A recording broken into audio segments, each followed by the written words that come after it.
Hey, chat. How's everyone doing tonight? I hope you're all having a wonderful night so far.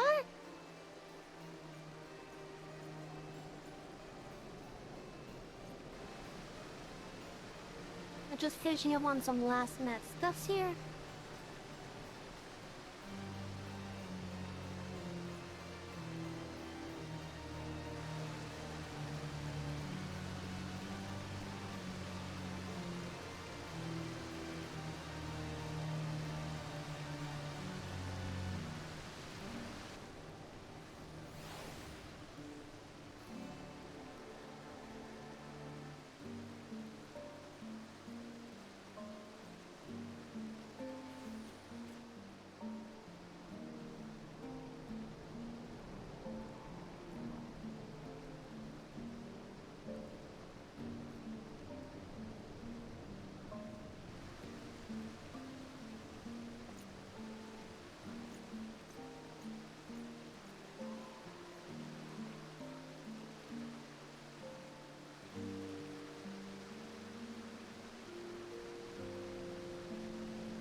Okay, I think we should be good.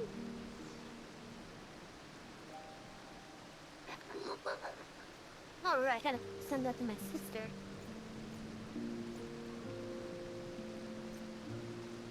I'll do that later on tonight. Anyways, hello chat, how are y'all doing? I hope y'all having a wonderful night so far. A nice relaxing Saturday night. I know my kitty is around here somewhere. Oh, I see her. I see her.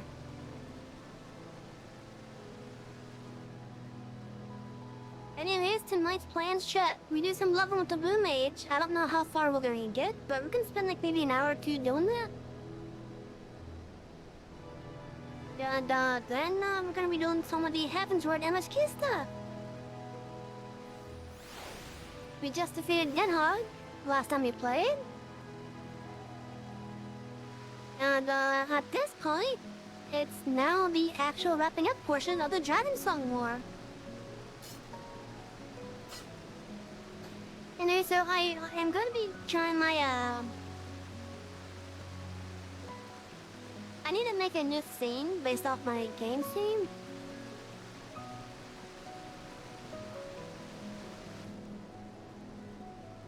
Just for the Final Fantasy.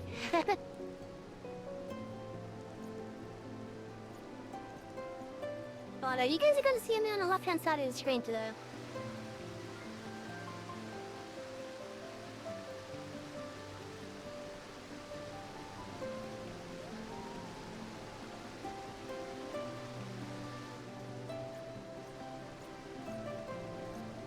But yeah, I hope you're all having a wonderful day so far.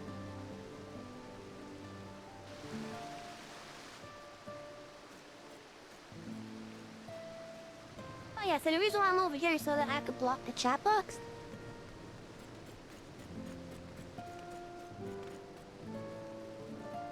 Yeah, so like as I said, we're gonna be doing some Blue Mage leveling as well as some MSQ stuff. Our Blue Mage is currently at level 40.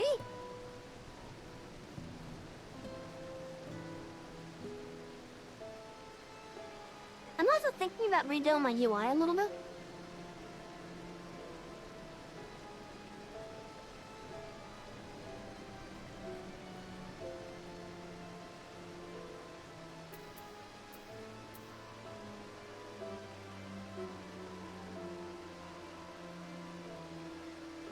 For example, maybe moving this over toward to the actual corner of the screen, maybe.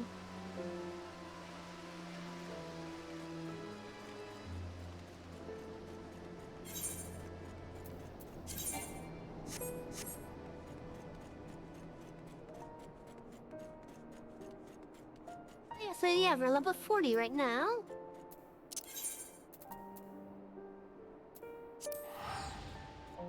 Let's just visit our estate real fast just to refresh the timer on it.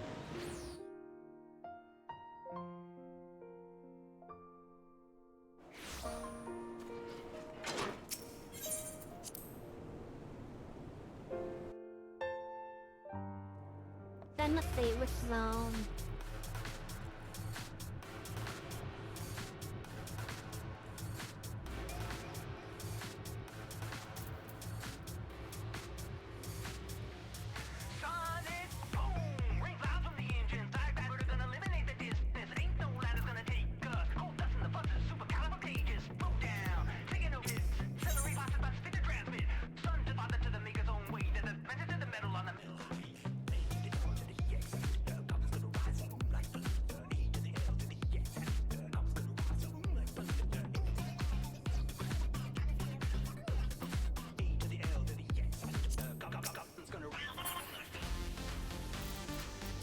That J.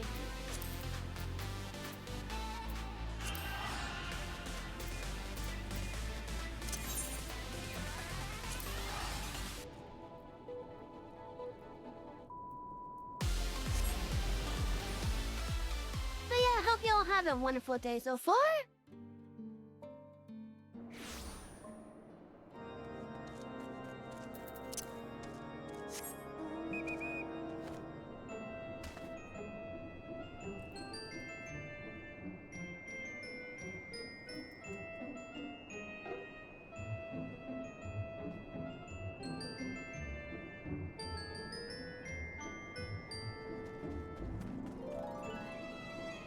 I think I want to fight mobs that are above my level? But not too far ahead. That way I guess at least high enough where I'm still consistently hitting them?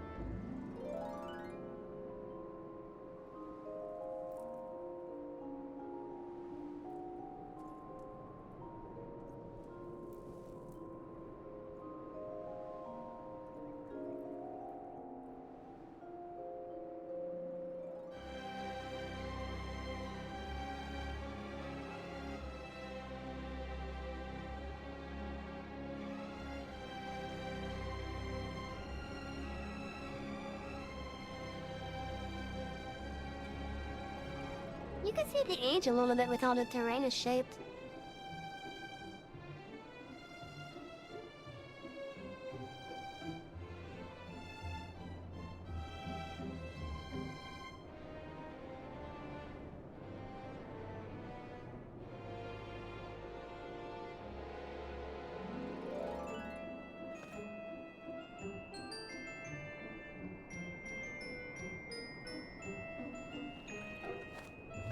Oh, did I really have the head to white brim?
Okay, am I able to drop down from up here at least?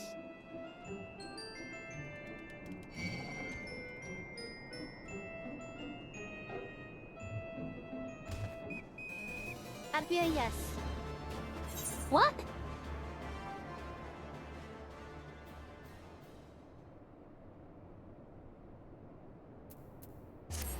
How did I die? I know obviously, fall damage, but I didn't think I was, I'm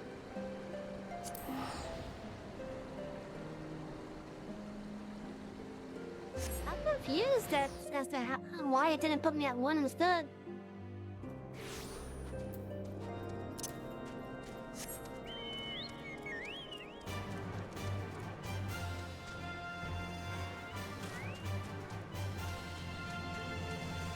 Because most times when you fall, you just end up at 1.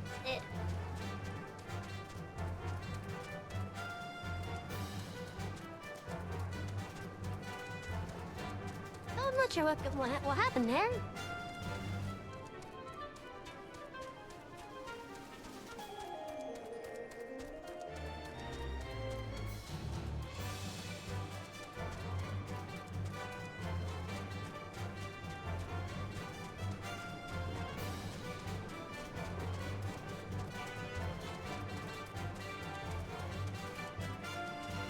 These were all level 40 mobs. Just everything but below 40s.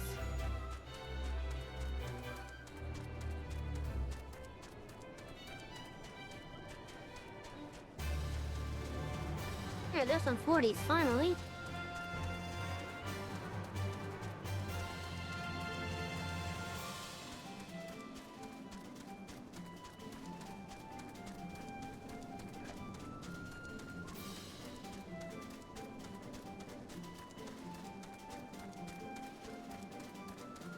Maybe I should have went south.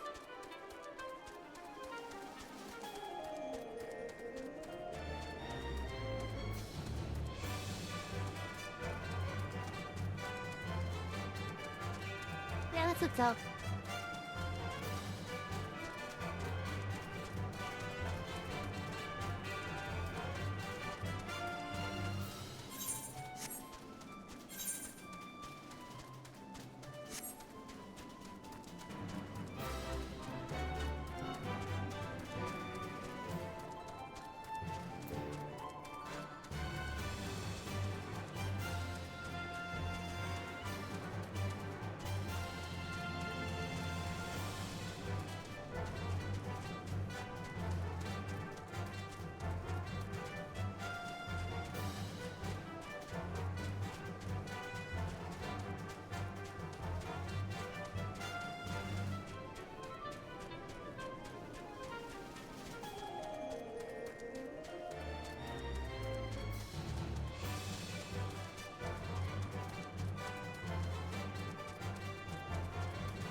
Oh, no, I should have went through the tunnel. Damn it.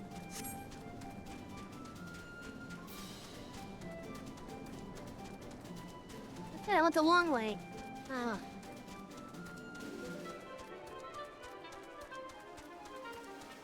Good job me, wasting my own time.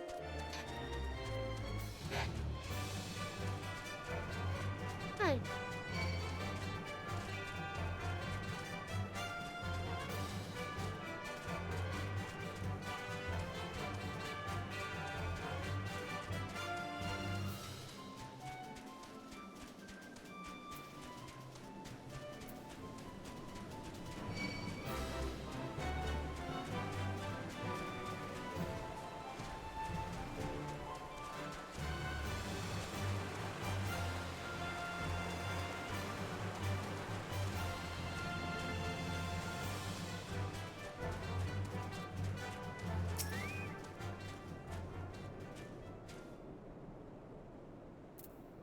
Okay, so how strong is Choco Meteor with the Chocoball we're facing? Oh, that's not too bad.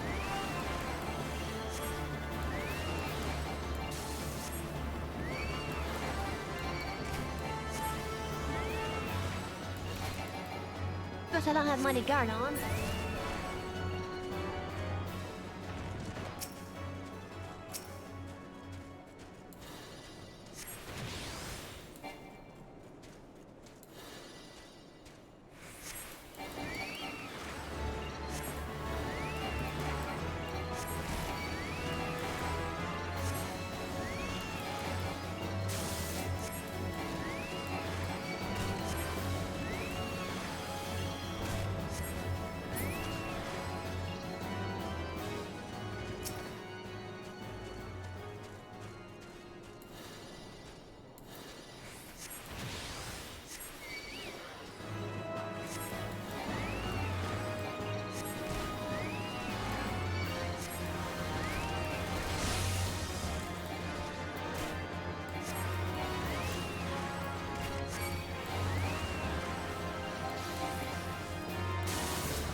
interesting. So it sees its auto type to have a chance to do paralyze. Okay.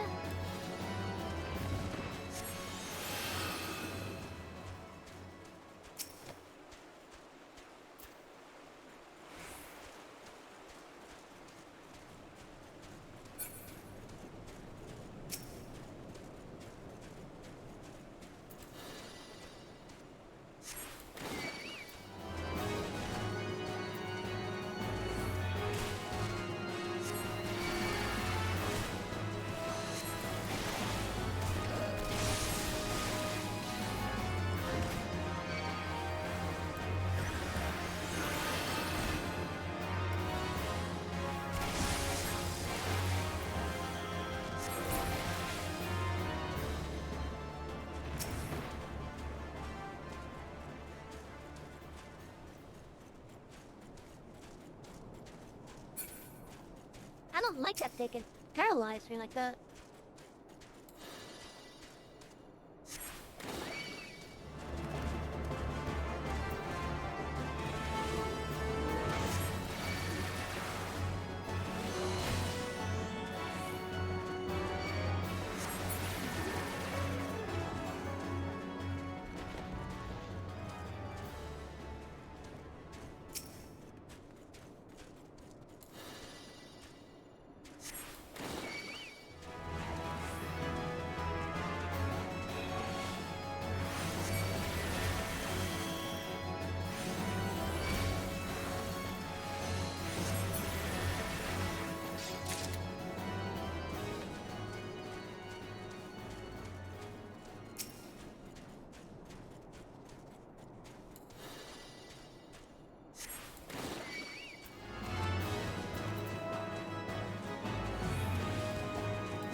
How is that interrupting me?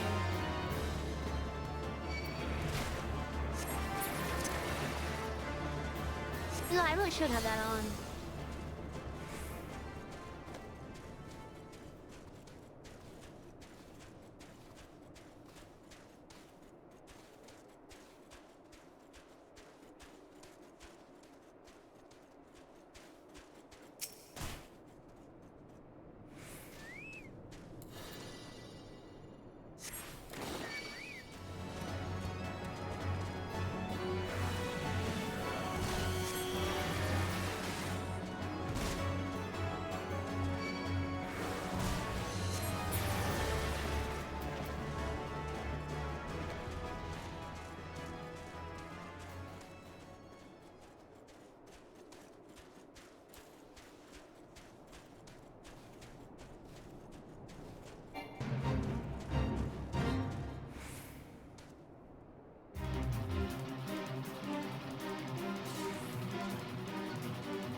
Level 46.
guys doing tonight?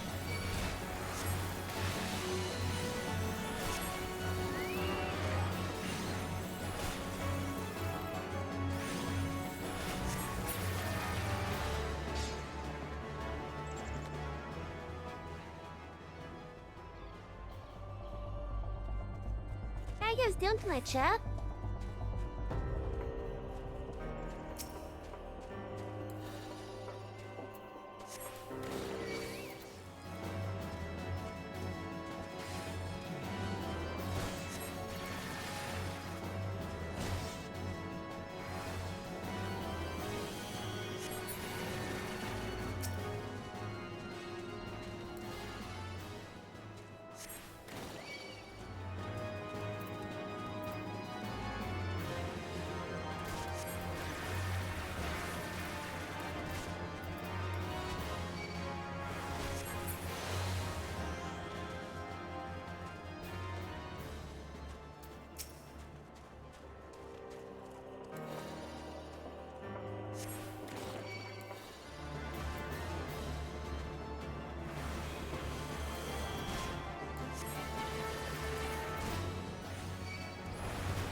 I missed, huh?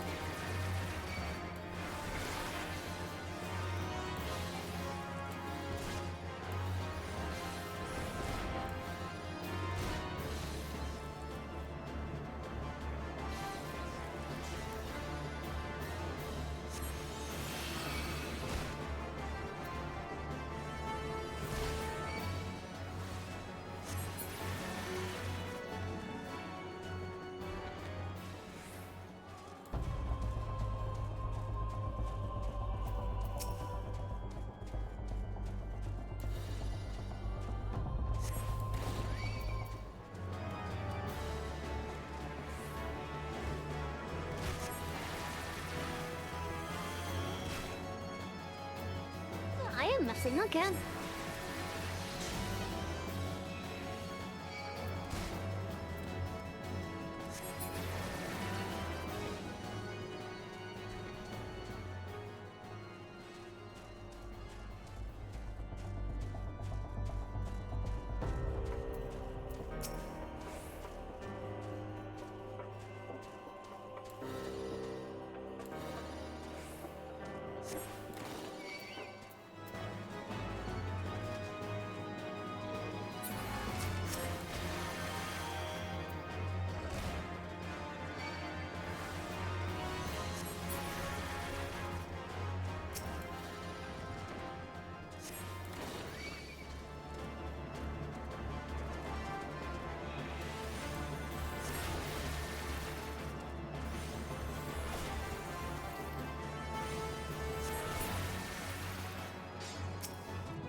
Huzzah, 41!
Where's my chocolate?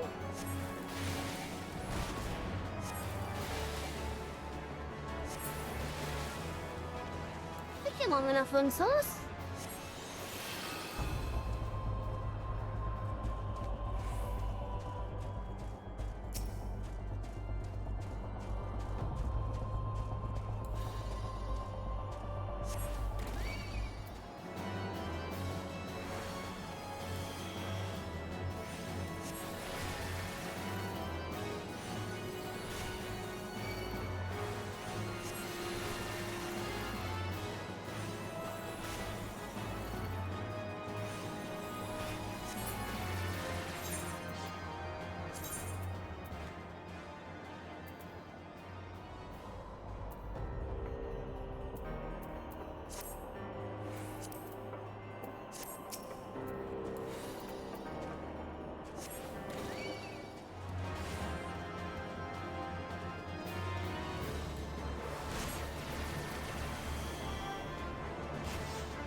So I don't recall how much more I have left of the Heaven's Word on this cube. So we're gonna start seeing stuff wrapping up to the Star of Stormblood at this point.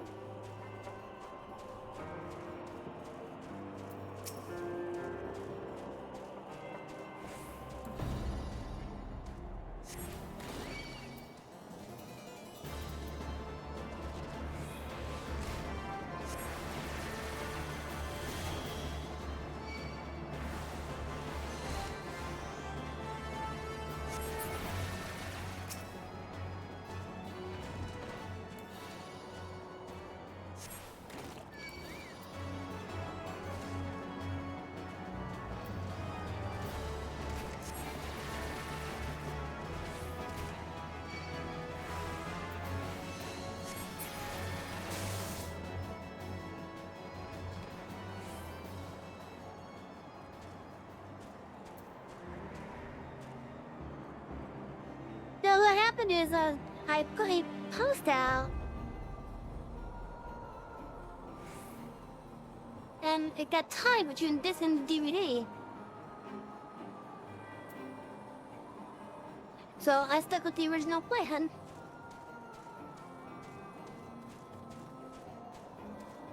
Also, hey, Mom, how you doing?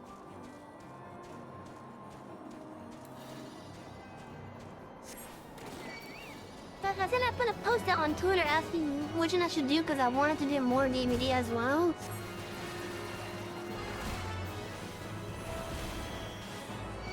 But the thing is that I had this game planned for today. Sadly, what happened is the pool ended up being tied.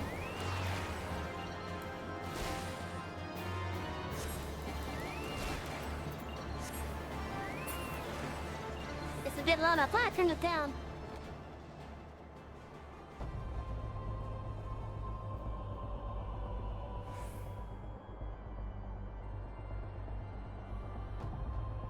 We'll turn it down a little bit more.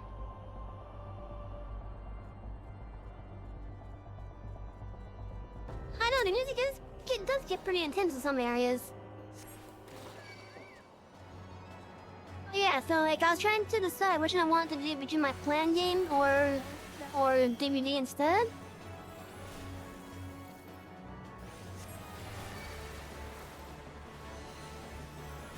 But we're definitely doing more DVD tomorrow.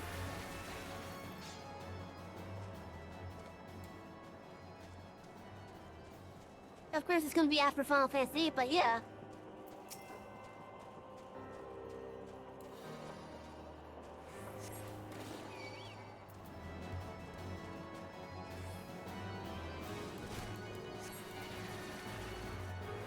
This is actually the vanilla area.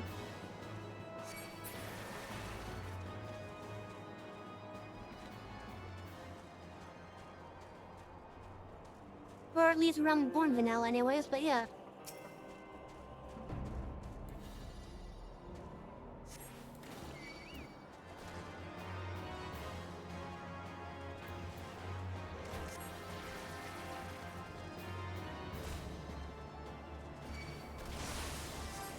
I'm actually getting ready to go into that expansion area.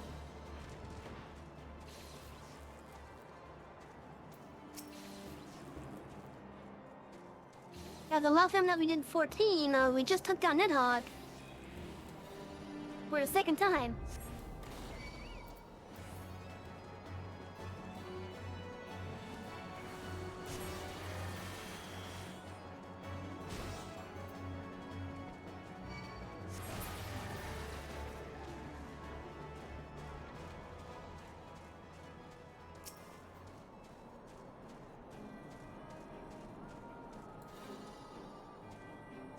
Yeah, from the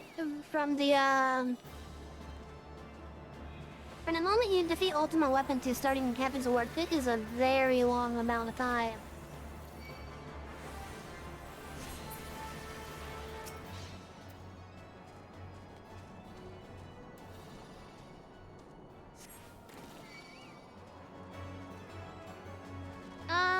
The only thing you gotta do with raids now is, just the first set of alliance raids that you're introduced to. So, when Shadowbringers came out, the Crystal Tower raid series became required by the story.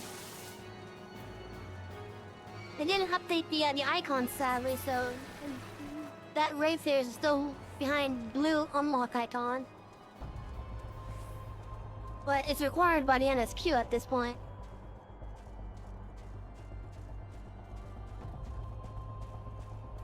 Otherwise, you don't really have to do any raids unless you want some extra side stuff.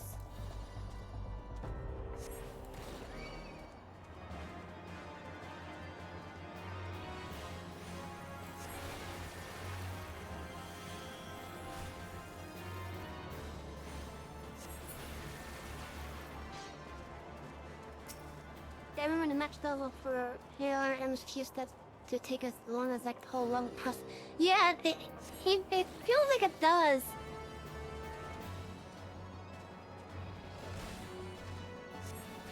But it is trying to put in a lot of, it's trying to put in a lot of building blocks for the story to come.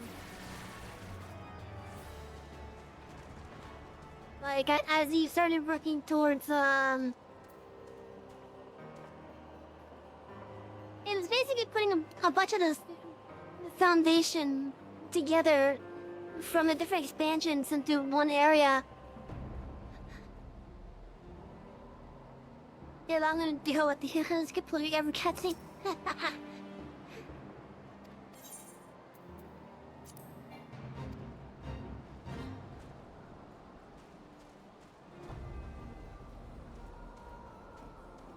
Where's the mobs? Oh, there.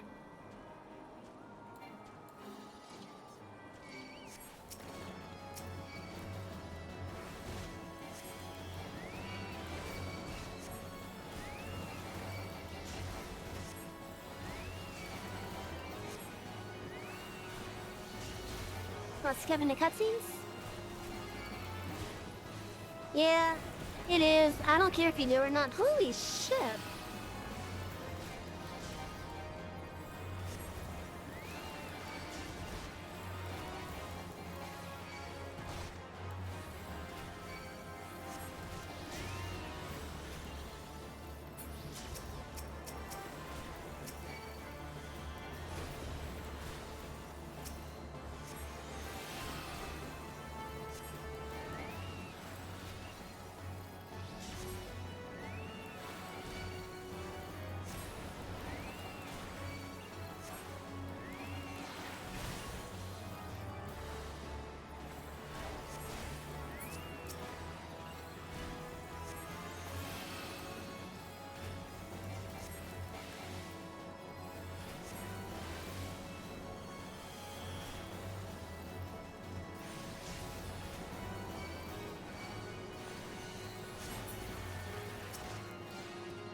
Well, for the streamline, actually going to be going through the various cutscenes and whatnot.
Okay, this is being tougher than it should be for me.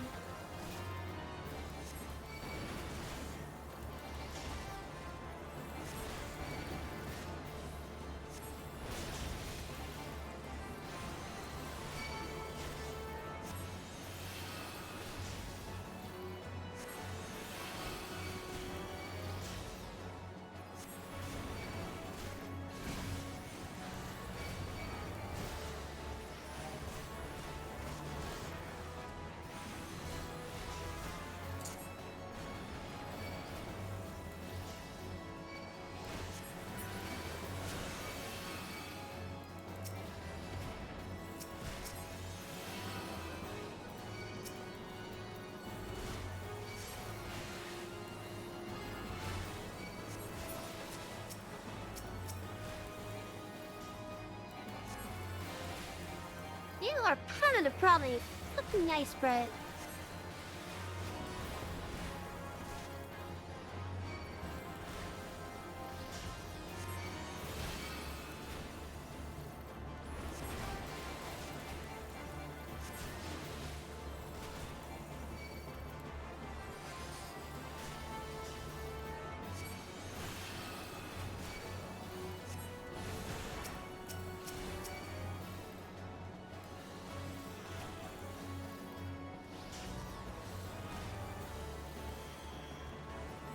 Oh my god, stop casting shit as soon as you get to me, holy shit.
I am playing Blue Mage.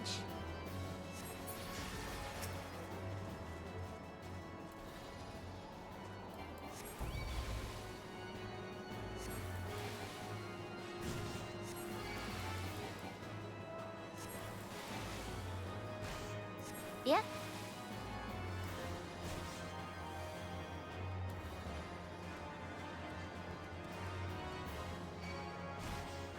Right now, I know about...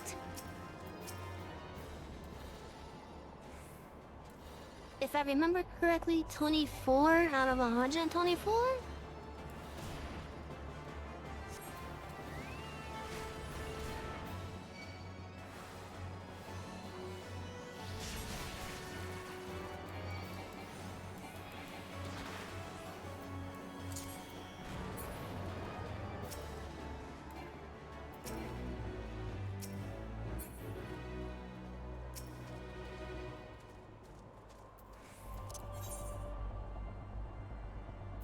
Oh, I know 31 out of 124, okay.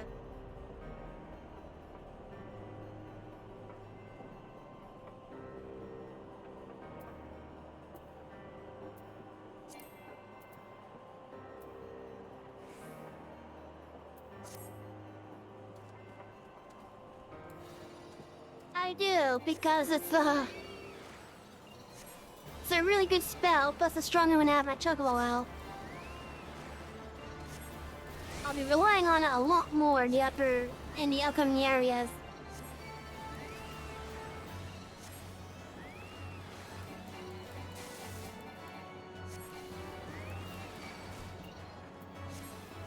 And everything before that is, I have the spell Mighty Guard, which increases my defense, but it reduces my damage. And while each one of my attack spells has a potency of 2, or most of them have a potency of 220. When Mighty Guard is active, they're weaker. But for the Choco Meteor, well, it does have a potency of 200. When I have my Chocobo out, it's actually stronger.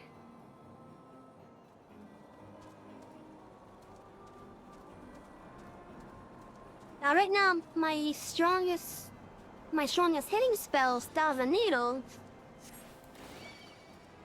But that takes so long to cast.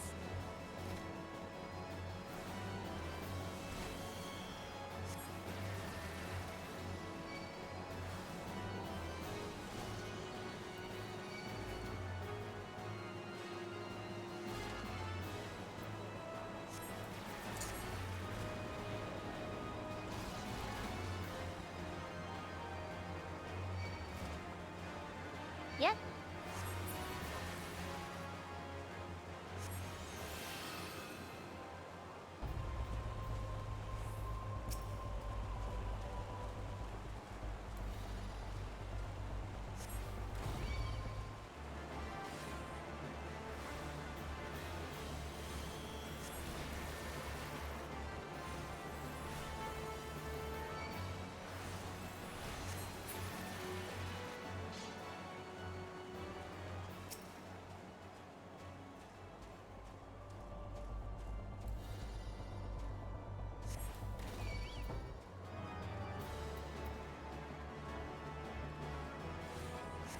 I'm not exactly done with challenge as it is. Like, I am playing with some restrictions on my playthrough. But Highlight is not really that much different, it's just something that makes it take longer to give me a little bit more context.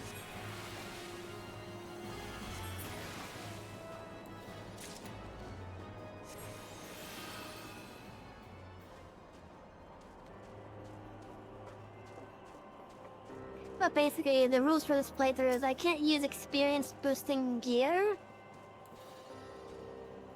You know, gear that basically, it gives bonus experience, that is.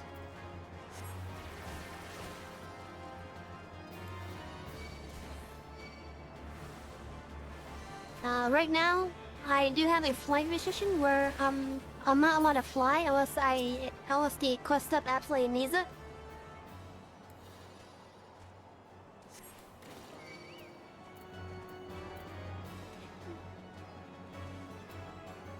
I also have a job restriction in as well. That doesn't affect limited and crafting jobs.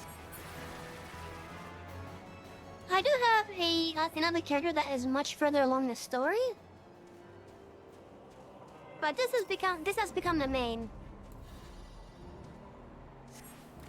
The other one at this point is kind of regulated to a bank off duty.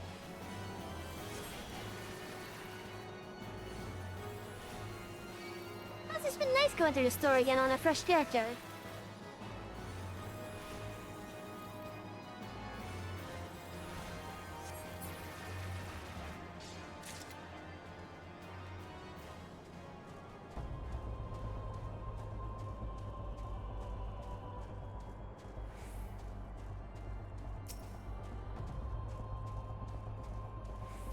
No worries.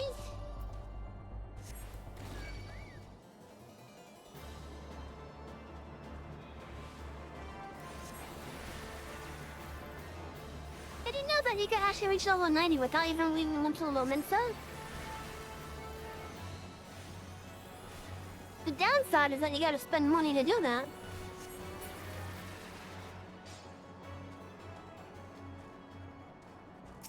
No, by fishing.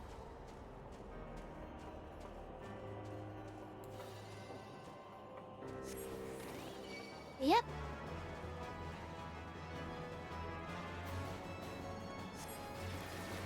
I saw a video where someone decided to get to level 90 without even leaving the starting city. Unfortunately, because of how the game is set up, you gotta get to level 10 on a different job than the one that he was intending to do.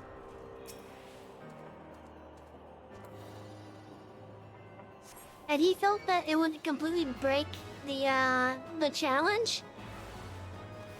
He has another job just to get to the point where he could start unlocking the other jobs.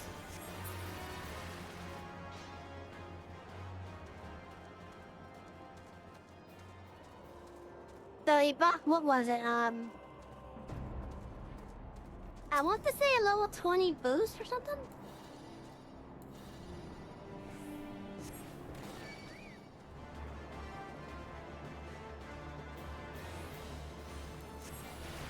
That way he could go and get the jobs unlocked in Lemso.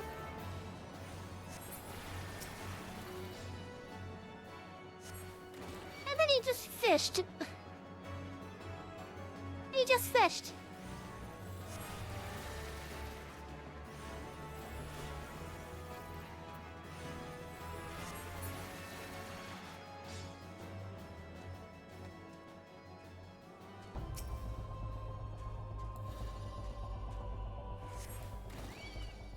He made quite a bit of money fishing, but he just fished.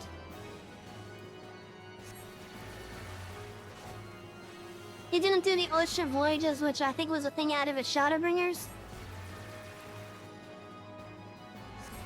Which is definitely a really good way to get fishing leveled up.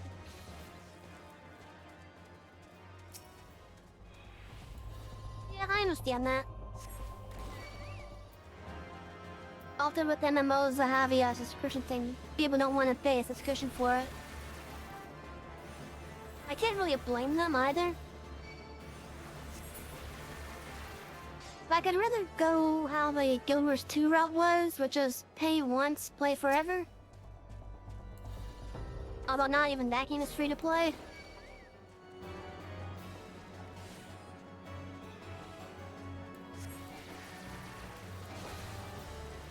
I used to play World of Warcraft.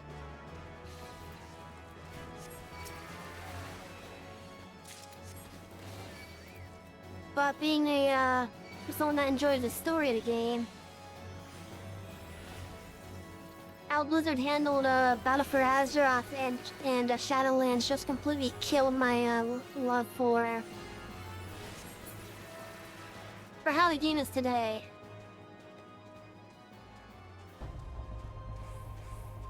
I don't think for Final Fantasy is in your country killed by a really?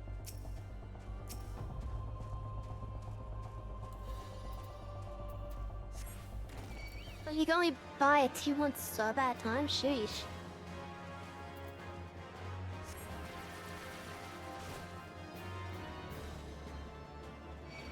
Are you talking about like a game time card, basically?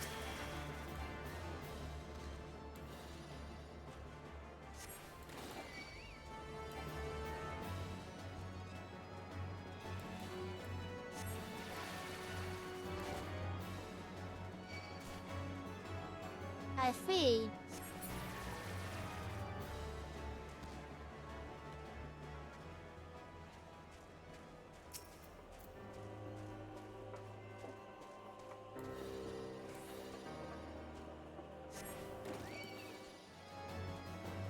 Yeah, like I used to enjoy World of Warcraft.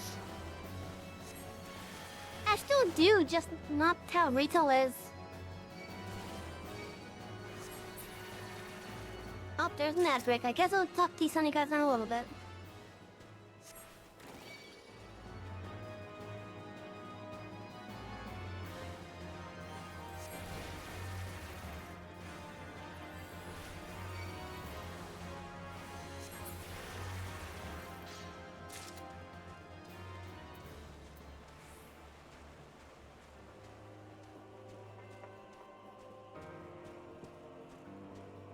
Yeah, with how the game is now,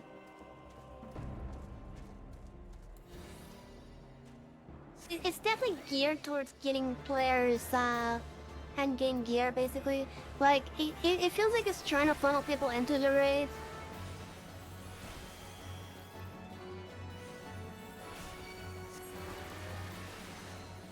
But the way it's doing it is just making it a checklist type of deal.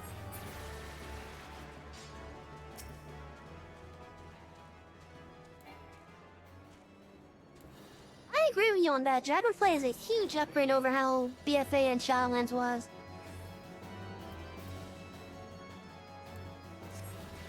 Like, both of those expansions started off good. But then the way that they handled the story just,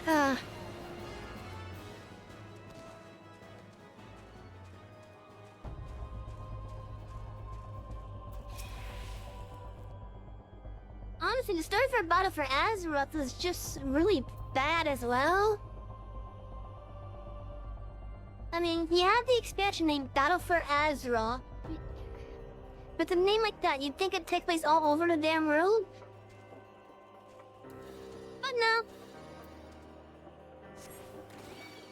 And then after the main story bit for it, it decided to take some side steps just to wedge in some characters.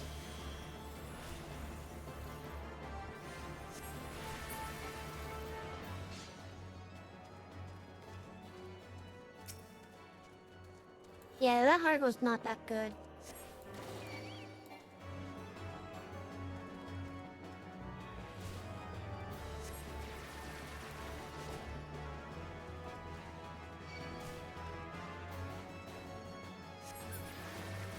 While the players may know it may have been for the soul of Azeroth itself, you would still think that because one of the main things that was advertised for him was the faction war resuming, essentially. You'd think there would have been more fighting happening all over the place.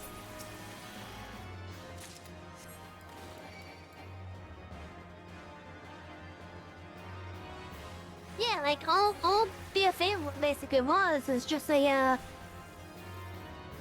Spec Ops campaign at most.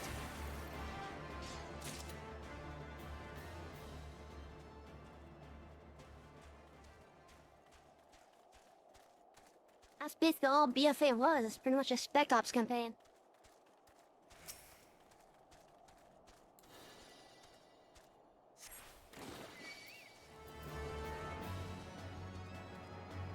You know, honestly, with the cross-faction thing, I'm fine with that. Because, lore-wise, there's been cross-faction stuff happening since, I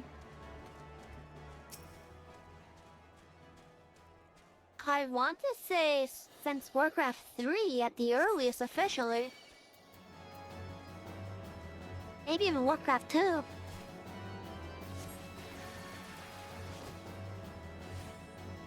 Because you have the Venture Company, which is basically a bunch of beings, basically. You have goblins, orcs, humans, gnolls in it. I believe some trolls as well.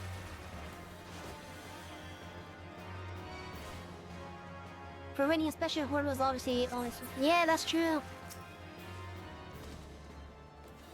It also didn't help that the horde was basically, I think the horde was also Blizzard's favorite too.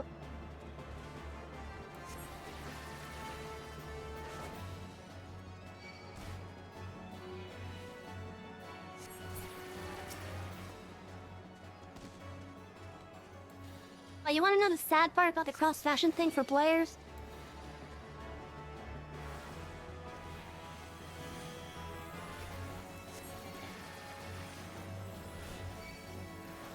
It took Blizzard like 10 to 15 years to do it. Meanwhile, private servers had been doing it early on.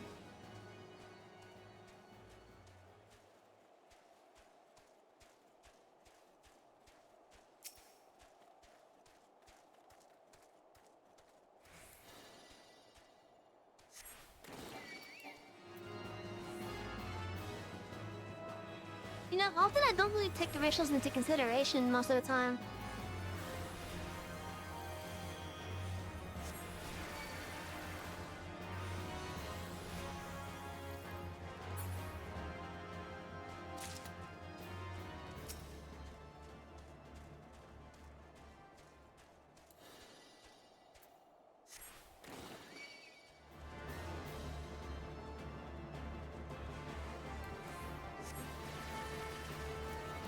Though, I'm not gonna lie, one person at BFA actually did piss me off.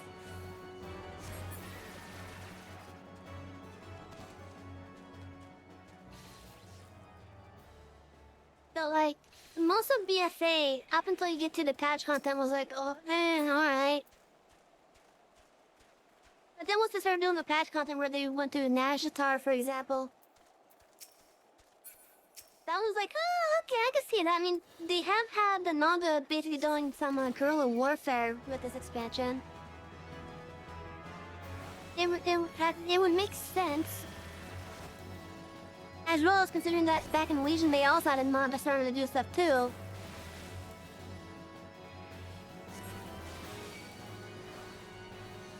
So, Nashatar kind of makes sense to happen as basically a big ambush.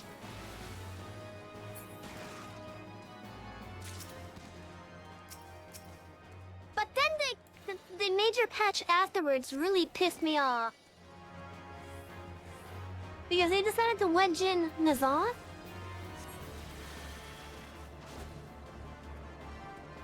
And with how major of a role N'Zoth has been to the story at that point,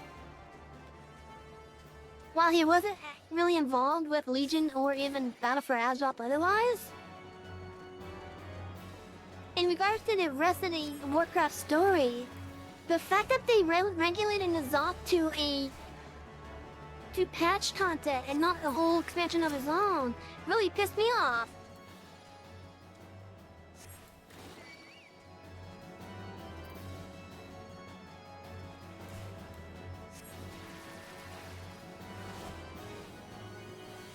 Like, come on, you killed the old god that turned Neltharion into Deathling.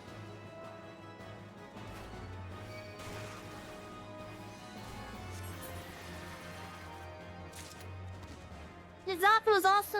Wait, wasn't N'Zoth? Which one was responsible for the Curse of Flesh? Was that N'Zoth or Yogg-Saron?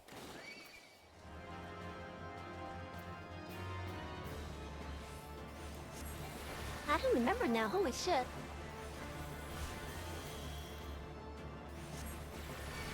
I know one of those two were responsible for it. Yogg-Saron? Okay. I think N'Zoth probably, took advantage of that too.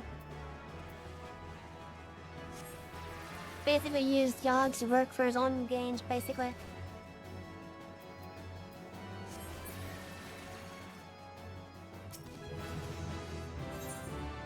Ava 43!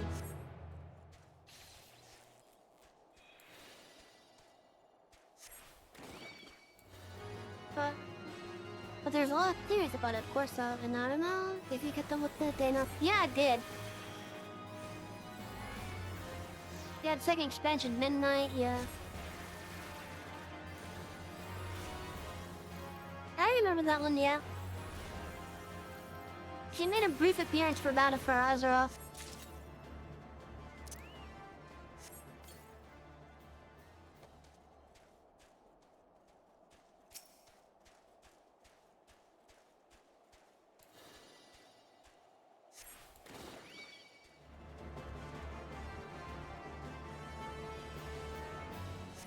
Plus, you got the priest to thank for that.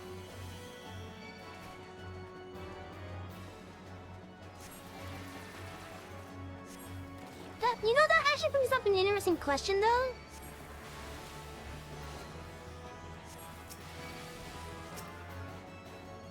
That honestly brings up an interesting question, now that I'm thinking about it again.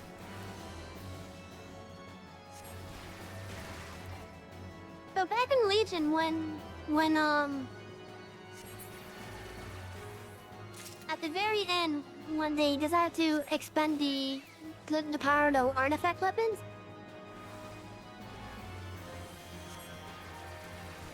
why did the Shadow Priest choose to just toss the blade? Seriously? I think they would have kept it at least for the memories.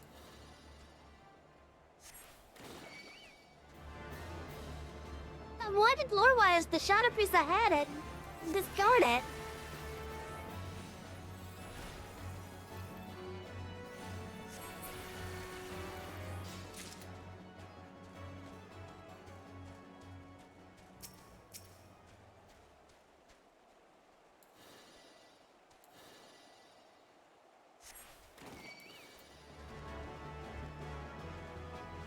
that? The Shadow Priest discarded it somewhere. It somehow ended up in Stormsong Valley.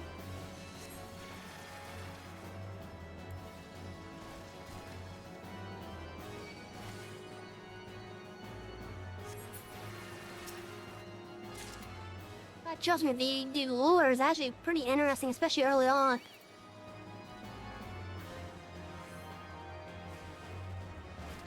Like for example, Sargeras, you know, the guy that made the Burning Legion, the one that stabbed the planet. He's actually been involved since Warcraft 1.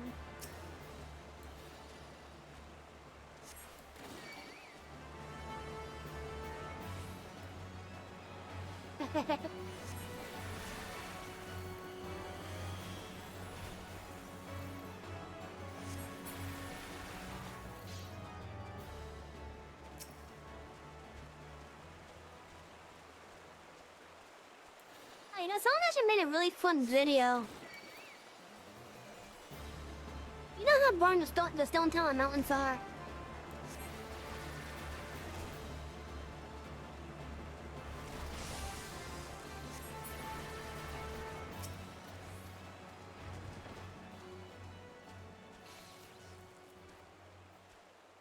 Okay, so do you know how boring the Stone Town Mountains are, right?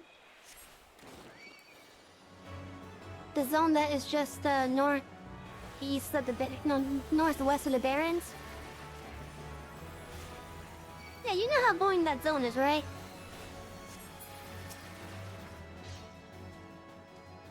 Before the Cataclysm revamp that made it a little bit more interesting,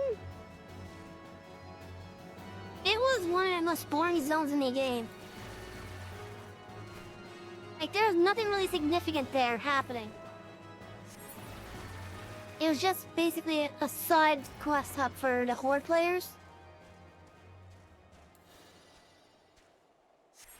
So, pre-Cataclysm Stone Town Mountains, there's like nothing interesting happening there. However, someone made a video that actually made Stone Town Mountains sound interesting.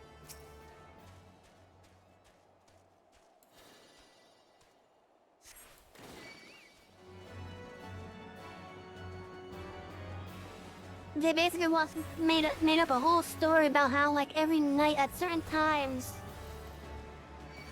the player character would just drop dead for no reason, not the only combat log.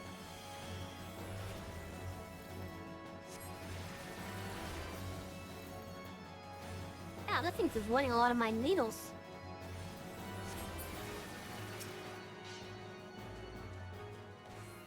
But yeah, so like how the story went was they were trying to figure out why at the same time every night it was happening. And then they found that it's also happening in other portions of the zone as well, at similar times basically. And every time they looked, it was always at the same exact time for each respective area.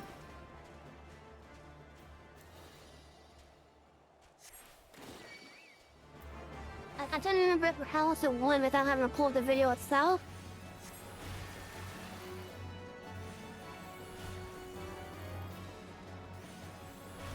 But basically, ultimately, the guy ended up making the zones sound pretty interesting, of how it was referencing a serial killer.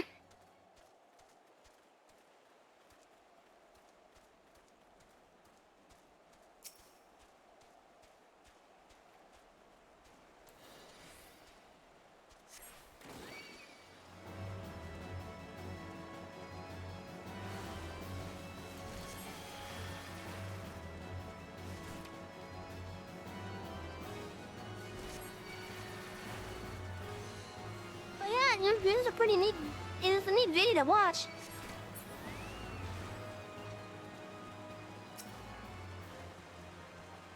I liked it anyways.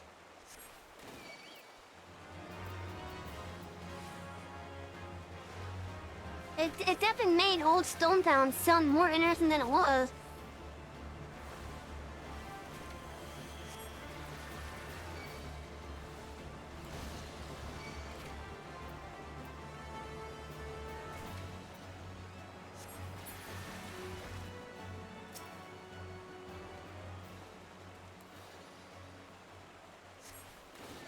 Yeah, take your time.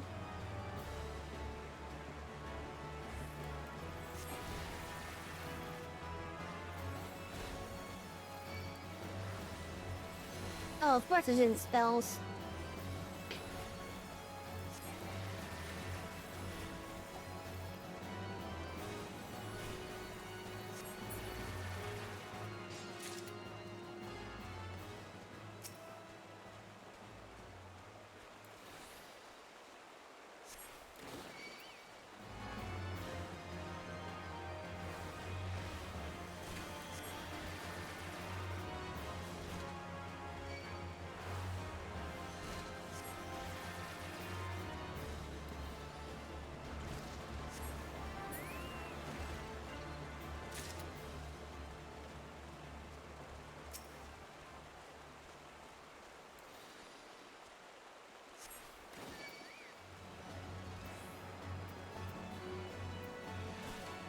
I could definitely say for sure we are making progress, at least at Bloom Age.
I'm not good, it's okay.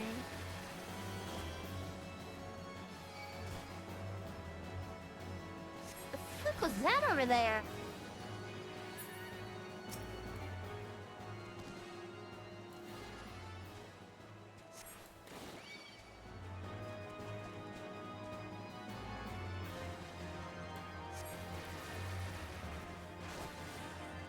Then I missed.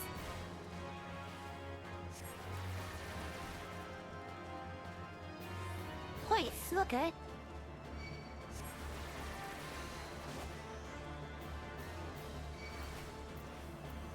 Come on, hit the damn thing one more time, please.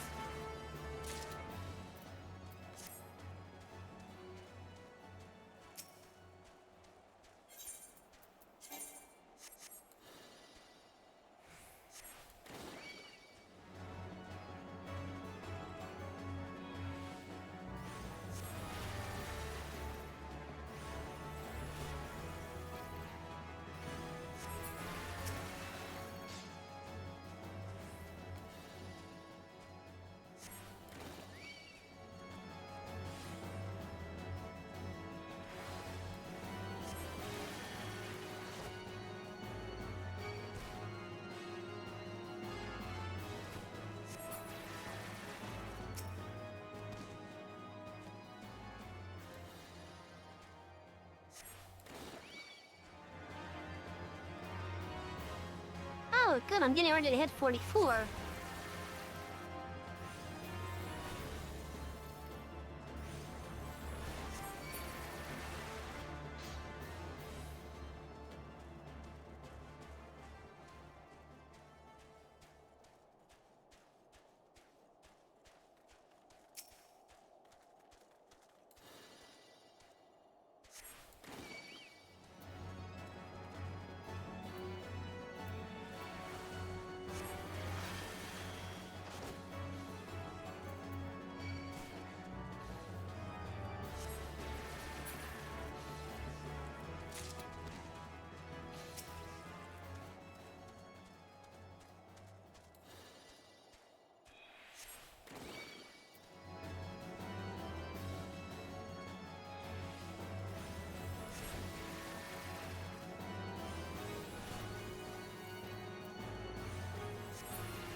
she'll bring us up to 44.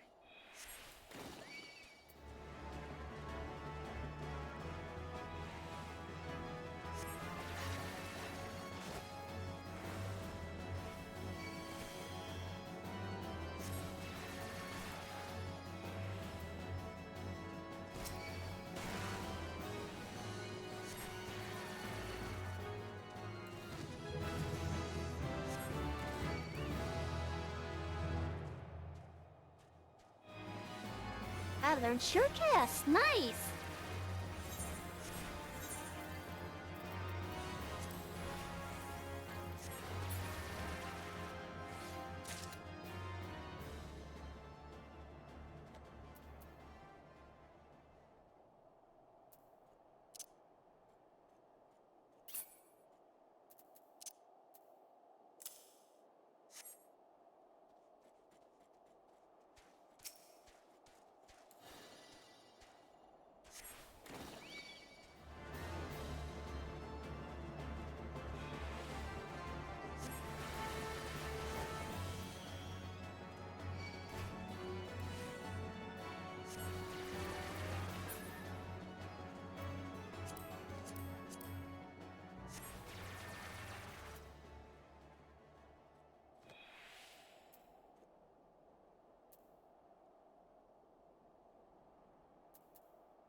Hey,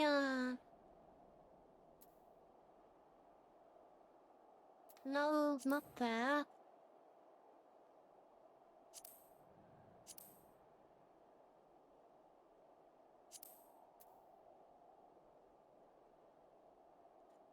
Mm.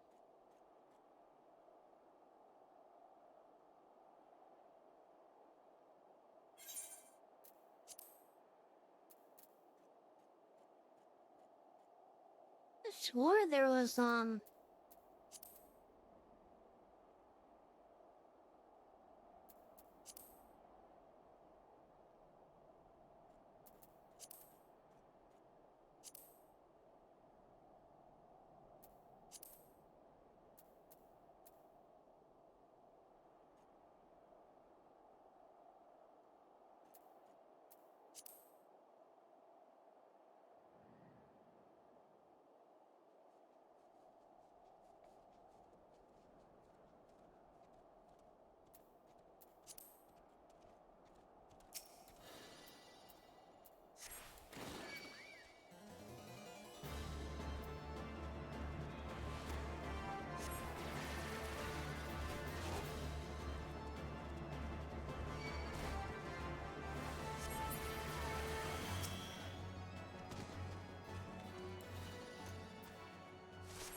I was wanting to put on an alarm clock. Hey, welcome back.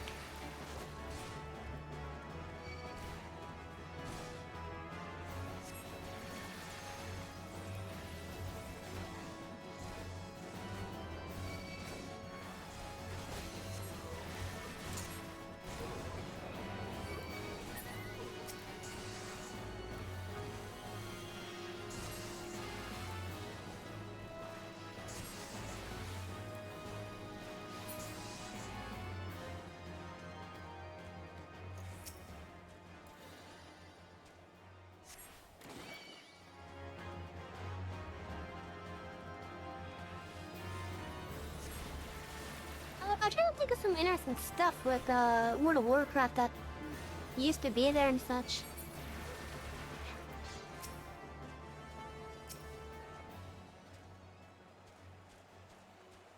Let me go to the furthest point of the stream that I could go to.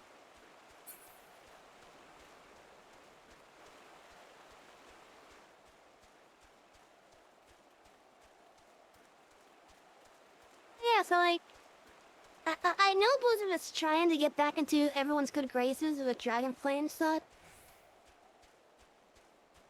But I think for a lot of people, if it wasn't Battle for Azeroth that killed it for them, it was definitely Shadowlands that dealt most of the damage. In which Shadowlands itself just felt like a filler expansion, just like in Warlords of Draenor.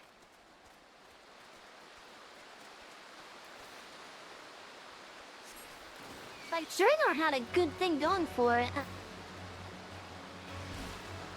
But they just ultimately, like, pulled the plug on a lot of the stuff that they wanted to do with it.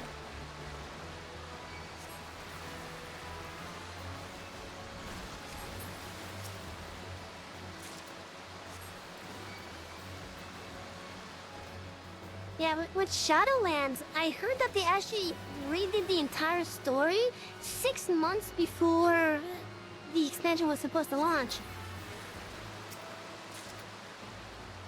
Don't get me wrong, Warlords of Draenor had great raids and such. Like the entrances and the dungeons and the raids in it were great. It sucks that story-wise, they kind of pulled the plug on some of the stuff.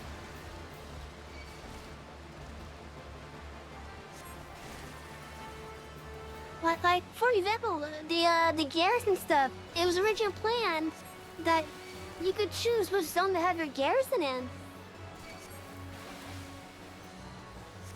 But no, I don't know what they weren't able to get right or wrong with it.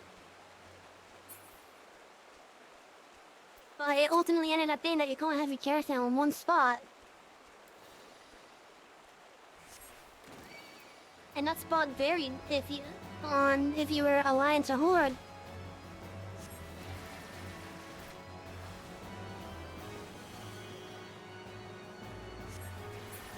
But don't get me wrong, I initially loved how the garrison was. Until I found just how shoehorned it was made into the actual progression of the expansion.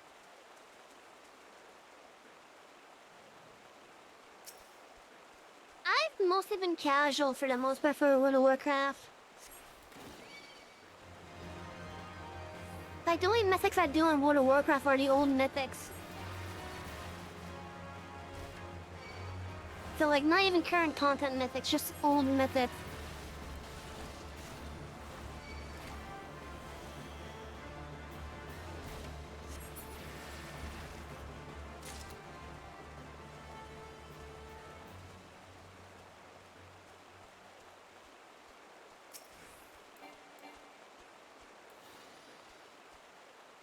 Yeah, Dragonflight, it is a huge upgrade over Shadowlands and EBFA, for sure.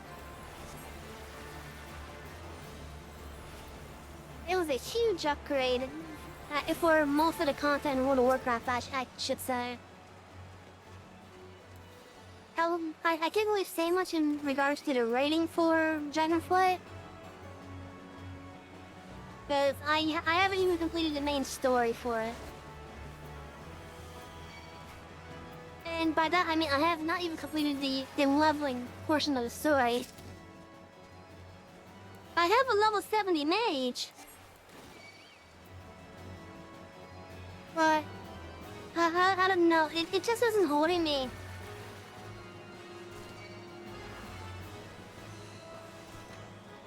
Yeah, the Azure stand being a lag fest every day. Or at least at the time anyways, there was a lag fest every day.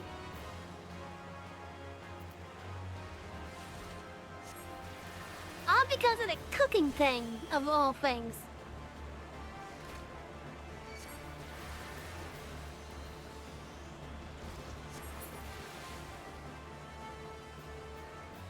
Exactly, yes, chef. It was a fun event, not gonna lie, but there were so many people. So many that the entire zone lagged.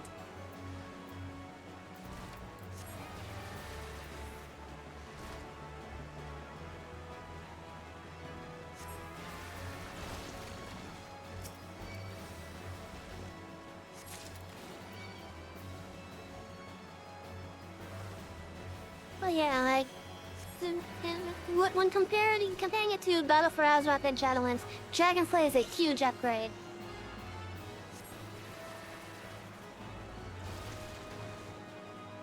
I kind of wish it took better advantage of the new tech that they apparently developed to better control the character models and cutscene.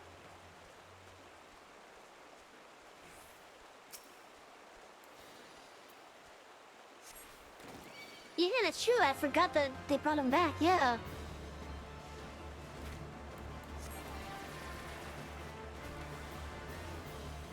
So maybe there is a chance. I mean, he's been responsible for a lot of the big successes for Blizzard, especially from a story standpoint. Yeah, the game that got me into the Blizzard family being StarCraft. Of course, his role with Diablo and Warcraft as well. Oh, did I kill all the butt puppies already? Sheesh.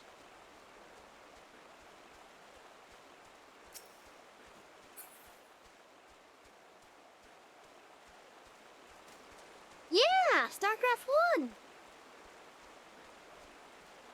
I'm not a boomer though. I am a millennial?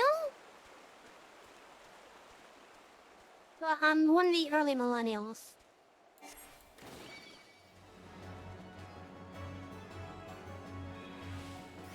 I'm not gonna lie when I say that my generation is an embarrassment.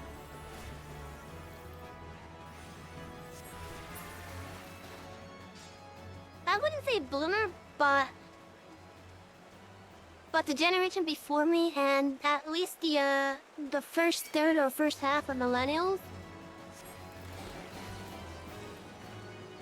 I think we probably have a better mindset than the latter half of the millennials.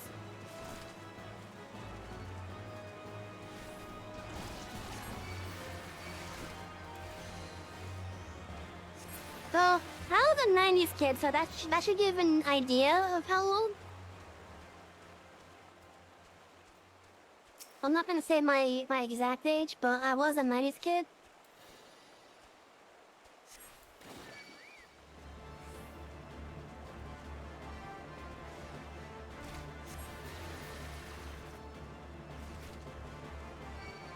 But yeah, like, I think my portion, at least of the millennial point, as well as the, what was before me, Gen X. I think Gen X and my half of the millennials, I think we are in that nice sweet spot where we got to grow up with the technology, as well as remember how stuff used to be before it.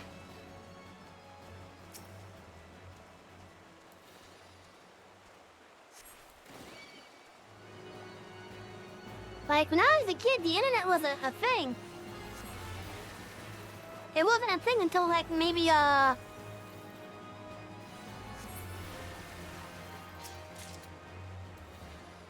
the latter half of the 90s? At least on a consumer standpoint.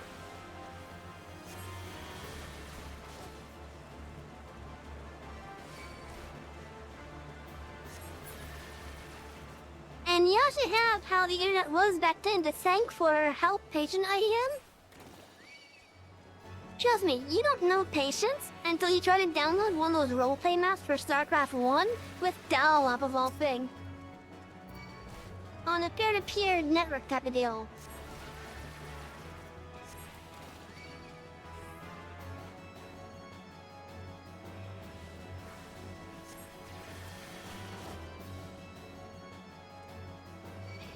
Like, it was so bad, I had to download the maps ahead of time. And if I was to join a lobby that was doing a map that I didn't have that particular version of, I had to spend like an hour or two just downloading the fucking map.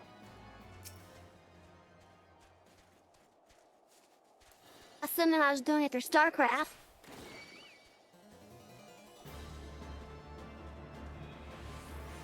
Of course, when I went to the website to grab a map, it only took maybe a couple minutes.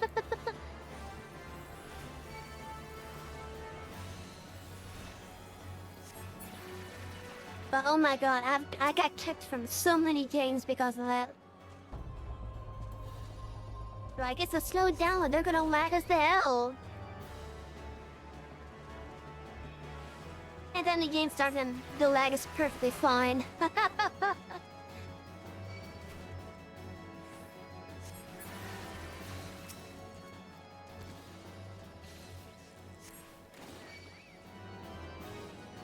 I think probably what it could have been,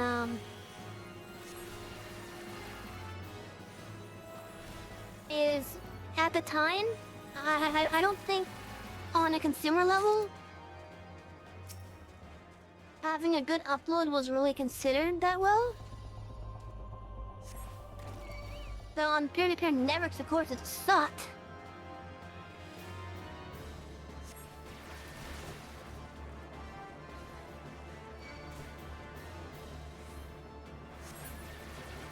I think that's probably what it was. That was the main cause of most of the slow download stuff.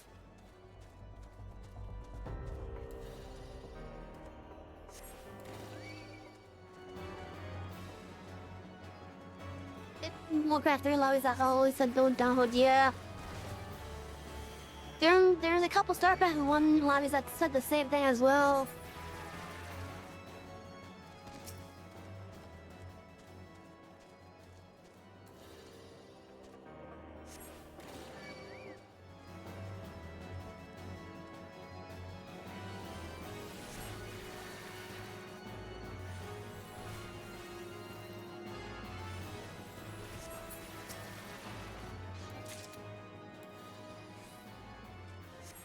Okay, so once I hit 45, I'm gonna take a small break to do some stretching, get some water,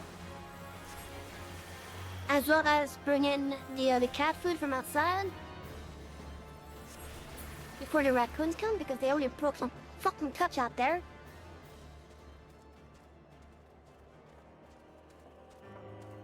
Some expensive looking ones at that, because it looks like it was a whole foot. And I'm gonna have to give my my brother-in-law the bad news about those cups.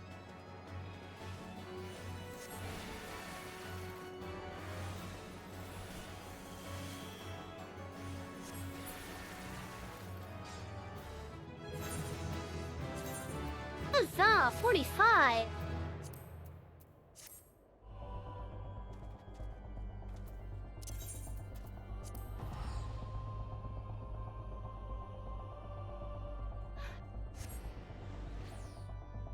Anyways, this shouldn't take me that long. Thankfully the mess is in a small spot.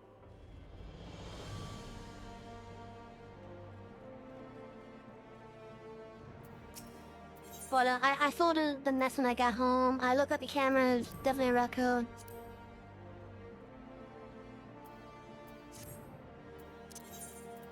Actually, I should go grab the other one.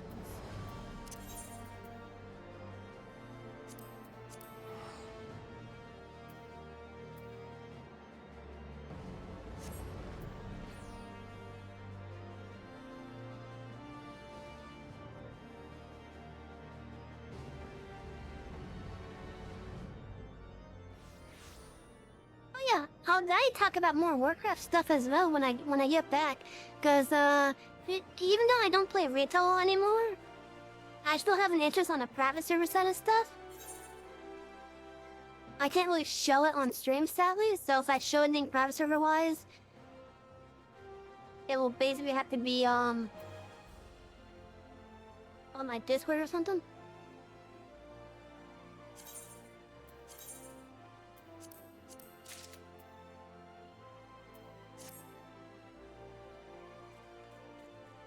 I think it is on Twitch anyways. Like, I will still say, if you like the game franchise, support the developer still. But not everyone likes what they're doing with it.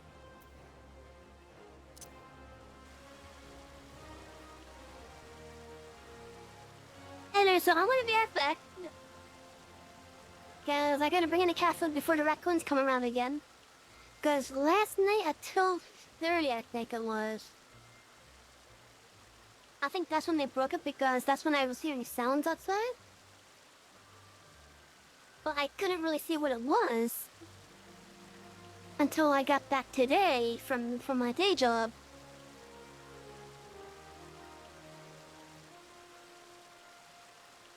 But anyways, so as I said, I'm gonna be right back. So chat, please do some stretching, get some water, use the bathroom. I'll be back in about 10 minutes, alright?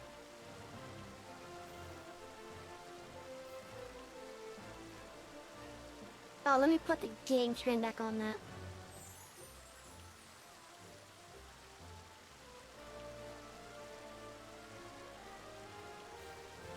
But yeah, I'll be back in about 10 minutes.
I am back. Just responding to some telenyms before I resume fully.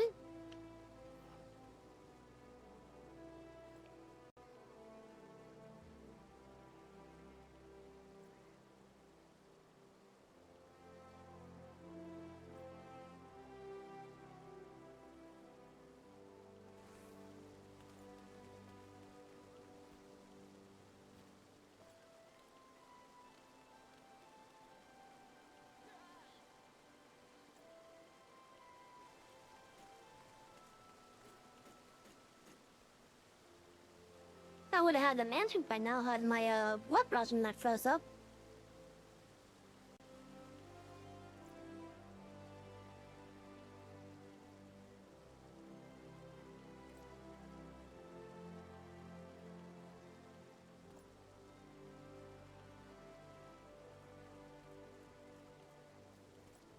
How do I make a camera go around looking at random people?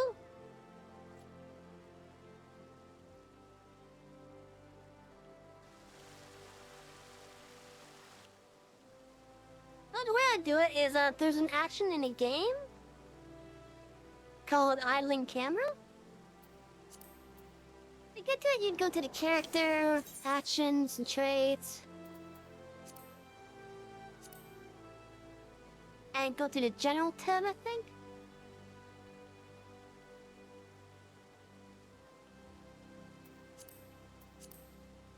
Oh, extras tab, there it is. And it's right there. There's also the text commands, / idling camera, no space. Oh, there was a fucking alarm. I knew there was an alarm somewhere. Oh yeah, it's pretty neat because when you have it active, the camera just randomly goes around looking at random NPCs, random players. So, like, you can see the players basically doing their thing, essentially. It's actually how I do my people watching streams. Because every now and then you may find that I have a stream going on overnight, in which is labeled people watching at so-and-so on so-and-so. And that's basically what it is. It's just a camera going around looking at random people. For like 5 hours straight.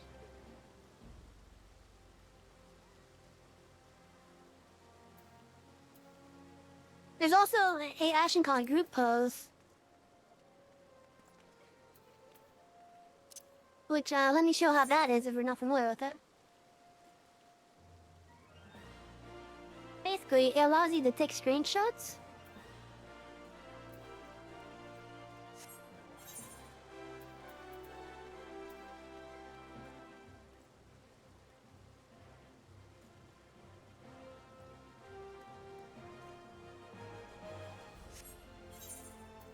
I sometimes sleep longer than 5 hours. On the weekends, I generally do.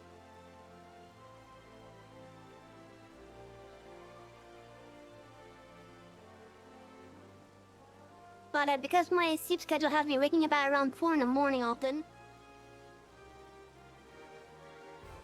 I mean, I only usually get like 4 to 6 hours of sleep at most. Before I'm basically like recharged. Yeah, and it's all because of my day job. If it wasn't for the fact that I gotta take a stupid bus from the parking lot to the day job itself, I could leave so much later.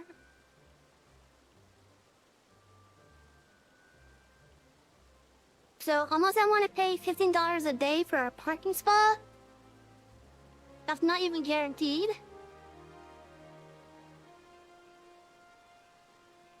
I have to take a stupid bus if I want to save money.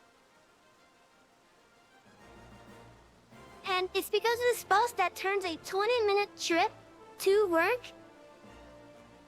turn into an hour-long trip. It's just a transit.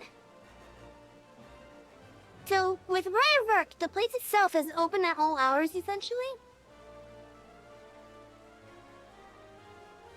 But the specific places that I work for don't open until like 3 in the morning. Thankfully, my position is to just make sure that they have all the supplies and whatnot. So I don't have to deal with the customers, thankfully. But because of how early it is, my shift starts at 7 in the morning. I have to leave at 5:50 or so, just to be able to get there on time. And it's a 20-minute trip to get to the place itself. But again, unless I want to pay $15, that 20-minute trip turns into an hour-long trip.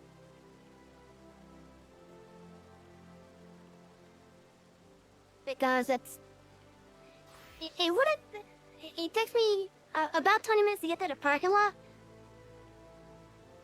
It takes me about the same amount of time if I was to go straight to the parking garage connected directly to the building itself.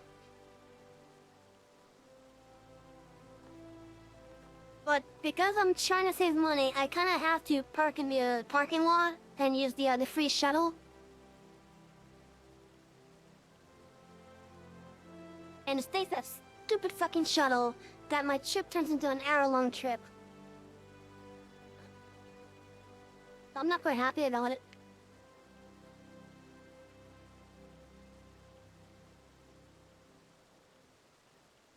Oh, you want to save 40 minutes on your trip? $15, pay up. Every day.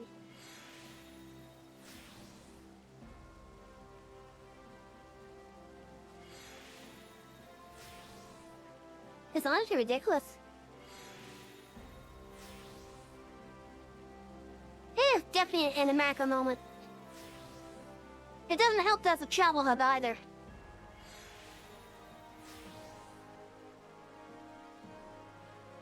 Which is why the parking garage spot is not even guaranteed.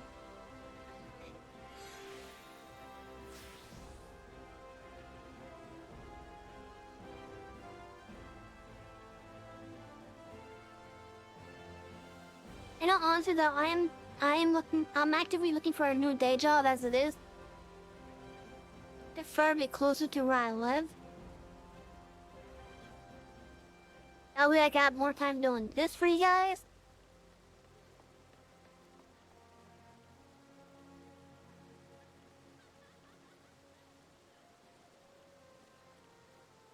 Huh.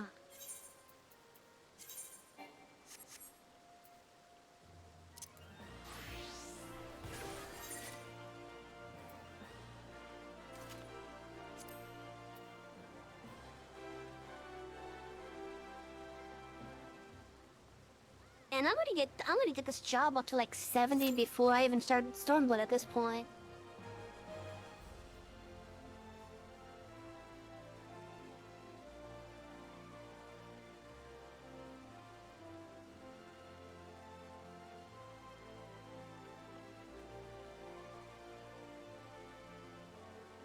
But yeah, so like back to the World of Warcraft stuff, I do appreciate private server stuff for it.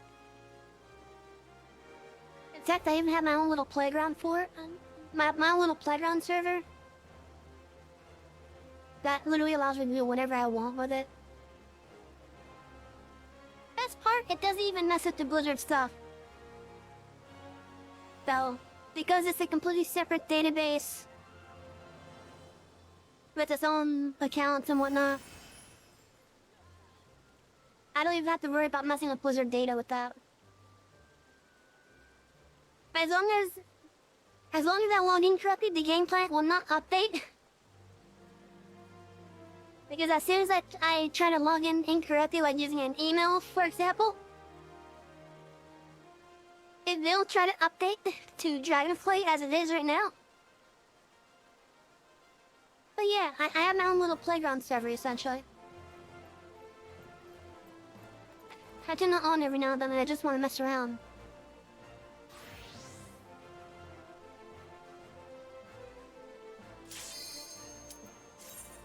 foliage chain.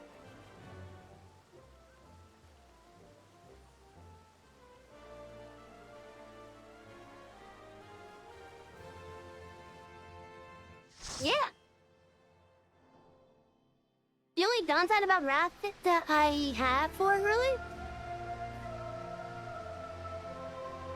is that,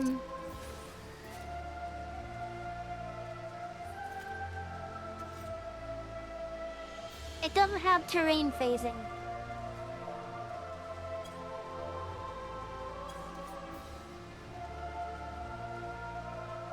It has phasing, just not terrain phasing. And sadly, back then, phasing was actually more limited than it is now.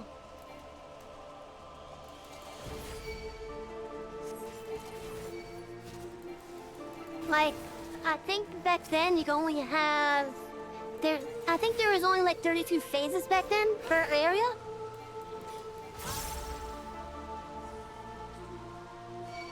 The phasing as it is now in the game is much more flexible than it was back then.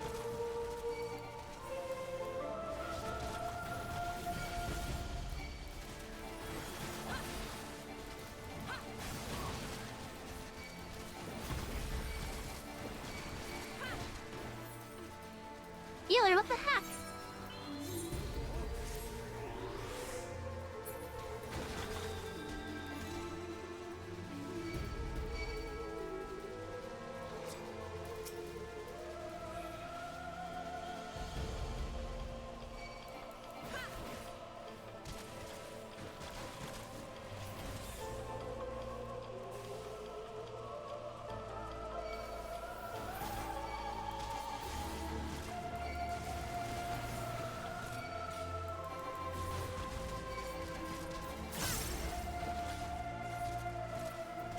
First one I'm missing. There it is.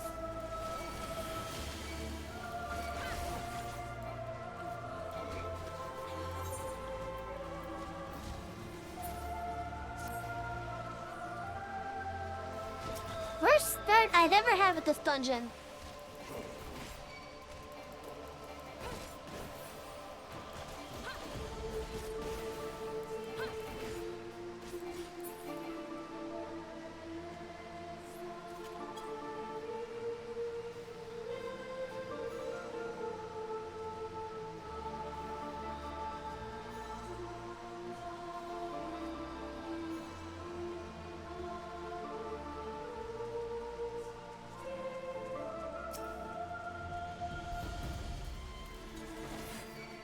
I've been doing the VTubing itself since, August.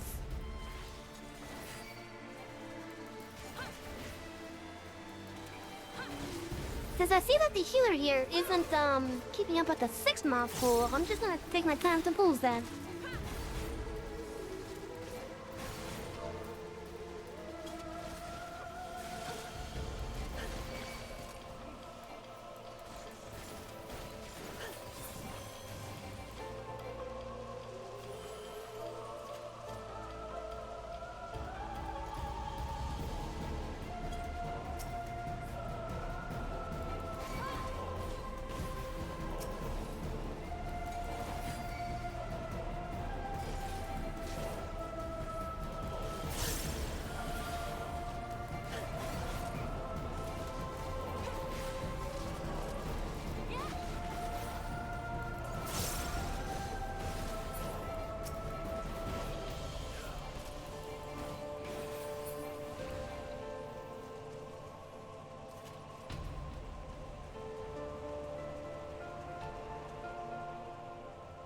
I think for the healer's sake, I'm probably going to take the pull slowly.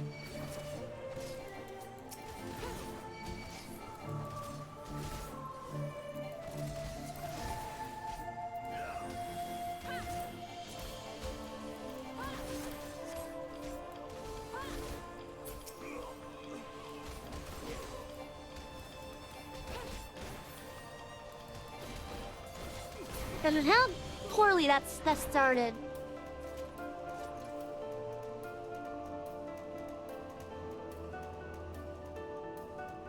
Because of how poorly that started, I'm definitely gonna take my time with the pull in here.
Oh shit, they scroll, I forgot.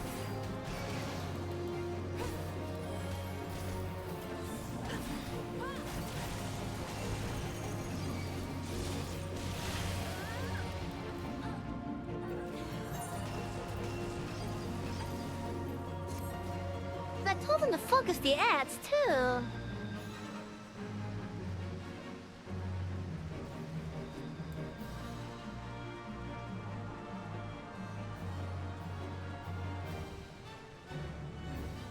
Sometimes I don't think people read. I literally said in chat, focus ads when they pop up.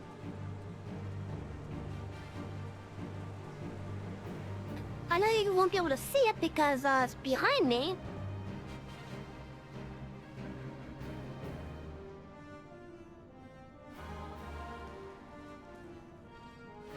I know at least all of their current characters first out in this dungeon.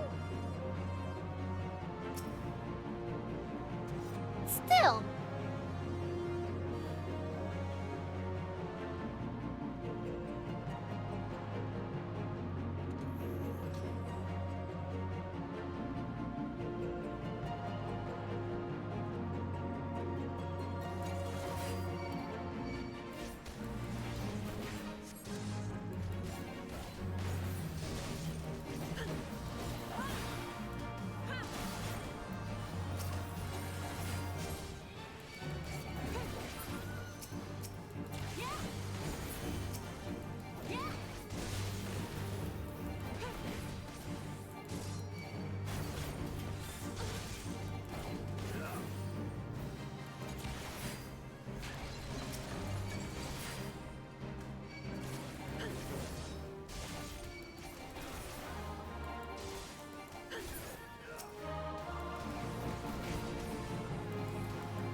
Come on, let's get rid of these ads, please.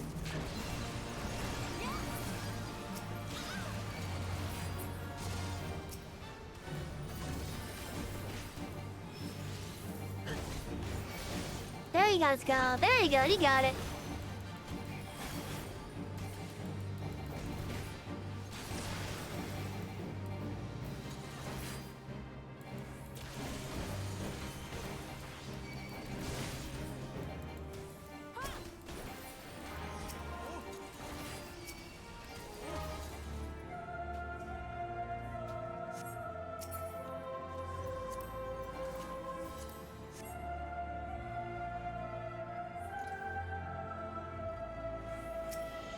There they go.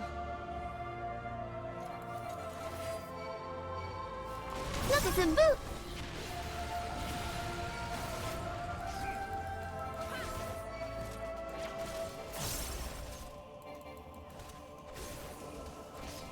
It's a completely optional dungeon.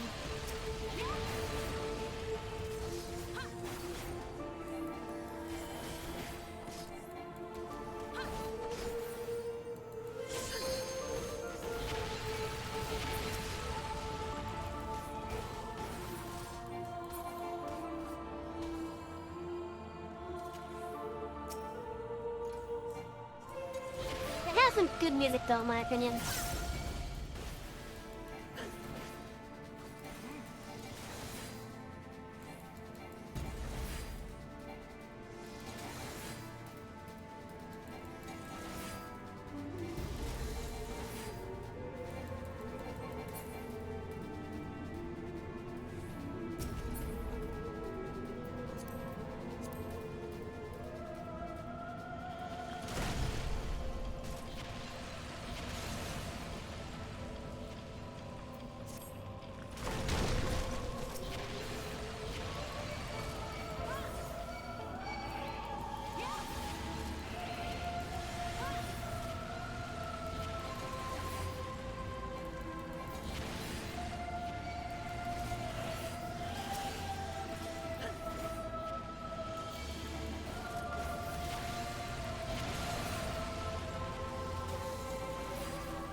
That's true.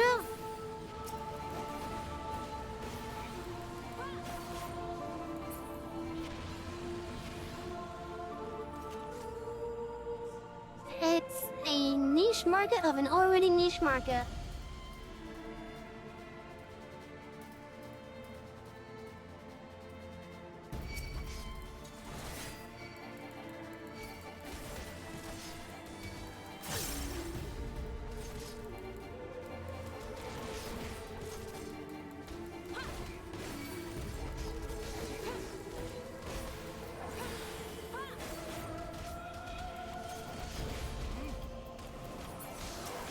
Honestly, I'm enjoying VTuber personally.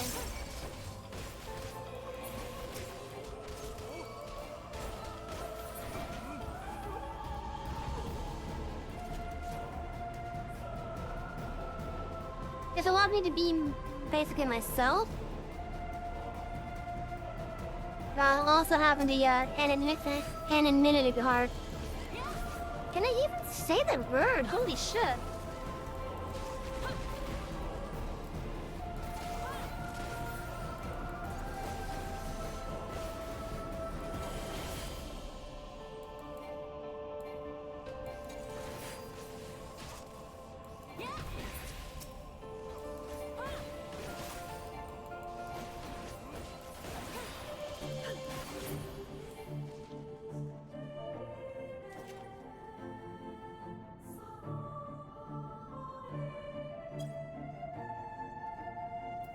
I believe that this one they can ignore the eggs until they hatch.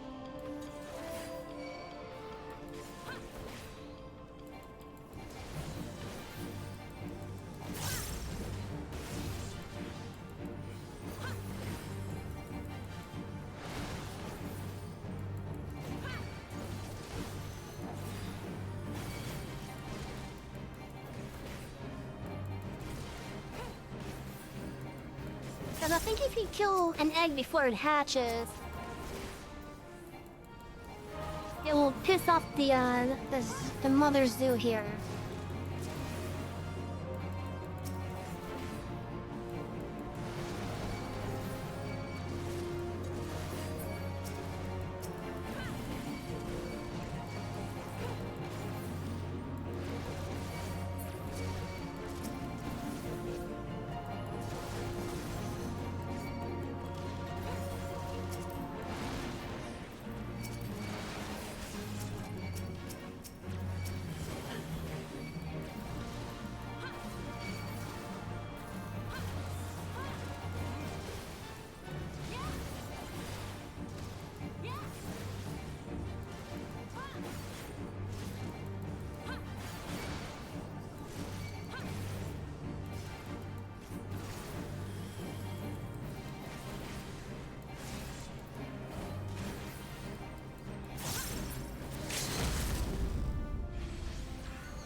Why? Such a waste of a limit break.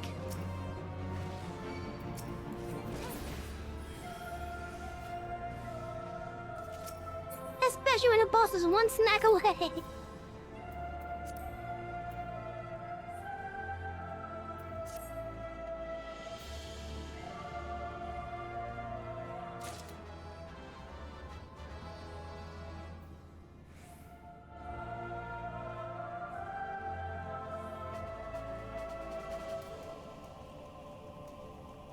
It's not really long, it's more so annoying.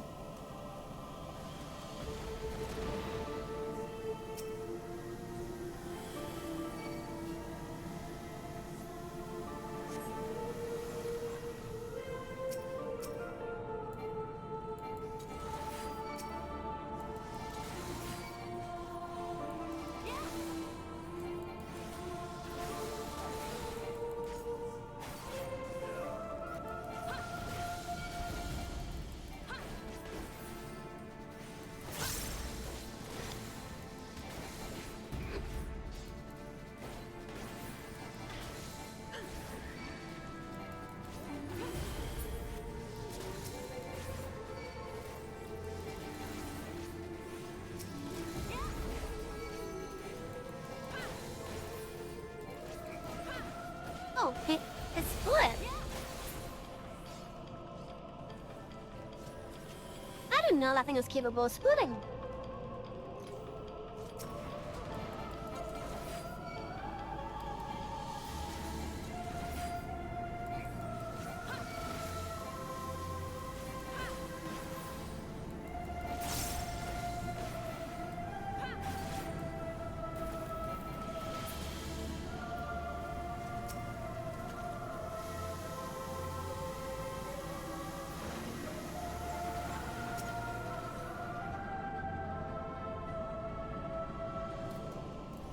I sadly don't remember much for this one, but I think this was a simple take and spang.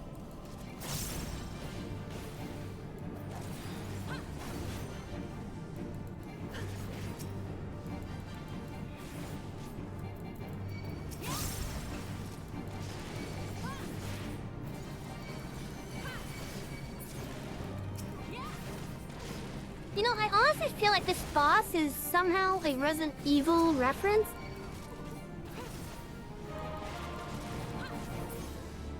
It's not even much of a boss either.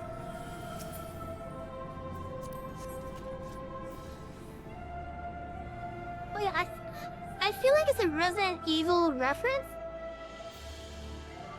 Because the boss itself is called a tyrant.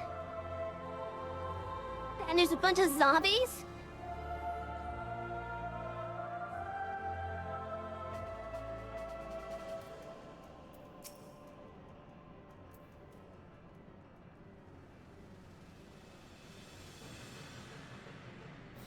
And what's the name of the thing that Nemesis basically is? It's called a tyrant, isn't it?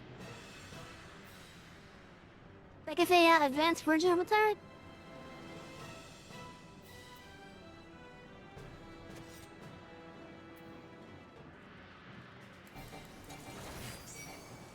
Yeah, so I honestly think that that boss is a reference to Resident Evil for some reason.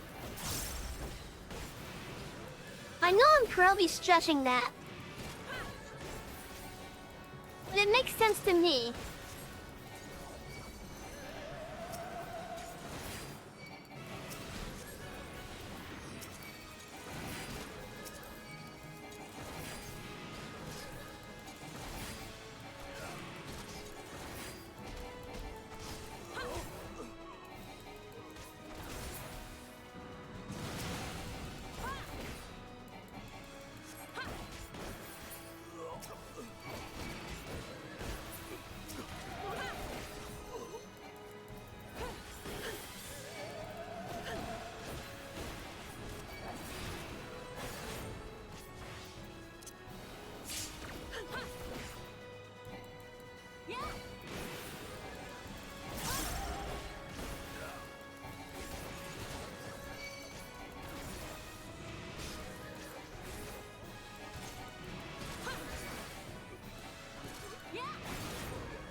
There you go.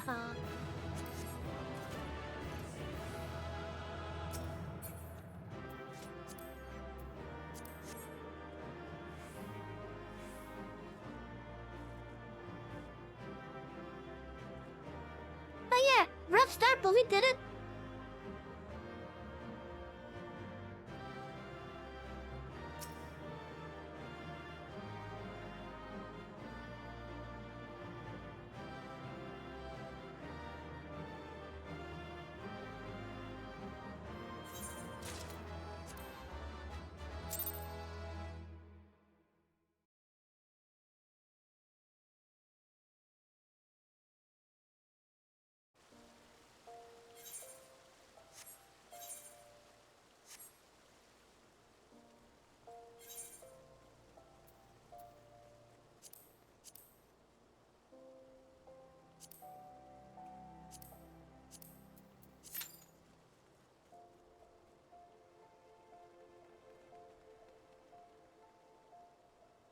Yeah, so before I start the MSQ stuff, I'm actually gonna try to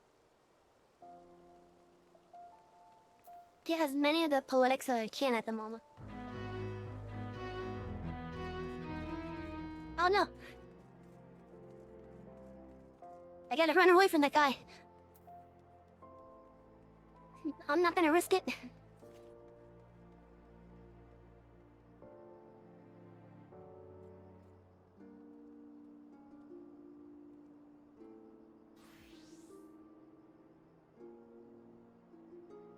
I don't know if what he's playing is copyrighted or not.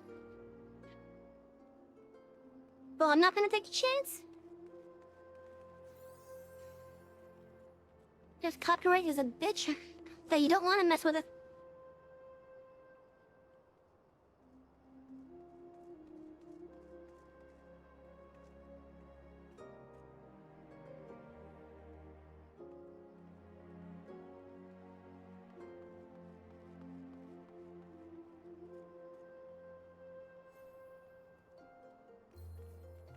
I will say that is actually one of my favorite things about Final Fantasy XIV. Is the fact that there's player-made bands.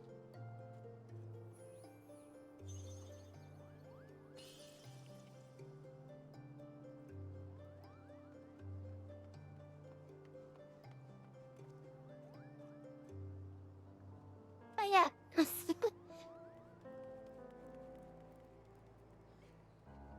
Yeah, for sure.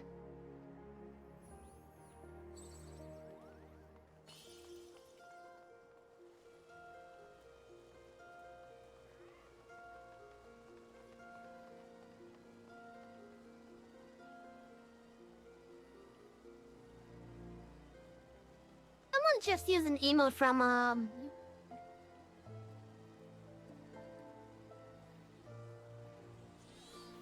what was it called? All Saints, I think? Whatever the Halloween holiday in this game is called, I forget the name at the moment. But the last one included a emote. And someone used the emote and they just put in skedaddle skedoodle. Your dick is now a noodle. And they used the emote. I heard it in the background.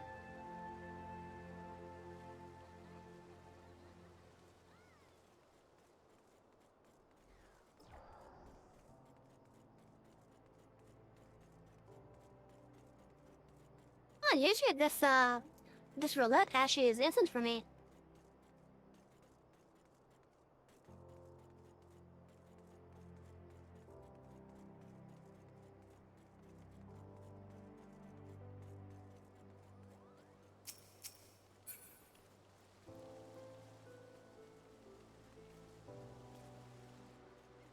But you wanna know one of my favorite things to do with my little private server of World of Warcraft?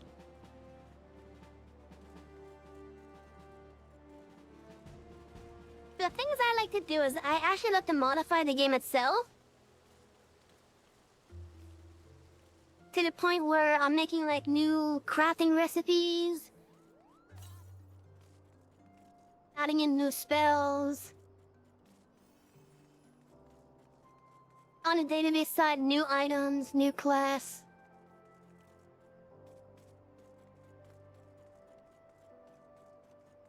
So one of my absolute favorite things to do with the map editing. I could make my own maps if I wanted to.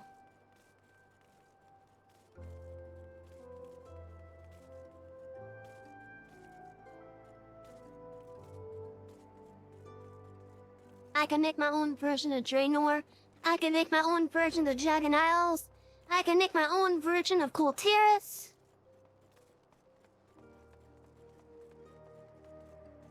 I could take that little strip of land that makes up Gilneas before the Cataclysm and turn it into Gilneas itself.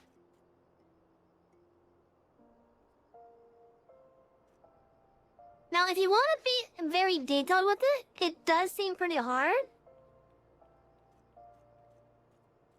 But it's almost as simple as at least in regards to the actual map making itself, it's almost as simple as making a map in like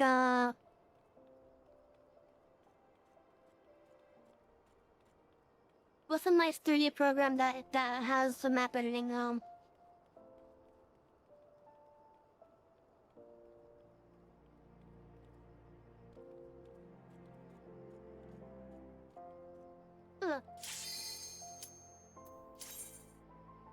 Maybe think like the StarCraft 2 or the Warcraft 3 map editor without using the cliff tool. You know, like how you're able to make hills and such? It's kind of like that, kind of.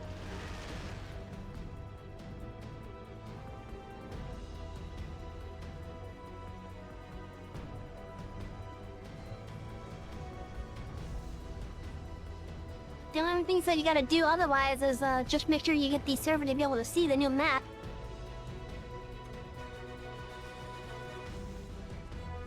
Otherwise, you won't be able to visit it unless you replace one of the maps already in the game.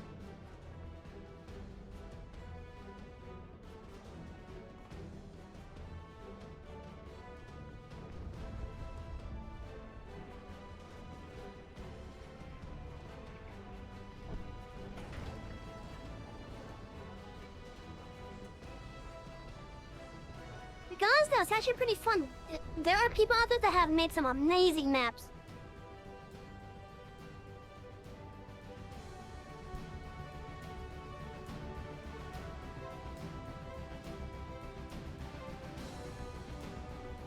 Only downside is that there are people that will be malicious with it.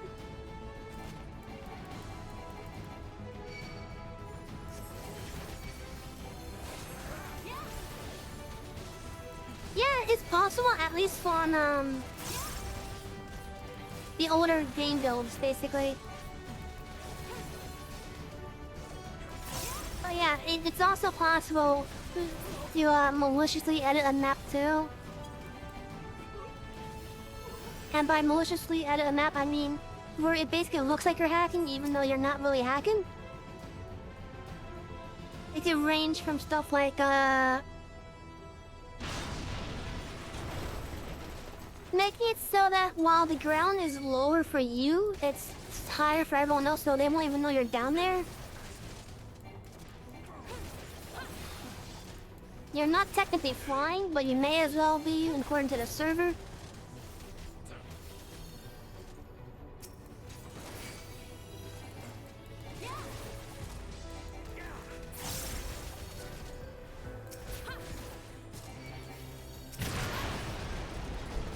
An example of a malicious map edit for that would be like, let's take a battleground map.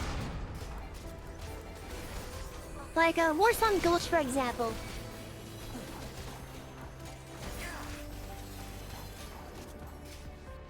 A malicious map edit for that could be like, removing the hard barriers so that you can walk outside of the actual playable area just to get the map, just get the flag and whatnot.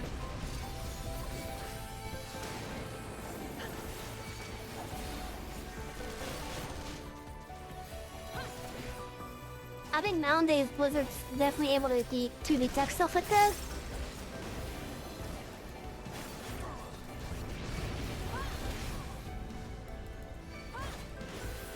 But on private servers, it's still very possible to do.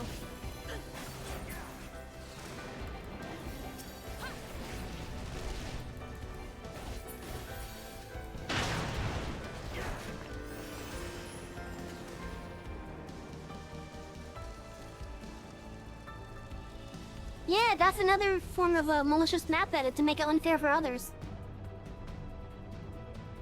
That's another form of it, yeah.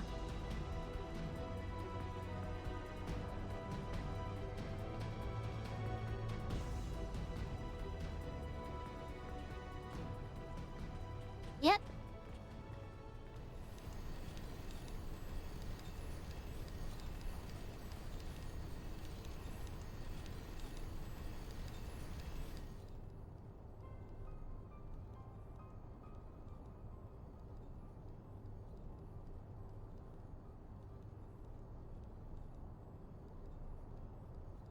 one of the things I wanted to do with my server is I wanted to have the dungeons themselves actually on the open world maps.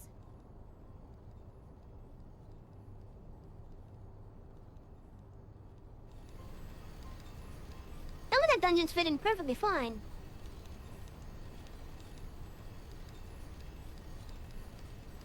But if I was to have AQ20 on a normal map, then I try to put AQ40 in, AQ40 will actually pop out of the ground in random spots.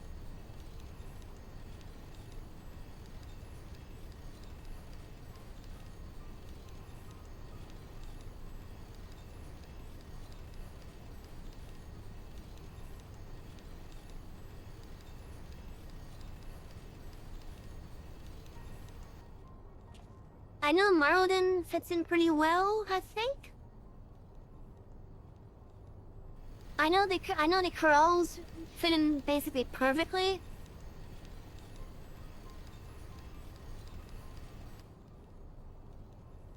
Good luck getting Scarlet Monastery to fit inside of that tiny ass cathedral.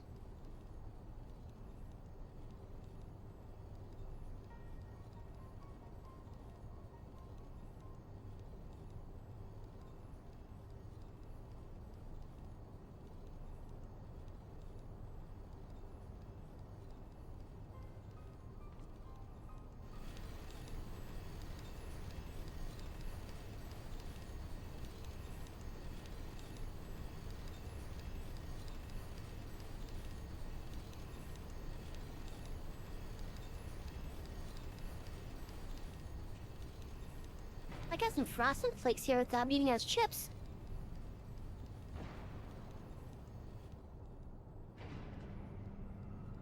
Hey, how you doing?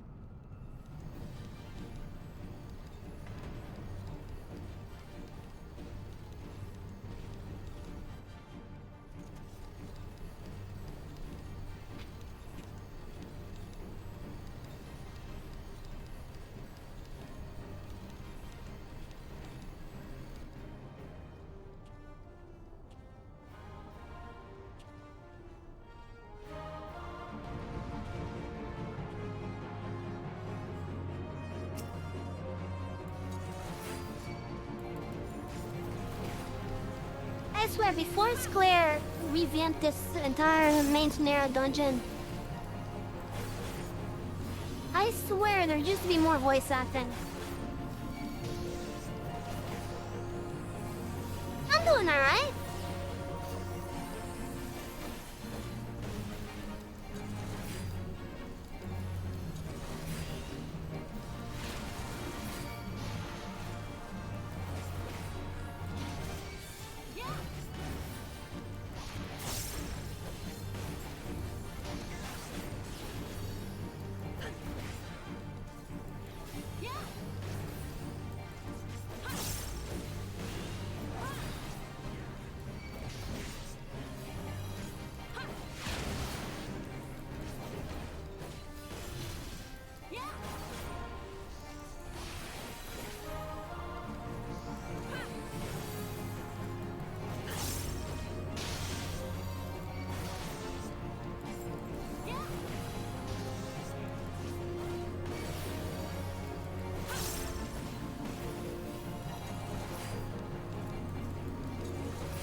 Chat, remember your ABCs. Always be casting.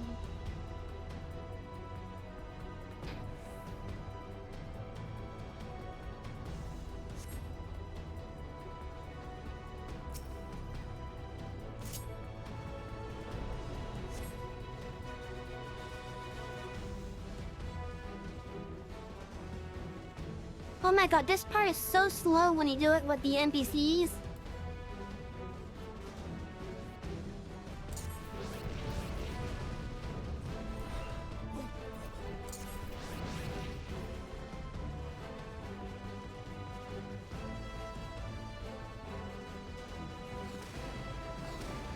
I think it used to be, yeah.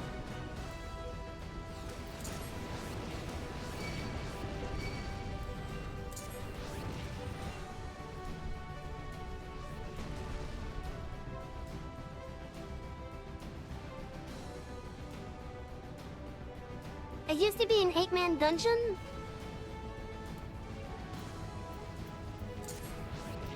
And it used to be longer.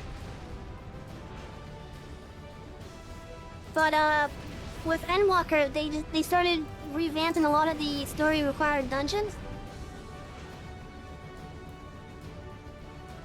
So that you don't need a group to do most of the story.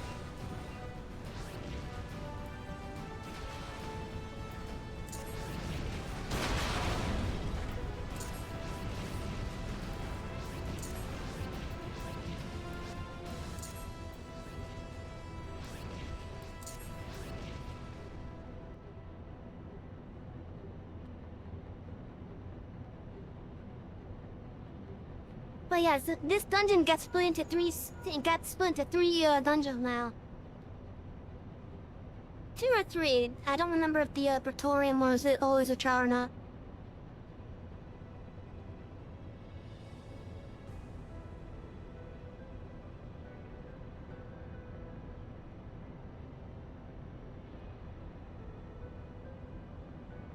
But with the revamp, they took this dungeon and split it in half.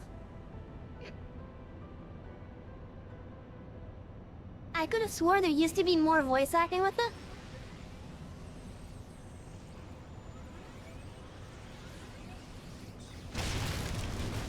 But maybe I'm just misremembering.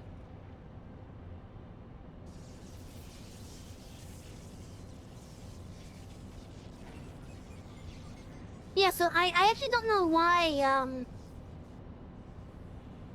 it's not as voiced as I remember to be.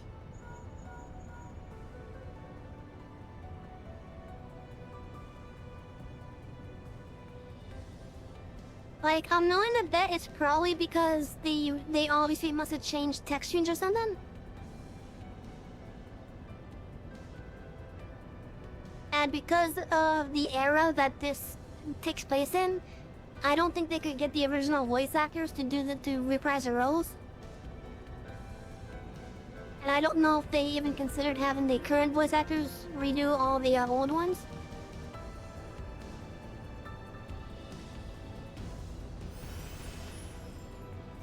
But yeah, so this got split into it got split into 2 dungeons. Maybe it could have been an oversight, for all I know.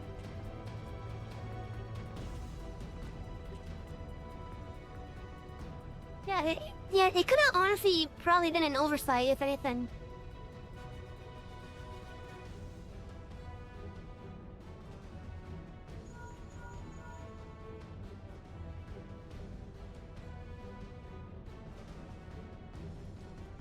I wonder if the original version of the dungeon still in the game files.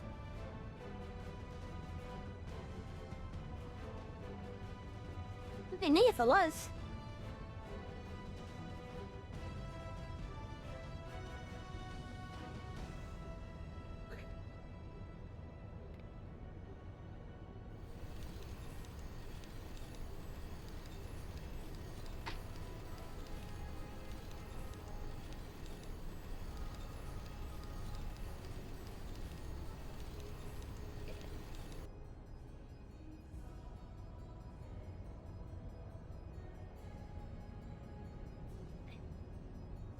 Now, if there was one thing that I wish was the thing for this game, I wish that every cutscene and every little dialogue scene that involved the MSQ stuff at least was voiced.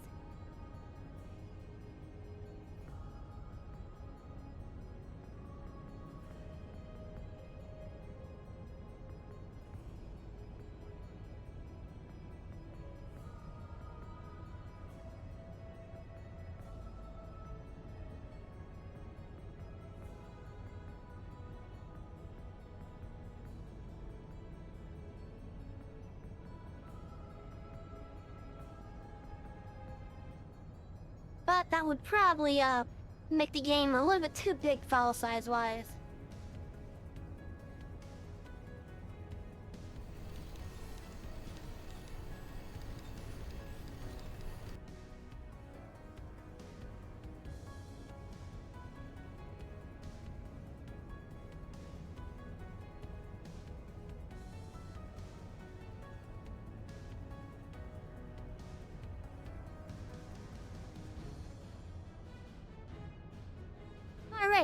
more of the changes to this dungeon other than splitting it in half. The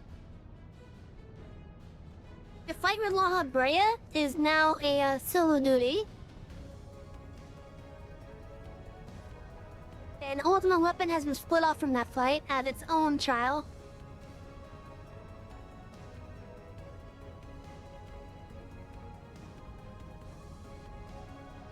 I know! It would be nice if this is voiced.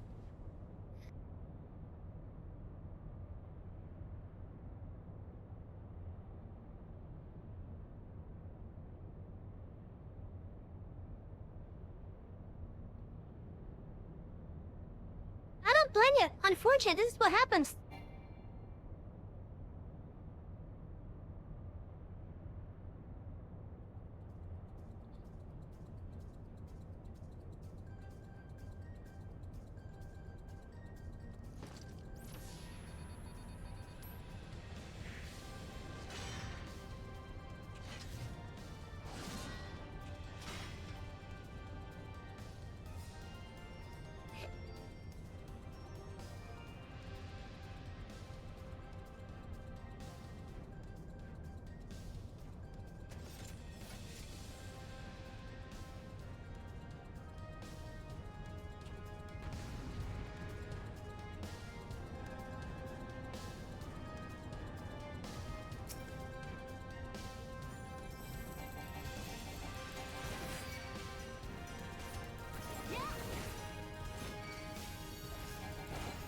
I'm into the center, Nero. Thank you.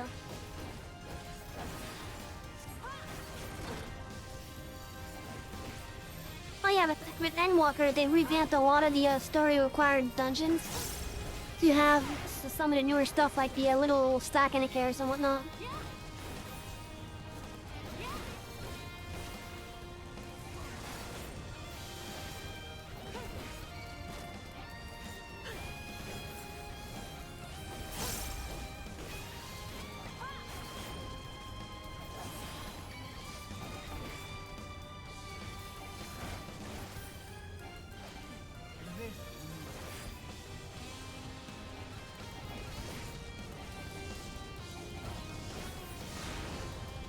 I wish I had my dash!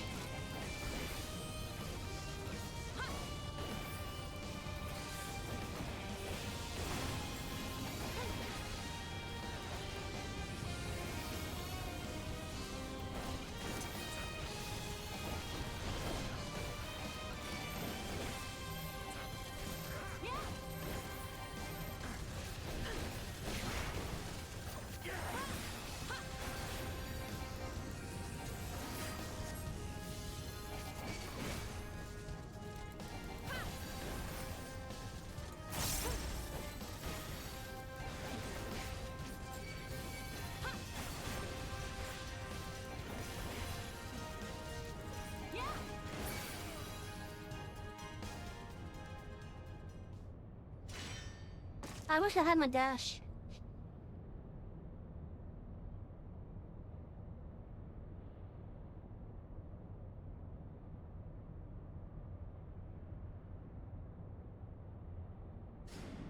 That's some cool looking armor right there.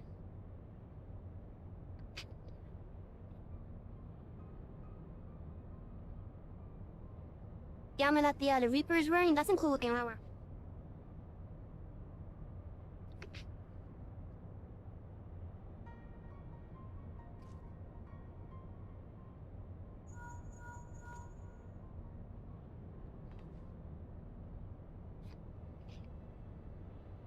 Okay, so since you last played, since you said it was Stormblood, right?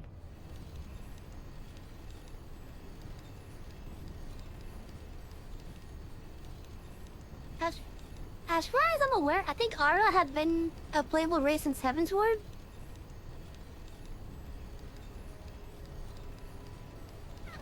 And there wasn't a new race until Shadowbringers, which actually introduced Corruptar and Viera.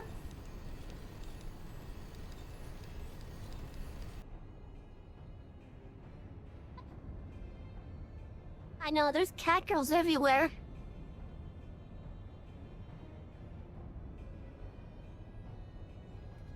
But I like being a small little aura.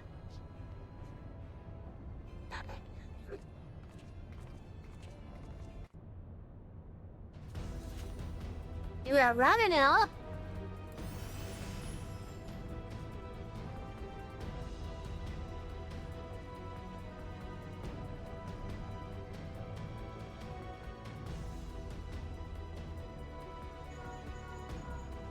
Look for the lift's control panel. It'll be somewhere nearby. Take the lift down, and you should find yourself in the chamber of the Ultima weapon.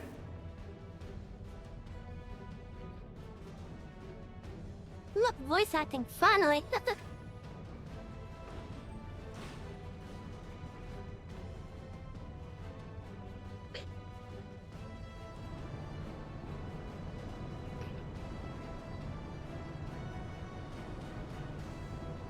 Which tank? The warrior paladin one. Gaius could be waiting for you down there. Oh, and don't even think about dying. You're too bloody useful. The interference is getting worse. I don't think the connection will last much.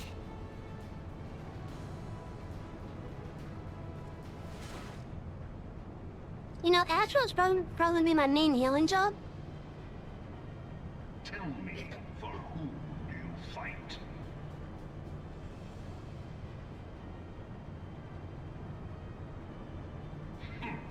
Do you believe in Eorzea?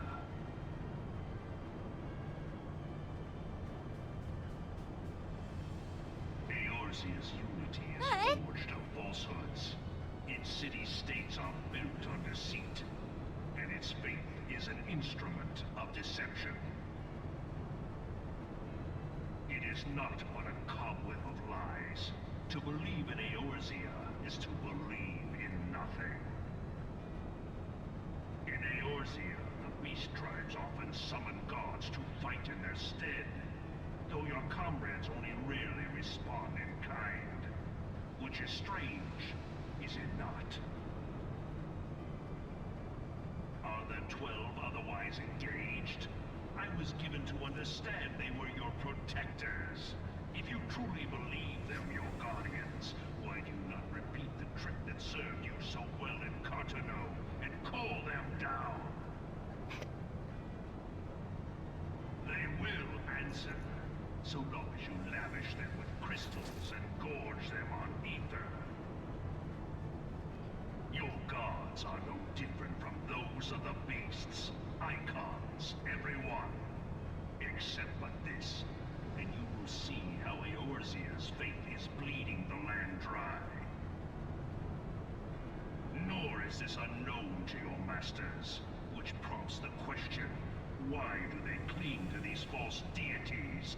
What Okay, chat, we're about to have some ads in a couple minutes. Louis Soir to grovel at their feet? The answer? Your masters lack the strength to do otherwise. For the world of man to mean anything, man must own the world. To this end, he hath fought ever to raise himself through conflict, to grow rich through conquest. And when the dust of battle settles, it is ever the strong who dictate the fate of the weak.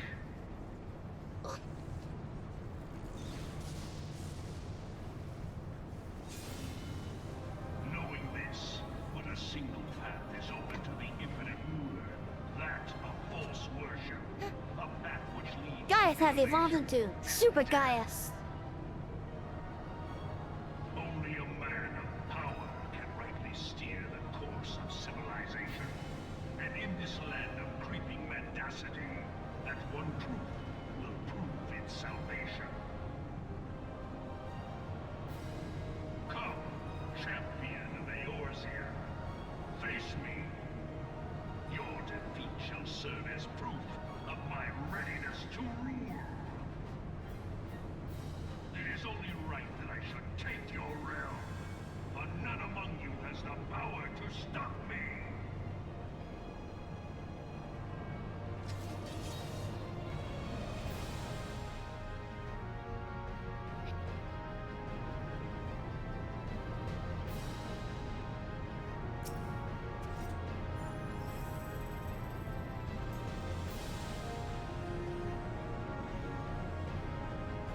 It still does. It's all because of the damn cutscene.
Come. You can finish what you have started.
You know, I actually like Dias as much of an asshole as he is.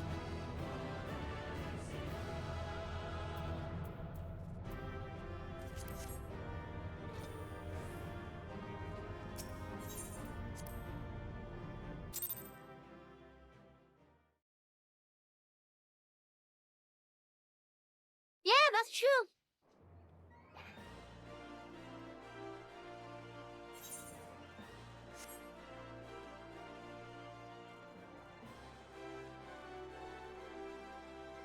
Yep, there's the epic. I'll see a couple of you guys in a little bit.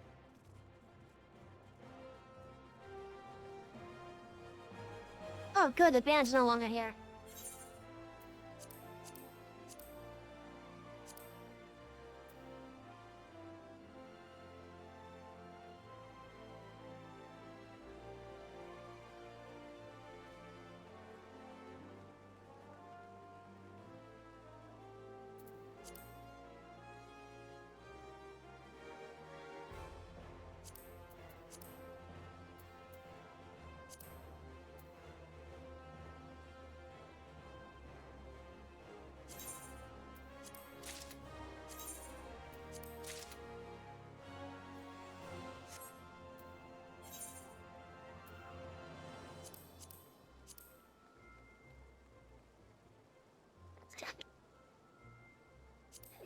Yeah.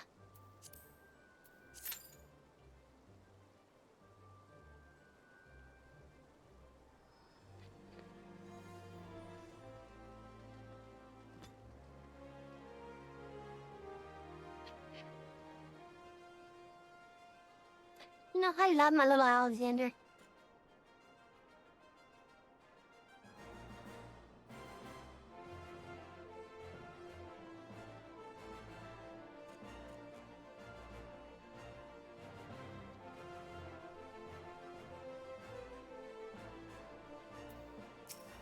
That's true. I'm so happy that I did the whole raid series that's shown and do.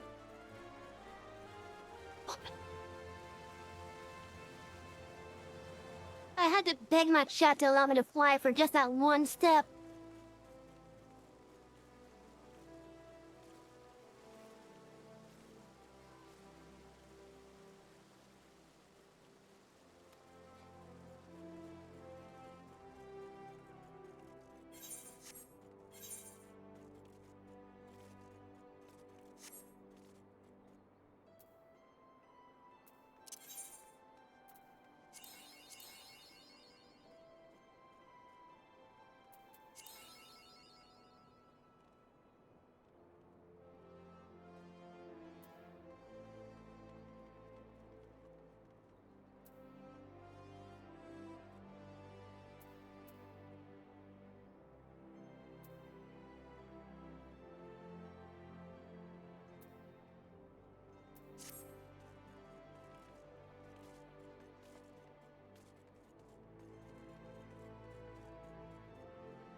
Alright, so since I don't have the day job tomorrow, I'm gonna be able to go pretty late tonight, thankfully.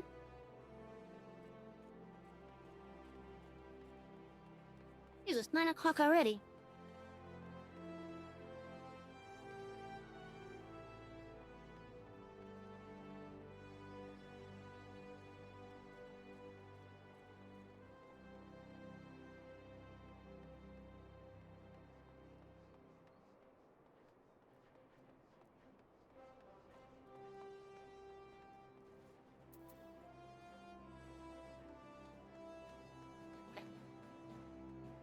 So, I'm not gonna lie, before the stream started, I did do one game of Dead by Daylight.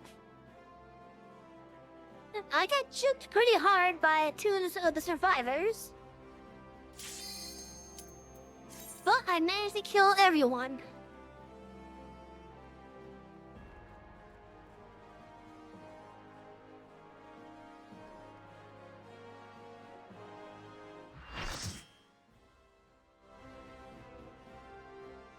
In fact, one of them managed to keep on checking me into thinking, oh, good, I love this fight.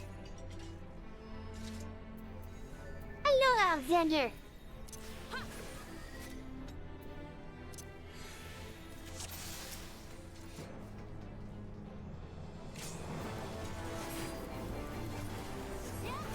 But yeah, so I'm still playing Chucky. I did get juked pretty hard, not gonna lie.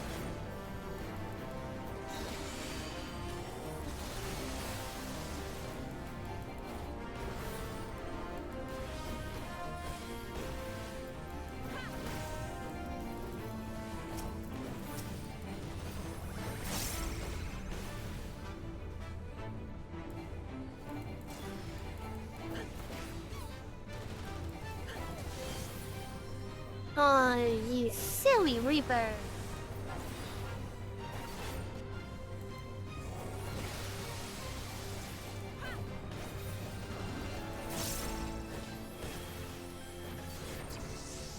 Oh yeah, I learned that survivors could trick the killer into thinking that they went to a locker when really they didn't. I learned that the hard way.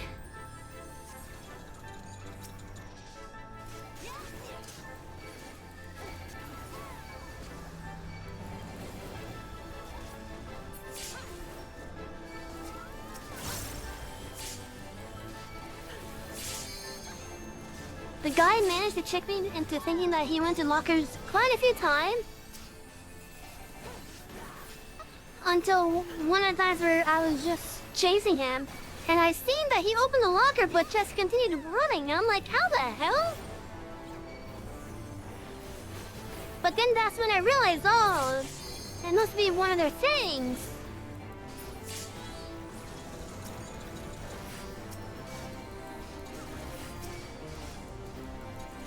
So once I saw that he's capable of doing that, that kind of ruined his chances of using that on me in the future.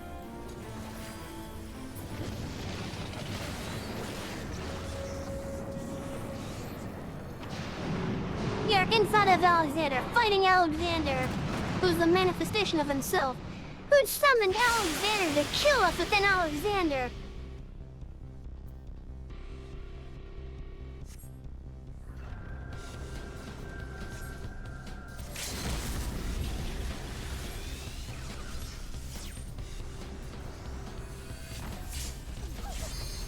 Oh, have you not seen this?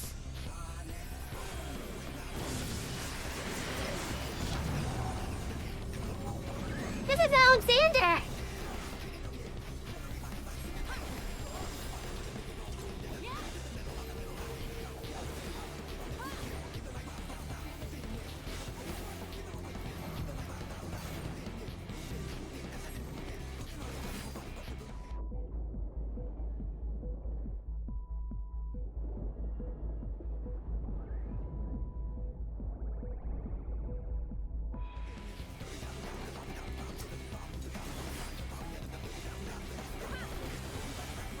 What the heck is that Reaper doing? That's twice now, same move! Dude, not drink.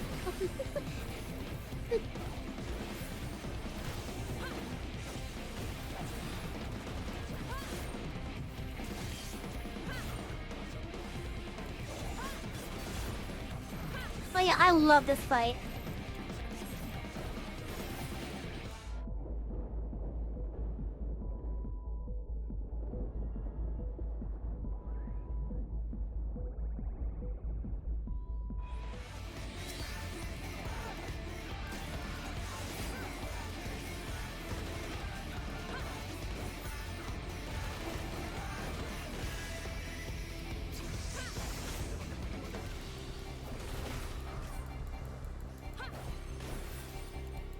Wow, that healer's working overtime.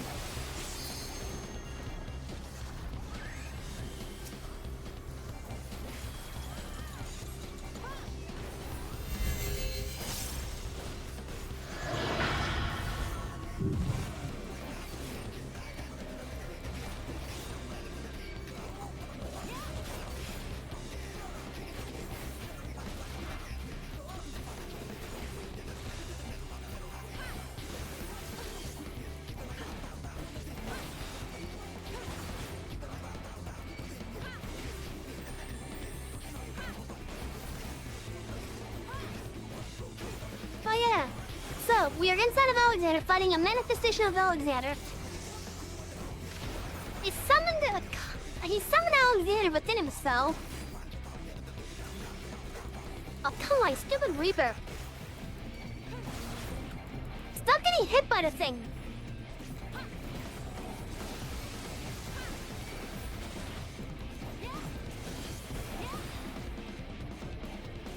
Oh yeah, we're now at the point though, where Alexander summons Alexander again to help him out in the fight.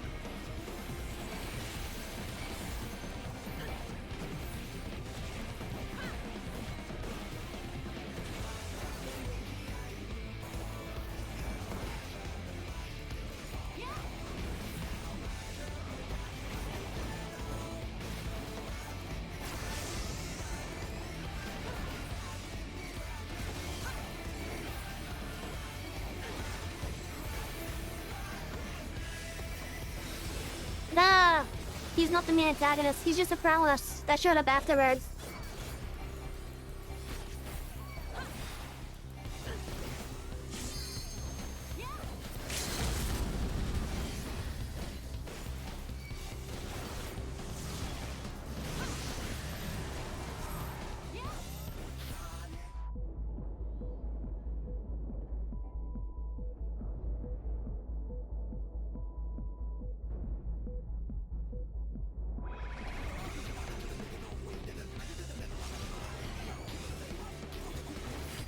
Ow, that hurt.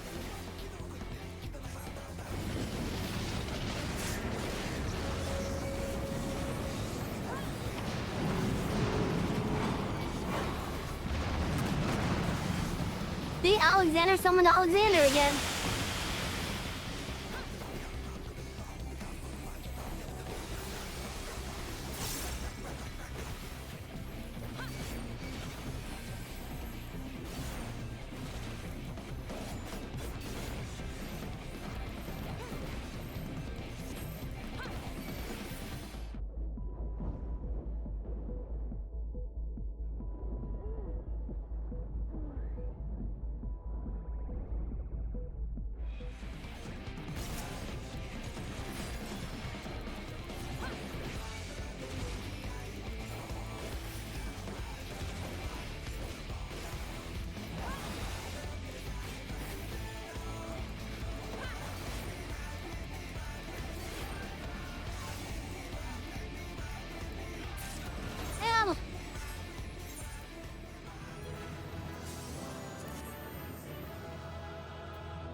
how much either the guy has to use just to have that big thing out there.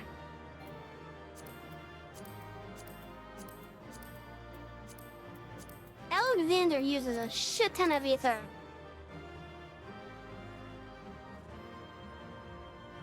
He can't control both himself and a second copy of himself.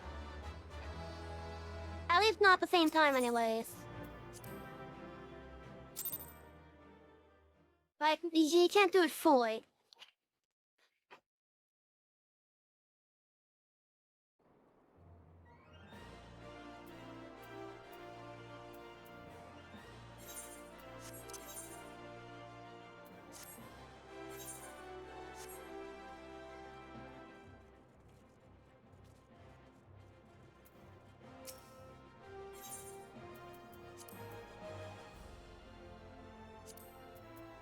Also, I'm curious how many of you guys also noticed that I froze in place.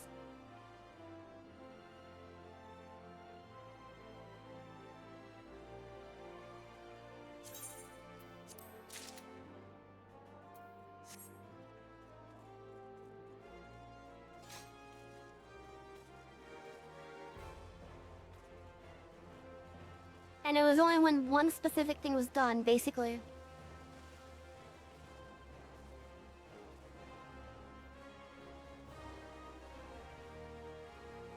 Okay, hey Mon, do you like Final Fantasy 15?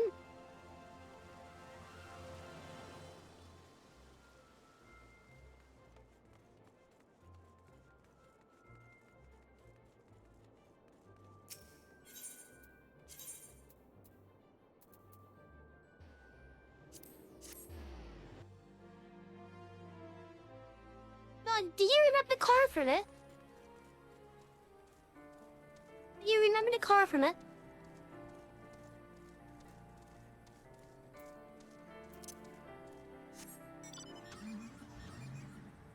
We have it here now.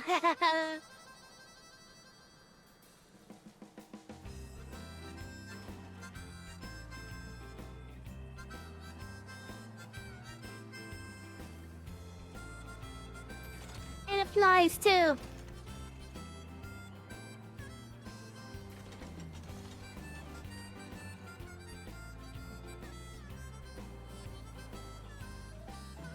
And here's a nice little funny thing. I'm so small. I'm so small, I can't even see over the dashboard. Let alone the hood.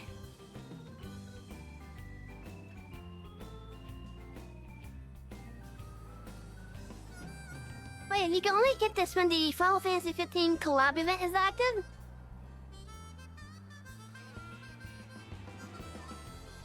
And it's active right now.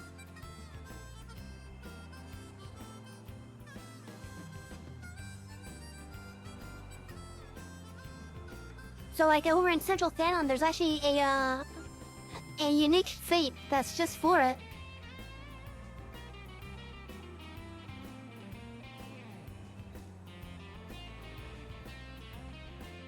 Alright.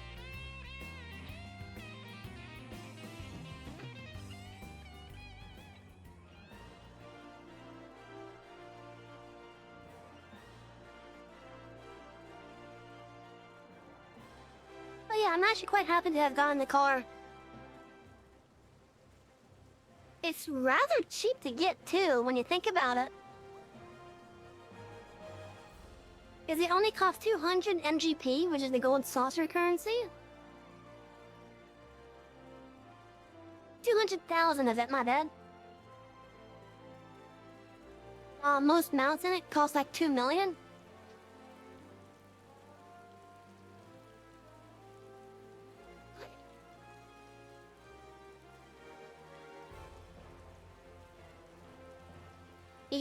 Yeah, it is.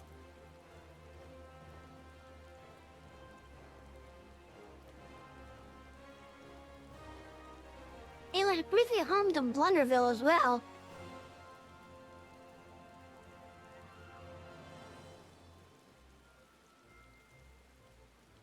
And Blunderville was pretty fun.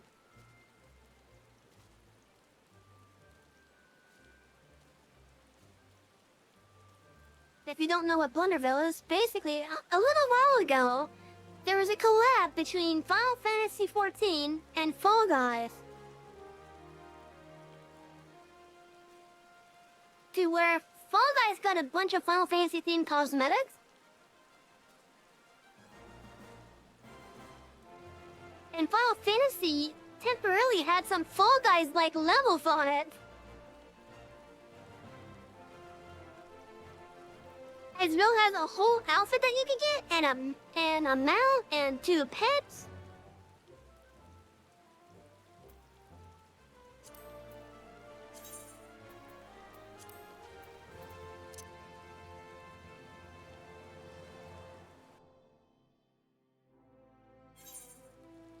It was pretty fun, I'm not gonna lie.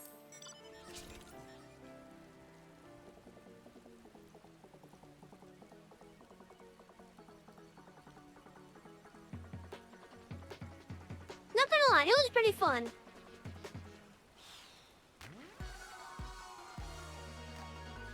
the mount even has the Fall Guys theme on it. Oh, it definitely does.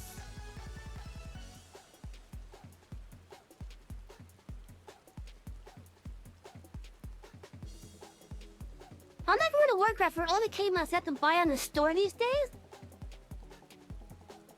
At least in Final Fantasy, you have the ability to get some really nice looking mounts just by playing the game.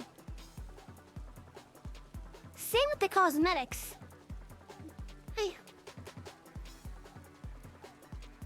Although, if there's one thing that World of Warcraft in that department does better than Final Fantasy, it's World of Warcraft's transmog system being account-wide.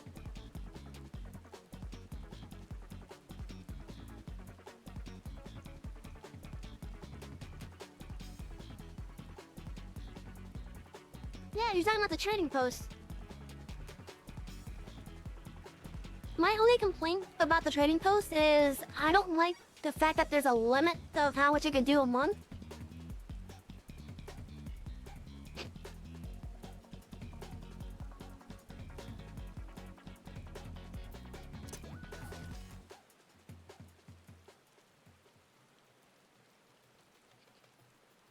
Like, if I could get a private server that's running off of at least Dragonflight for this,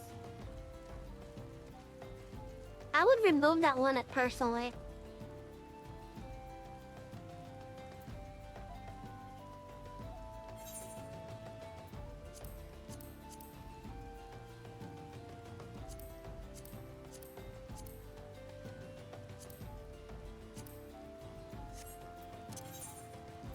Okay, let's go do some MSQ. But yeah, I would definitely remove the currency limits.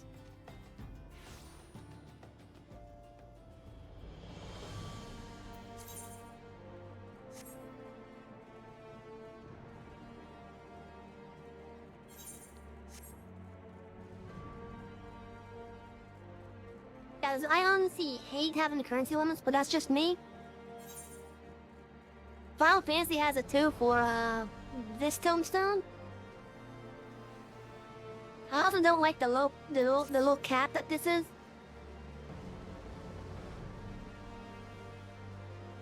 I'd rather there be no cap if at all possible. Or at least a very high cap that takes a while to reach.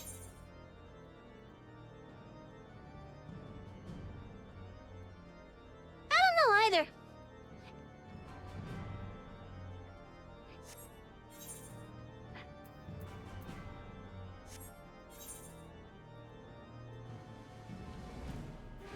Wait, 900? That used to be 450.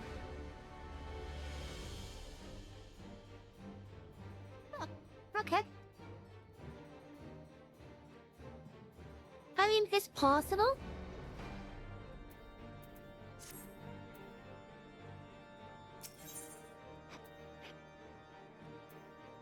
Litany of Peace.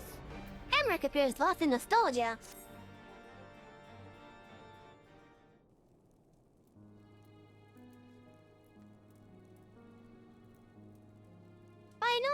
My own friendship with Justinian began some 10 years past, shortly after we joined the Temple Knights. I learned his name soon enough, but Estinian barely registered my existence. I was both a fellow recruit and more a shadow which occasionally darkened his path. And so I might have remained, had fate not seen fit to intervene. While out on patrol, our company was set upon by a dragon, and we were the only two to survive. The experience forged a bond between us, as such life-threatening situations are wont to do. Despite our friendship, he remained an intense and solitary youth, wholly obsessed with claiming vengeance against Nidhogg. Revenge was ever at the forefront of his mind. Revenge for the death of his parents, and revenge for his younger brother. I would venture that in Alphino, he sees something of his lost sibling. And in the ungentle chidings of Athenian, Alphino has found the elder brother he never had. Truth be told, Estinian's tactics observations have saved me from disaster more than once, and I can well understand Alphino's affection for him. He is a friend for whom I would gladly... Lord Commander, your presence is required in the infirmary. Biffy, tell him I'm on my way. Yeah, a lot of people are very tall compared to me.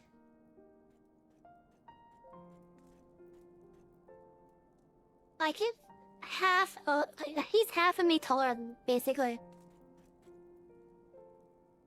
But this guy is definitely almost twice my height.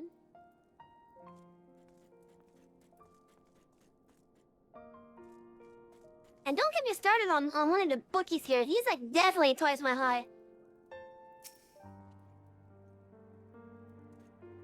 The size difference in this game for the various races is insane sometimes. Okay, Savvy, we must go to him. Upon reaching the infirmary, several cutscenes will play in sequence. It is recommended that you set aside sufficient time to view these scenes in their entirety. Yeah, right, I'm not a Lawfell. I don't want to be a Lawfell. I don't want to be that small. I want to be small, but not that small.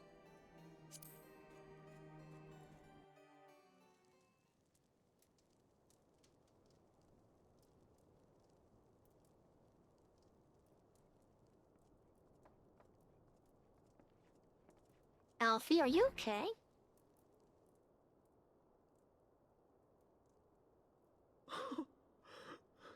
Estinian.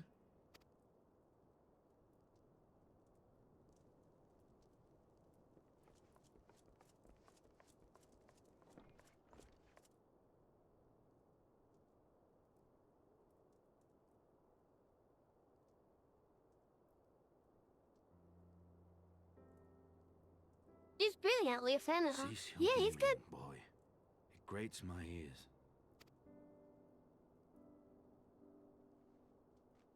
Forgive me. When I saw you awaken, I could not... It was such a relief. We feared you might never wake up. Now, Estinian. If Master Alphino thought any less of you, you would still be Nidhogg's plaything. Or dead. Aye, 'twas but a jest. I thank you, Alphino. And you too, Warrior of Light.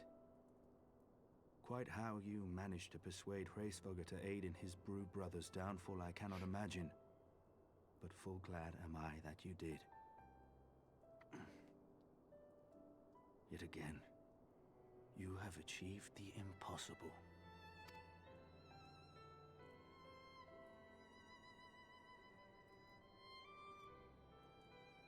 I, for my part, owe you an apology.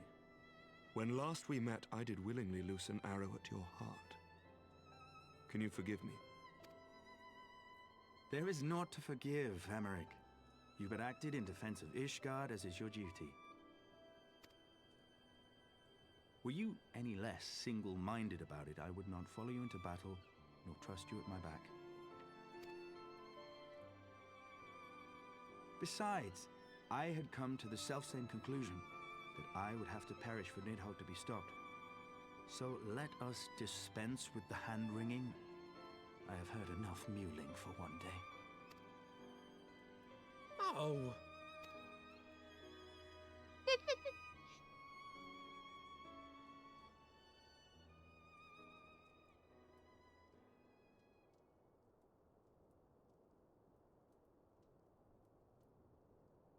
The tendrils of Nidhogg's foul presence bound up every fiber of my being, usurping my senses, but I yet retained some trace of awareness.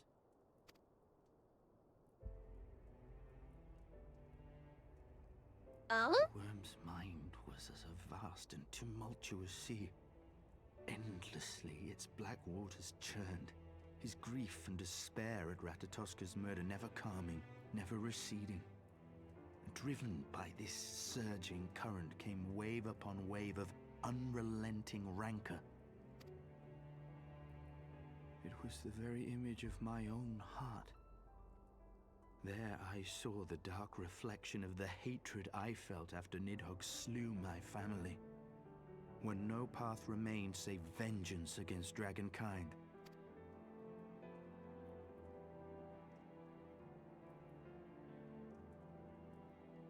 Neither one of us had a choice.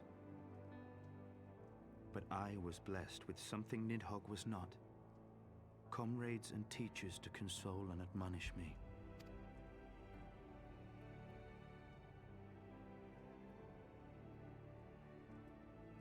Had I not had them to gainsay my obsession, it would surely have consumed me as Nidhogg's did him, and we would have been in all respects alike.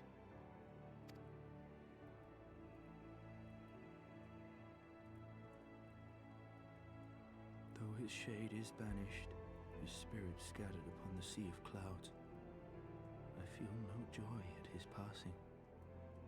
Where once I craved vengeance, I now crave rest.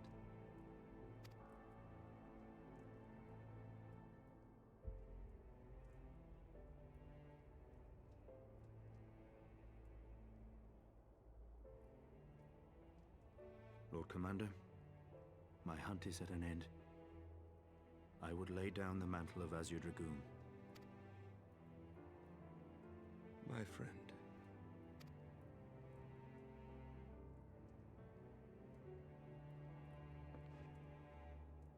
He has tired himself with too many words.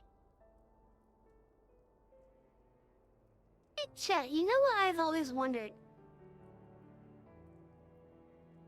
I've always wondered how different the interactions with Justinian would be.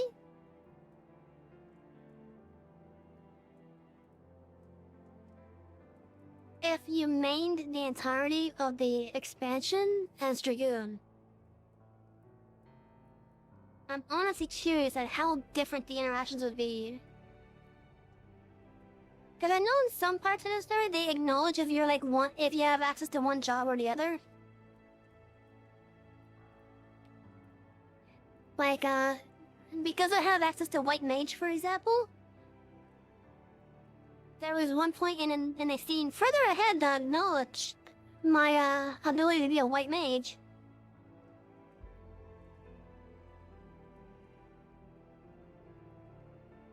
Then, I think with the Hildebrand stuff as well, what was the kid's, what was that person's name? Isumiyan or something? Whatever the name of the Conjurer's Guild Master is, he even acknowledges you as a conjurer if you have that job unlocked.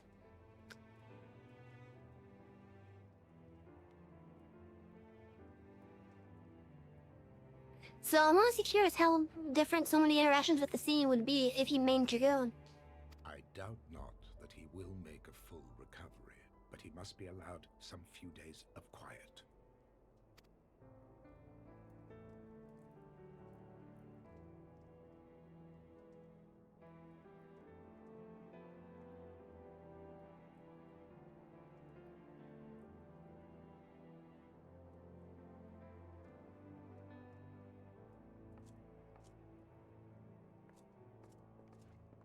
Truth be told, I actually like small details like that. It shows they put thought and care into it. I too must see my path to its end. Sleep well, my friend.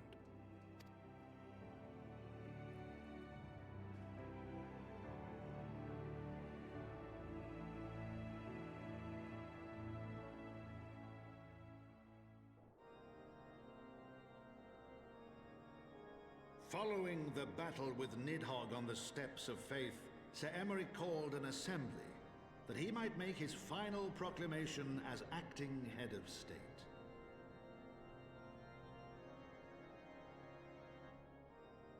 "'Twas there, with one decree, that the 1,000-year rule of the archbishops was ended, paving the way for a new republic.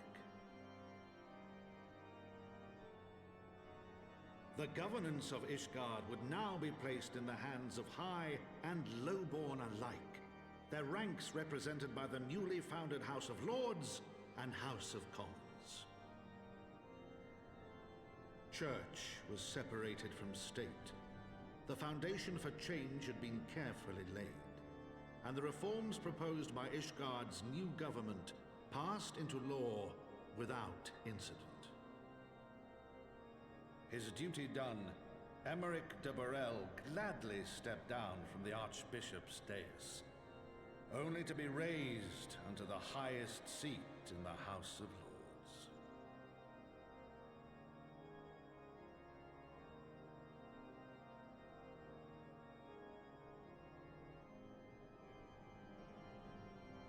Though he strove at first to refuse this honor, the unexpectedly strident voice of the Count de Durandare left him little choice but to accept.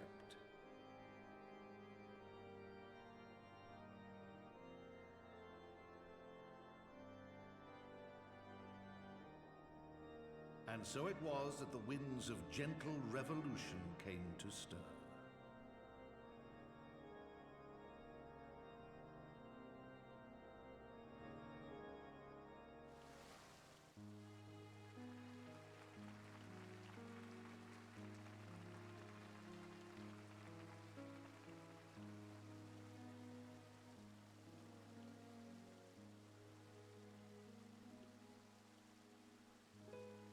Prominent among the many honored guests at Sir Emeric's investiture were the ambassadors of Dragonkind, a fitting symbol of Ishgard's newfound peace.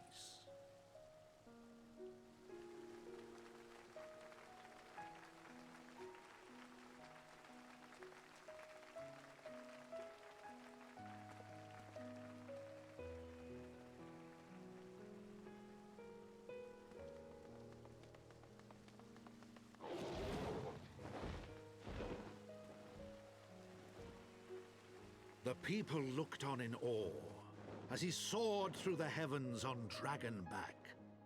And by their cheers did they hail him an Azure Dragoon for a new age.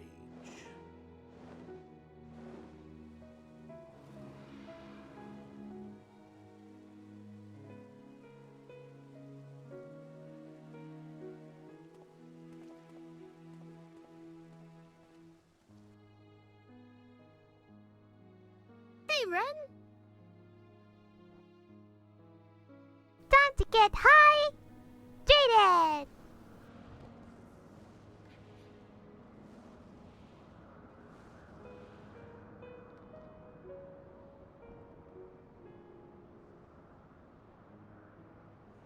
Thus were the notes of the Dragon Song rewritten, the din of war giving way to a rising litany of peace and hope.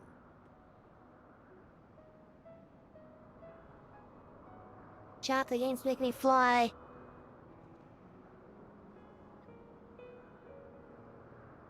I'm doing good. How you doing?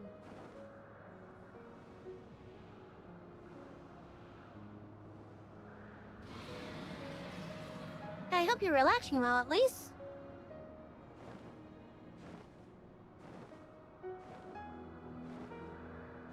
In the memoirs account, NND for Tom. Heaven's word. Oh, you do D&D too? I've always wanted to try playing that.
Okay, now that I'm sure that there's no further text about this until I talk to Emmerich,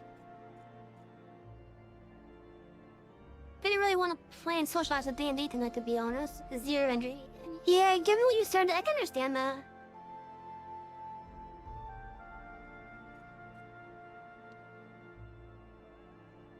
It really was. That's actually one reason why I like the Heaven's Word portion of the story.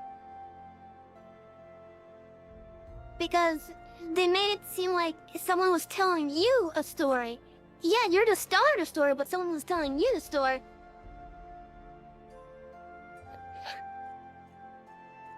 And as you got to the end, you realize the reason why it sounded like they were telling you a story, because the guy was recording history as a story, basically.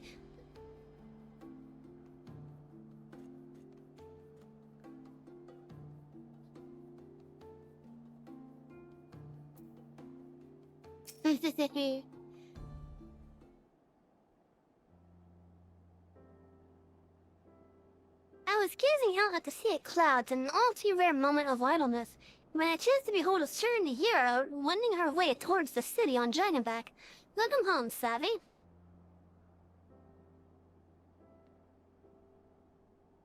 Hey, 'tis no grave matter that moved me to greet you in person. Between you and me, I merely sought respite from the pressures of office. No sooner did I surrender my role as temporary head of state than I am burdened with a position of more prominent responsibility. Oh, my bad, more permanent responsibility. I fancy that it echoes in some small measure the way you must feel when your improbable feats of heroism are rewarded with still more impossible challenges. The myth which guided our society for generations lies in tatters. Am I then to be scorned for building upon the system and ability that I once sought to tear down? Hey, what strange jest is this place that places me at its pinnacle, an auspicious bastard at the head of the House of Lords? Drumpody feels okay at this moment. I see what they're doing and appreciate it, but the pace feels off. Yeah. I think there's too much back and forth between Garabania and the authored area. I think there's way too much back and forth happening between the two areas. Maybe that's why the pacing's not off. I think that might be the main reason why it fell off.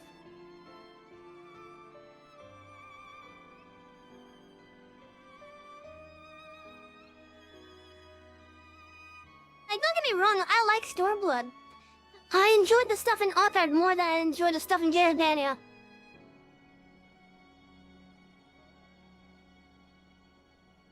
But yeah, I think,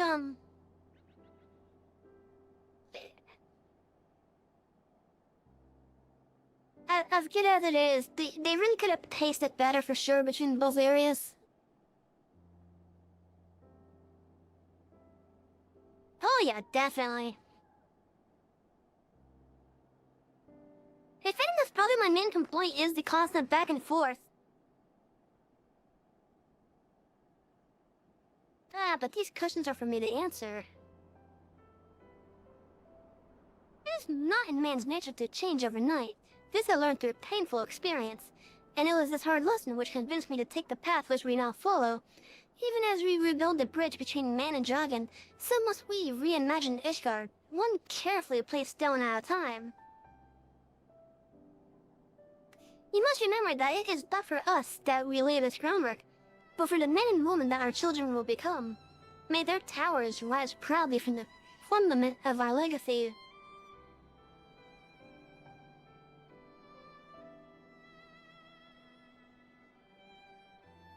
I hear word from Captain Whitescape that Estinian has vanished from his sick room. His willfulness survives undiminished. Should he ever happen upon our unmannerly friend in your travels, pray assure him that I shall keep Ishgard safe until he deigns to come home.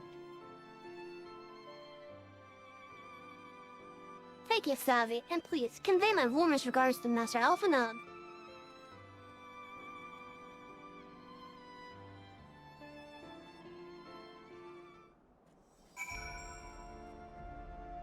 you if you would have asked me out right there.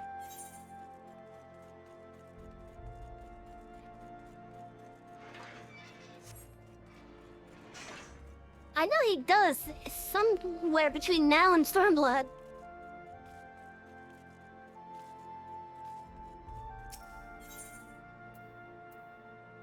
I just don't remember where exactly.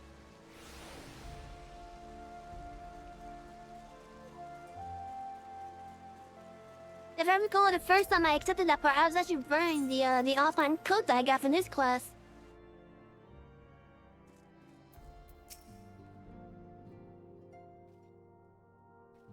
Save the day again, sorry.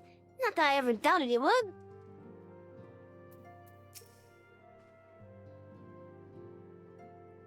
Yes, like Sir Henrik, I do not envy him his new position. Fishguard has chosen a new road, but one littered with the detritus of 1,000 years of broken faith. Yet, though her people may stumble from time to time, I know of none better than Sir Emmerich to lead the march of progress. As for us, there remains a small matter of ushering in a new dawn in the shadow of inscrutable Asian machinations and seemingly endless processing of primals. But we too must walk our chosen path, no matter how treacherous the footing.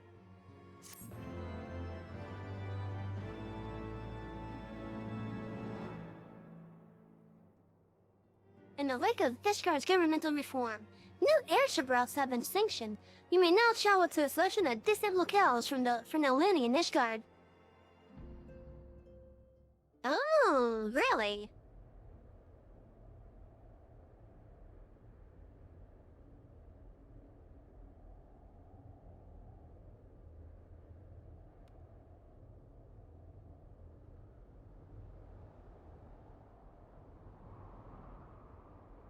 Oh, right, that's what happened to the eyes, isn't it?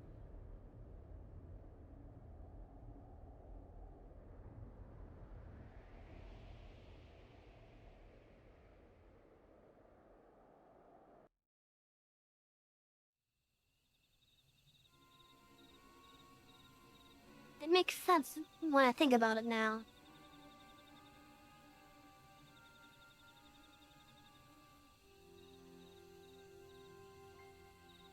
Thank you, Blenhairs. Nay, you need not remain there. We shall rendezvous at the usual place.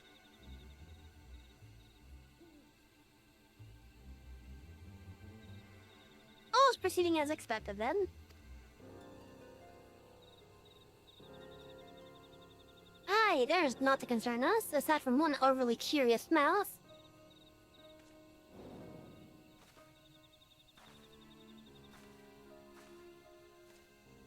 Oh, Alfie.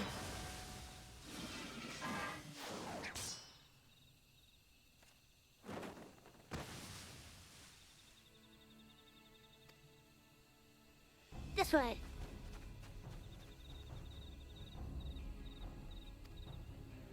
Him again. Hands of no moment, they will play their part and we will play ours.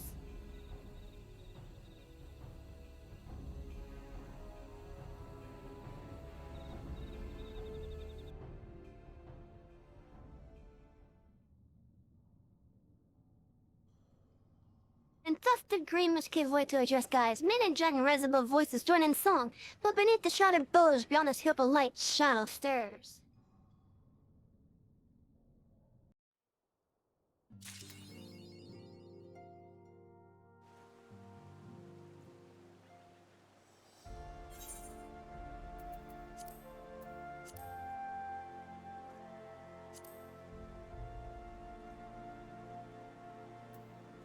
And that is the dragon song portion of the MSQ complete.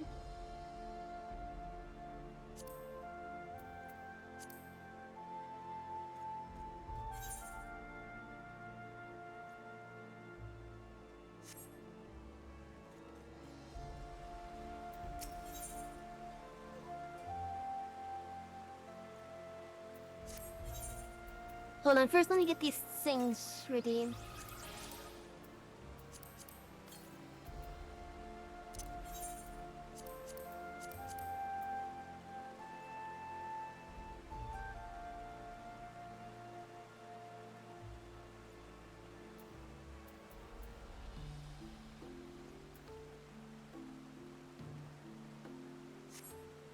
I need to get my inventory cleared out. I'll do that next time I see a bell. Promise is kept. A new day dawns in Nishard, and a house for some night is high tidings for you.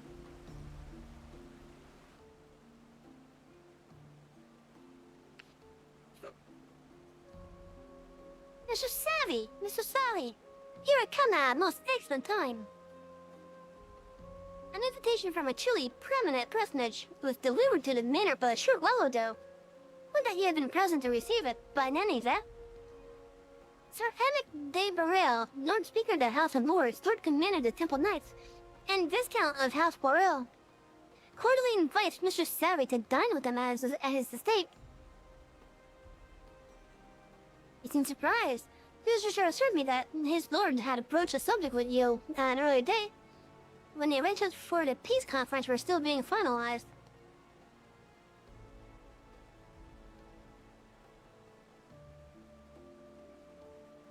Yeah, I remember that. I don't remember exactly how it happened, but I remember that. It's like, yeah, and after this is done, maybe we can have a drink or something. That's what this is, yeah. Of course, the intervening moons afforded little opportunity for leisure. But with the happy advent of peace, 'tis plain the Lord Commander sees no further cause for it to delay. What do you say?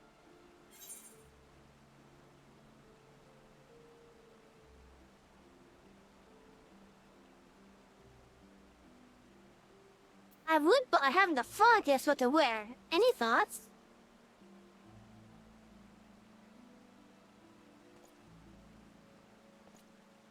You would ask me? Well, I'm sure that as a personal friend of Sir Emmerich, you are at liberty to wear whatever you deem appropriate. That said, when in doubt, a man in note could do far worse than an alpine coat. At least, that is what Lord Emmanuel has been heard to say. I assume the same holds true for ladies. When you are ready, pray report to the Astrologicum. A man of House Borel shall be waiting nearly there to escort you the rest of the way.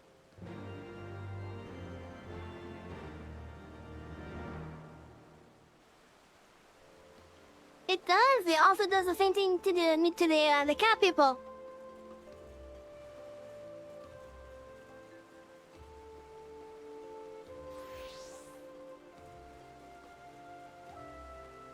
I also don't remember, but I think it did something similar with Ara. Although the Ara have a couple different horn shapes, so maybe not.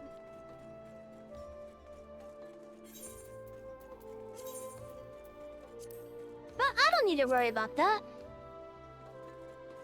I got my cute little dress right here. Oh, also, this was the outfit from the Fall Guy collab.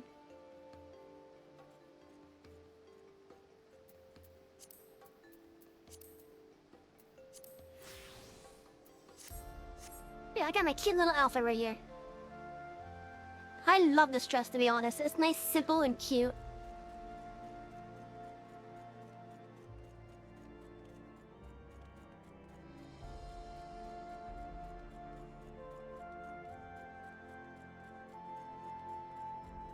I mean, I tell you the same, but I'm just a simple girl.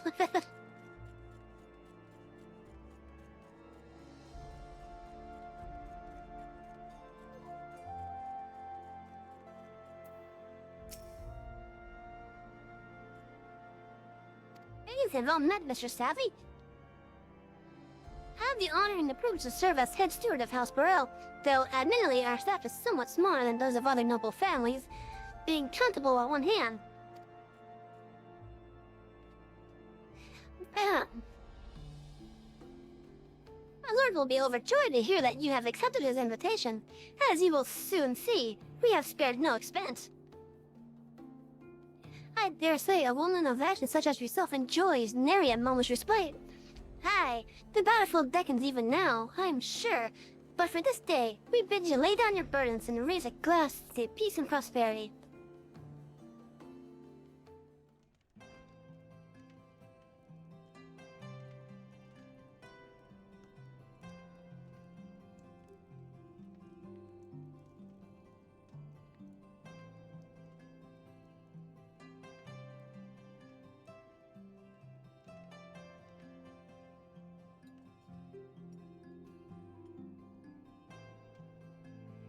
Took Emmerich without his armor for once.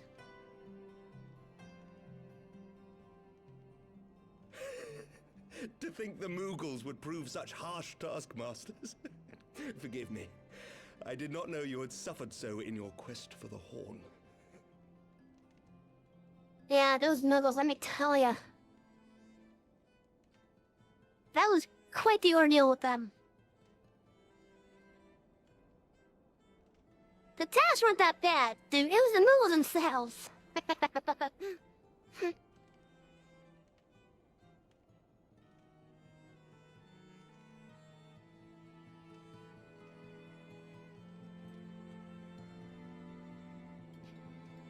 Okay, so I think this scene is just us telling him the whole tale. I must say, your spirited accounts always come as a welcome change from the arid reports which fill my days. And also, I do prefer her mini armor as well. Especially considering that for the majority, if not the entirety of the expansion up to this point, every time you see him, he's in his armor. But this is still a really nice little touch of detail to try to make the world more believable, at least.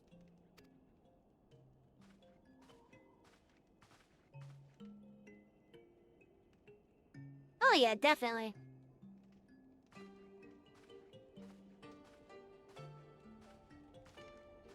Some wine, madam.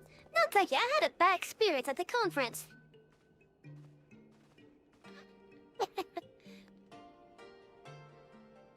So that now me done in armor, it never comes off because I sleep in it. It really is nice to see NPCs that you're familiar with get different clothes and whatnot. It's kind of why I don't do a lot of the streams in a row in the same outfit. That's sadly going to be the case once I get my live 2-day thing for a while. But as far as my entire life, to hear you speak of them, there is much and more I have yet to see. Truly, yours was a marvelous journey.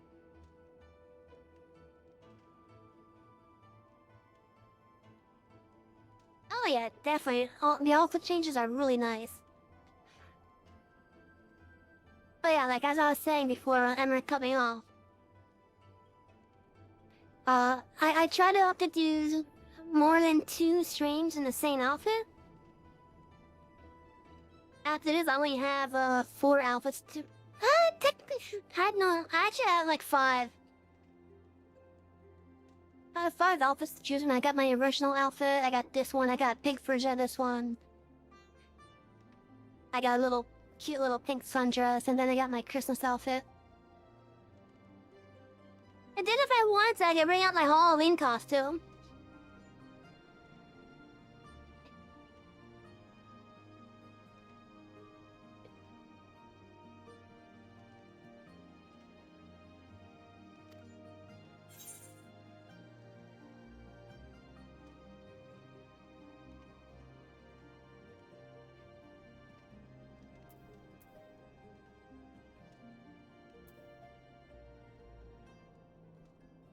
Emmerich, why not join me on the next?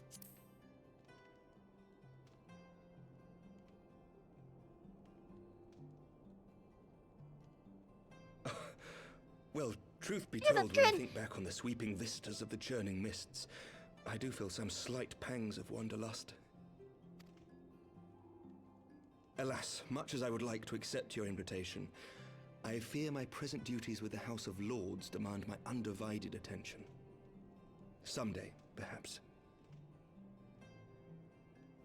And chat with this. I'm gonna wait until the ads pass by because they're about to start.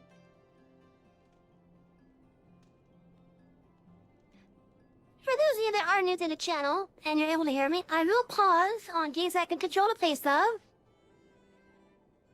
or at least in areas that can control the pace of, for when ads are either about to show up or show up. Because I want everyone to enjoy the stories with us. No, and I don't want to make any gap because a advert decided to interrupt Emmerich here. Besides, if anyone's gonna interrupt people, it's gonna be me. God damn it!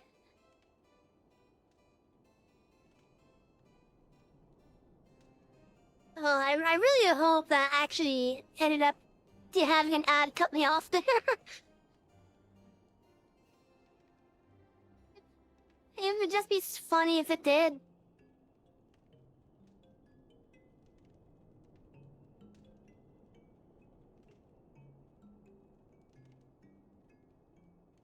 Just imagine, if Venom's gonna interrupt anything here, it's gonna be, hello, welcome. Here's a pill that for you to have. Keep in mind all these potential side effects. If anything happens, consult your doctor immediately. Okay, jokes aside, but yeah.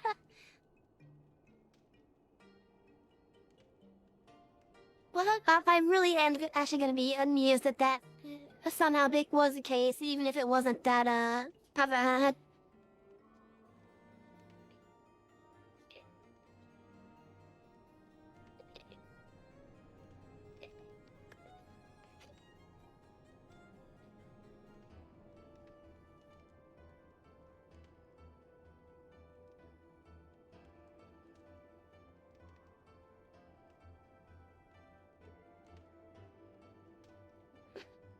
Anyways, for those that can't hear me, I need to find something that I can put on top of my computer tower, but that does not block the vent.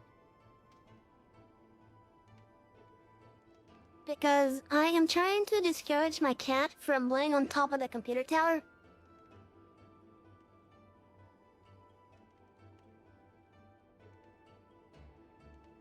Mostly for her own safety, because I don't want her to jump off it and then smash the thing and hurt herself in the process. But also because I do need a computer to be able to continue doing this. But mostly for her safety is my concern. Aww. If I had a kitty can, you guys would be able to see just how cute she looks right now.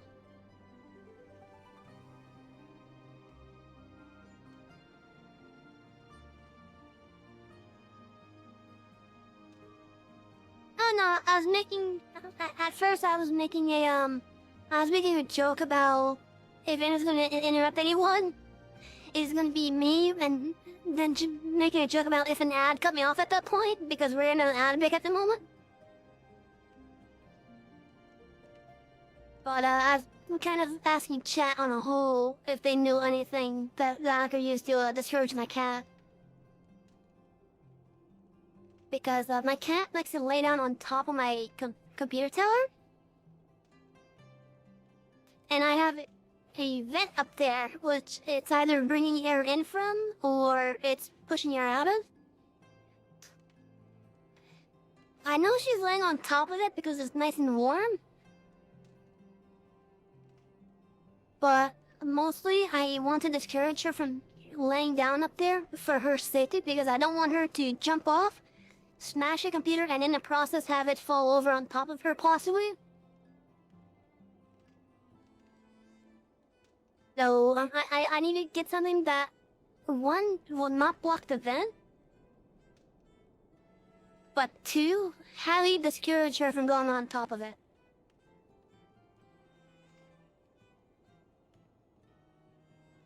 You heard cats don't like touching foil, huh? I could probably put the foil on like one half of the top, because the vent doesn't cover the entire top.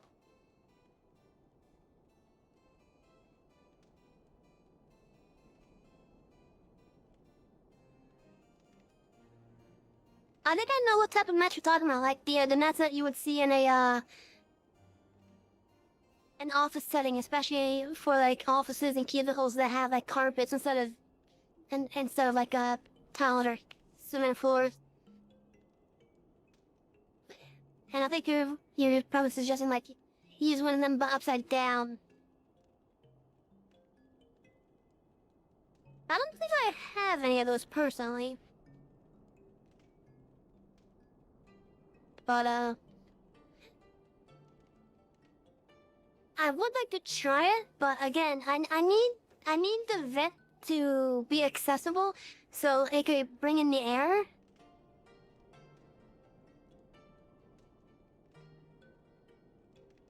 Because the vent on this thing's on the top instead of the side.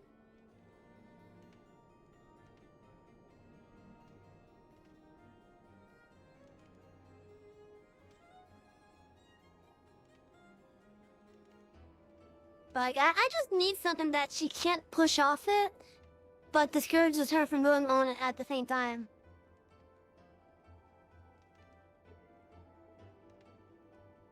Cat mats. Looks like plastic mesh or little plastic spikes.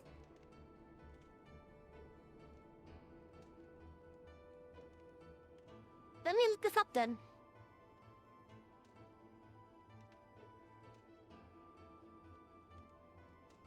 Oh! That is not at all what I was thinking it was.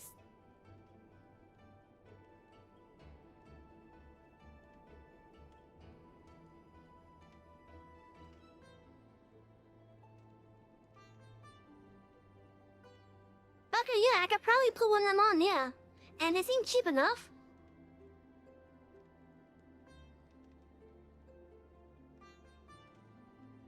I just need to make sure that, I have it put on in such a way that she won't be able to take it off.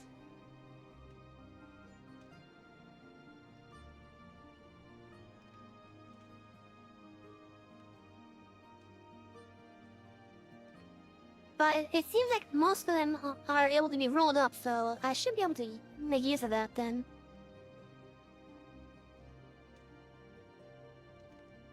Pretty much put it in spots where I don't want her to be, essentially.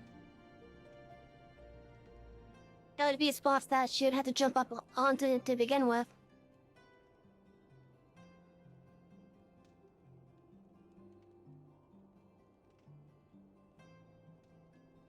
Yeah, different they call it. Cat Max looks like yeah. Well, it's not comfortable to lay on, but not painful. Okay. Oh yeah. I'm gonna...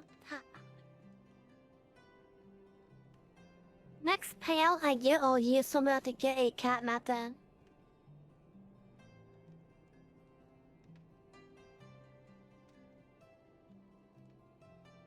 Because it looks like I should be able to get one of them with at least half of the payout. And then the rest of that payout will be going towards my new computer. But speaking of, if you guys want to help me get my new computer and such, you can check out my throne down below. It's completely optional. And I am slowly putting money towards the computer there. But if you do wish to help and you decide to help contribute towards it, it'll help me get that computer that much faster.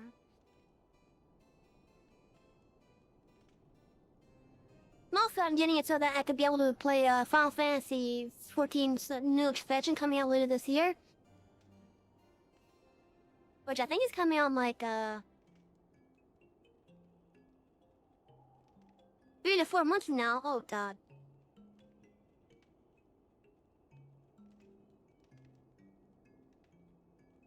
To be honest, I'm not sure if I'll even be able to stream it once the updated system requirements are actually in the game.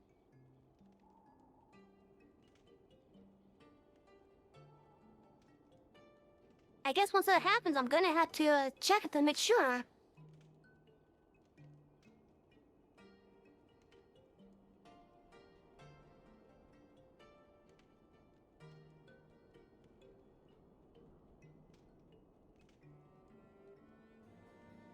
You need to seriously consider upgrading your graphics card at some point? Yeah, I understand that.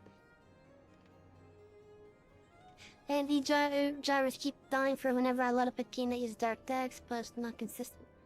That's weird. Well, yeah, like, sure, I have a updated GPU compared to what I was using before. But, like, before I was using a GTX 970. And, my friend Shadow gifted me this, GTX 1660.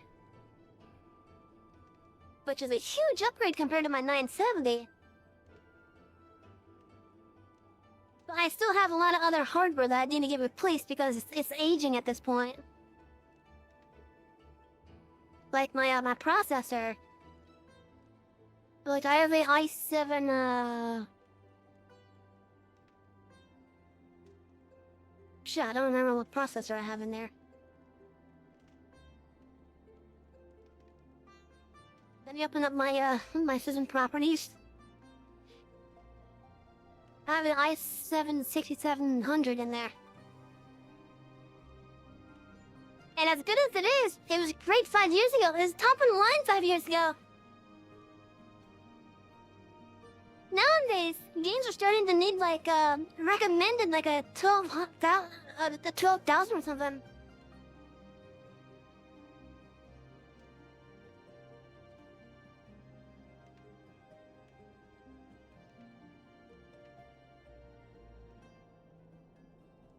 Anyway, so now that we're some minutes out of the ad break, I think it's safe to continue.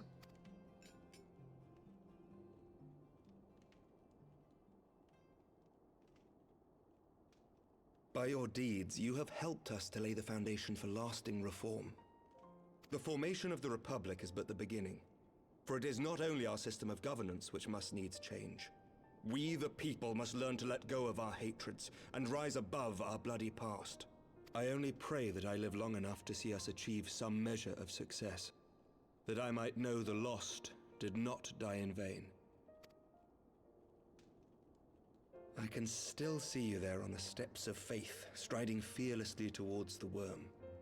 If you could do that, who are we to balk at the challenges ahead?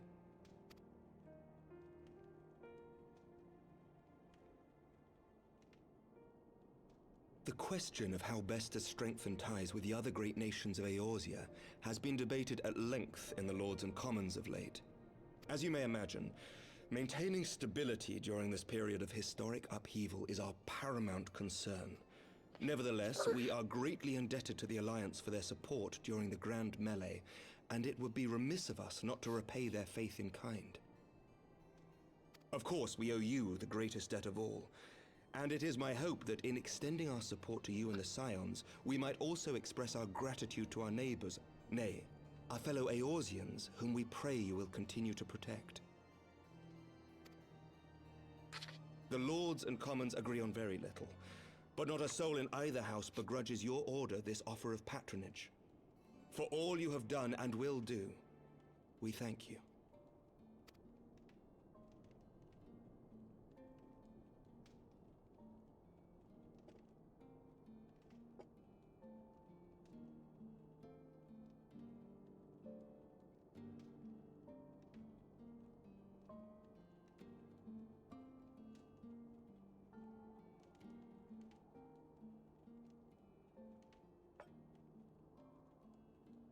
May I ask a personal question?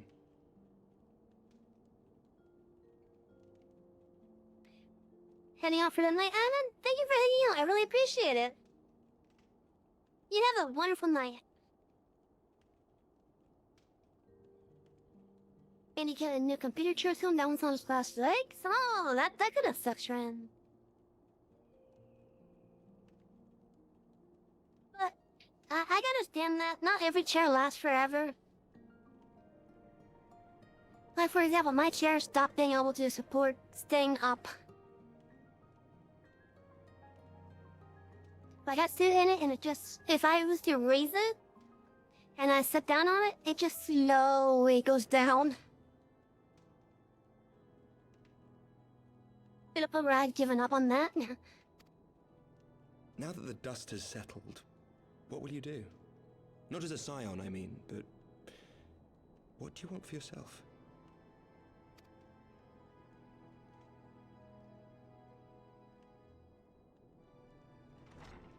Lord Commander, pray forgive the interruption. News from House Fulton. An urgent message for the Warrior of Light. I was instructed to deliver it without delay.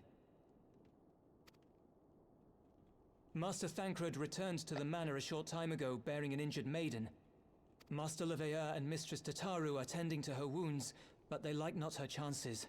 Respectfully, my lord, they have requested the Warrior of Light's immediate presence.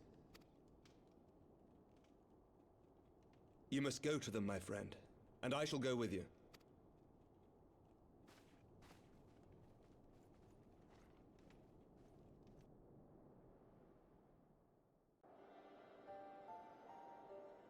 The arms are falling apart, being For held by tape every and hooks and ending strings. marks a new beginning.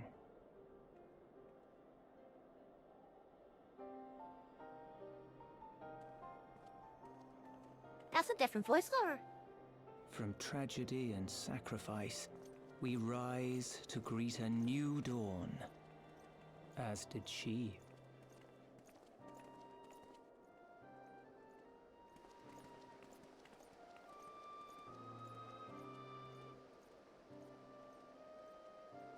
Only to be drawn unto another battlefield, another cause, as if by fate.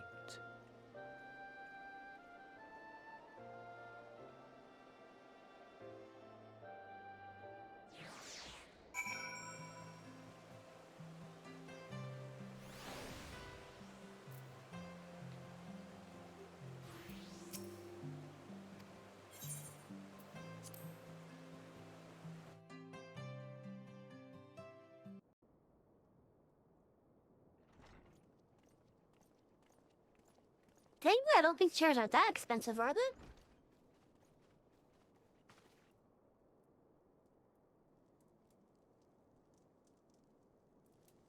Yes.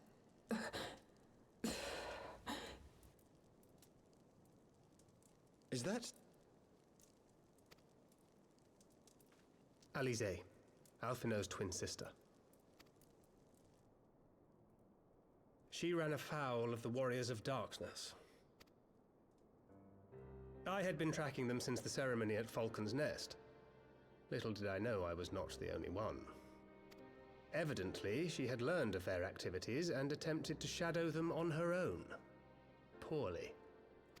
I rescued her in the Twelveswood, and together we fled north. But though I made every effort to cover our tracks, they caught up with us on the Ishgardian border. And in the ensuing struggle, Alize took an arrow to the shoulder.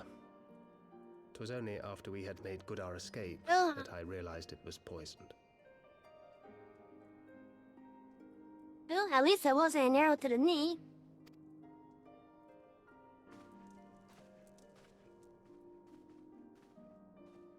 Thank you for coming so quickly. And you, Sir Emmerich.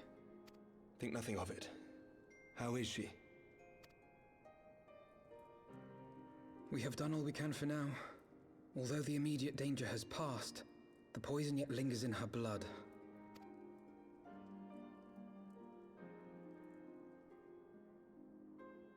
We came to Eorzea together, hoping to bring salvation to the realm our grandfather gave his life to protect. But when confronted with the bitter realities of its politics and its petty powermongers, she was driven to anger and to doubt.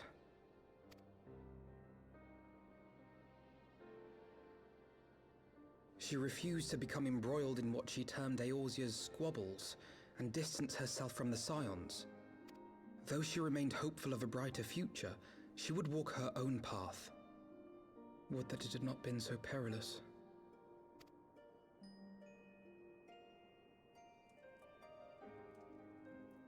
For all our differences, she's as dedicated as any Scion to the salvation of Eorzea.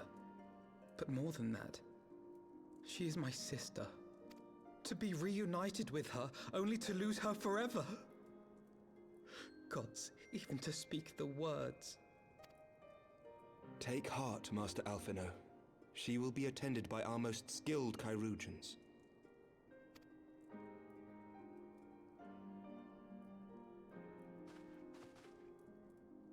Bear Mistress Leveilleur to the infirmary at once. Apprise Captain Whitecape of the situation, and inform him that she is to be treated as my personal charge.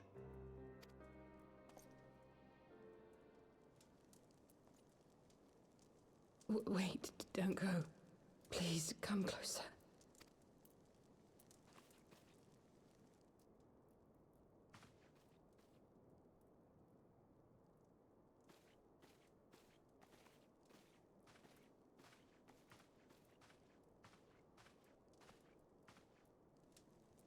The warriors of darkness are in league with the Ascians.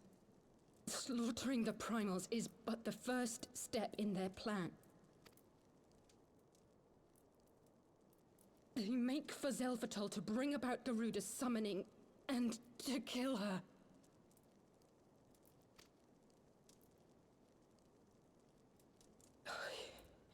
You must stop them.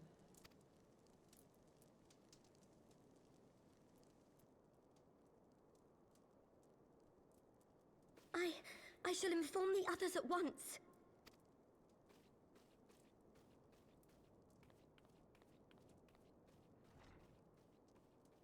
Master Thancred, I would ask that you accompany Mistress Leveilleur to the infirmary.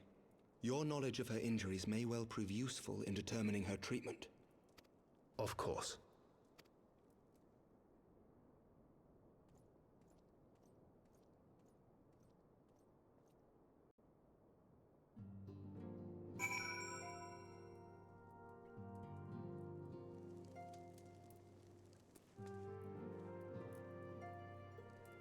That's an interesting turn of events so far. Though the face afforded us the time to share our long-delayed drink, it would seem the rest of my wine cellar will have to wait, as I am constantly reminded there is no rest for the righteous. However much we change and grow apart, some bonds are unbreakable. Surely they won't let her. No, they won't let her perish. And don't call me Shirley. Yes, I know. We must trust in Captain Whitecape and his Chirutans. Did they not bring Athenian back from the very brink of death? Oh, I'm uncomfortably reminded of how he mocked me for praying at his bedside for days on end. What say you, my friend? Shall we turn our attention to a matter whose conclusion we have yet to...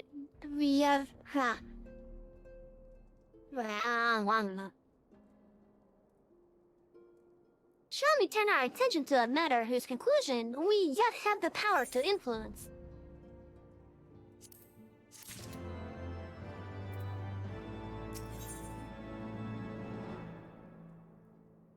Shadows of the First.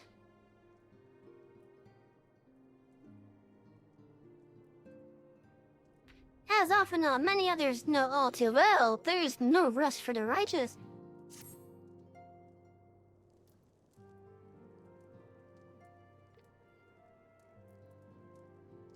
So the warriors of darkness and the Ascians are conspiring to bring about Garuda's summoning, that they might put her to the sword.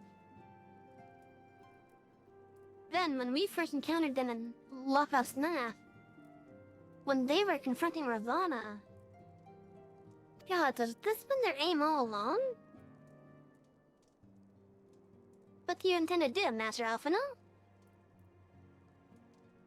There is much more I did not understand, but I know this. A primal summoning cannot be ignored.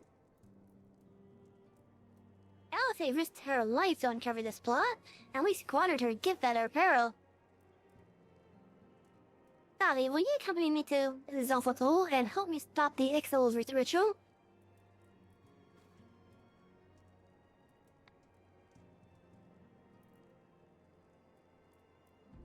Given that Ishtar shares a border with the XLA homeland, we have a vested interest in the outcome of this ritual. We have been known to suffer the beastman's intrusions of the Quothan lands to a point, but the summoning of a primal is an escalation we cannot abide. We shall have our fastest airship, Master Alphino. The mountains of Zelphatol are not easily traversed, and this endeavor demand all haste. The gesture is most appreciated, Sir Emmer, but I fear an arrow approach is destined to fail. This is their homeland after all, and the Exili dirigibles are not to be underestimated. Experience tells me the only conceivable approach is by land. I believe it would be wiser to cross into Zelphatol by way of the mountain pass east of Camp Dragonhead.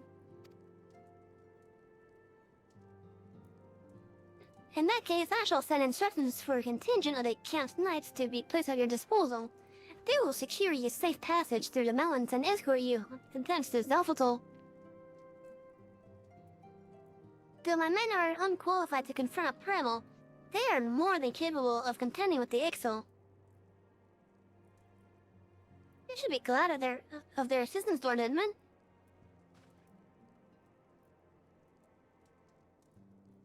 In the event Mistress Alice regains consciousness, we will share with you any additional information she may provide. Read a Fury watch over and keep you safe.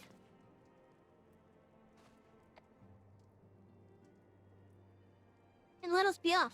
We can procure any additional supplies we require in Camp Dragonhead.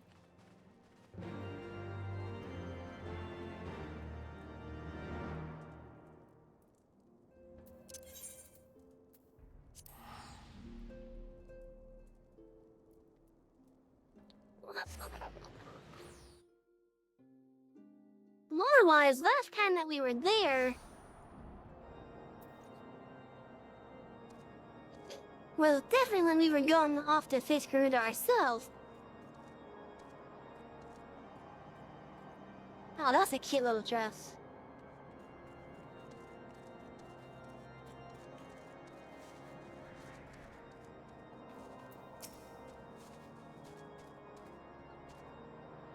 Have you everything you require then? Excellent. Hey, Kiwi, how you doing?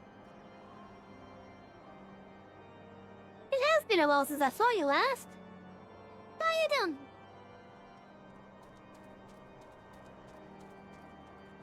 The entrance to the pass is north of Natalan and due east of Camp Dragonhead. Though it is normally guarded by scores of Sally warriors, I've been informed that House for Tom Knights have already dispatched them. The enemy's gates lie open. We need but walk through. I'm doing alright. We have a long stream ahead of us tonight.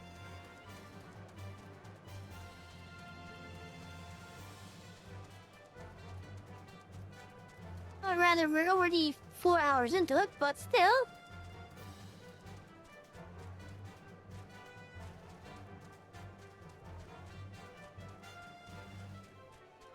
But yeah, we're doing good.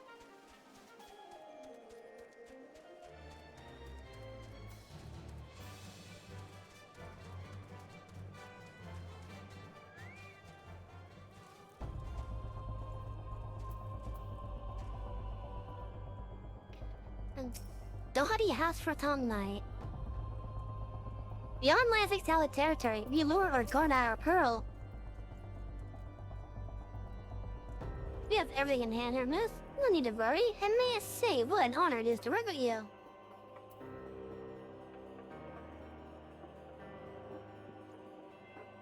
That'll chicken.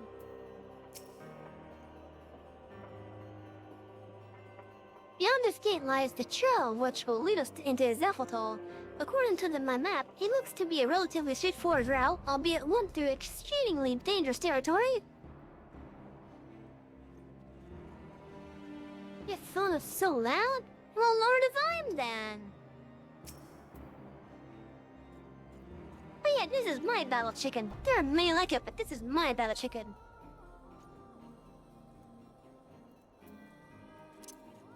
Speaking of, here, have some greens.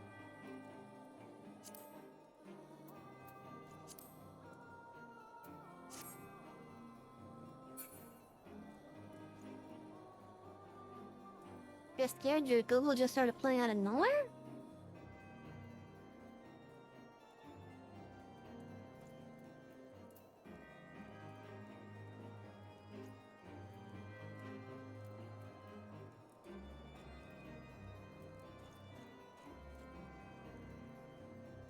Let's try this,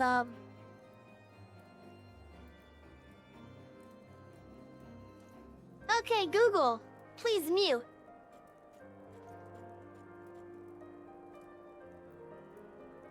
Did that work?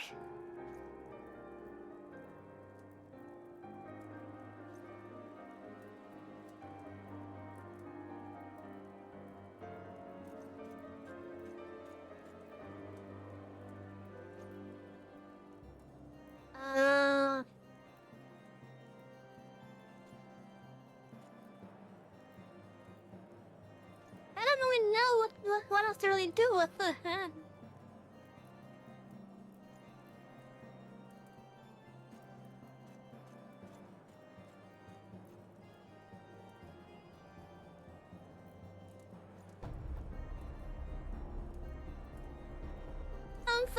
really know what else they wrote. They played a random song?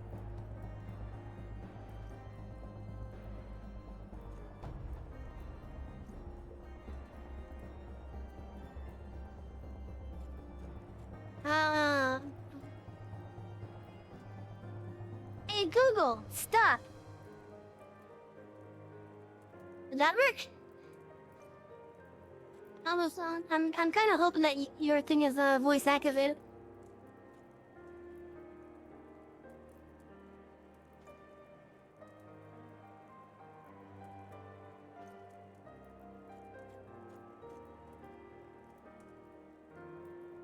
Did that actually work?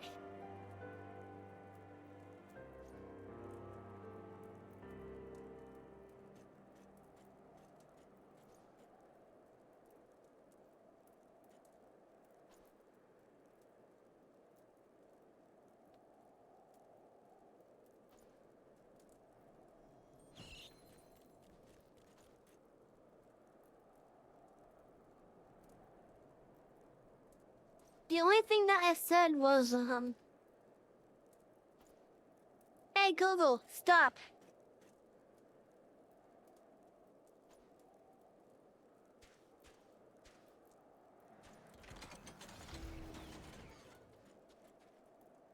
Did it work?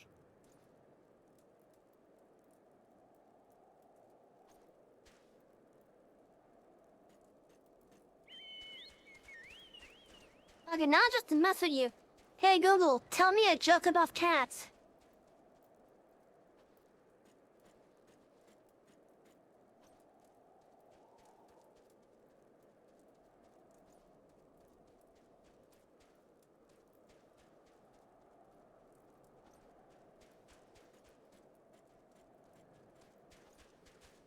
Did it tell you a joke?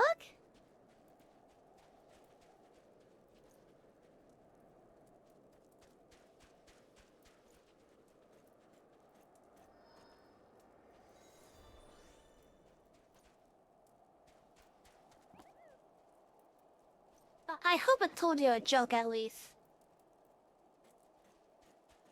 Oh well. And look, more battle chickens. That one right there is blue.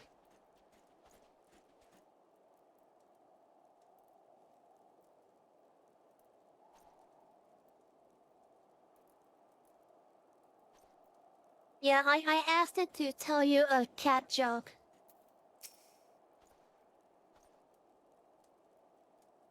Mr. Salvi, Master Alphina, as you can see, the gate is ours.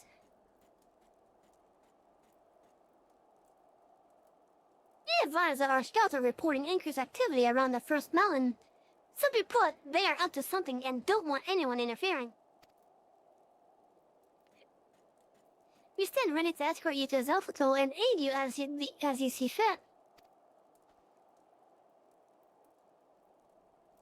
Danny will be thick on the ground. Upon a run, let us advance with care as we search for the site of the summoning ritual. If the gods are good, we should only have to contend with the Ixo. But if they are not, we may be forced to do battle with the warriors of darkness.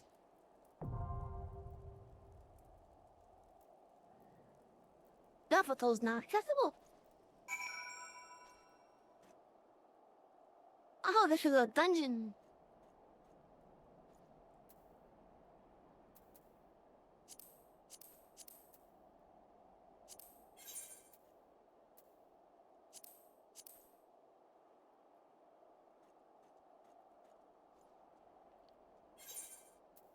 There, let me get change into something more appropriate.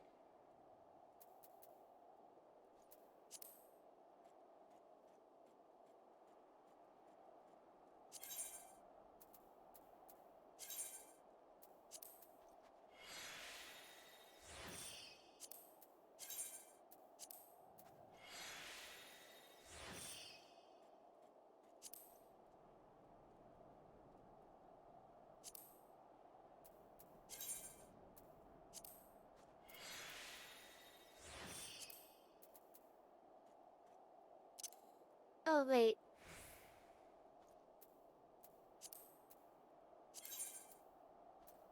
Oh, I can't.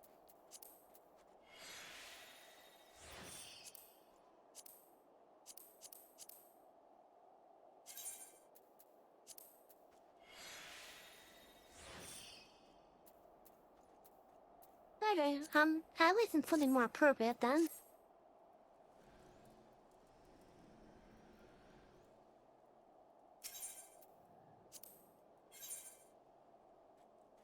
Oh yeah, for those that are new here, for the story required dungeons, I'm doing every first run of it with NPCs. And then every run of that dungeon afterwards will be with players.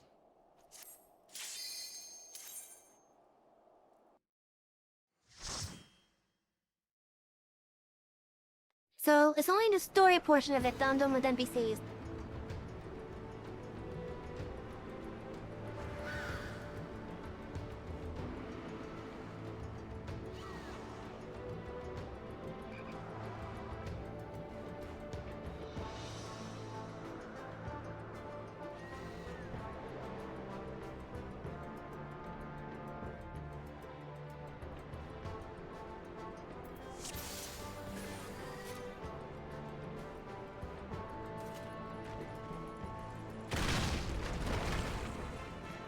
Oh, jeez.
Plus, doing the story required ones with NPCs first allows me to also show you guys the fights as well.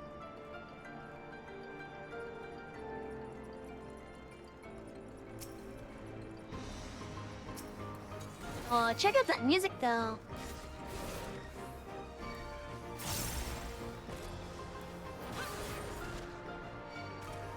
I honestly love the music in this game.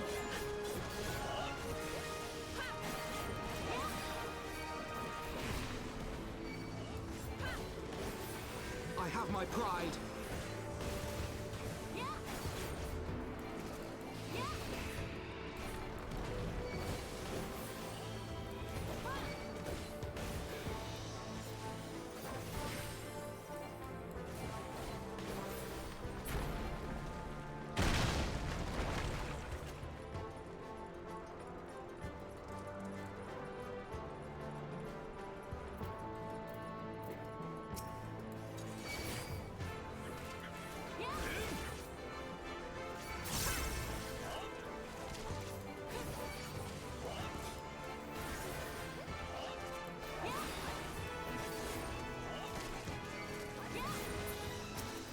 Away with you!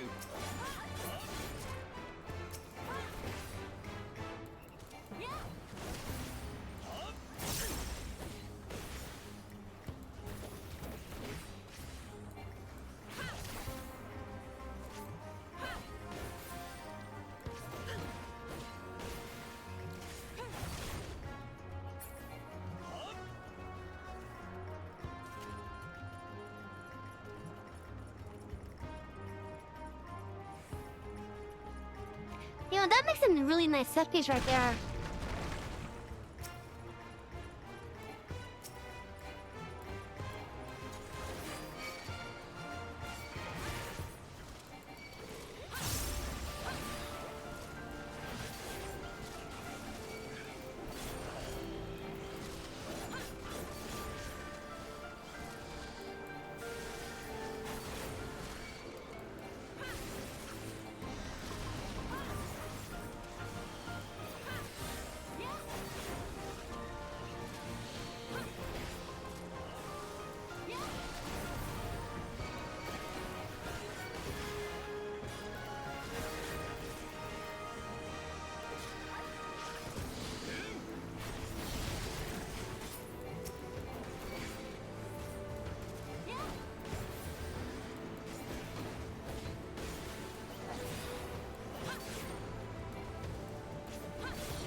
Not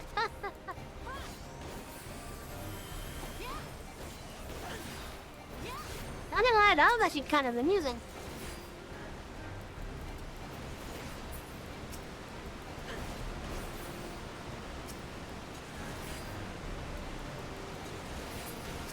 Away with you!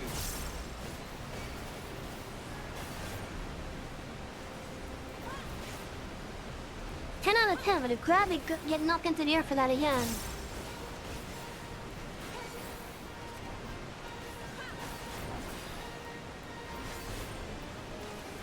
Away with you!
They tamed Gobu? So boy.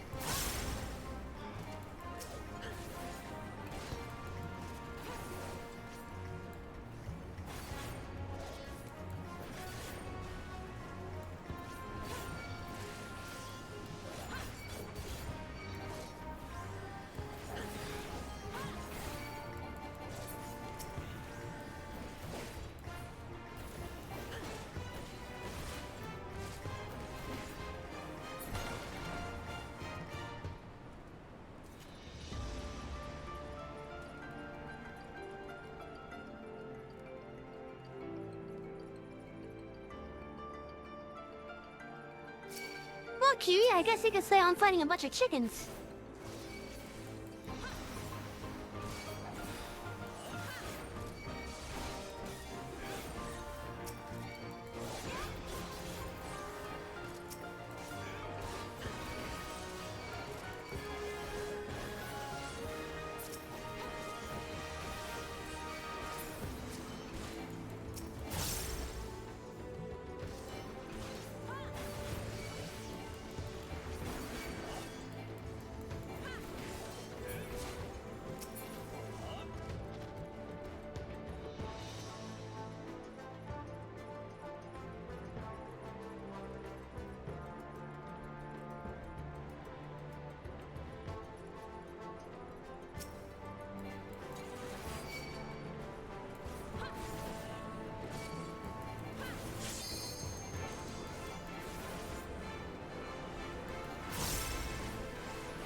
You know, I really dislike that for various objects it actually asks if, are you sure you want to use this required item on this required door?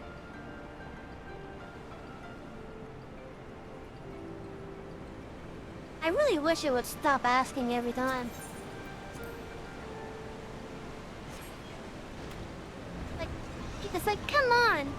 You have the mob right before dropping the key to it. You know, don't require that in many ways. Why are you asking, are you sure? just open it, basically.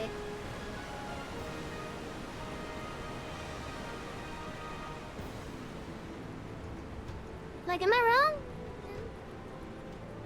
Like, shouldn't it just be that simple?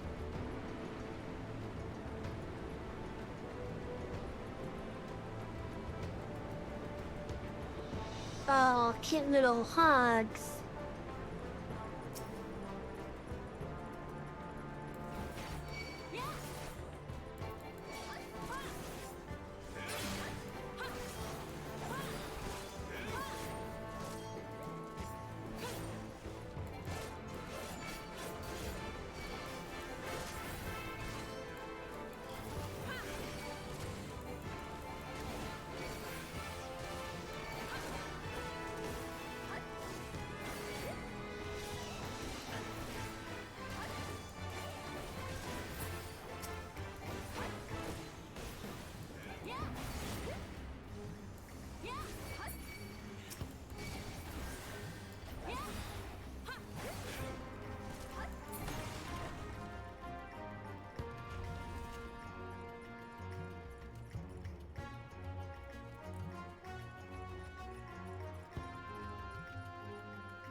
Jump like Fitness Center, please.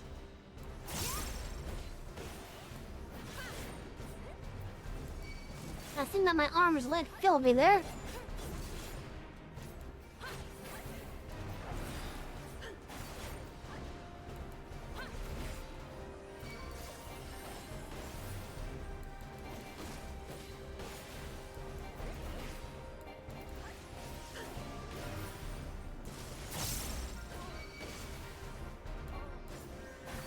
Oh.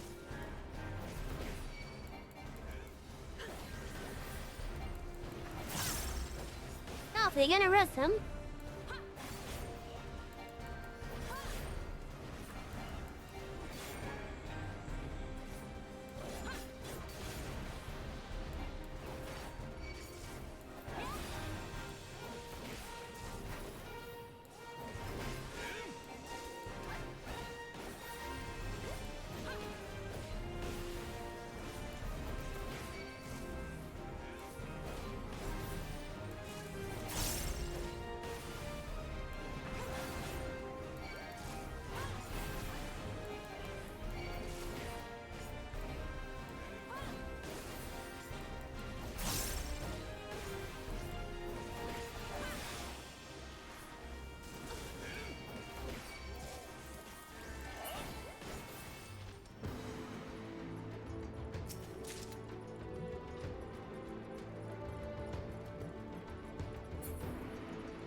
Away with you!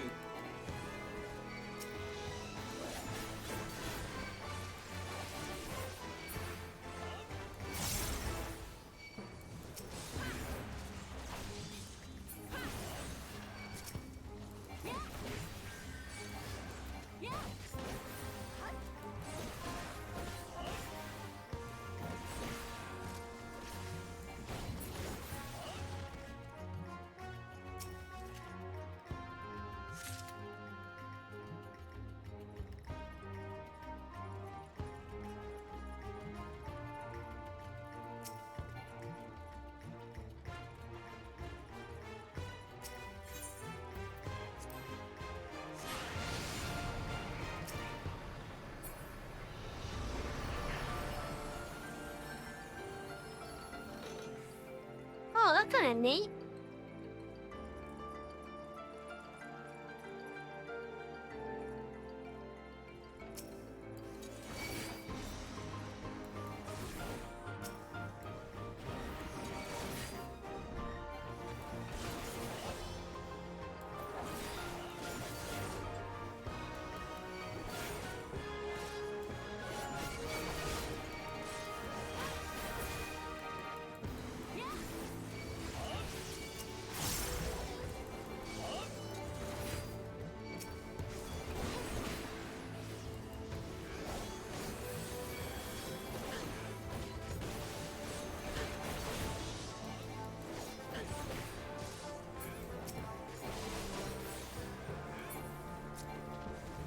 Away with you!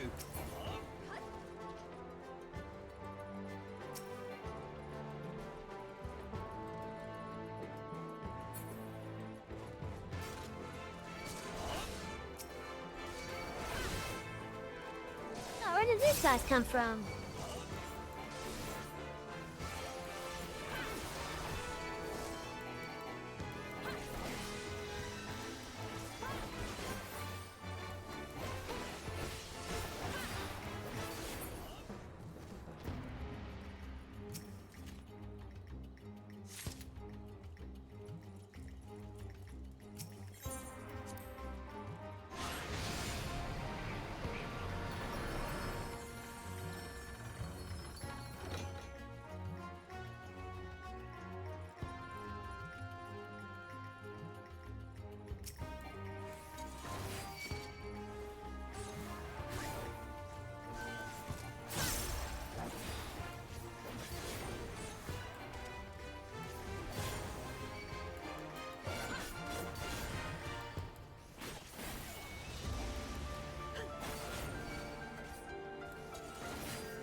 That was actually an interesting variant of arrow.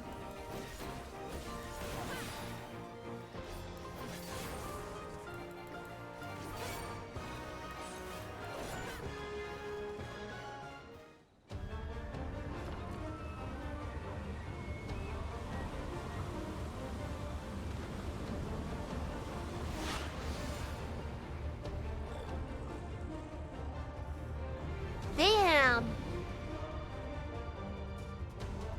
That is one beefy exo.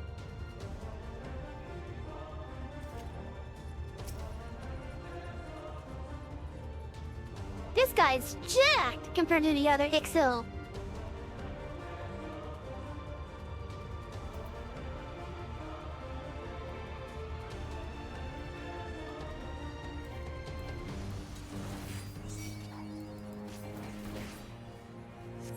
Intrude upon sacred ground, who dares? Hey, red lies, tread this one's will.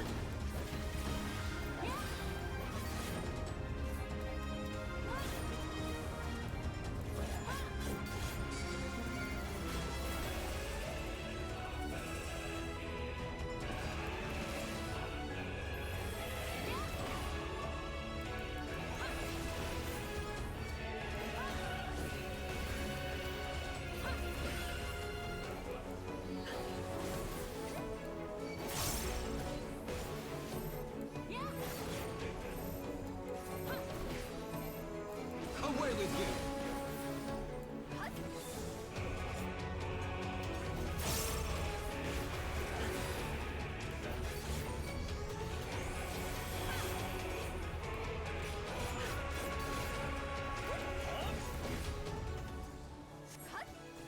Upon silver for glory, we now call Sprat! Sprat! Oh, he actually summoned a portion of Gruder.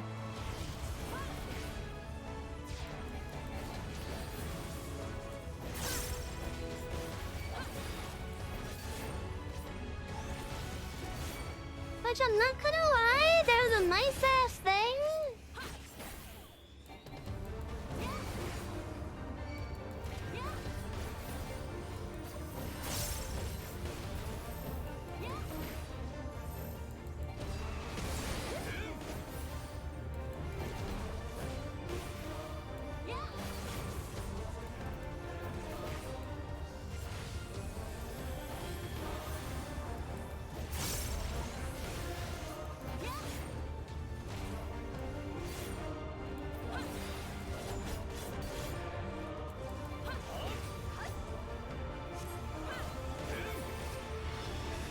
Wrath of mighty Garuda! Reprieve there is fast! Ah!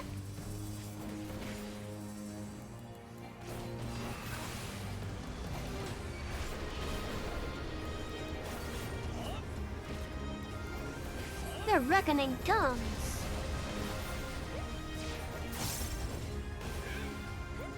To the goddess all glory, all creation her dominion is!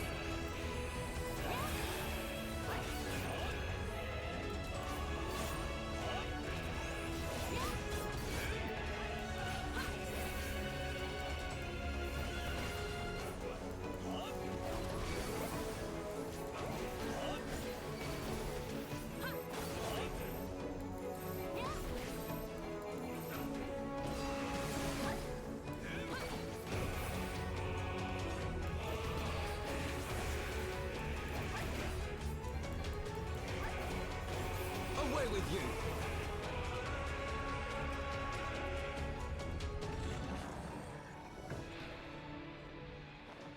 Seriously, chat, look at how beefy that Ixo is!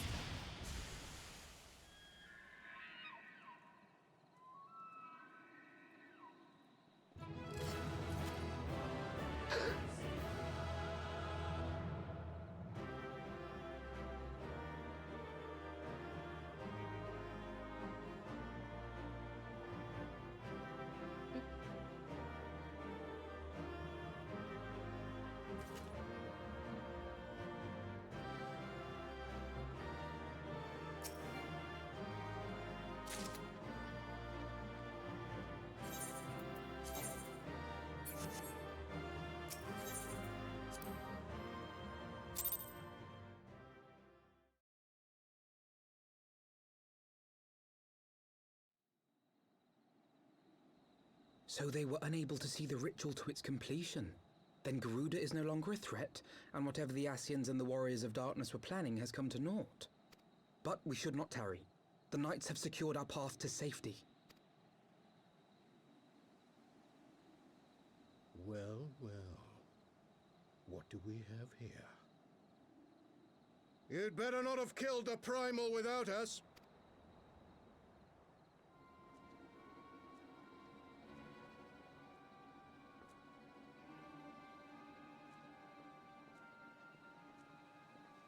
Ah, there's one more of them.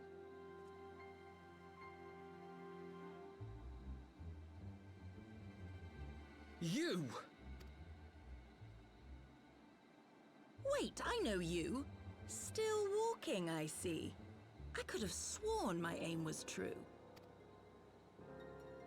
Just what is your game? Leading us the long way so these fools could step in and claim our prize? No. Let's not make hasty accusations. By the look of things, the ritual was proceeding as planned. We arrived at the appointed hour. 'Twas they who erred. It is hopeless. We cannot face them all. Do mine ears deceive? A boy! So that's the way of it. Twins! You had me worried for a moment there. Know that I will happily make it quicker for you, if you just stand still.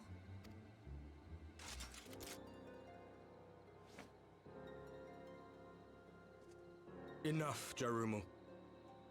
We wouldn't want to upset the man in white with any unnecessary bloodshed now, would we?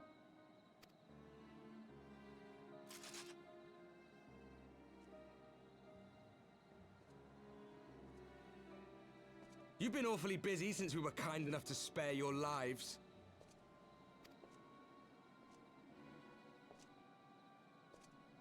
While you What's were idly that? consorting with the Asians, you mean? 7 hells! What could you possibly hope to achieve? Should I explain it to you? Very well. Consider it a reward of sorts for beating us here. You know the tale of Hydaelyn and Zodiac, I take it? Of the Great Sundering and the reflections it created? Across 10 and 3 they were divided. Reflections of the source, each possessed of shards of light and dark. Just so. One of those reflections the one nearest to the source, is our home. And we were the heroes blessed with her light.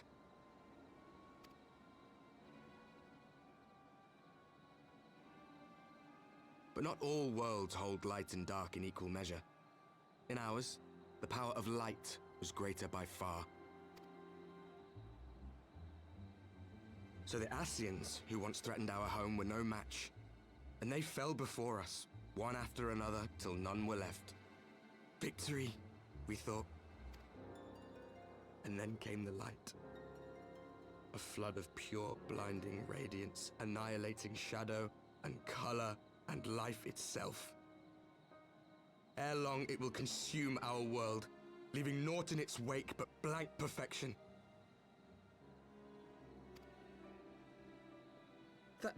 That cannot be. Chat, take Do you notes. honestly expect us to believe such a story? Believe what you like. But it has happened before, on a world far removed from ours. The 13th, which was swallowed by the dark and transformed into what you call the Void. Unchallenged light would condemn us to a similar fate. And so we joined hands with our former enemies, and with their aid came here, to the source. For there is but one way to restore the balance and save our home. The Ardor. Calamitous destruction with the power to break down the barriers between planes. Time to get see high! our worlds rejoined. Go stretch! You would doom our world to save your own? What would even become of us? Of you? Hey, Shadow. I hope you've been having a wonderful night. You sleep well, right? And thank you for hanging out.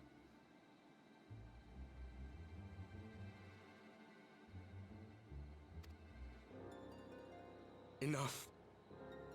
I tire of talking. But yeah, chat, take notes. This is actually story beats for later. You know our cause. You know what is at stake. We are prepared to do whatever it takes. Are you?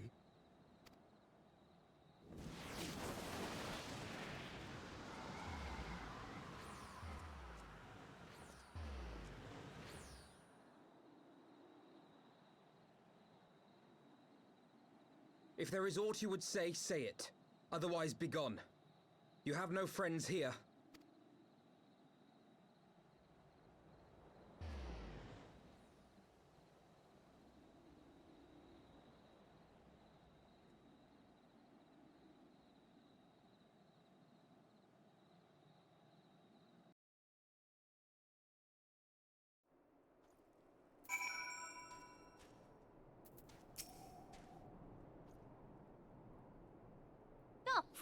Well fought indeed. Lord Emmett will be pleased to learn that everything went according to plan. At last, I can breathe easy. As accustomed as we are to fighting the Exo, it isn't every day that we charge into the stronghold. All quiet here, miss. Nary a peep from the Birdman. All things considered, we should be grateful to have survived that encounter. Do you think it could be true that to save their world they must bring ruin to ours? Well, no, it matters not. Such wanton destruction is beyond justification. Whatever their reasons, they must be stopped. The sacrifice, the loss, it ends here.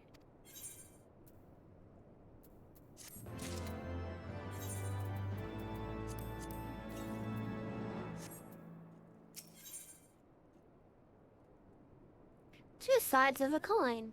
Alphina would like nothing more than to get out of the snow. Forgive me, this is meant at a time nor a place for idle introspection. The knights can appraise Lord Edmund of our success. And we, the Lord Commander. More importantly, I should like to see if my sister's condition has improved. You may take a moment for yourself if you wish. I will be at the congregation.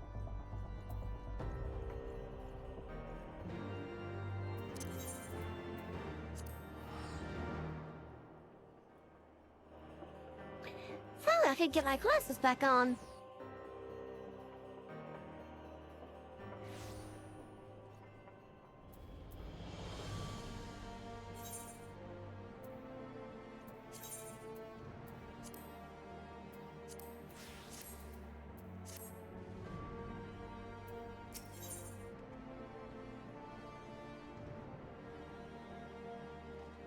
A filling to Imperium.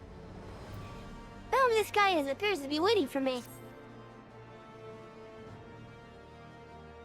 Ah, Savi, I've been awaiting your return. You see, after you helped bring an end to the Dragonsong War, we have striven to rebuild the city. And thanks to the assistance of the countless craftsmen, our efforts to restore their firmament to its former glory are finally complete.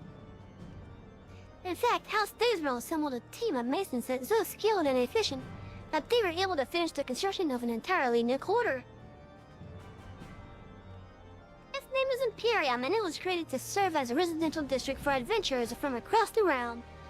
No amount of description can truly convey its splendor, so I have asked Dylan to escort you there that you might see for yourself. Seek him out in the room when you have a moment. And chat. Ads are about to start, so I'm gonna wait before reading anything else.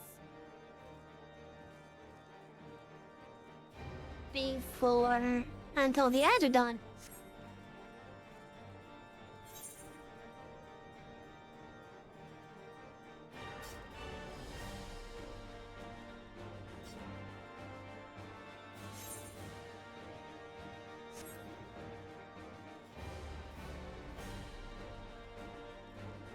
But yeah, they're about to start, I think. There they are.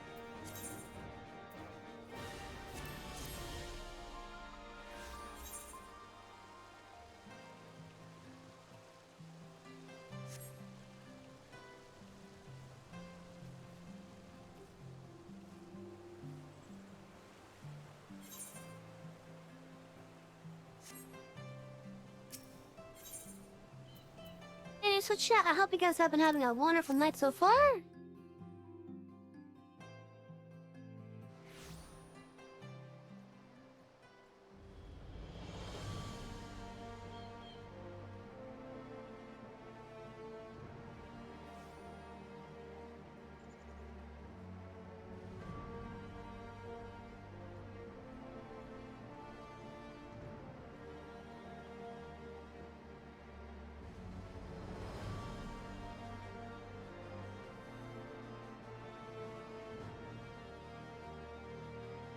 We're waiting for the ads to pass by before we really continue.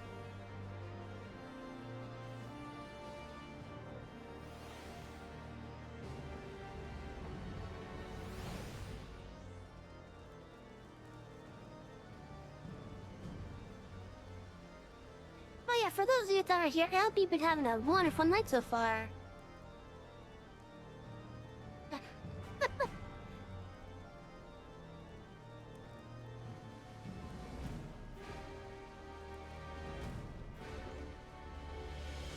Oh, Ralphie's right here.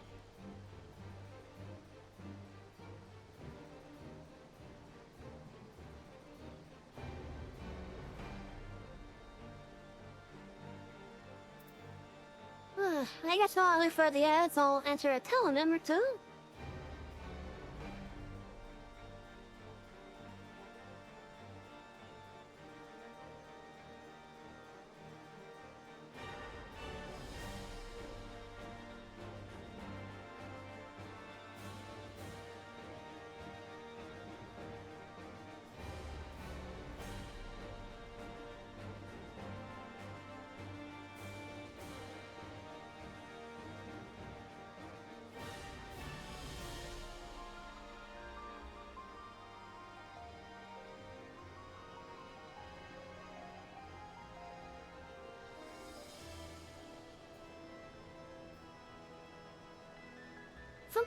Something that happened to me recently that had me excited.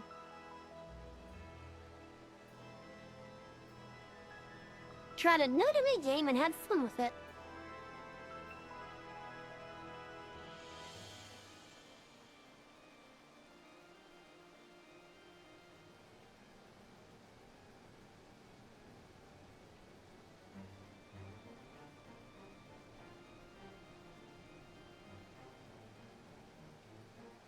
And what makes you stand out? My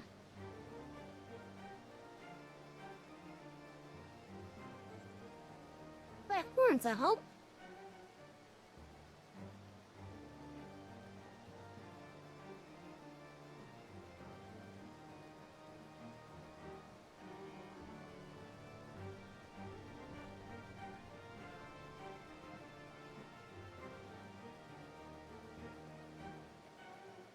And when did I realize my parents aren't perfect?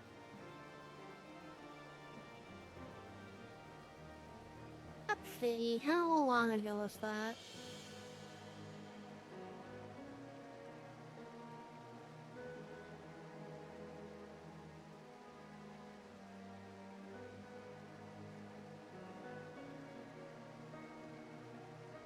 I think back when I was 12, maybe?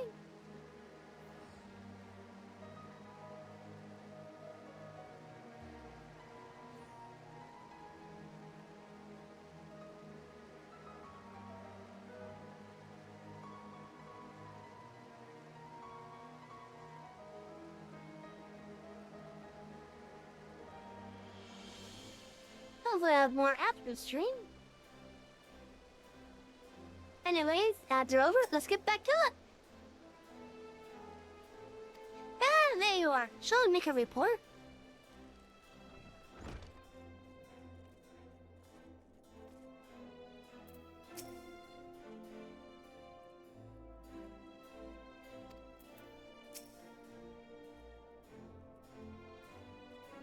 It brings me joy to see you safely returned to us, Savvy. What news from Zelfatol?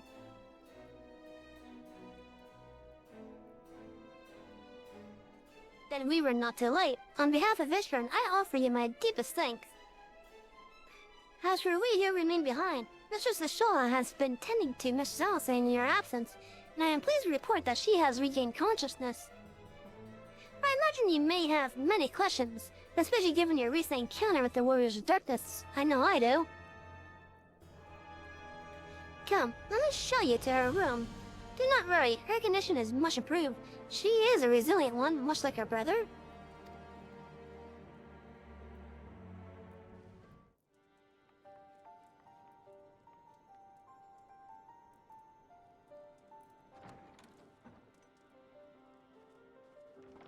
Alize, how are you feeling?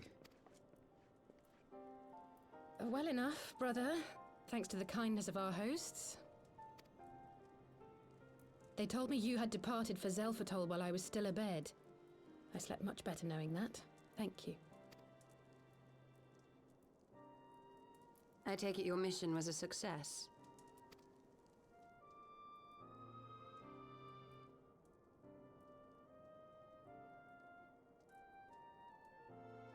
As if we needed any further confirmation that they are in league with the Ascians. But to save another world?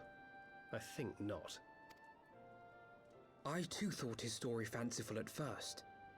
But it is possible there may be a kernel of truth in all of this. At the very least, none of his claims contradict the word's account. You were following these people, Alice. Why? During my travels, I had oft enjoyed tales of the Scions and their exploits. But after a time, I began to hear whispers of a gifted and theretofore unknown band of adventurers. Adventurers who had supposedly sworn to travel the realm slaying primals in the Scion's stead. The Warriors of Darkness. And in the course of investigating these rumors, you stumbled upon the Ascians' involvement.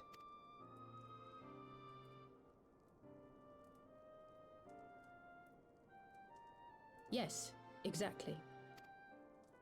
Forgive me, but if these Warriors of Darkness mean to bring about another calamity, to what end do they hunt primals?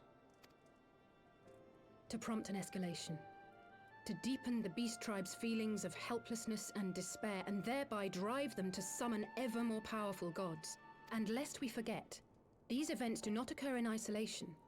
With their patron deities being slain left and right, the news of man's victory over Nidhogg must surely have sown panic in the minds of the Beastmen. 'Tis no wonder they wish to defend themselves.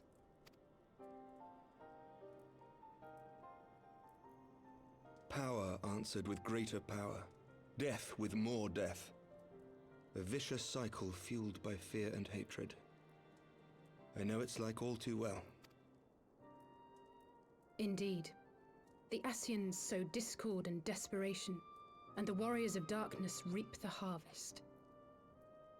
And so it continues.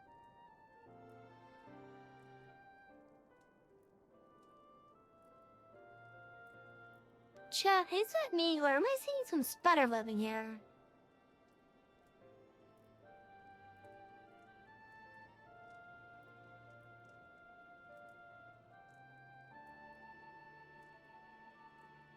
It's like she has an invisible headpiece or something.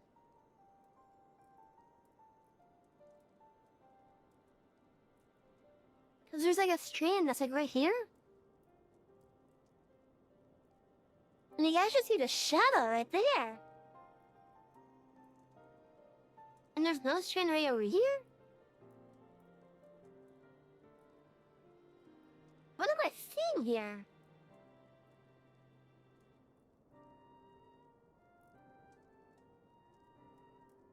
Is it with the hair?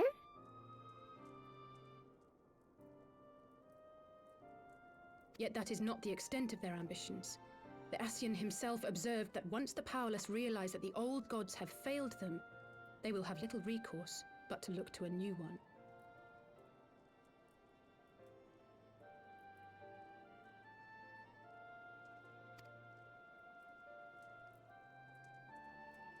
We cannot let that happen. It should come as no surprise, but Alize and I have uncovered evidence that the Ascians have been manipulating certain parties to ensure that a constant stream of crystals flows into the hands of the beast tribes. If we sever these supply lines, we should at least be able to slow the escalation. Agreed. Kral and I shall journey to Zelphatol and learn what we can of the Ixal's source. Then I, for my part, pledge to lead a similar investigation into the origin of the Nath supply. Sir Emmerich? As a member of the Eorzean Alliance, Ishgard is honor-bound to play an active role in maintaining the security of the realm. You might also say that I have some personal motivation, given the Ascians' dealings with my father. However, I make no secret of the fact that my knowledge of primal beings is scant at best. As such, I should be most grateful if one of your order were to assist me. Allow me, Sir Emmerich. I have dealt with the Nath before.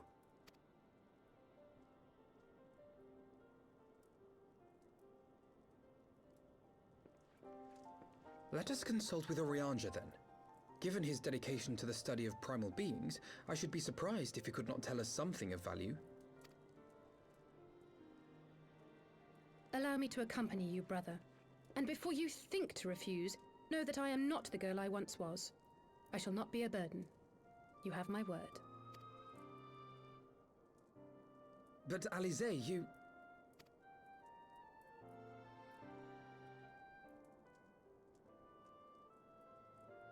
You are more than welcome. After all, it was you who set us upon this path.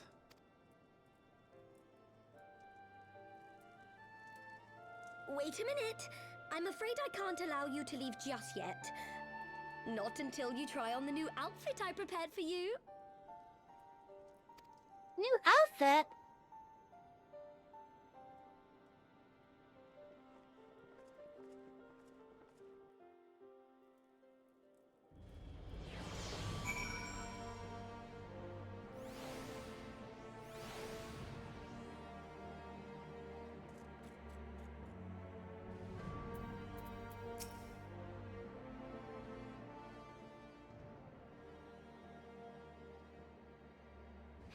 It was good of you to accompany my sister on her forays into the coils. The knowledge that you were with her did much to put my mind at ease. I think if I didn't even start the coils, this would probably be a different text. Though, I know not what she found at the end of her search. Dex and Sinis did inform me that she had taken to the road on her own, apparently on a journey of self-discovery.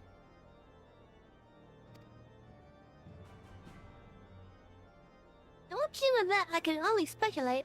I am glad our paths crossed regardless.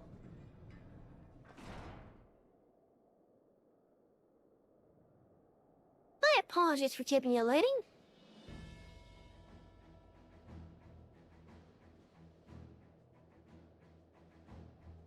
That's a nice looking outfit.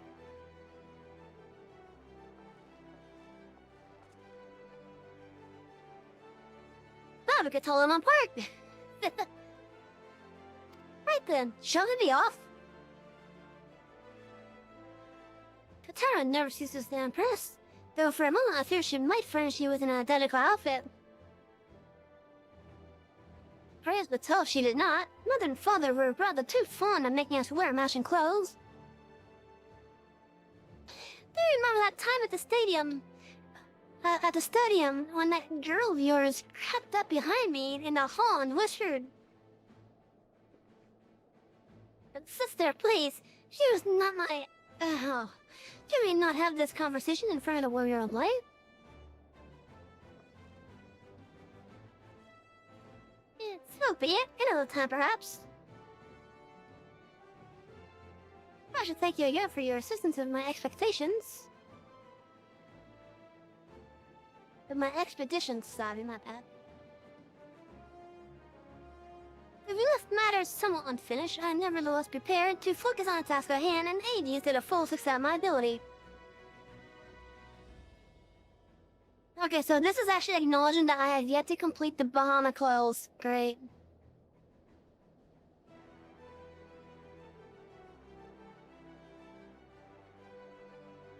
It's acknowledging that I started it, but it's also acknowledging that I haven't finished it.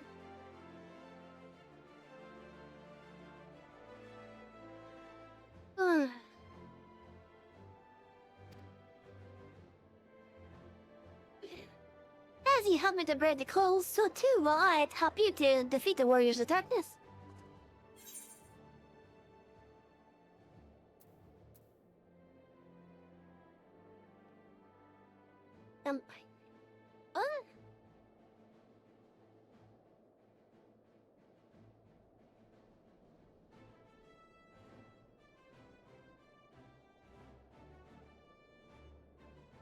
This question makes it seem like I've been wondering how she managed to find the guy who honestly back during that one event.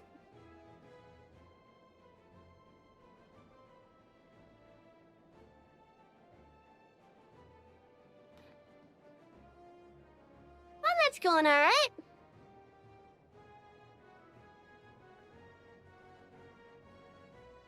Well, I'll say, I want to say welcome to the fight, but it's actually a pleasure to have you with us.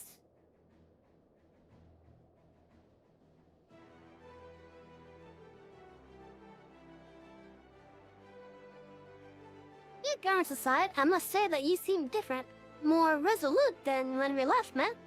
You had the look of a woman who is ready to fight for the future of Eorzea. To the extent of my abilities, perhaps, but I have no delusions of grandeur, nor will I pretend to have found myself or any such thing. I'm here today because I would regret it if I weren't, that is all. Fair enough. I must depart for the vacant sands then and see if Warrior Andre can be of assistance.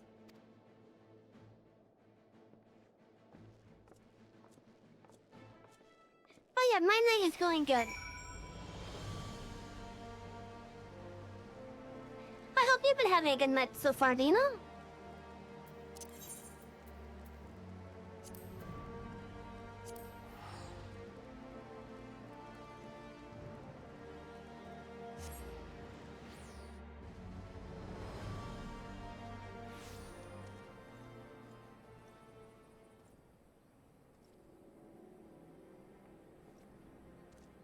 Yes, I am.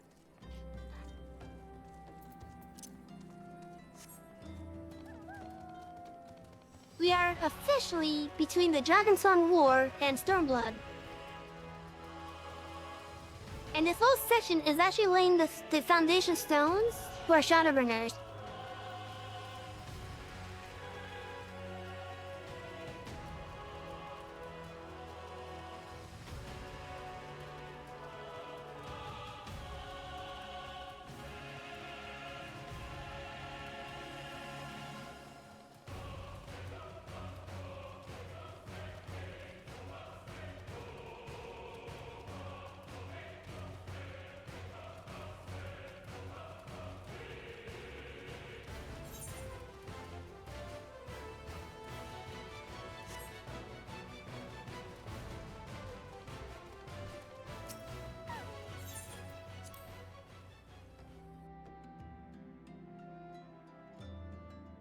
So, yeah, we're still in Heavensward, and we're about to go to Stormflood, but we're getting foundation blocks for Shadowbringers.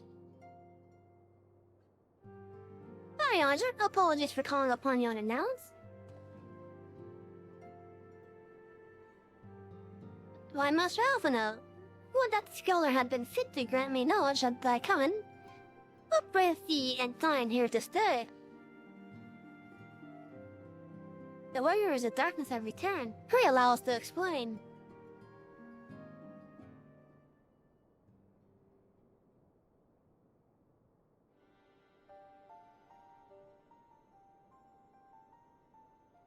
I too heard the tales in recent days of primal beings rising up, only to be cast down by forces unknown.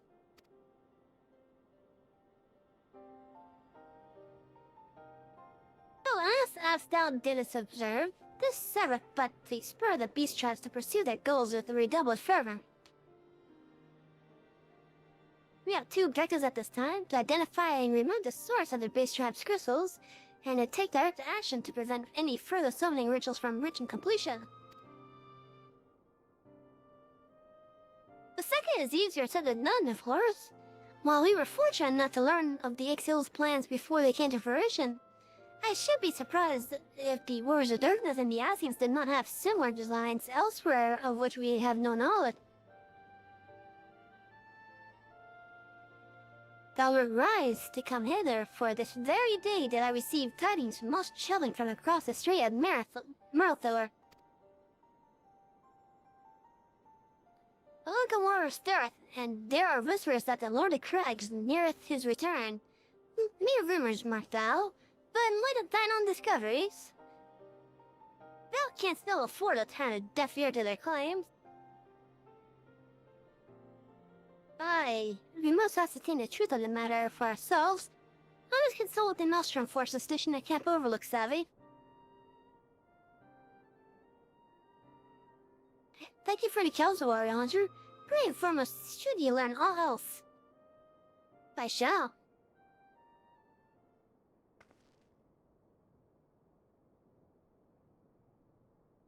If I may, brother, Warrior Hunter, is there anything else you would like to say?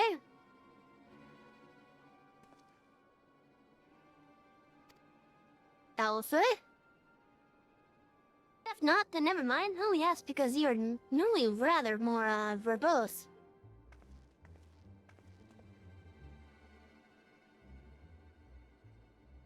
Nothing to add?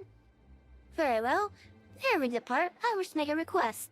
The Warriors of Darkness spoke of how the Order had the power to break down the barriers between planes, that our worlds might be rejoined. I would ask that you research this for us. Being nowhere near as well read as you, I'm sure I wouldn't know where to begin. That said, I have heard tell of a promising town. The Kirun Oracles. Maybe you can start there.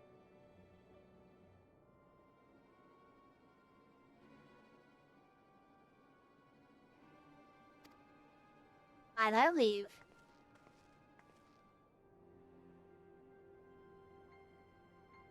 That Overlook, was it? Very low.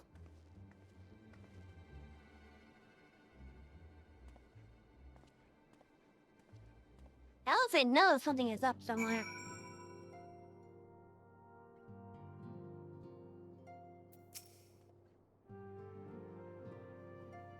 We shall speak anon, savvy. How pretty attend Master Alpha now, Mistress Salsay.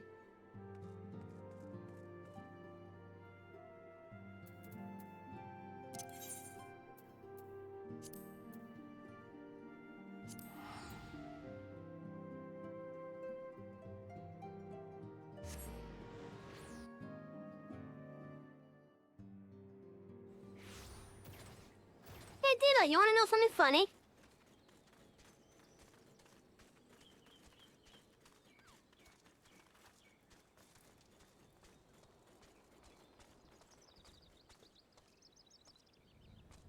This particular fishing hole area?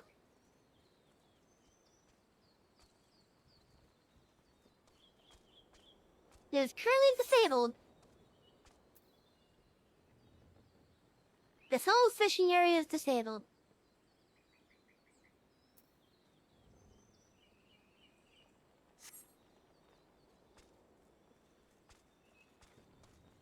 because it was crashing the server.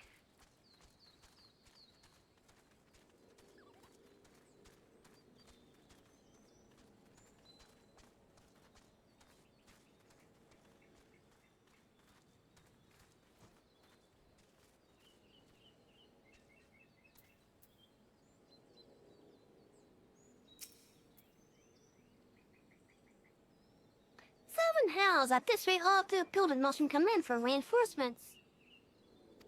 Whatever it is, we don't want any.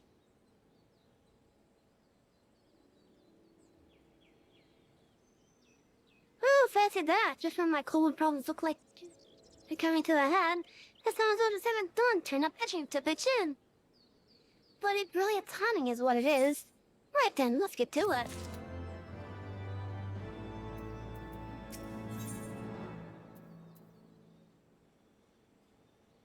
Unlike the Allies, Commander Blooden is eager to put you to work.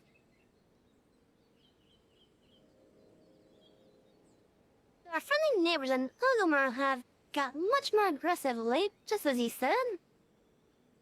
Matter of fact, our scout spotted one sniffing about the stores just now, like you're looking to make off with an armful of crystals. It'll be damn fun about to let that happen. Lend a hand and help us search the camp for a little bugger, will you?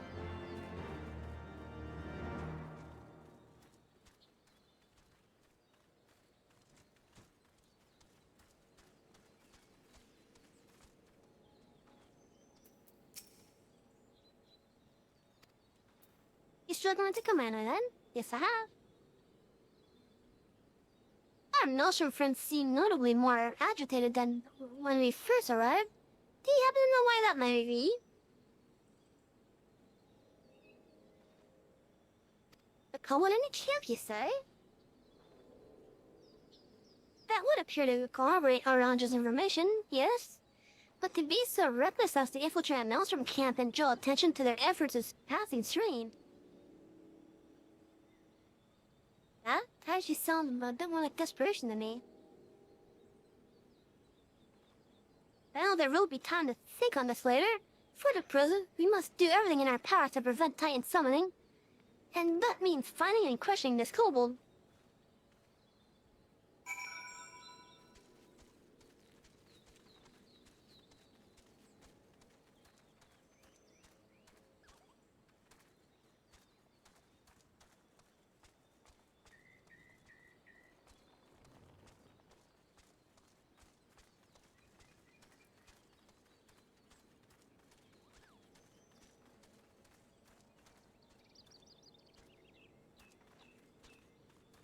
Well, they disappeared, okay. Oh, there's Alpha now.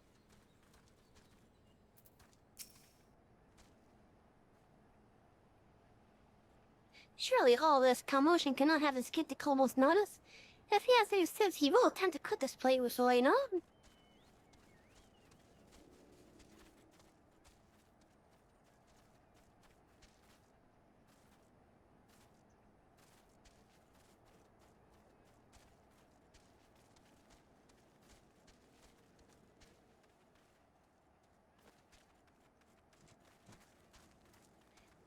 Where did Alice go?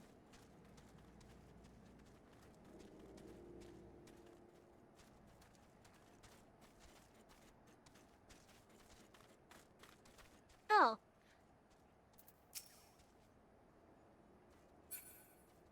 Damn it, Alexander. One of his scouts said he looked quite small for a kobold. Could he be hiding somewhere like this?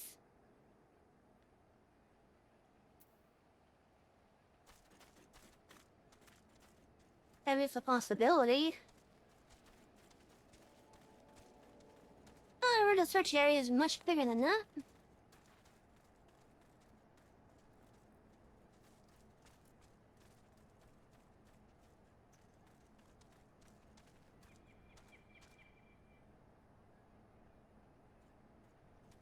Okay, it's over there. Let's see what else there might be, just in case.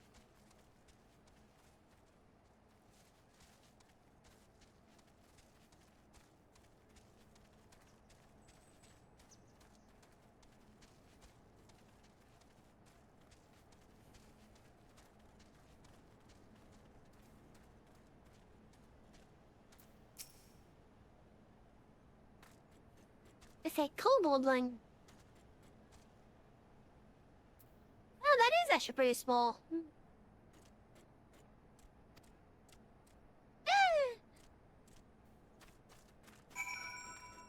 I'm gonna scamper away.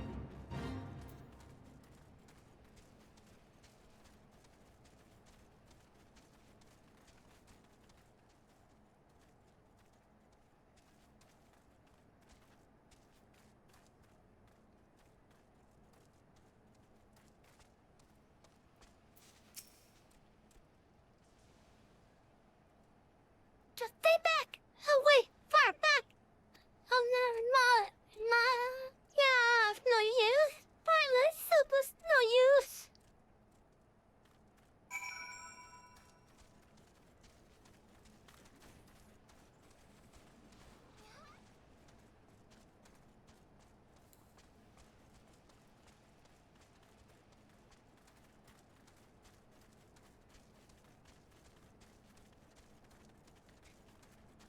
You know, we are near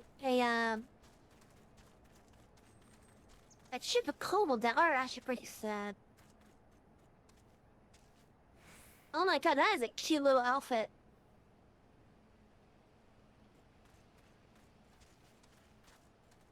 That is a very cute outfit.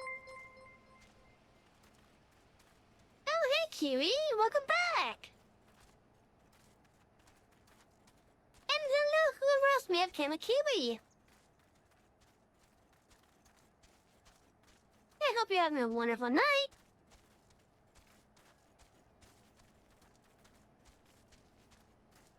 Right now, we're looking for a tiny little kobold. Oh, there he is. Oh, if that's a raid. I also need to give my friend B a proper shout out as well because I forgot to do that yesterday. So, to make sure I get that done, as well as for the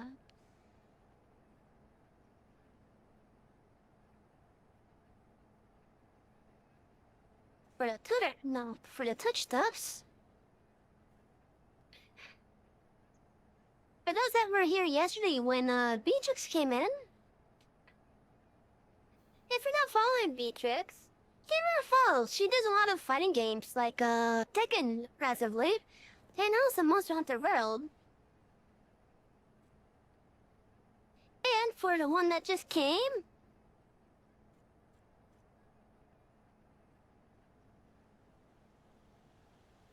Kiwi, I hope you've been having a wonderful night so far. And let's give you a shout out as well. What were you playing?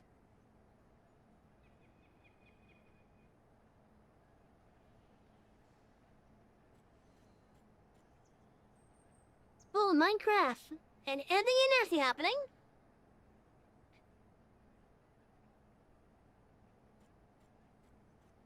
I have to wait a minute before I could do another shot, proper integrated shout out.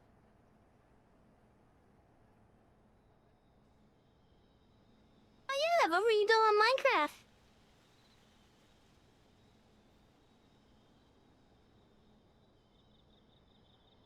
Oh.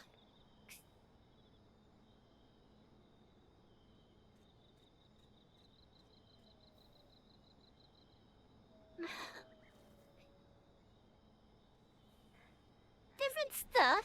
Okay, so like, what kind of stuff?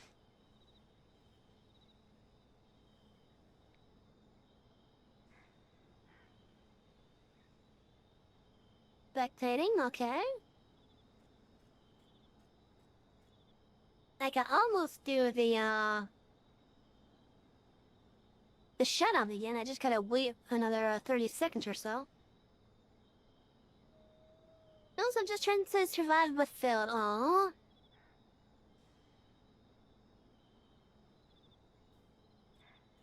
Oh, that kind of sucks.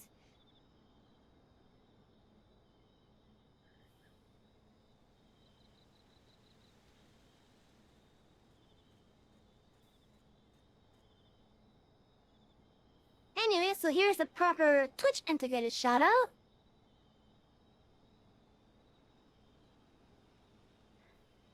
Stop that. There we go.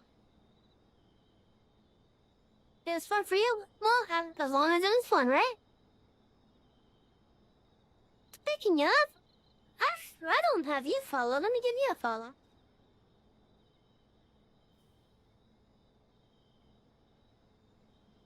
But yeah, one of these days, if I see you on, I'll definitely have to lurk in there.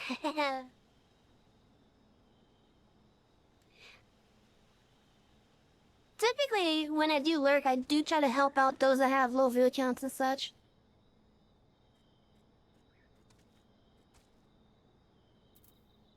But yeah, so for anyone that did come with Kiwi, welcome to the library. I'm Savvy. We mainly do Final Fantasy and, on Mondays we do Farm Simulator.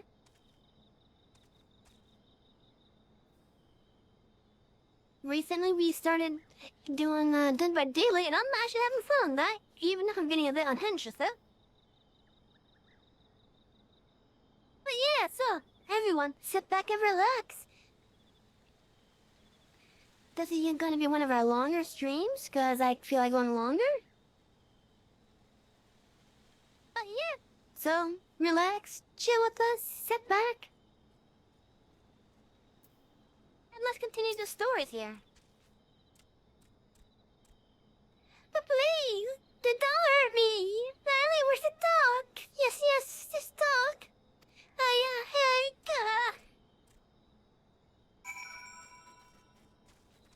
That poor little thing. She's so scared.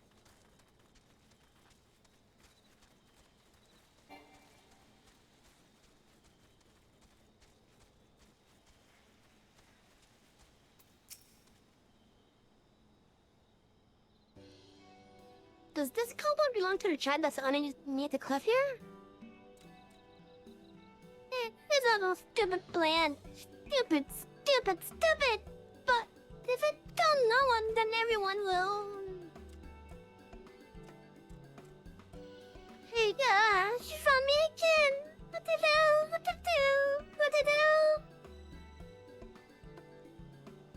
I cannot be so in the dark. Speak, say, talk. So please, do not hurt me. But this is our wily, wonderful trader, is it? No wonder the soldiers are on edge. He could very well give one a bruised knee.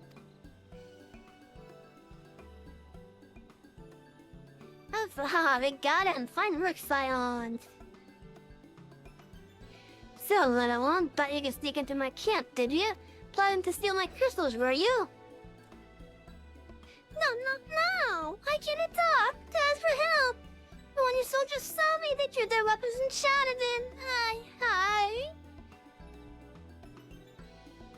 Now, let us all take a deep breath and discuss this like civilized individuals. What is your name, child? And Gabu, the 620th Order. At least, I will be a Pikmin one day. Well met, Gabu. I am Alphino, and this is my sister Alice.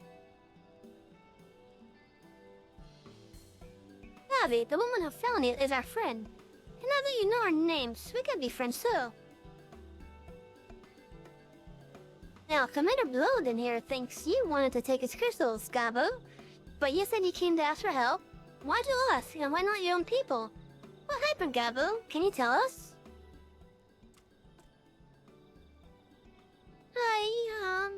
Well...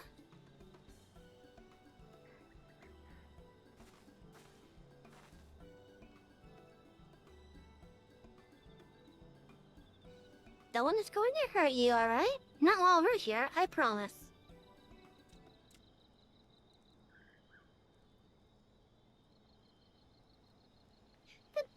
The patriarch is...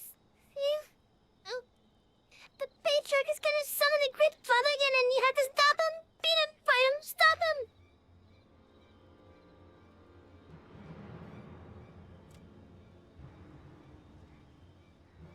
Gabu's parents said they didn't want it along with many others. But the patriarch wouldn't listen. He was so angry, raging, fuming, angry. He so fast they didn't have the iron in the would serve as cook for the furnace, and then the guards took my parents and the others away, and I haven't seen any of them since. Coke for the furnace?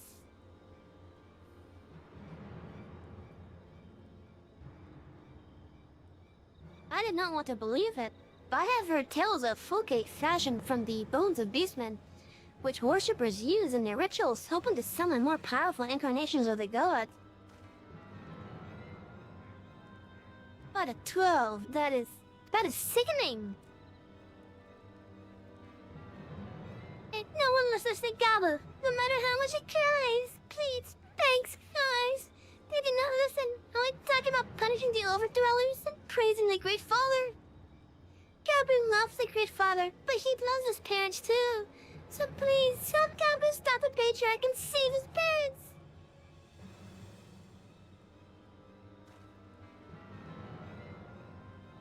Commander, advise Motion Command that Titan summoning is imminent. Should the worst come to the worst, we will require their support. Time being of the essence, we three will attempt to infiltrate the Kobold stronghold, secure the crystals, and free the prisoners. Well, if you're sure, you'll forgive if I don't seem optimistic. We'll make ready just in case.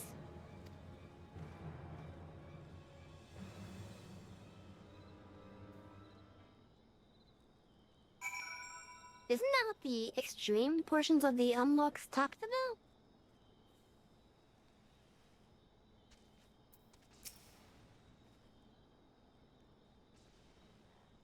I don't know if there are any collectors who will pay a fortune for beastman ritual artifacts. It is perverse. I tried talking to the others, but they wouldn't listen. So even though I was afraid, I came here.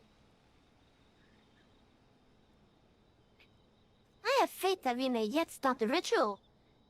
We would surely have detected the associated etheric disturbance had Titan manifested already. But I cannot speak for the prisoners. Oh, have mercy. That they would even contemplate sacrificing their own flesh and blood. Brothers and sisters, mothers and fathers. Time is of the essence. We must see what else Godwin knows and formulate a plan without further delay.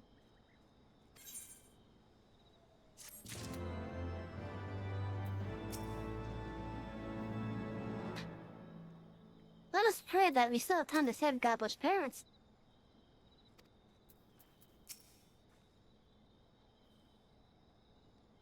What sort of twisted monster would consider a virtual focus a work of art, knowing full well how it was made?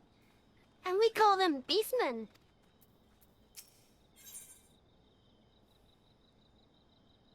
The beast that mourned at the heart of the mountain. Shifting nervously from foot to foot, Gabba struggles to meet your gaze. I heard Great Father Titan loves crystals, cherishes, devotes, loves them, and if we gather enough, he will return. That's why the Patriarch told everyone to go forth and gather them. But I was thinking, if we take all the crystals away, maybe the Great Father won't come. Very good, Gabu. I was just thinking the same thing. Do you know where these crystals are stored? I do. I know. Several spots, each defended by a different order. Gabu wanted to steal them, but he was too afraid to go alone. Yes, too afraid to go alone. But together we can take them away and hide them. Come. Gabu will lead you to the first cache.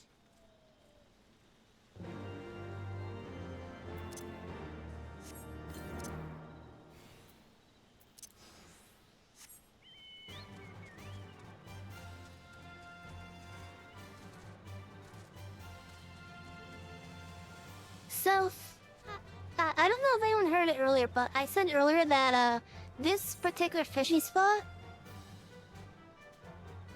basically all the area up here that you could fish into the big lake is currently disabled. Ow?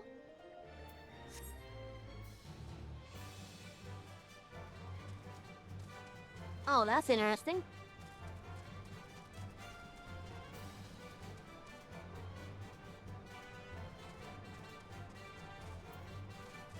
That's interesting.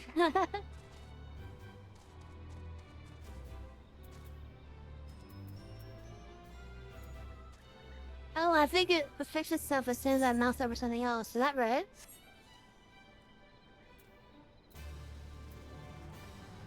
Ah, yeah, that's it. Okay.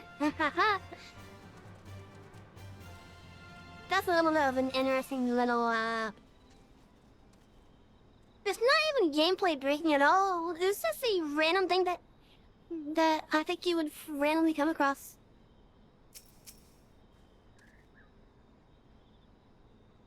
That hardly seemed fair. Then again, they only had themselves to blame. Praise be to the crystals. Halsey and I will stand guard for any errant patrols. Quickly, quickly!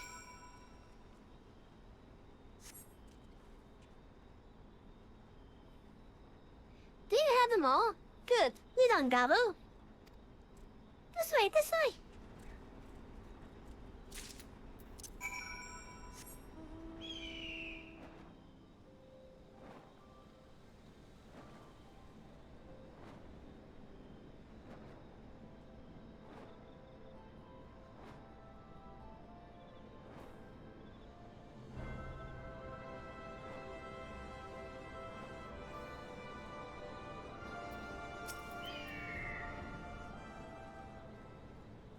Huh, if I did not know any better, I would say this Crete was...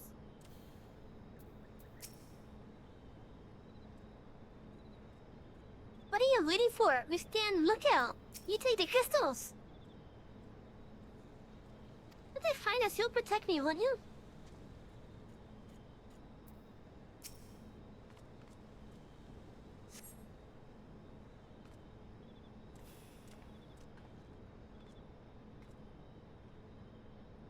Time is short. If you have the crystals, we should move on to the next cache. Did you hear me, brother? Brother? Aye, it's just, I'm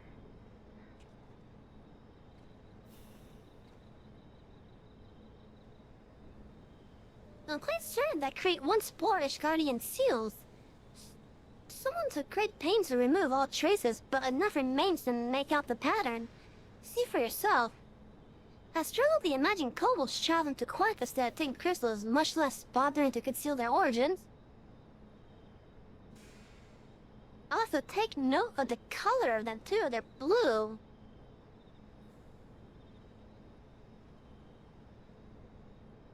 It could be coming from Snowcloak.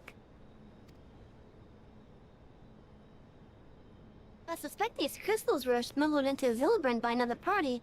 Most likely a pawn of the Asians, as Tankard speculated. I don't understand. Who are the Asians? Did they worship Great Father Titan too? Never mind about that. As Alice said, we do not have a lot of time. Can you lead us to our next cache, Gabu?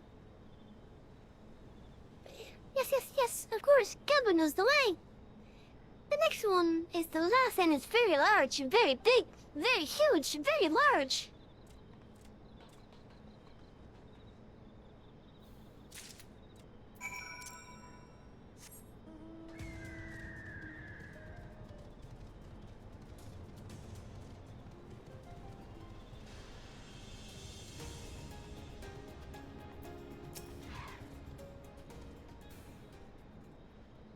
We should pack the crystals and leave, now. The kobolds could stumble upon our hangar at any moment. But they were here! Heaps of crystals! That must have a cache and be here, but most is remarkably well hidden.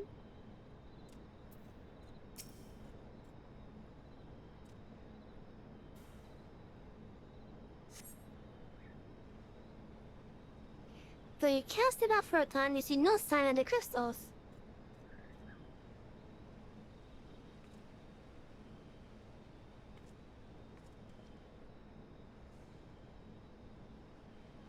Confound it. What about you, Savvy? Any luck? Nothing. This cannot be. Gabu saw them. Spotted, saw.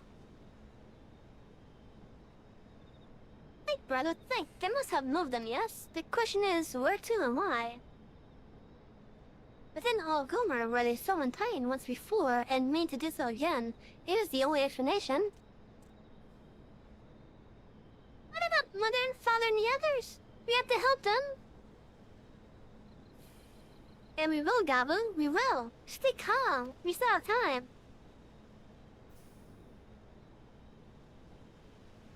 They have yet to call for the remaining crates, yes?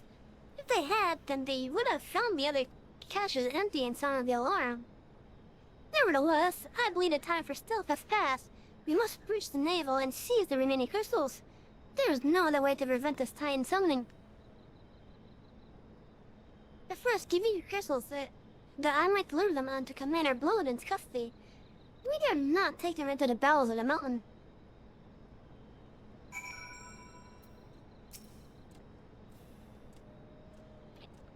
Alvin was right, too be fully to deliver the kobolds the very thing we sought to deny them. Father, we're coming. I was about to say that's a big-ass kobold, but it's just one of the normal ones. The crystal savvy, if he would be so kind. Large quantity of crystals intended for Titan summoning.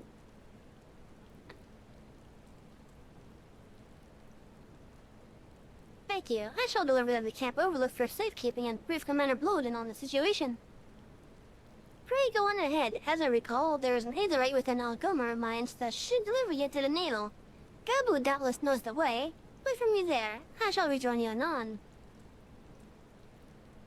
Strange. I would have thought you eager to remain in the thick of the action. But this is what you would prefer. Then Godspeed, brother. This way, this way!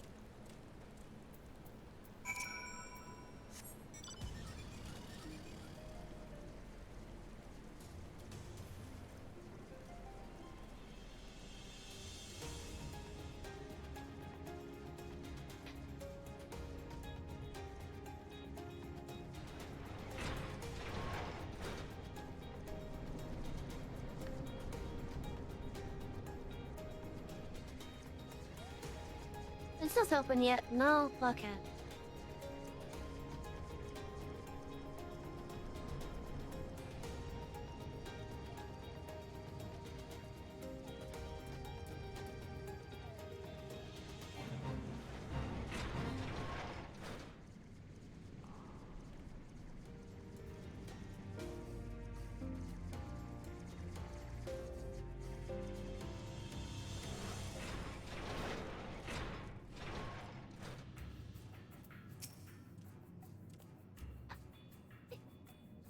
I hope the paycheck of my parents was there. Ah, I take it this is the Aetherite you seek. Right then. As soon as Alphinaud arrives, you go. I trust you're feeling exceedingly heroic, savvy. There's no telling what sort of resistance we'll face in there. The hell's my sock?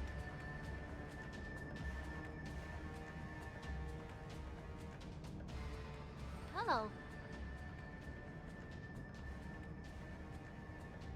Quickly, you clods! Briskly, swiftly, quickly! I will not suffer any further delays! Look at that headpiece! Lay down your arms and surrender. We have your crystals. There will be no summoning this day.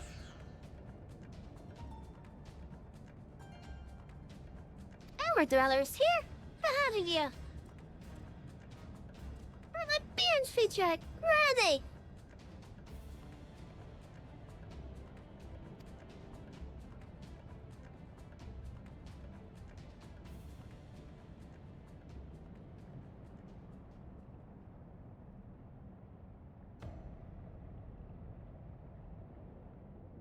Oh no.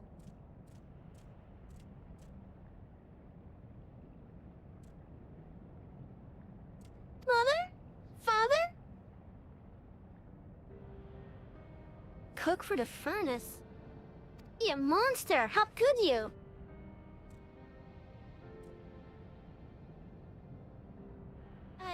We are but the servants of the Lord of Crags. We are his, that he may drink of our blood and partake of our flesh, that he might draw upon the strength of his children and defend them from the tyranny of the overdwellers.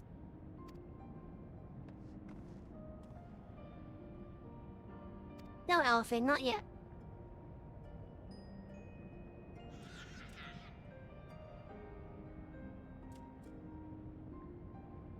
I understand, Patriarch. I do. Your fear, your anger, your hate. You would do anything to protect your people. Anything to deliver them from despair. Whatever it takes to ensure that those who threaten you can never do so again.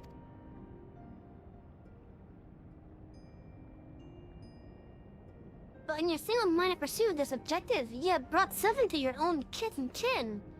You have sacrificed the lives of the very people you sought to protect. But need not be this way, Patriarch. Renounce this bloody course. Cease your attempts to summon your god and work with us, together, to build a lasting peace.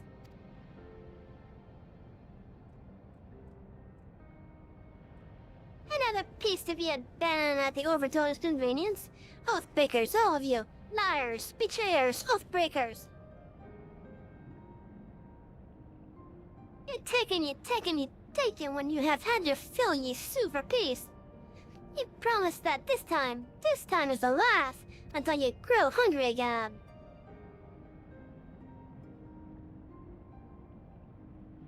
And when we dare to defend ourselves and declare that this beast tribe cannot be suffered to live, that our god dreams a land and aether, and breathes naught but suffering, death, destruction, suffering upon us all. I will hear no more lies from you and yours, Overdweller. You've ruined your own lands, still not ruin ours.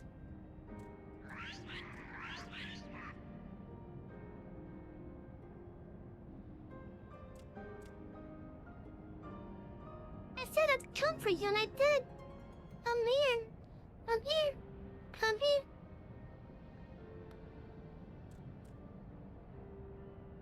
Say something, please.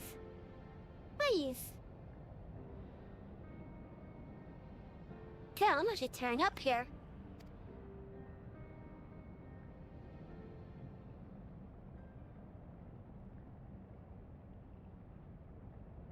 Please.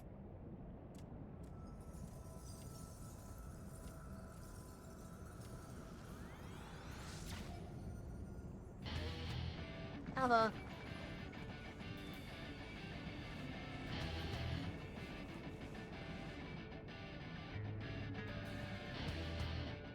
Wake up! Wake up! Wake up! Wake up! Wake up! Wake up! Wake up! Wake up! Wake up! I think that I Dabu or someone did.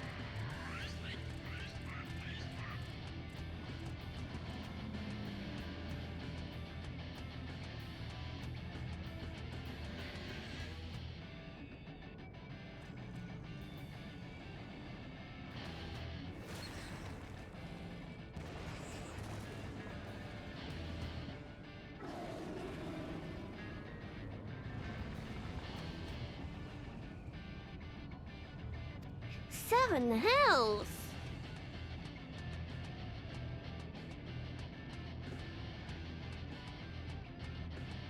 I'm here! I'm here! I'm here!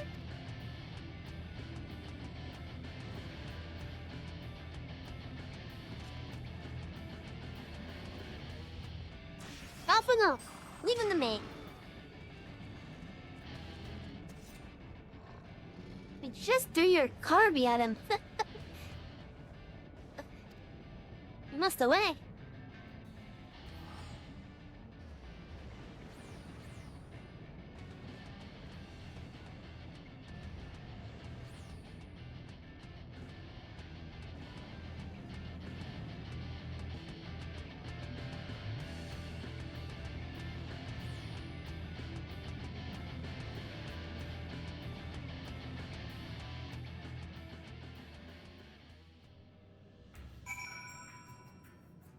Definitely a way to deal with a problem, just throw your cardboard at his face.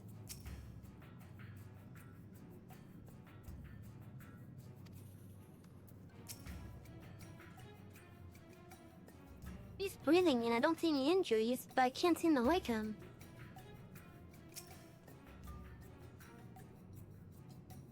But a 12, how could I be so foolish? I should have known better than to let Gabu accompany us, given what we were like to find. His anguish and despair have served to birth the primal, just as surely as with the supplications of the faithful. Worse, being born in such tumultuous emotion, this incarnation of Titan seems incapable of naught but violence. If we have one cause for optimism, it is that while many crystals were present, they represented but a fraction of the quantity intended for the summoning ritual. Meaning that Titan must be far weaker than planned. Be that as it may, he is yet a primal, and the longer we leave him to bleed the Atlantic ether, the stronger he will grow. And should Titan be permitted to leave Angora, more lives will be lost. The Maelstrom will rally the troops and the cycle will continue. Daddy, you know what must be done. We will face Lord of Crags once more. Thank you, my friend. Alpha and I will tend to Gabu. When you have finished at the primal, look for us in Camp Overlook. We will be expecting you.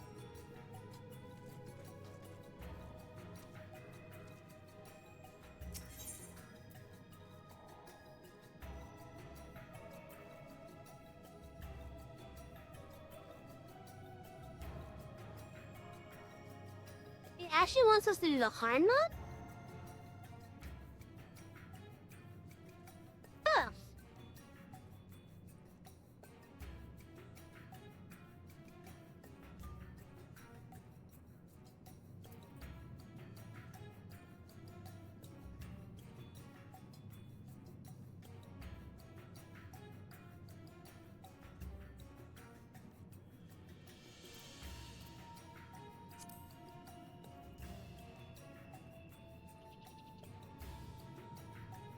Okay.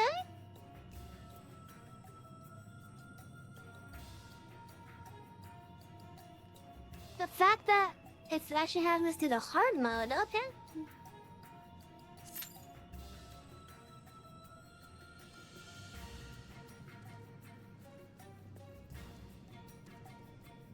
So normal and hard are MSQ required. Go, poor Gabu.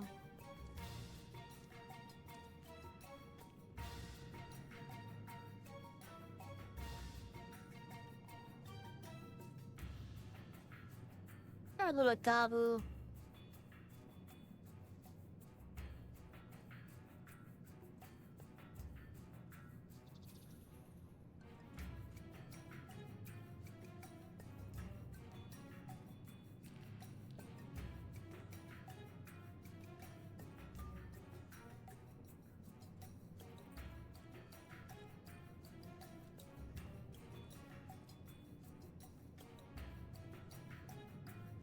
Wait, did I miss something?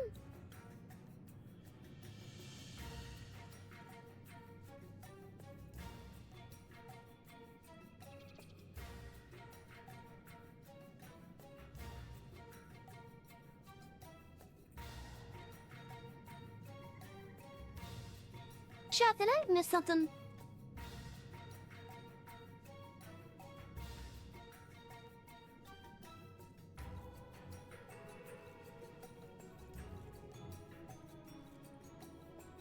Did I actually continue through an ad-break?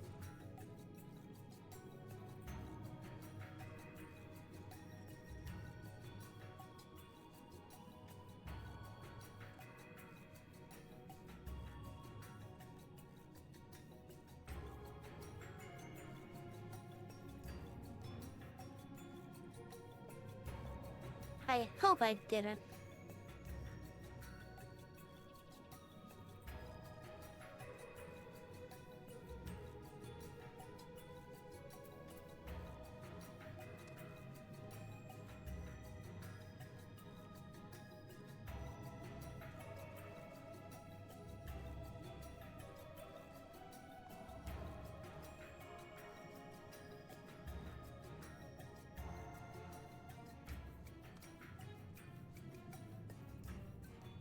I kind of feel that I might be able to do Titan at my current level.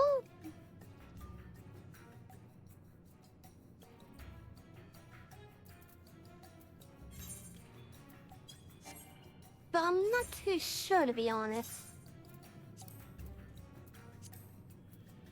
Let's see if I do as the unrestricted.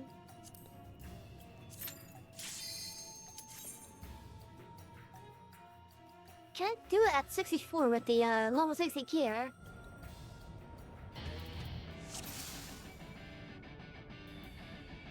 I have a feeling that rock is gonna give me an issue.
Yep, there's a fucking rock.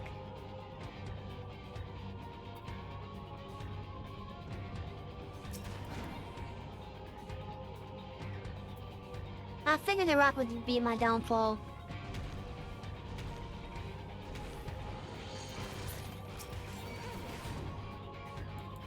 Oh, I survived!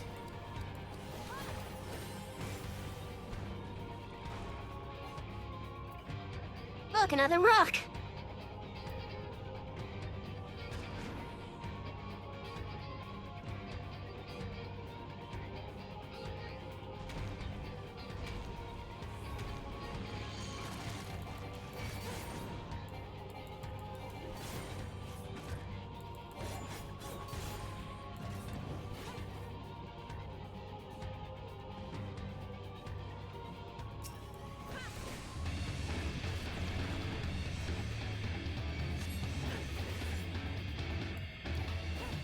Wake up!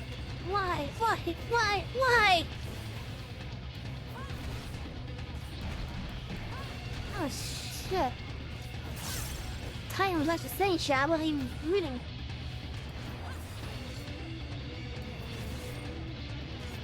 If you guys have been paying attention to what Titan's been saying, he's basically saying similar stuff to what Google is saying.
I'm really not liking these rocks.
I wonder how much longer until I actually see his enraged.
Oh, that's not that as a gunbreaker I could survive this easily.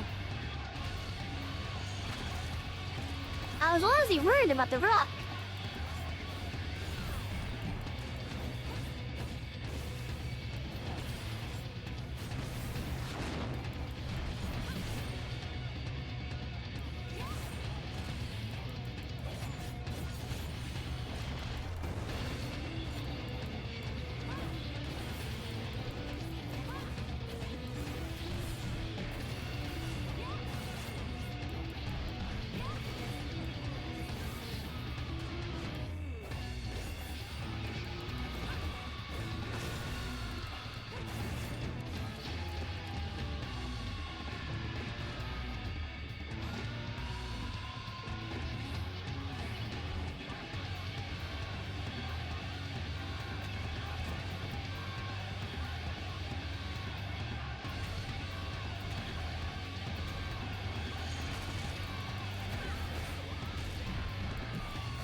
Oh my god, that one time I was hoping that the damage down would actually be gone. It does it again.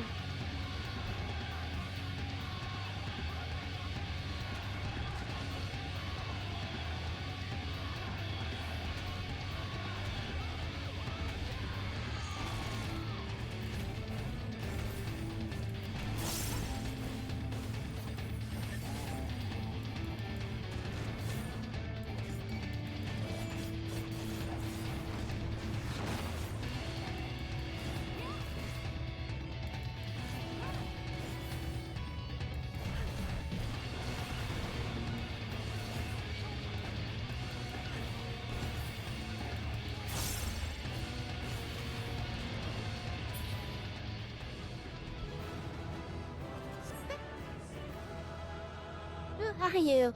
Where are you?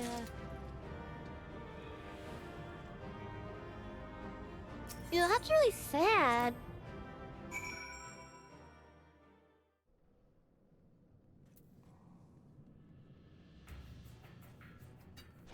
Like, hold on, let me come up here.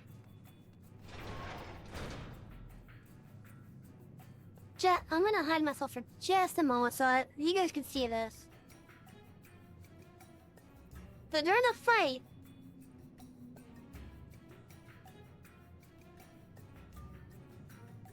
right here, Titan has been saying stuff. I'm here, I'm here, I'm here. I said I come, I said I'm here. I'm here, I'm here, I'm here. Mother, father, I can't find you. Wake up! Why? Where are you? Where are you?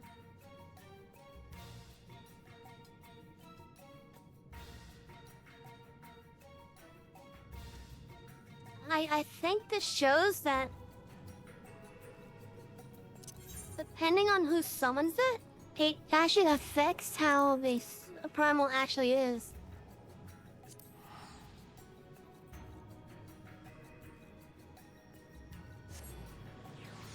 Like this one was just pure rage for the loss of the parents.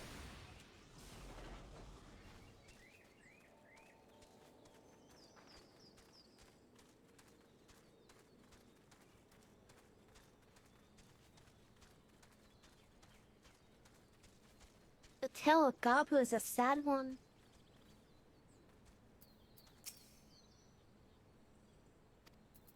You're back. Gods, what a relief. Gabu's moving around again, but she hasn't said anything.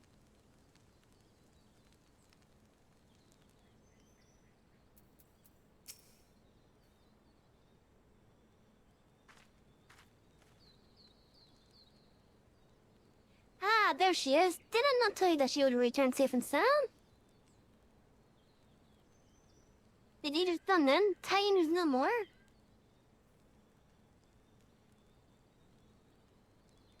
God, there has been enough tragedy this day. Yeah, it's been like that since he regained consciousness. We believe he can hear us, but he has made no attempt to respond. He is almost certainly still in shock, but we cannot discount the possibility that he has succumbed to the Primal's influence. Should that prove to be the case, he must be put to death like any other thrall, such as the Alliance's policy, yes? You have the right of it. But we must not rush to conclusions. After all, he once shared that Yosel's followers were beyond reason, and many have since laid down their arms and accepted Ishrab's peace.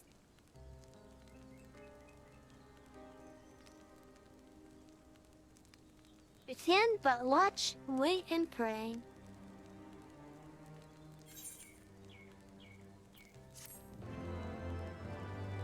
Yeah, poor Gabu.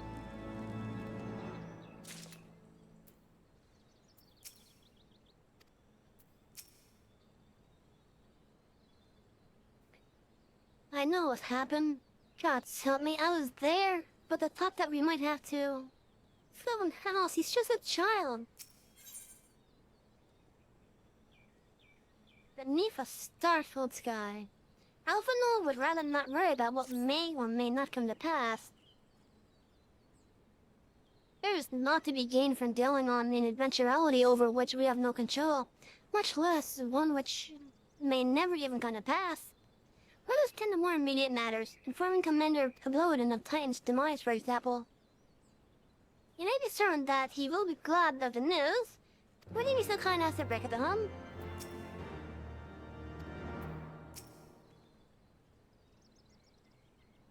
I expect the Commander would enjoy hearing the tale of Titan's defeat from the woman responsible, don't you? I guess...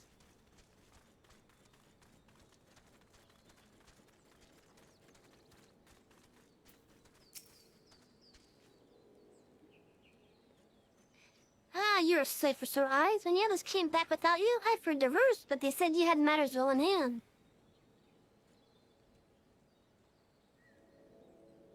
Oh, so then, is it? I'm glad to hear it, but not half as glad as my men will be, believe you me. Regardless of whether or not he was summoned properly, a prime was a primal, and there ain't a soul in the Maelstrom who hasn't lost a friend in one. Don't get me wrong, like, we were all prepared to do our part, but we weren't so naive as to think that we'd love to tell the tale. Thankfully, of course, it didn't come to that, which, my friend, sounds to me like cause for celebration. Now, I know you lot have places to be, but why not stay a night? We'd be honored to raise a glass empty to triumph and return to Titan's Bane.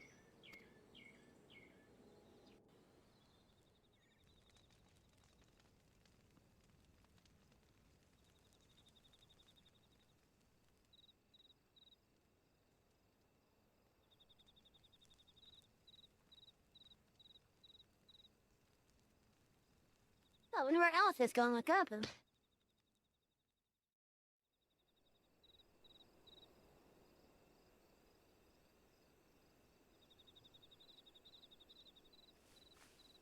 Who goes there? Just me? Oh, it's you. Forgive me for straying from the camp.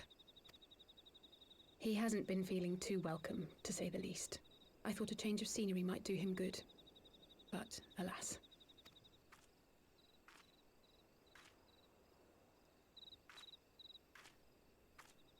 Hey, Maru.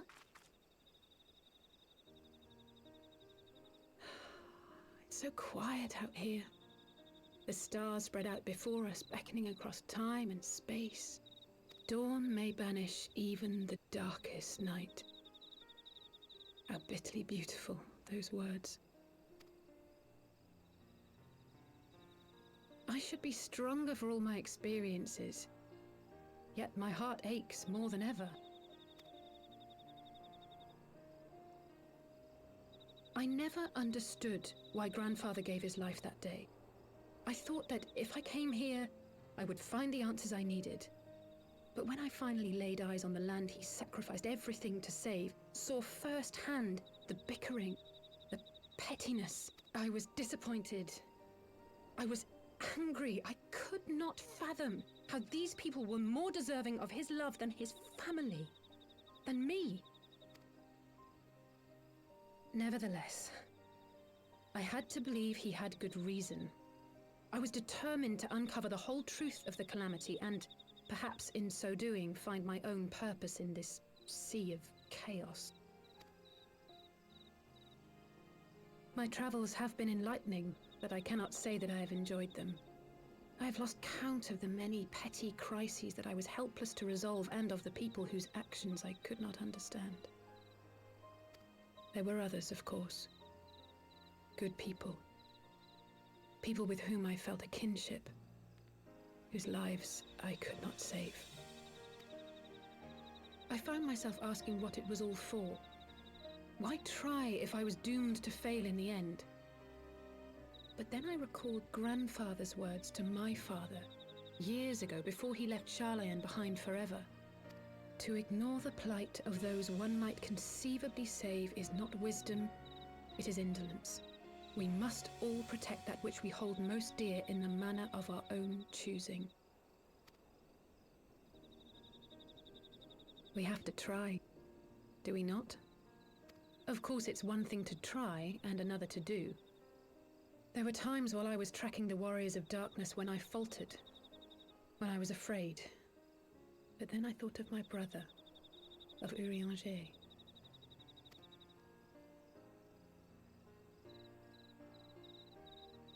Oh, pray forgive me. This conversation has been rather one-sided, hasn't it? Mayhap you could recount some of your adventures in Ishgard.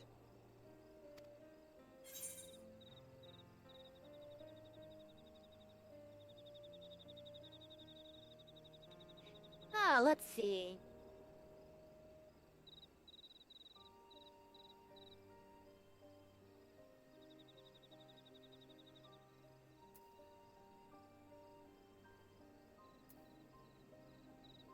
Oh, this might stir some memories also. Let's see.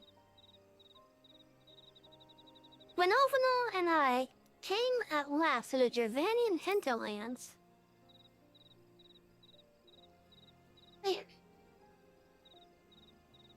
We had no clear memories of our life in the hinterlands, having returned to the motherland as infants.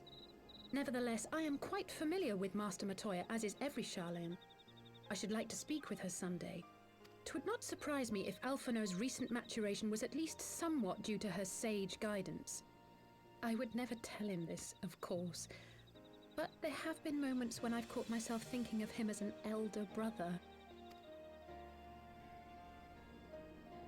The hopes and dreams of so many rest on your shoulders, Warrior of Light.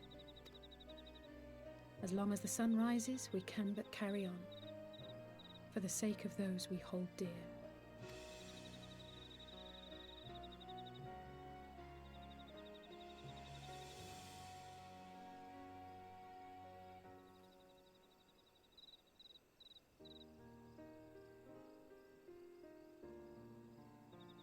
I wish the nice guy in my area was that beautiful.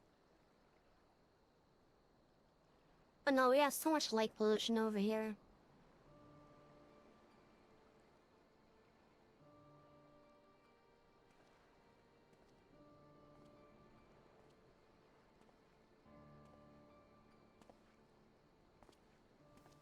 To what end dost thou cling to the tainted gifts of the Mother? Every tool has its purpose. Even this.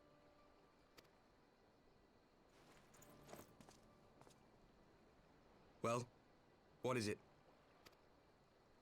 The seeds sown in Vilbrand have been plucked from the earth and left to wither. Alas, Titan's demise sufficed not to drive the kobolds to deepest desperation. What did the man in white have to say? That we are to proceed as he did first set forth. Well, that's easy for him to say! It's not his bloody world on the brink of destruction, is it? Be thou well reminded that with an end to Ishgard's unrest, naught now remaineth to preoccupy the Scion's thoughts. And thus may they devote their every energy to thwarting thee and thine. I foresee only greater difficulties ahead. Foresee? Are you sure you don't welcome them? I'm starting to think you might hold a candle for your old friends after all. Pray do not mistake mine intent. I but look upon the path which lieth before us with due trepidation. Shouldst thou be of like mind, pray consider then another course. For the power to invoke the ardor belongeth not unto the Ascians alone. With thine own hand strike down thine enemy, the so-called hero who would see thy home lost to light. Do but this, and thou wouldst at a single stroke disrupt the all-too-delicate balance of this realm, plunging her straightways into chaos.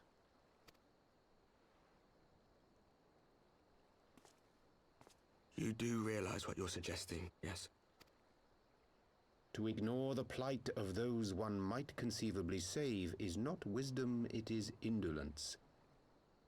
The words of my teacher, and a creed I hold close to my heart.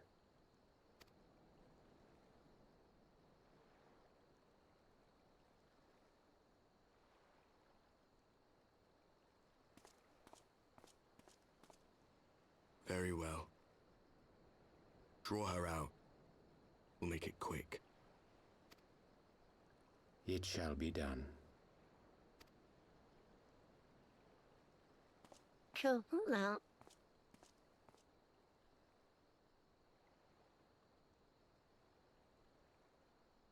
What good a creed one cannot uphold? What hurts soothed?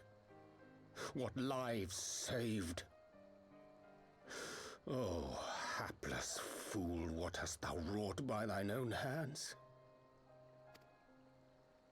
Minfilia, my friends, I shall not now beg your forgiveness. Full deeply though it paineth me to walk it, I shall not stray from my chosen path. As Moonbreeder remains steadfast, so too shall I.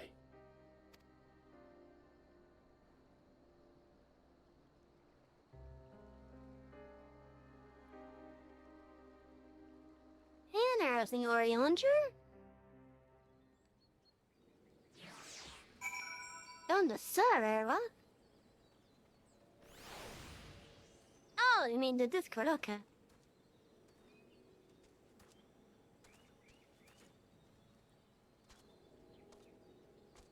Welcome to the library.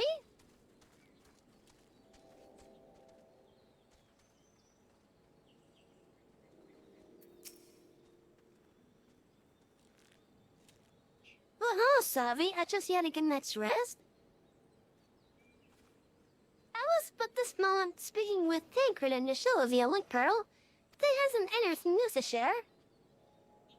Apparently during the course of their respective investigations, Buzz came across crates which had once borne Istardian seals. So it seemed that someone in the capital has been very busy indeed. Accordingly, the Temple Knights have launched a full-scale investigation. Sir Emmerich believes that it is only a matter of time before the culprits are found, but we shall have to wait and see. In the meantime, it seems only prudent to look into the recent activities of the other tribes, in case they too are flush with the Istardian crystals. And with that in mind, I suggest we pay Oriolanger another... Wait, where's Alice? She was here a moment ago. With Gabo.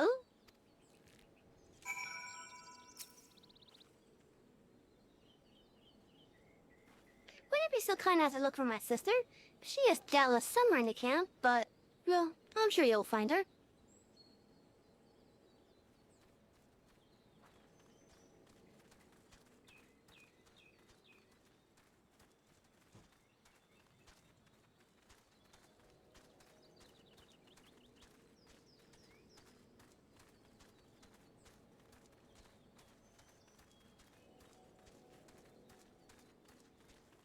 There they are. Myro, if you don't mind me asking, what exactly is, going on with your face bar?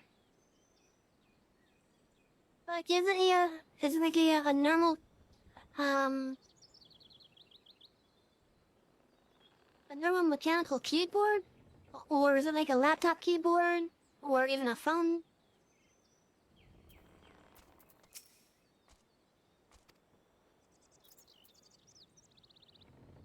Because if it's like the mechanical keyboard that had the keys like poking off in the top of it, you might be able to fix it.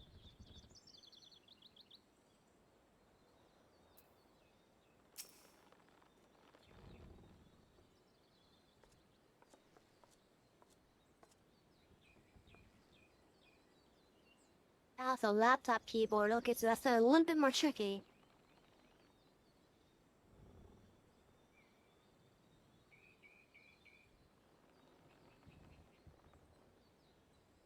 Yeah, so if it's a laptop, that's maybe a little bit more tricky to fix. Let me guess, it's time to leave, isn't it? Yes, it is. My apologies for disappearing again. If it is any consolation, I have already packed my things. Elsie.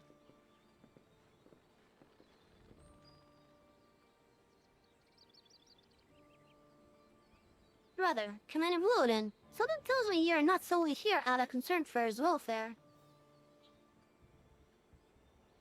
Well, to answer your question, there has been no change. He will not speak or eat. I'm not even sure if he slept. If he did, he seems none the better for it. He just shuffles about with that same expression on his face.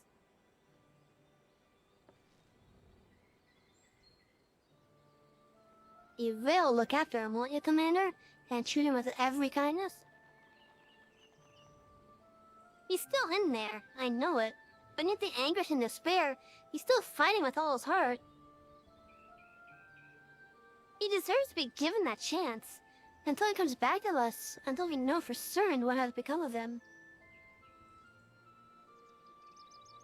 You needn't worry. If he hadn't risked his neck to warn us and help you secure the better part of the crystals, this could have turned out a damn sight worse than it did. Though, we'll not soon forget that, and nor will Maelstrom Command.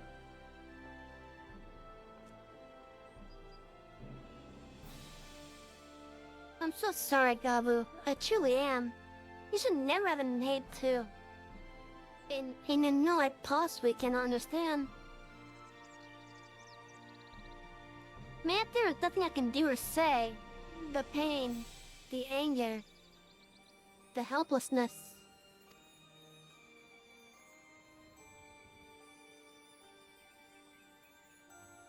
Hold fast to the memories of better times. Remember them as they were.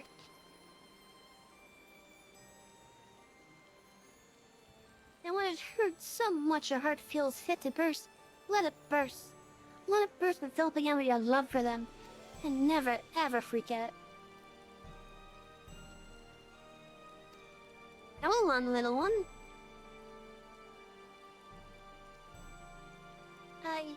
I will remember them. And you, Elsa. Thank you.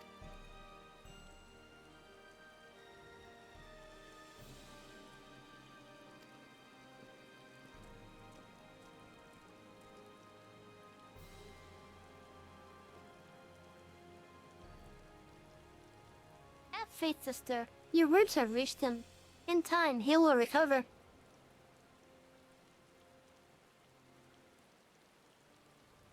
And those who orchestrate these events will be made to answer for their crimes.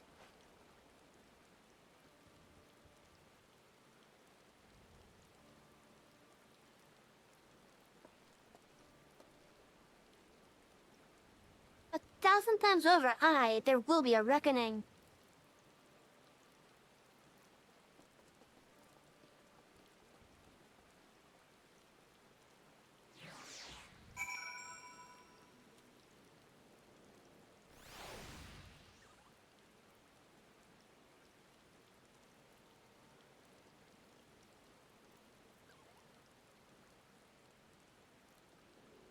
Okay, so this is another example of something that I say every now and then when it comes to the quest objective details. Now, I understand that with this particular quest, the hint was actually put in much earlier on where to go next. But for those that aren't paying attention to the little thing up here,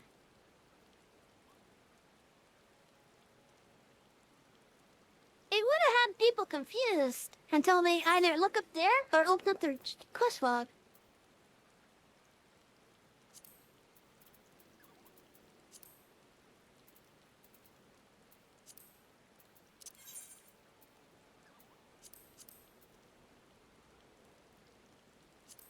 And the least that they could have done with that scene is put a reminder at the very end, at least in some way.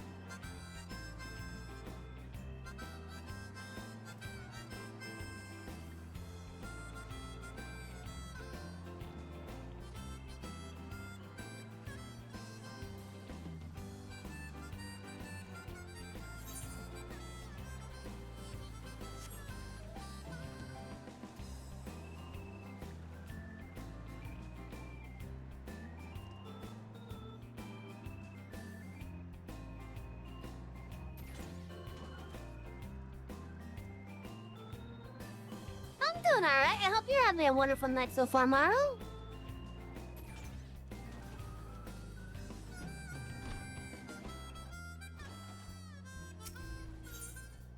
I am idly thinking on what could be done to help fix that spacebar issue.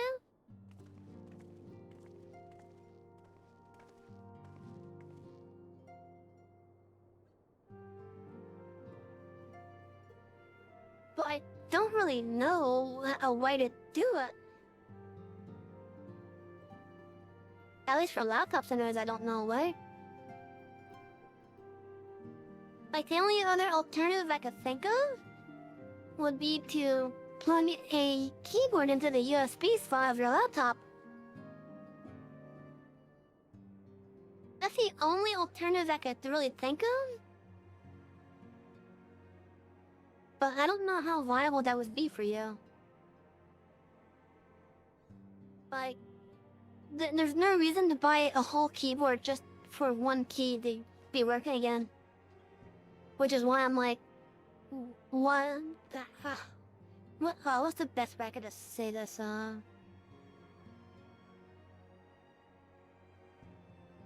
Well, it is an alternative. There's really no reason to waste money doing that. For one key, basically.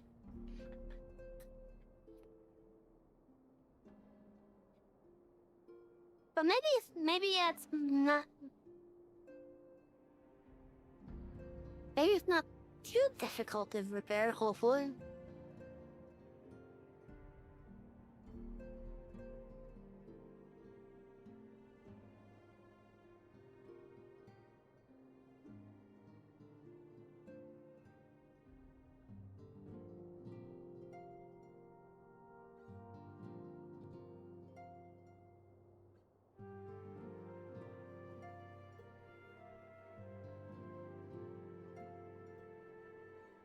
Oh.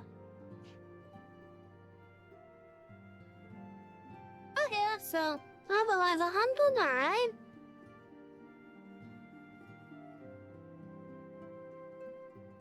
I'm trying to remember back to when I had a laptop.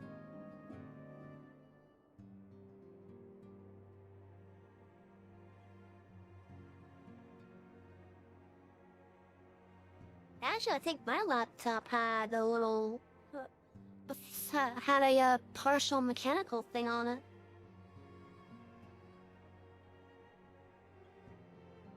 What type of keyboard is on your laptop, if I may ask? Is it like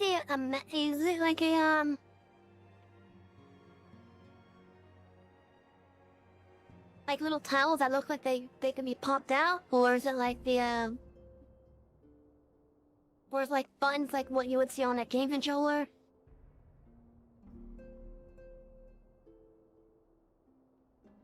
Or is it one of those fancy ones where it's just a membrane that you just press down on?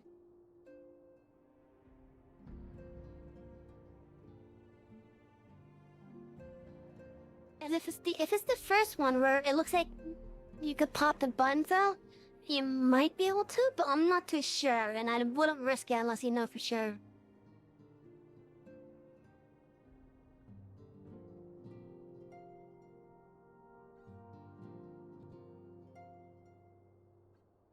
Could possibly ask some friends of yours as well for some advice on that too.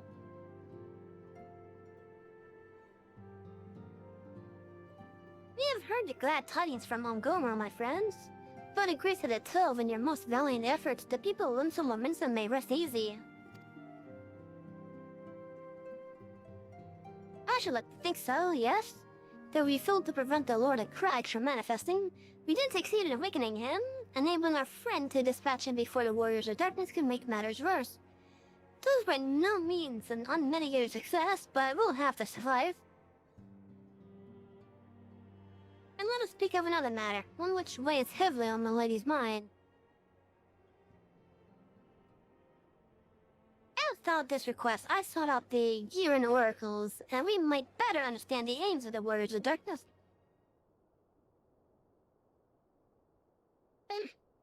Though their copious use of allergy defieth any single interpretation, the oracles paint a most disturbing picture, one of worlds parallel to our own, apart yet linked, reduced to ruin with every umbral calamity.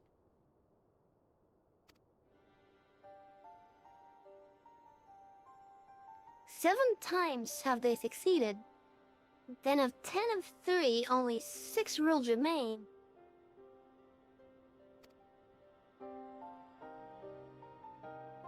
Hi, how is us Lady Manphilia spake unto thee?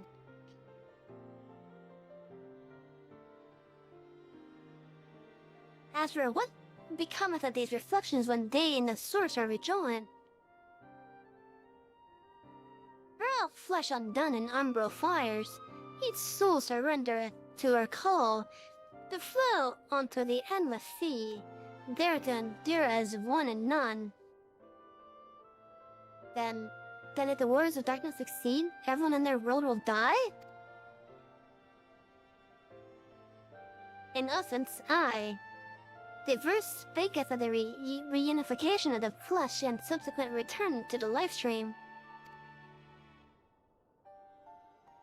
However, this fate may yet be preferable to the alternative, for if the first were to fall through transcended light, in the manner the warriors of darkness described, he would give way onto a void wherein none may know either life or death. But better to die, they reason, for in death there is life. The essence of the soul which returneth unto the source may be born anew, saved. Such at least is their belief, I surmise.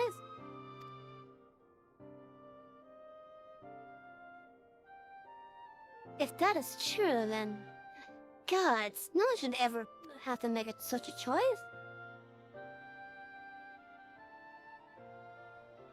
Oh, you know what I just thought of? Myra, out of curiosity, does your laptop have a touchscreen enabled? Meaning if you were to like press on the screen, lightly please, would it act as if you were like is it a touchscreen laptop?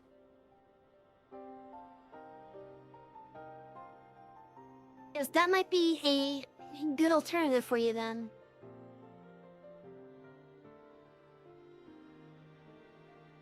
It may be a little bit more awkward to hold the thing, but at least you'll be able to talk a bit.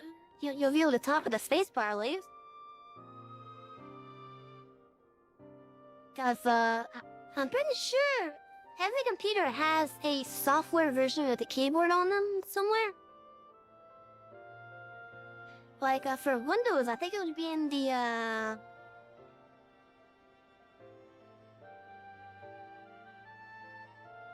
Hold on, I'm looking at mine real fast.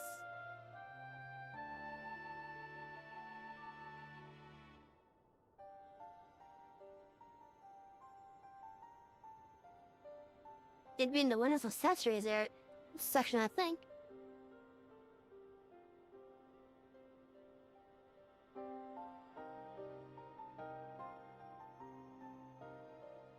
That would it be then?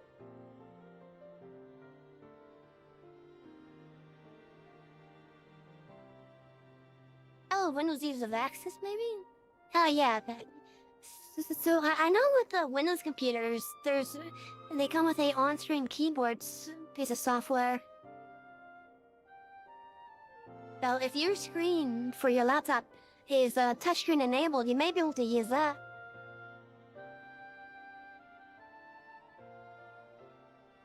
I don't think it would really be that good of a game, sadly. But at least for talking, it will be good.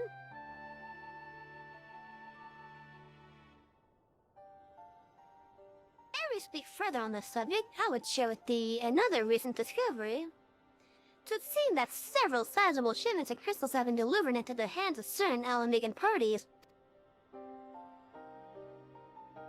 Alamegans? Strange. And you believe this to be the work of the same Ishtarian smithers who supplied the beast traps? I don't beyond a shadow of a doubt, and lest thou wonder at their motive, I would remind you that the Asians did once attempt to bring about the summoning of Religar.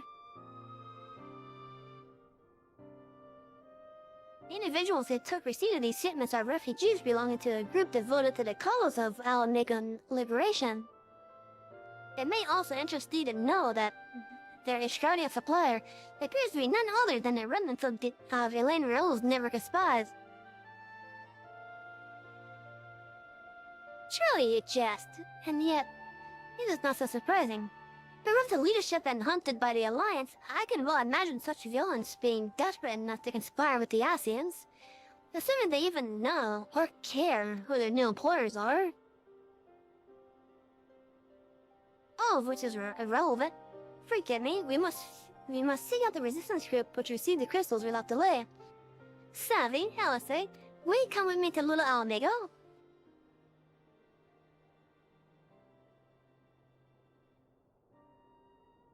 Yes, of course. I should like to hear what they had to say for themselves firsthand. Will you ever walk in the light of the crystal?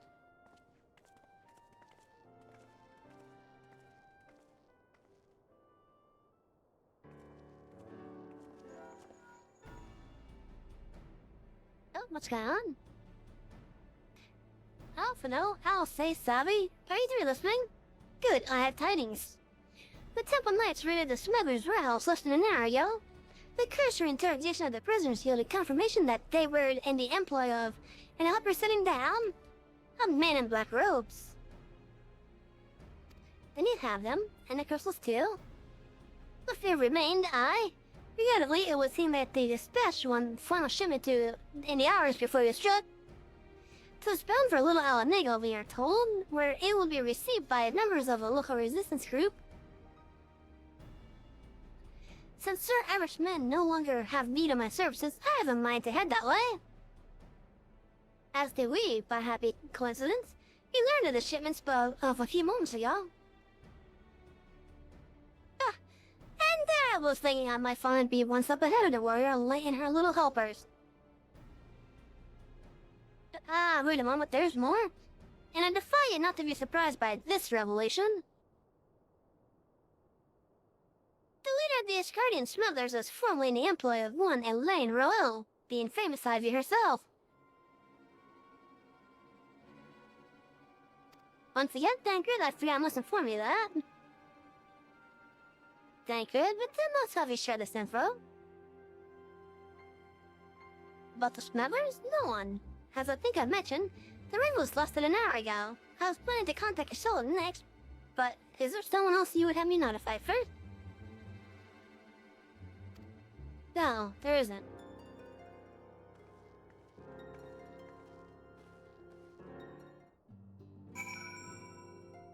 Oh, I think she thinks that someone else may be listening in on them.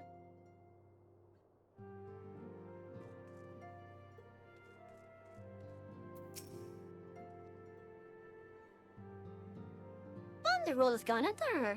It is twice now that we have sought her Aunt's aid, and twice she has treated him as if he were a stranger. The Archon was one of Grandfather's most dedicated pupils, and spent as much time at the Levier estate as we did. He's practically a member of the family. Truth be told, I try not to recall a day from my childhood when I did not see the three of them laughing together. If this continues, I may have to raise the matter. Later, though, Little Alamigo waits.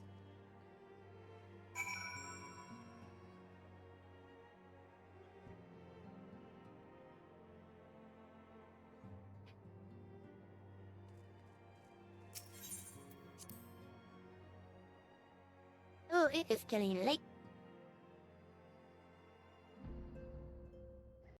Oh, no fast on ads about the star, apparently.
reason to believe that as soon as my checkable timer reaches, 30 minutes, the ads will start. Or at least 3 minutes before 3.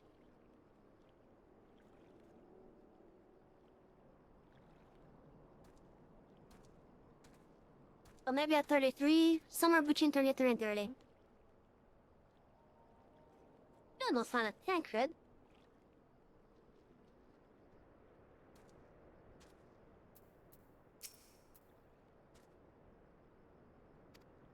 I will get to the bottom of this. Oh, forgive me, it's been a long day. Did you have something to say? Hurry, Andre. Oh, I've always struggled to understand what's going on in his head. Now more than ever. Listen, Savvy, if anything should happen, it should be me who... Just know that I'm prepared to do what must be done. Right then, to more pressing matters, since we have no idea when Tancred might arrive, I suggest we see what information we can gather in his absence.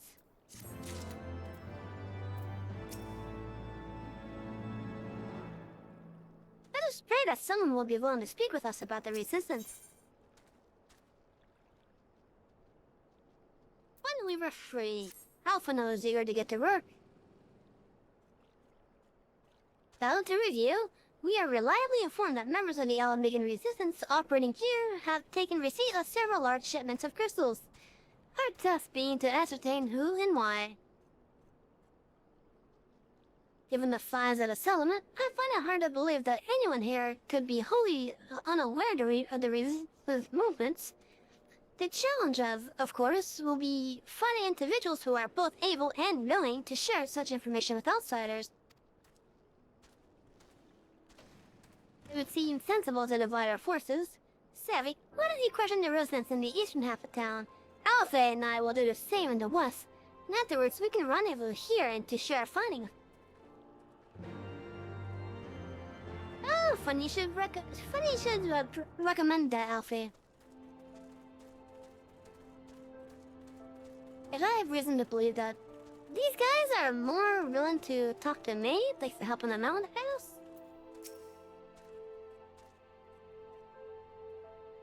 As outsiders, we must be careful how we approach the subject, lest they grow suspicious of our intent.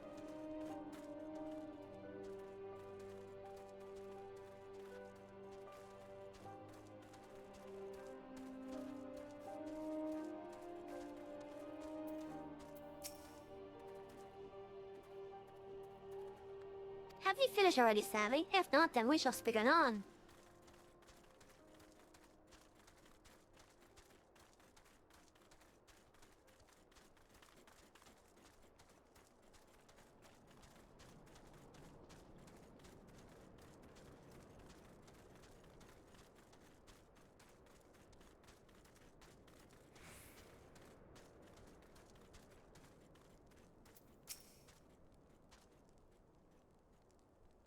Well, let me guess, come to join the fight, have you? No need to deny it, friend. You're not the first to answer the Griffin's call. The Griffin's call? While he's lit a fire in every Alamigan's heart, he's also inspired more than a few Odins to pledge themselves to the cause. And little wonder, the Garlings won't stop until we're all under the yoke.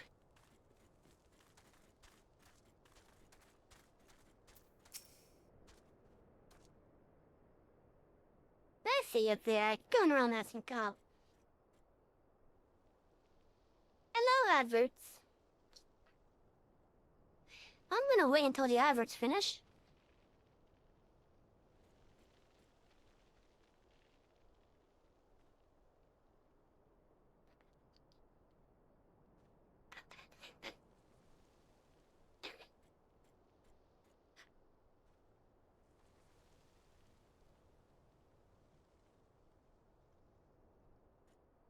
Now I'm just gonna refill my bowl. Coffee flickies. And hate them like chips.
Okay, so chat for those of you that can't hear me, I hope you're all having a wonderful night.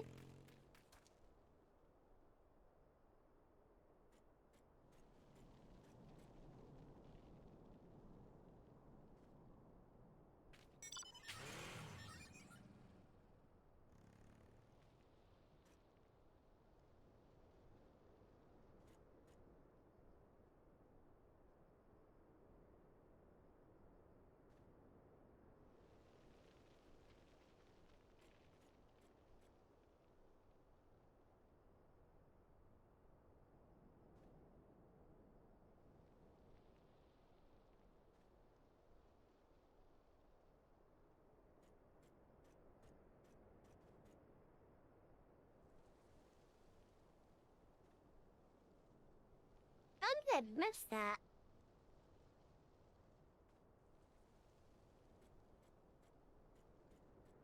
I have no idea how I missed that.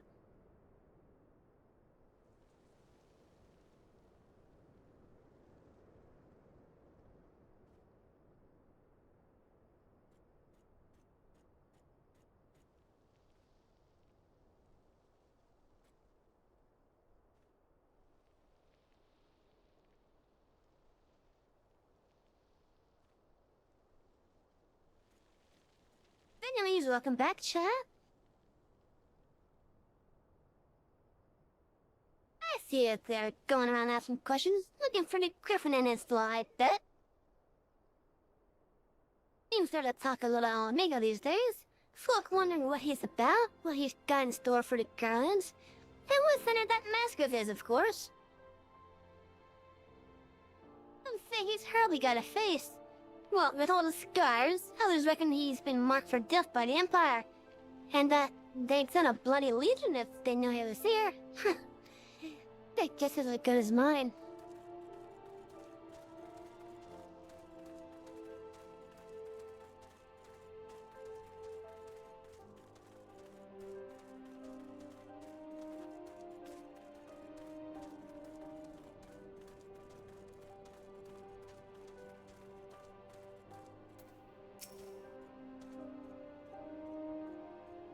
Yeah, the Resistance? Kind of fine now. It's not as if I'd be of any use to them.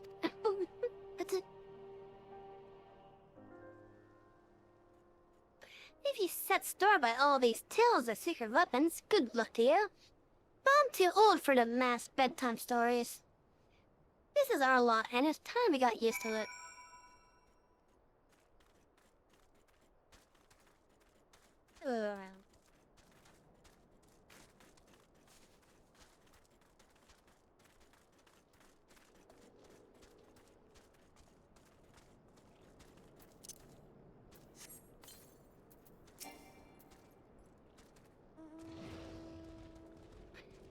Well, that was easier than expected.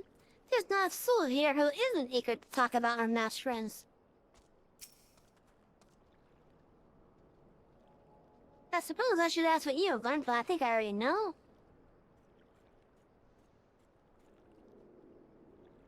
This Griffin seems to be the leader of a newly formed faction within the Resistance. The Mask. Yet despite their growing popularity, no one seems to know much about them. Only that they are the most aggressively militant group to join the movement in recent memory. Indeed, many claim their commitment to the cause of Alamegan liberation is unrivaled. But we can't but hope their revolutionary fervor is never shallow in the direction of our primal.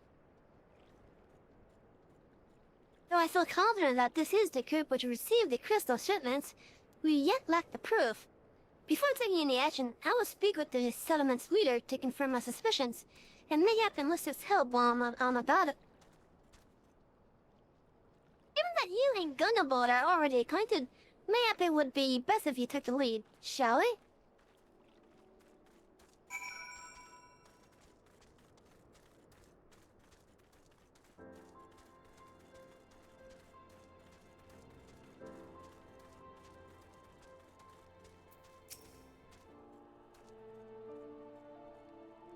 That would please me more than to be wrong about all this.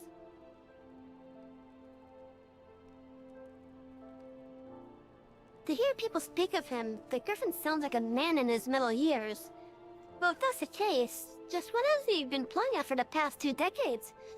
If he's so devoted to the cause, why has he waited till now to do something? Unless, of course, he hasn't.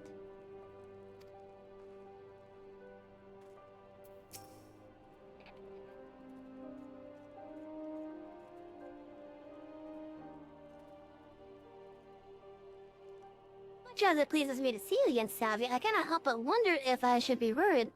I hear you and yours have been asking questions.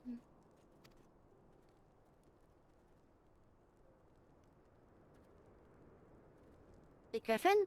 Aye, I know them. As do we all. He and his mass have become a leading faction within the Resistance. Though there was suspicion that at first, given his secreted ways, he quickly proved himself a charismatic and capable commander. Men are drawn to his passion and his vision. They truly believe that he has what it takes to lead them to victory.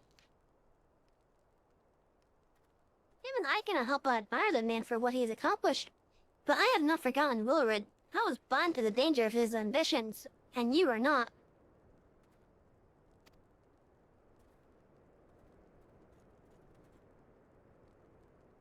The Griffin will soon deliver a speech to our people at the sunken Temple of Quan. Go and see him with your own eyes. Weigh his words with your own heart.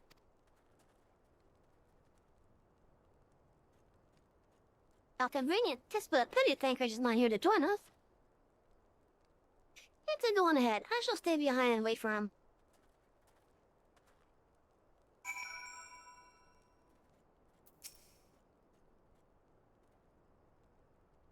I never could be keeping him. If he's taking the scenic route, leaving us to do all the hard work, I shall treat him to a piece of my mind.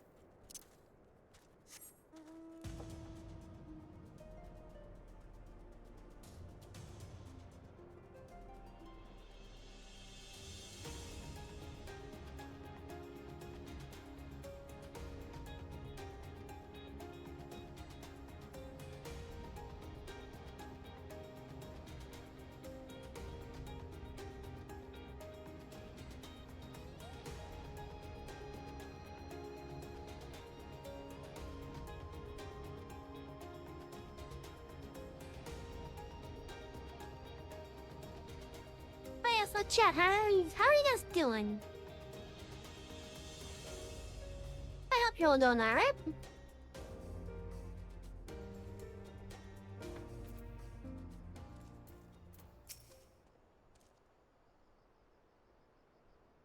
Has it begun already? I hear voices coming from within. We've voiced.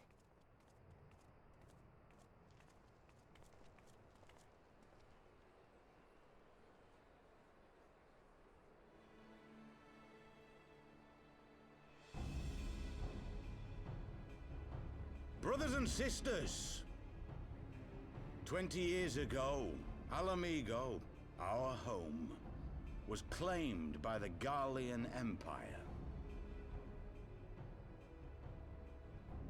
I think I recognize that voice. In our haste to overthrow the King of Ruin, we turned a blind eye to our foes in the north. With our glorious revolution, we but laid a path for a new tyrant to succeed the old. And when confronted with our failure, we fled.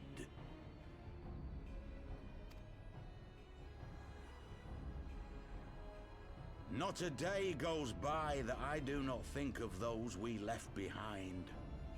Think of them and feel ashamed. And I know each and every one of you feels the same.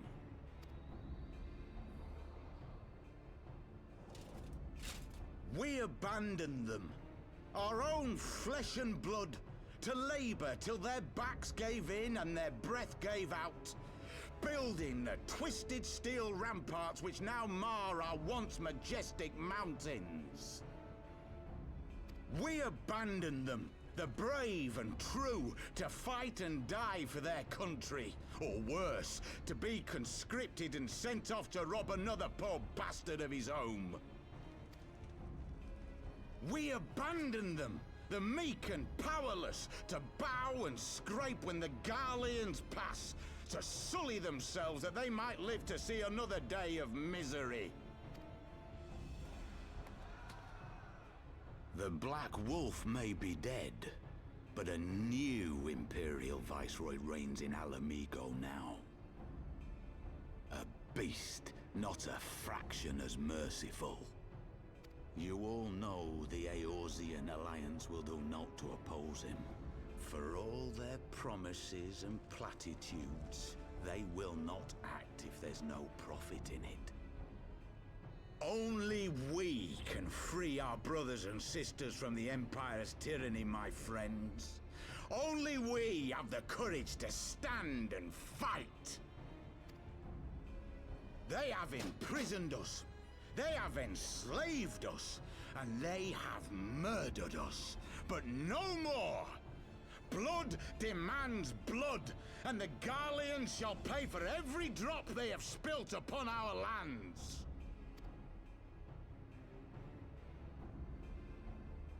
This I promise you, for we have a power within us, my friends. A power befitting our pride, our righteousness. Only join us, and we shall grant you the means to unleash it, and together we shall see the Alamegan standard raised over the mountains of Gia Arbania once more!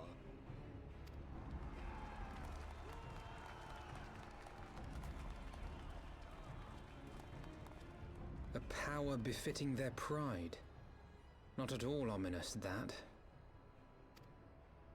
Wait, is that...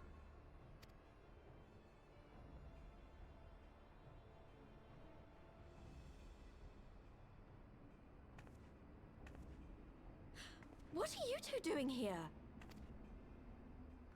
I could ask you the same thing. Hey, look at that! Well, this is quite the surprise. If you see what I see, if you feel as I feel... Might I suggest we continue this conversation in more agreeable surroundings? For it is not strength of arms that will win this battle, but strength of heart.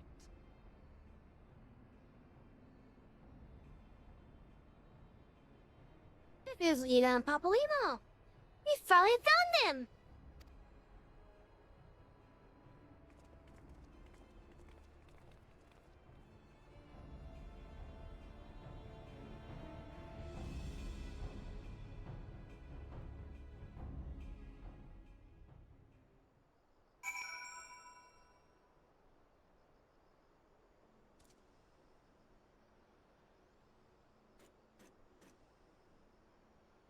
We have found everyone now.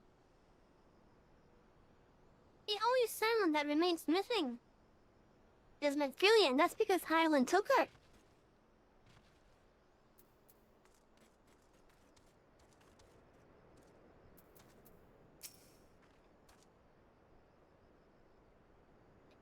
The void up is just to me, it has to be fate. Maybe it was my imagination, but you seem rather more rugged and road-weary than when last we spoke.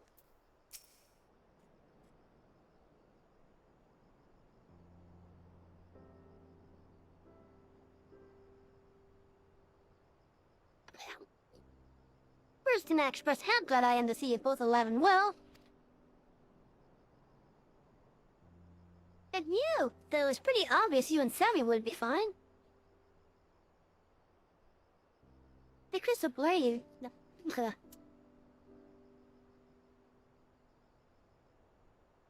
Crystal Braves never had a realistic chance of capturing any of the Silence, divided as they were and distributed by the better part of Eorzea.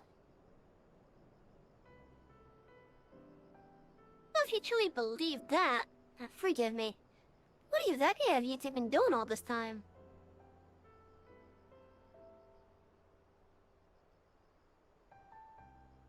We're paying a favor. After the banquet, we had no choice but to flee Olda. And we would not have been able to do so without the aid of some old friends from the Resistance. That's right, they smuggled us out of the city and sheltered us in Little Alamigo. all at great risk to themselves. Obviously, we couldn't let that go unacknowledged, so we offered to help them out with their operations for a while.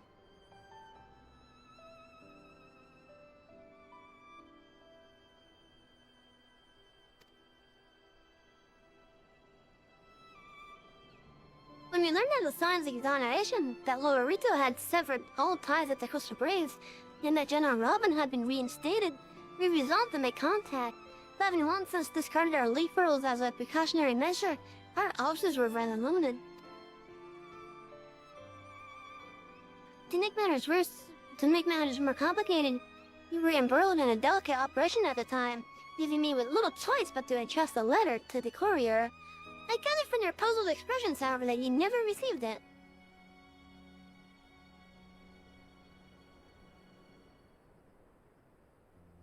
To be honest, we thought this might happen.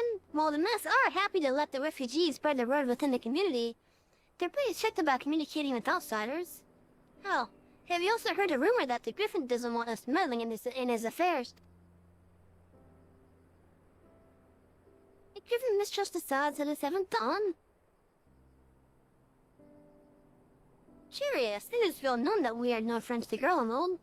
One would think the man that we saw beseeching all and sundry would join his cause, would welcome our support.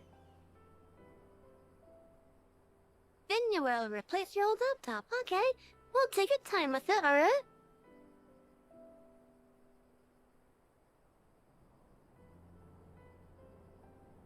Right now, maybe it'll actually be cheaper to just get that spacebar fixed up.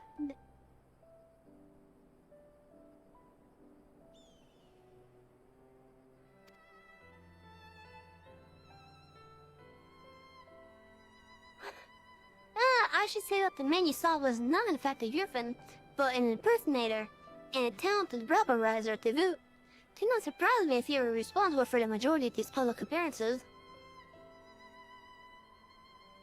As you may have gathered, the Griffin is an extremely cautious and distrusting man who has made every effort to conceal his identity.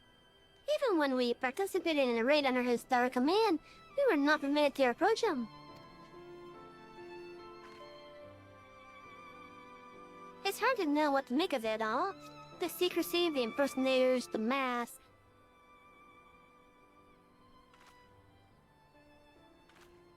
What? It's not as if I'm making all of you wear one. It might only covers half my face. It's completely different.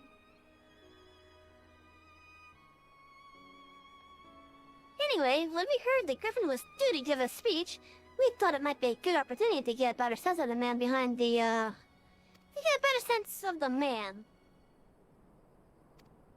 Probably good it did. And now you have heard the whole of it. But tell me, what prompted you to take an interest in the Griffin? We're investigating crystal shipments. Summoning? You're not serious. I can't believe it.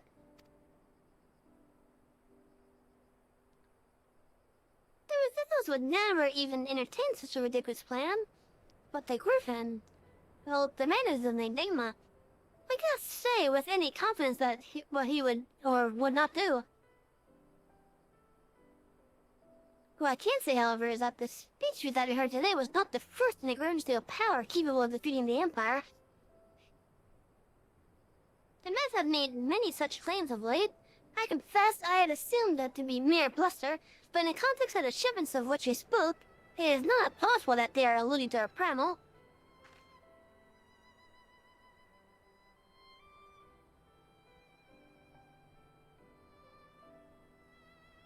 Whatever it is, we'll find out together, and if anyone tries to stop us, he'll answer to me. Indeed. That is, assuming you'll have us. Hell yeah.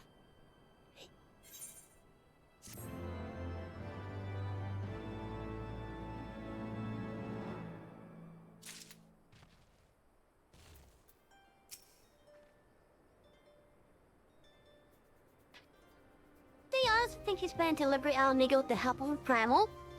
I mean, can he really be that stupid?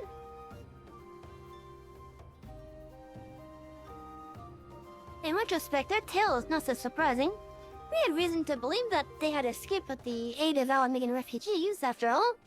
Still, Tatara will be delighted to hear that we have been reunited. Once we have attended to matters here, of course.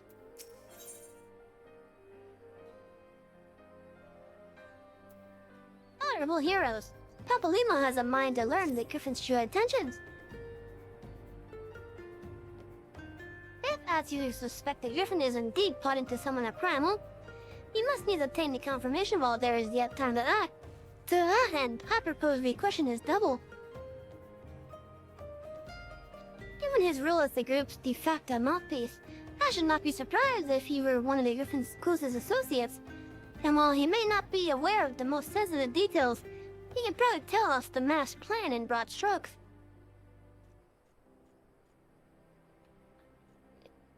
Like the men whom he impersonates, however, he is very outsiders.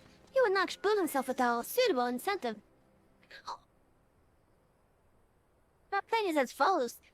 You and Alphinaud will pose as adventurers full on hard times, inspired by his spirit to take up arms for the noble cause.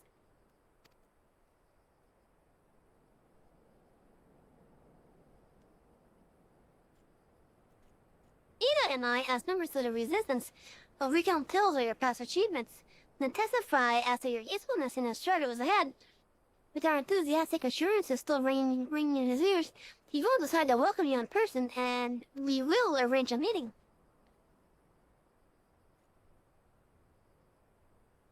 You will need to look the part that we might maintain at the charade, until we have him cornered at least. Here, there should be enough to purchase suitable garments from Talbot. And to have him rub a respectable amount of dirt on us for good measure. Any questions?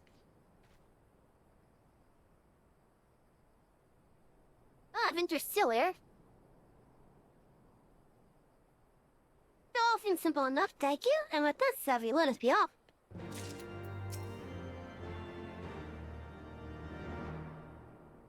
Talbot has an assortment of affordable clothing which he sells to the refugees. For someone that sex should more than suffice, but if it and my name are not enough to secure his cooperation, pay him double. And I shall see that you are recompensated.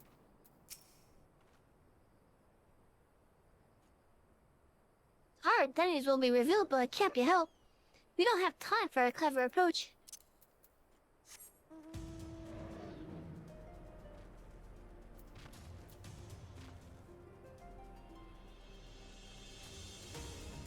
I wish I had some milk.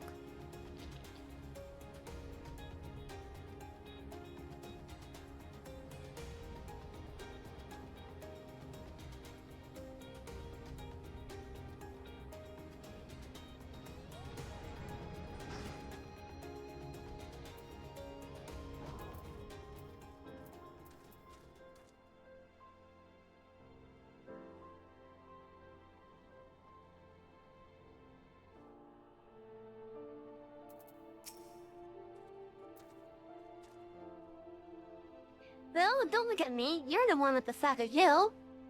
You do have the sack of yellow, don't you? Eh? You want to buy what? I don't know what you're up to, but I want no part of it. A sack of yellow, a heavy leather pouch entrusted to you by a Papalimo. Not all problems can be solved with a fistful of yellow. For the rest, one must needs resort to a sack.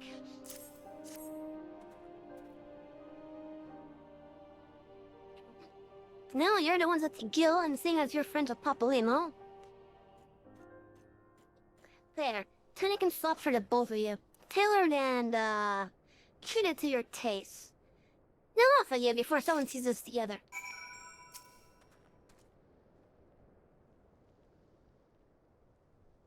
Clothes market the man, as they say.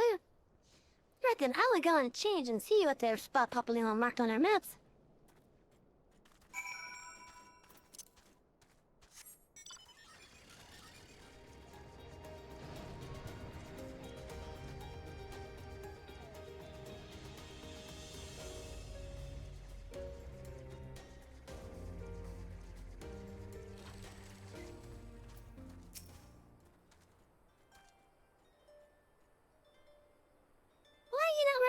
Talbot gave you. That could be any moment. If by some cures and inexplicable twist of fate you have mislaid them, come back to them and post another set, but for the love of that 12, too quickly.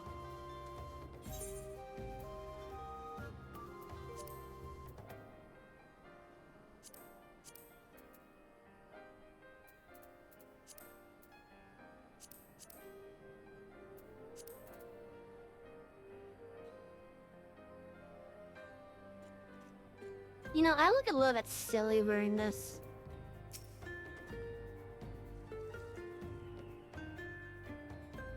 I mean, come on, you see my greaves, you see my gauntlets. Well, look at us, up there, down at Heel Adventures, seeking a chance to recapture past glories. Yes, this should suffice. And now we play the waiting game. Yeah, and a teacher.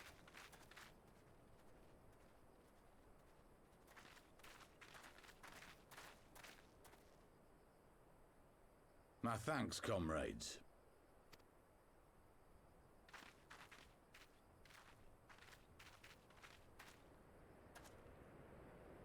You must be the esteemed adventurers of whom I've heard so much. I understand you have taken an interest in our cause.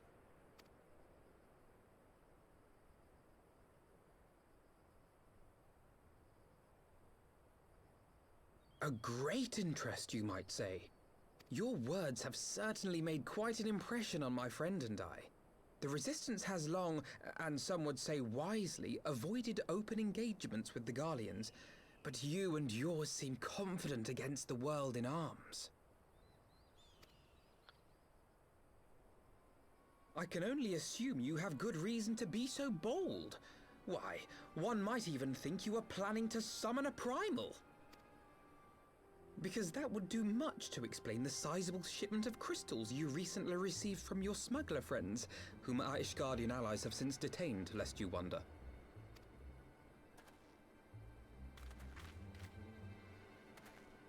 I'd like to hear more about the Griffin. The real Griffin. Your performance earlier didn't fool us. Ah, the famous scions of the Seventh Dawn. I should have known better than to think I could conceal the truth from you lot. You are right. I am not the Griffin, but I speak with his voice, and it was at his behest that we procured those crystals.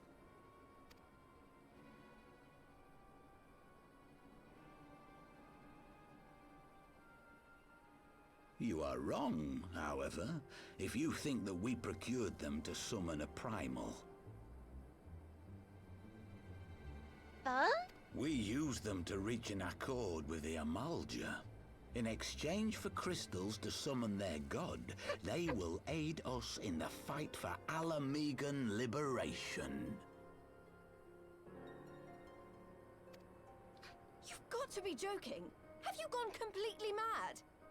When people find out you helped the Lizardmen summon Ifrit, they'll turn on the Resistance. Alamigo will never be free.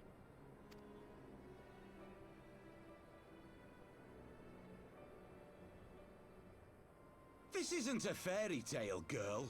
We don't have the luxury to play at being honorable heroes. It's because the likes of you wouldn't sully your saintly hands that Alamigo's been under the yoke for the past 20 years. But the Griffin won't stand for it, and neither will we. We're ready to do whatever it takes.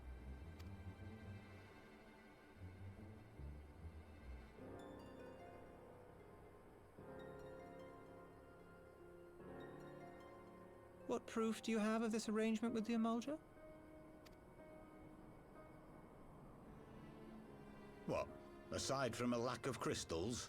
None. But the beastmen have a great big pile of the things if you fancy looking. You might want to hurry, though.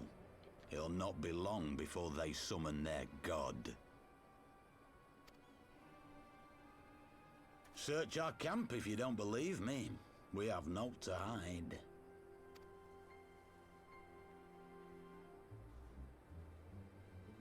If there is a cache to be found, Ida and I will find it.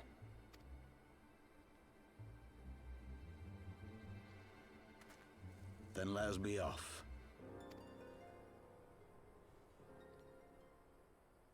Are you perchance the Warrior of Light?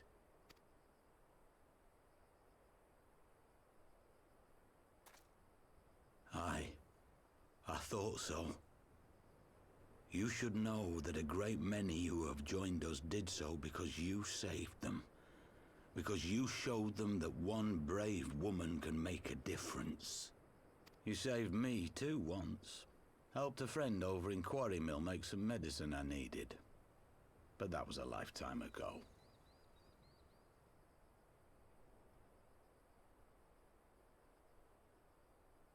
I remember him, I just don't remember his name.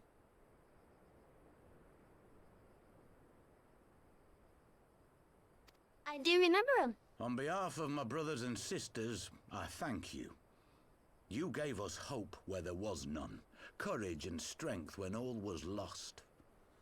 We shall not squander your gift.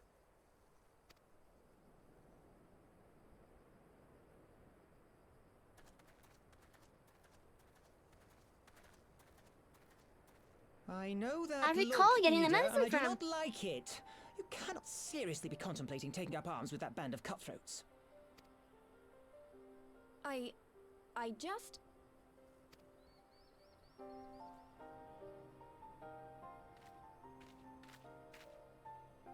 If the Griffin and his men have their way, it is only a matter of time before the situation in Alamigo comes to a head. Your homeland's future teeters on a knife edge, and any reckless action, however small, could have irrevocable consequences. You mustn't lose sight of that, Ida. When the time comes, we must all make our choices, but we must do so in full possession of the facts. Now, let us away. There is work to be done.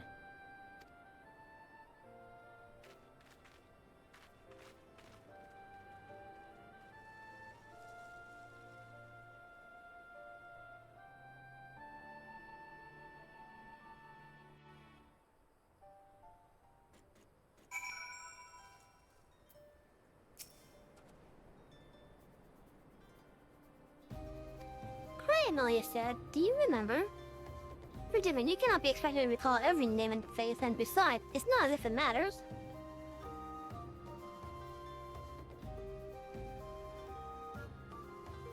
I don't remember his face and I don't remember his name, but I do know that I helped. I do remember getting medicine for them. I do remember that, yes.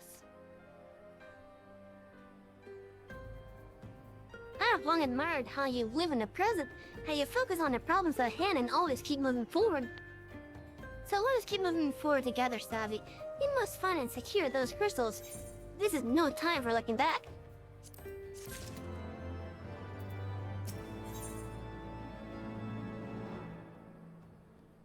One life for one world. Alphina would keep moving forward. If we take the Griffin's double at his word, then the crystals are now somewhere within Zerak, ready to be put to use by the Amalja. We must appraise Alcay of all that we have learned. I will join you both in Little Alamigo after I have changed.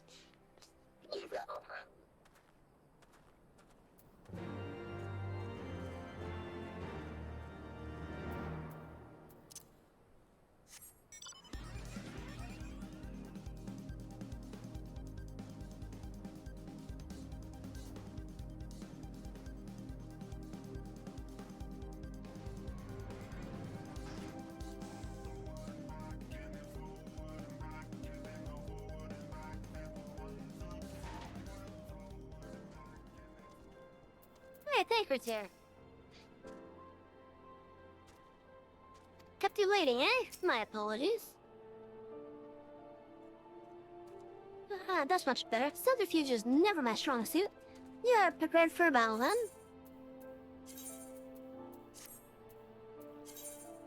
Yes.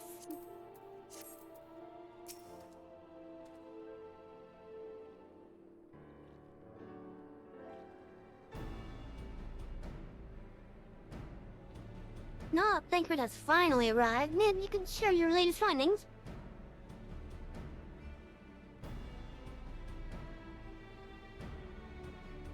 didn't tell me that while we were burning ourselves sick, you didn't pop Lena over here all along. Well, you still will be relieved and also angry. Mainly angry, I should think. As for the crystals, what choice do we have? We cannot very well leave them in the hands of the Amoja. Probably not. They could be preparing to summon the Forgiven as we speak. You must make for his error without delay. Agreed, if there is not else to discuss, let us depart at once.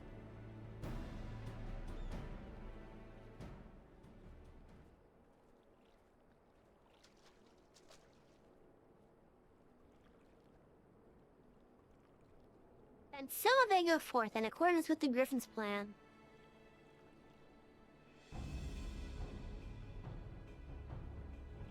What are you doing, Hour Hunter?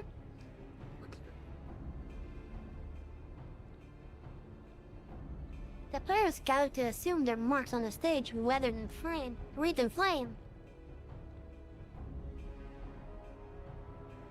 Oh, thank you, Explorer. I hope you had a wonderful night. And you sleep well, right? Well, yeah, thank you for dropping by. I really appreciate it.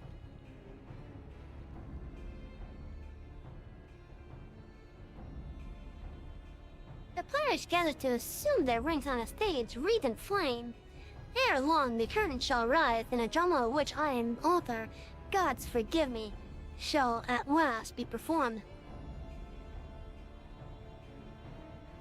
I will give a W. Have a great night, Explorer.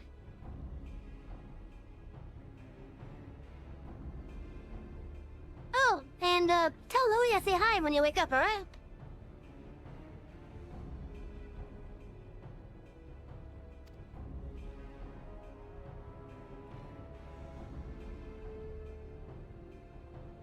Not else remaineth save this to stand at the ready and pray that the chance is seized, for never shall we know its like again.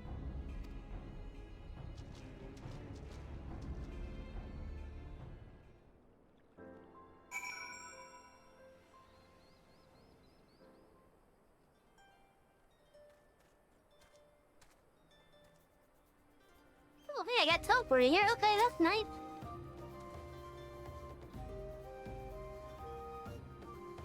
I think there would be more obvious signs that something was afoot, but if anything, the place seems colder than I remember it. I have a bad feeling about this. It all seems calm here. Is it possible that we've been deceived? I confess I expected a warmer reading. But we must not jump to conclusions, not until we have braved the Bowl of Embers. It must be ready to engage the enemy at any moment. If you would make any final preparations, pray do so now. I shall await your signal.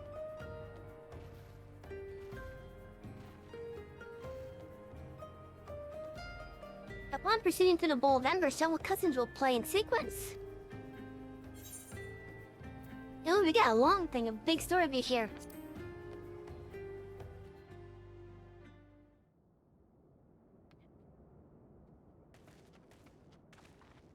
This isn't right.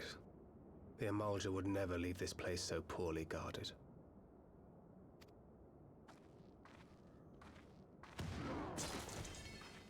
Not willingly, no.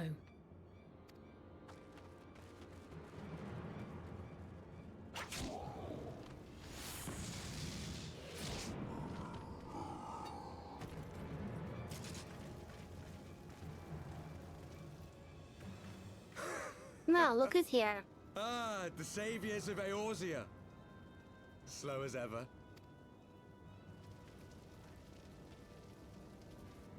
By the 12, will you never learn? You know, you're right. Mayhap it is time for a change of tack. Killing primals, tormenting beastmen, hastening the birth of a new god. It's all a bit much, isn't it? And frankly, we don't have the leisure to do it. But killing the Warrior of Light, on the other hand, that would soon plunge Eorzea into chaos. One life for one world. A fair exchange. Wouldn't you agree?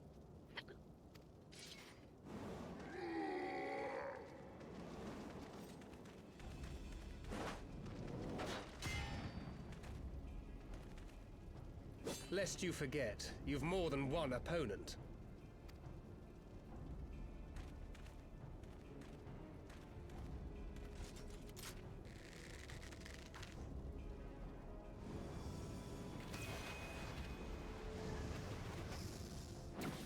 Carbuncle! Defend me! That is such a cute Carby. I got it. Since you will offer more than mere target practice, unlike your sister. Alizé!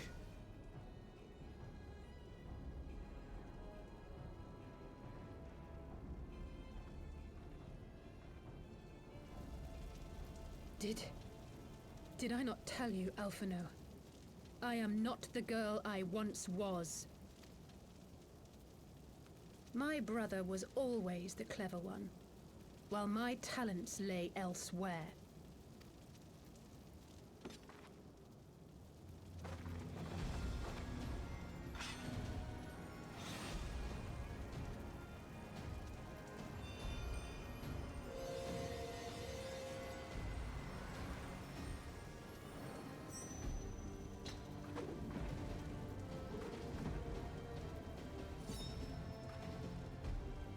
If you would dare to stand against us, to destroy all that we hold dear, then you shall die by my sword. She conjured a sword. Let's finish this.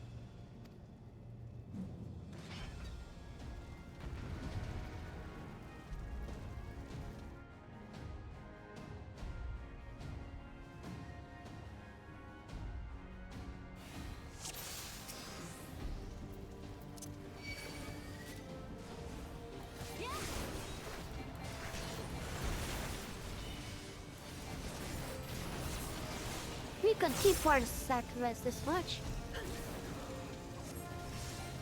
If you're doing that non-sorrow.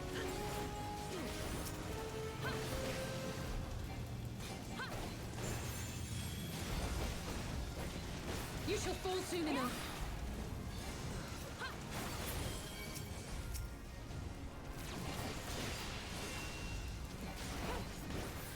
There's no escape!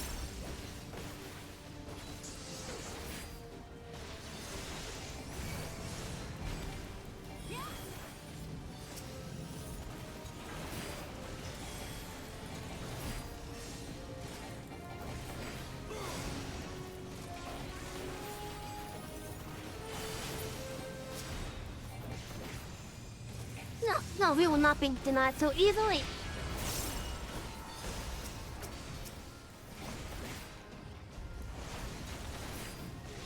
Is this the power of the echo?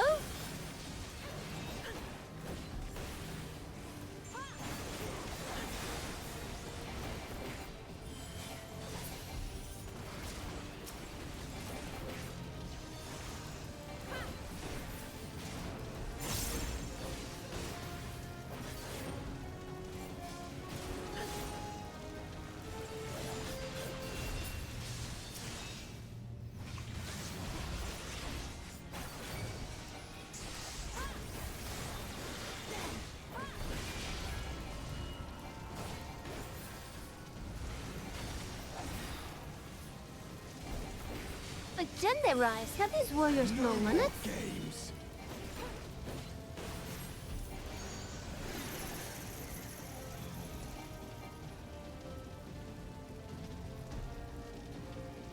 Yes, then I can't break free.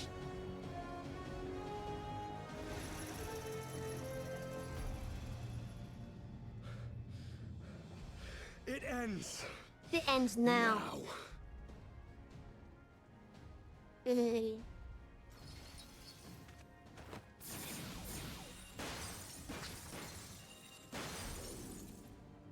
What? The chains! You snake! You would betray us as well? He that holdeth fast unto his convictions shall never count betrayal amongst his crimes, though all the world may call him villain. My path is unchanged, my creed sacrosanct. This I believe with all my heart. But say, warrior of darkness, and speak true, what dost thou believe?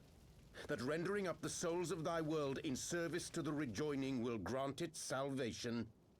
Nay. By the 12! Oriange!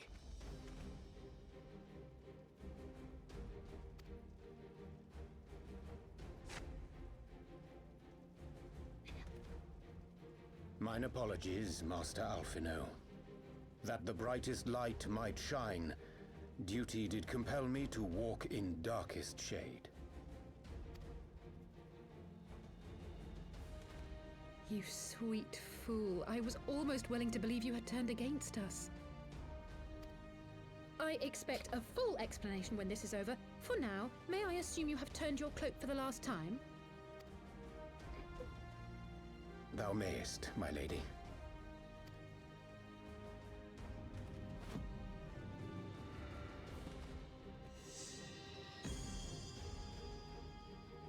By thy leave.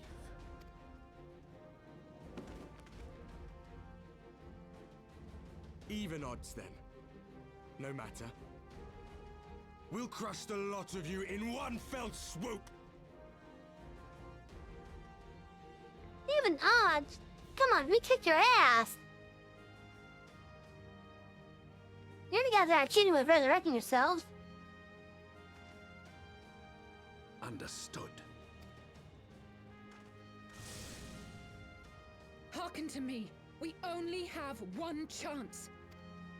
Channel your ether into my blade that I might strike before the mage casts his spell.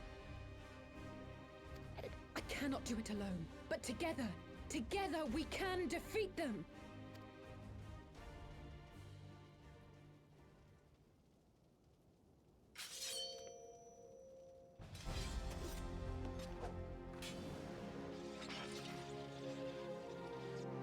Make ready! They come!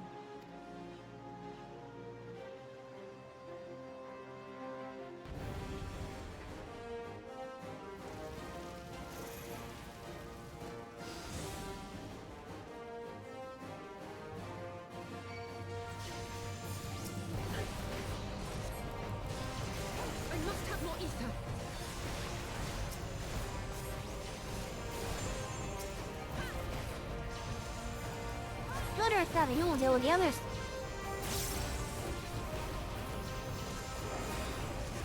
I'm gonna hurt all the kids, the rest is up to you. For the man Lou to fight into us.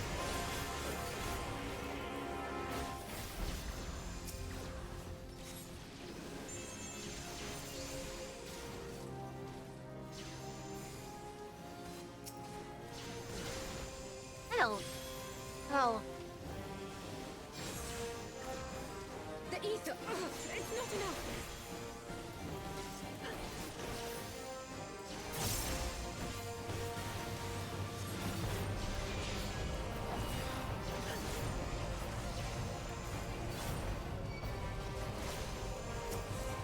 Now Blair's killer washes with.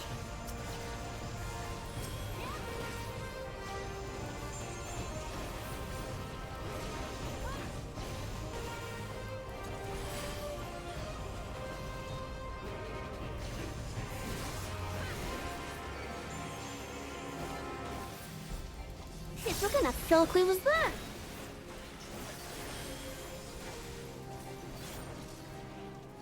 Under her blade we render our aether. That fortune may favor us this day.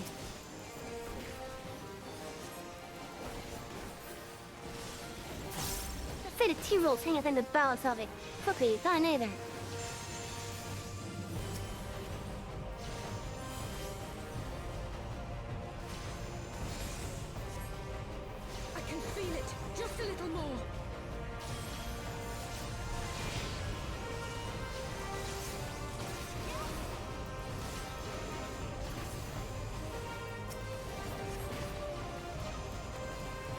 Gone long enough. Kill the girl.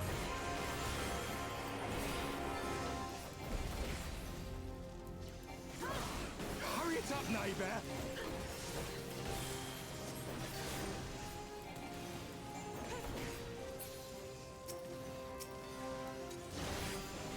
I'll crush you!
Tis done! With this blade I banish the darkness!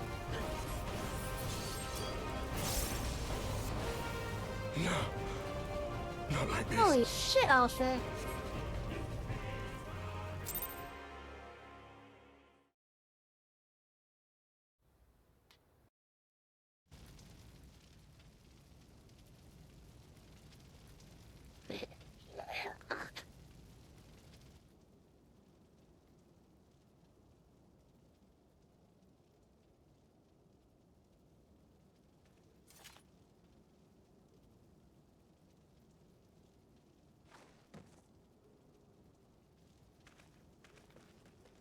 Alize, are you hurt? A touch dizzy, but otherwise fine. Thank you.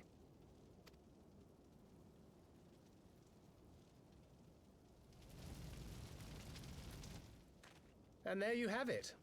Our friend is too stubborn to die.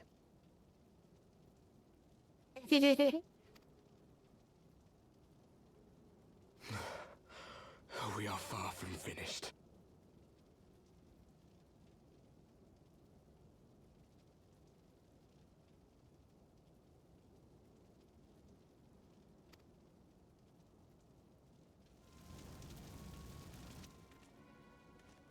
Or have you never considered how we came to this world?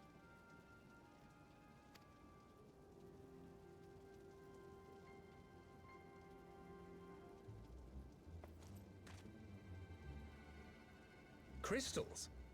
You mean, like the Ascians?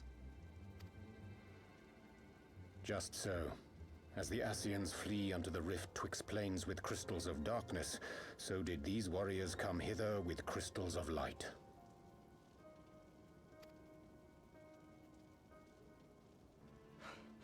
Eloquent, as always. Aye, like the Ascians, we too are beyond death. You cannot defeat that which is eternal.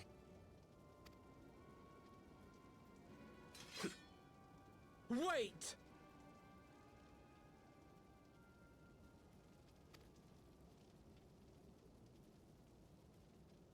Such methods as the Ascians employ require the renunciation of the flesh.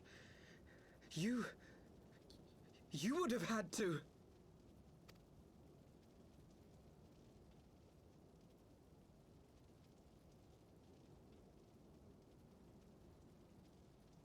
At long last, you see. To save our world, we gave our lives.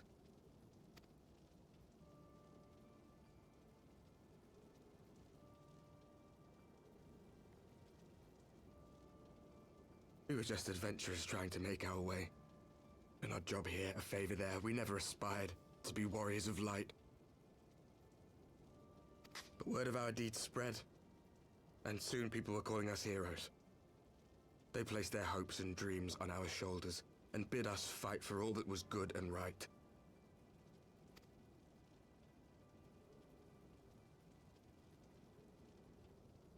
We fought, and we fought, and we fought, until there was no one left to fight. We won! And now our world is being erased from existence.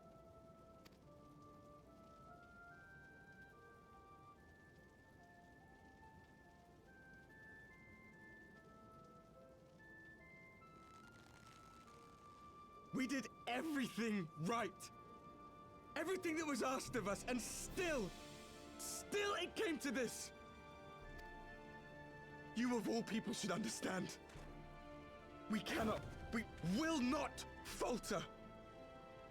We brought our world to the brink of destruction, and now we must save it.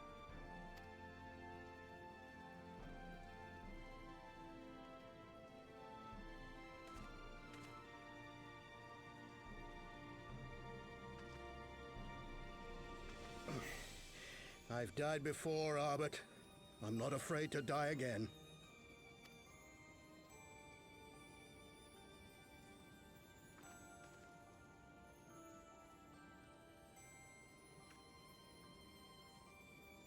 No matter how many times we fall, we must rise and carry on the fight for those we left behind.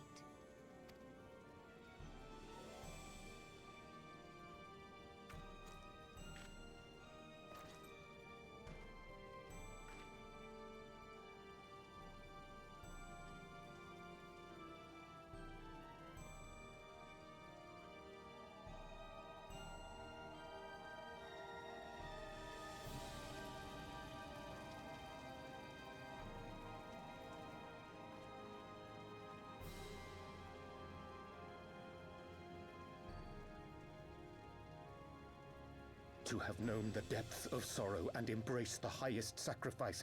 Nonetheless, Master Louis-Soix, guide my hand, I pray you, as fate's thread spinneth upon this most capricious spindle.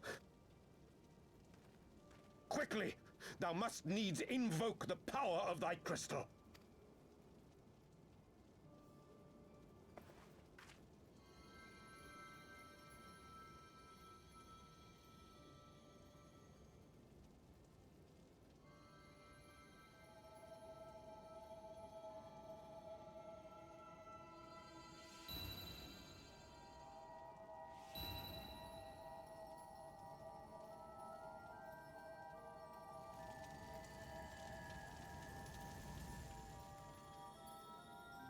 Wow, really?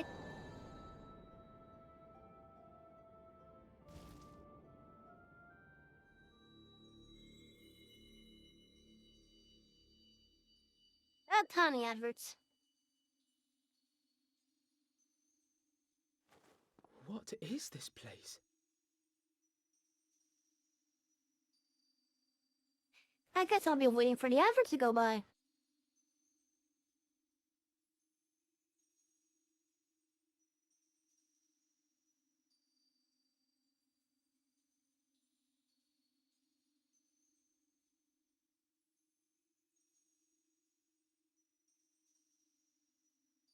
It's a chat I guess done.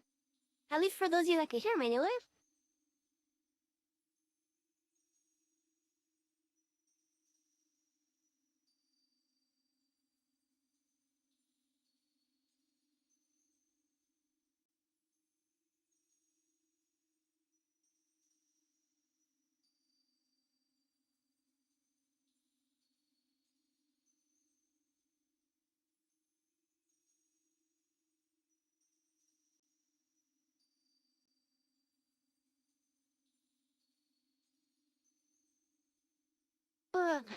I hate these adverts. Bad time on the adverts.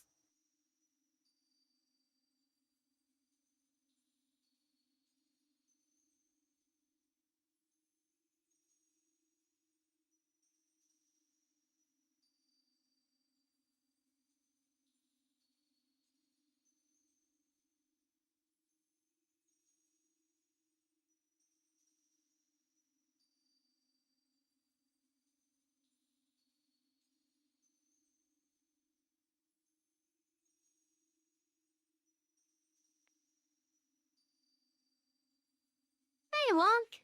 How you doing? Right now, I'm waiting for the adverts to pass by so I can continue. I hope you're having a wonderful night so far, or morning in this case for me.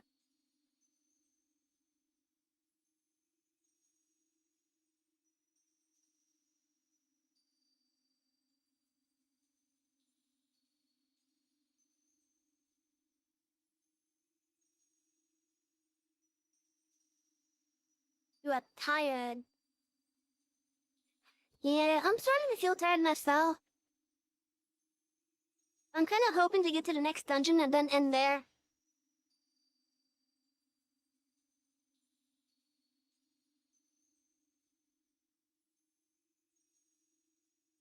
I appreciate it.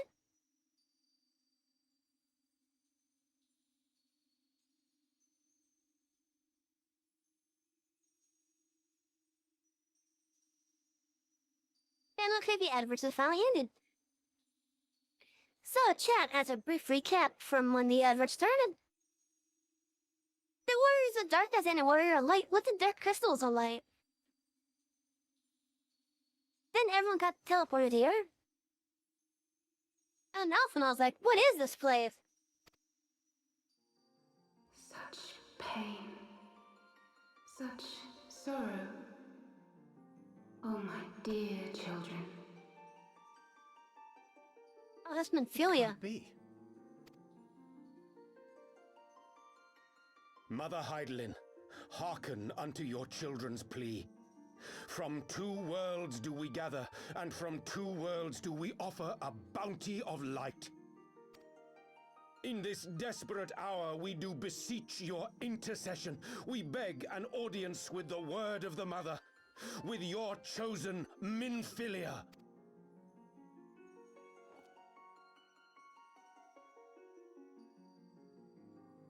Your cries go not unheard, nor your sacrifices unnoticed. Though many are lost, there are those we can yet save, whom I can yet save.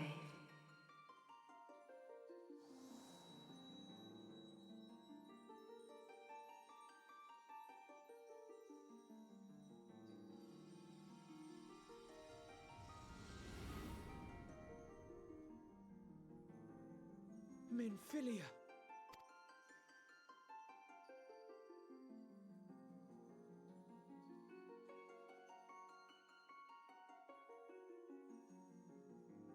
Blessed children of the first, the light of your world hath grown blinding in its radiance, but it is not yet absolute.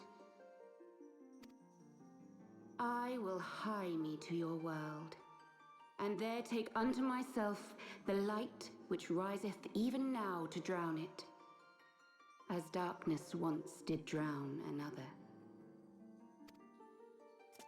Now you deign to answer our prayers? I will suffer this farce no longer!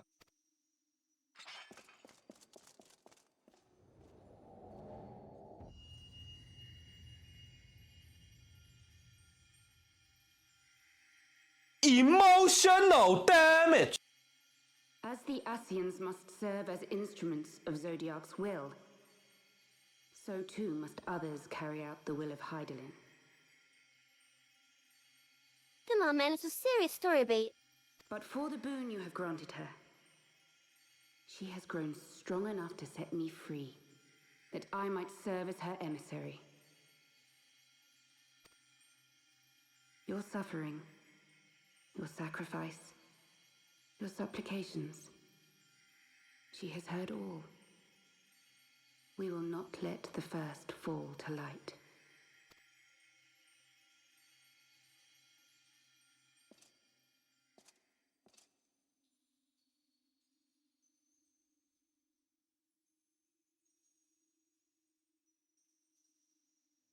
Thank you, Urianger, for bringing everyone here.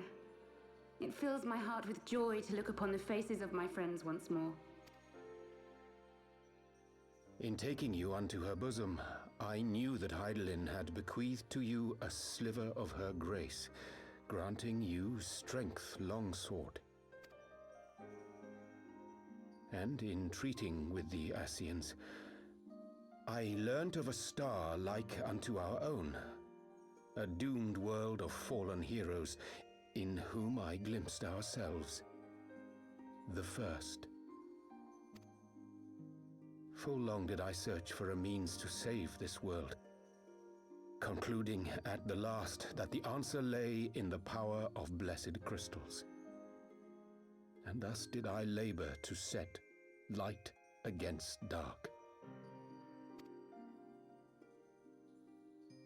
Yet I knew from the beginning that this salvation would not come without sacrifice. For the instrument of the first's deliverance would of necessity be required to journey thither, there to remain, mayhap forever. You orchestrated all of this, not to save her, but to send her away!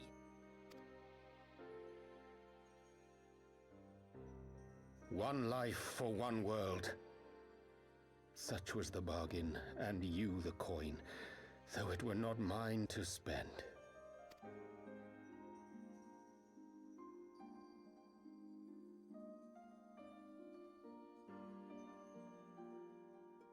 Have we not walked together in the light of the crystal, and at her bidding borne witness to the joys and sorrows of this land?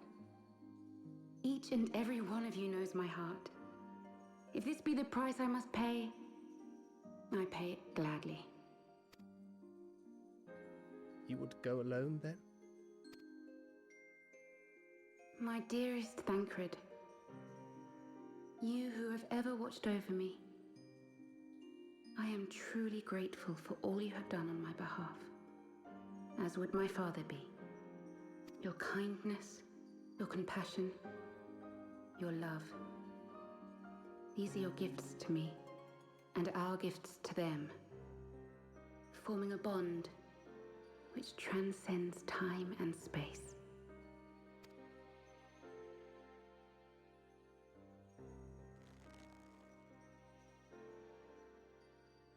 Sometimes I forget you are not the child I once knew. Make me proud.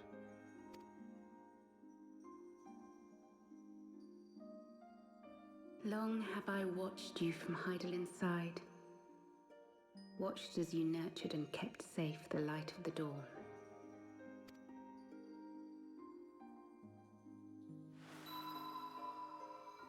The dark recesses of the world hide untold secrets and dangers. Thus do I entrust to you, Tupsimati.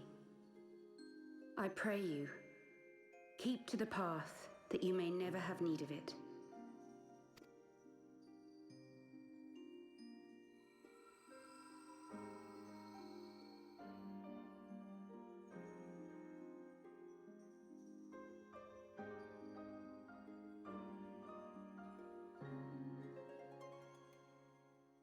Twould seem the power of our crystals is all but spent.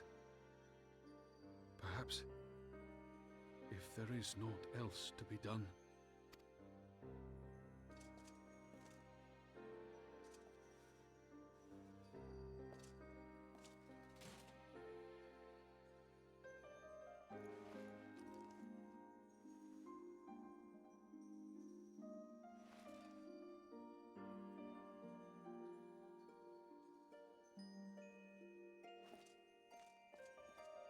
Hear me, servant of Heidelin. If you would have us place our trust in you, then I would ask a favor.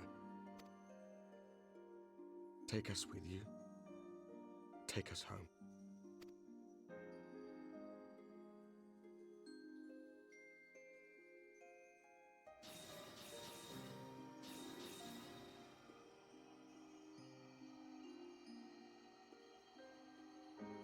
We were blind to the truth once, so I tell you this, as one fool to another.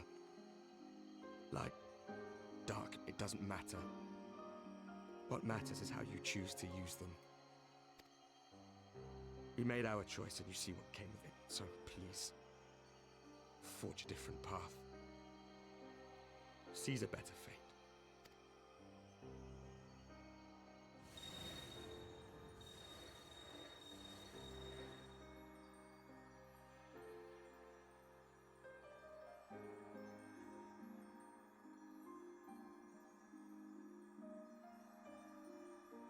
strange feeling.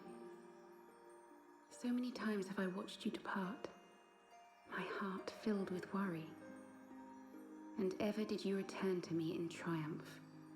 Someday, when I have found a way to free this star from her sorrow, I promise you I shall repay the favor.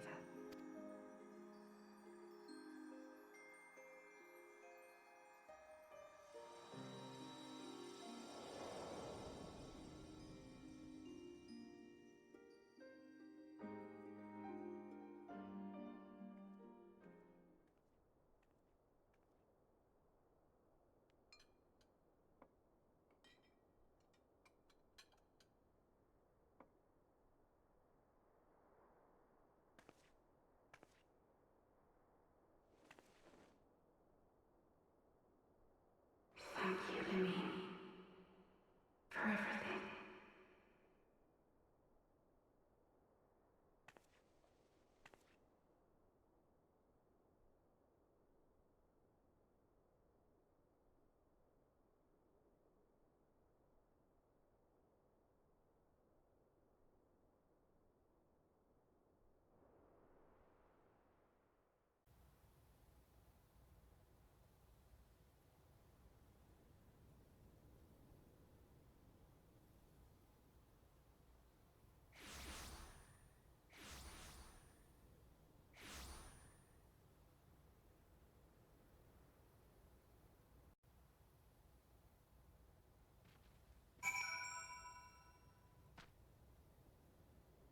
That was quite the story beat.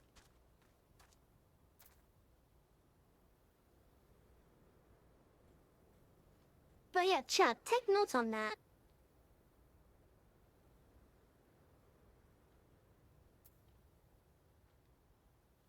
That was a long story beat, I know.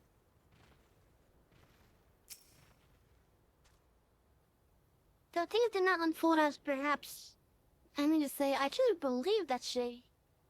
Forgive me. I should not have spoken. It is not my place. Speak thy mind. I did not expect that forgiveness. Yeah.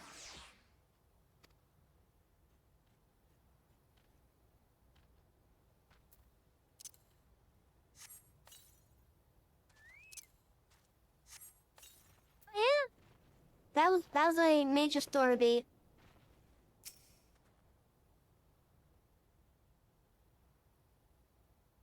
And I think from this point until we actually go to not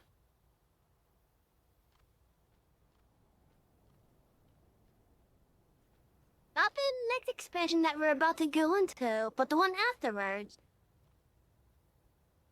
It would have been 100 years at least. It would seem that we are inside of Thailand again. Minfilia still in no doubt. Made a 12 speeder on our way, and the Warriors of Darkness too. I cannot help but wonder what awaits those wayward souls. If they gave their lives in order to travel to the source, then in return to the first, would they not? But mayhap that was their wish.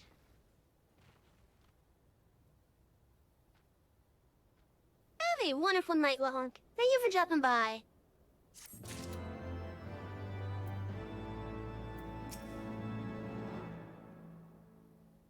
They should talk about what to do next.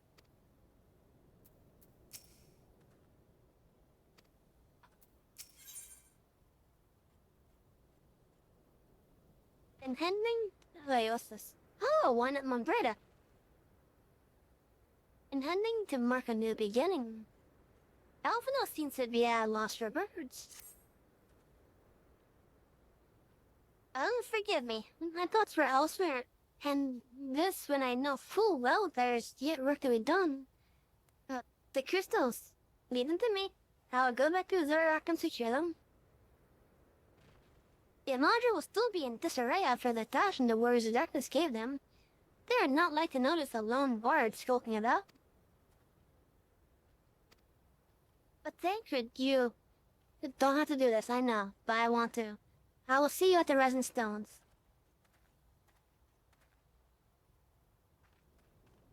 I should go and find Ida and Papa Limo.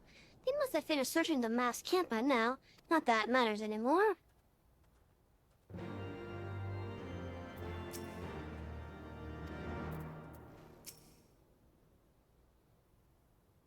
You must be tired, Savvy. I know I am. If that will permit me, my lady, I would ask a question. When did Sal become aware of mine independent pursuits? I saw you meeting with that warrior of darkness and he asking him in white at the Great Library. I tried not to think the worst. You've never been one to confide in others. So I knew that even were your intentions pure, you would not share your plans with us until you felt the time was right. But I cannot deny that a part of me feared you had simply betrayed us. Would that there had been another way. Know that I took no pleasure in deceiving thee, and that these sins will forever weigh heavy on my heart. I understand why you did what you did, that you but sought to achieve the greatest good while inflicting the least harm. Not many would have the courage to make that choice. Even knowing what came with your actions, I find that I cannot condone them. I'm sorry. Davy, forgive me, but I believe the events of the day have taken the toll on me. I should like to rest for a while.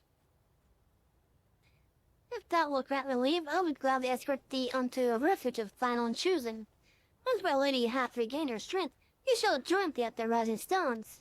Until then, warrior light.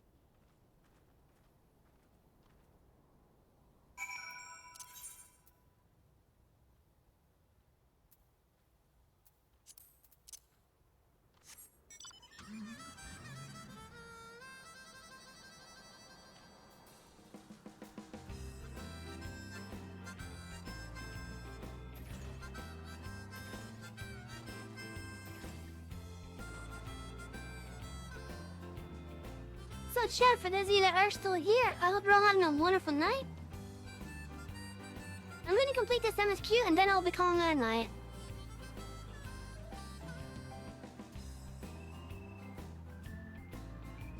That's an interesting way to have a road marked.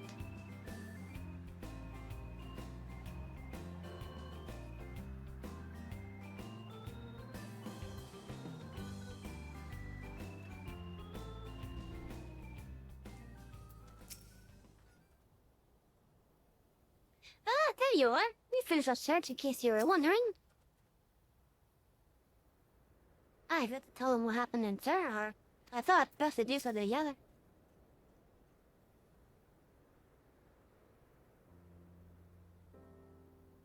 Oh, met Sally. Alpha said that you would be joining us.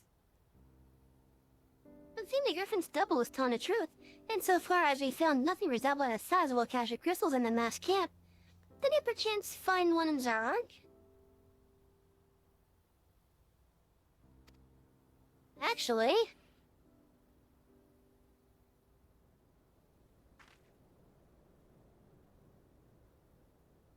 I don't believe it. The crystals, Mephilia, all of it? It's just... I don't know what it is. I sympathize, Ida. Even now, I struggle to comprehend that which I saw. Don't think that the only thing I can say with any certainty is that I feel blessed to have been granted a final chance to speak with her. To this bittersweet eye, but also affirming. Often now, I believe it is past time Ida and I rejoin the silence. We have been away for far too long. Though I am not to leave the Griffin to his own devices, I feel our investigation would benefit from your more dispassionate perspectives, and I hope that we might in turn offer our own opinions on the many challenges that you have faced in our absence.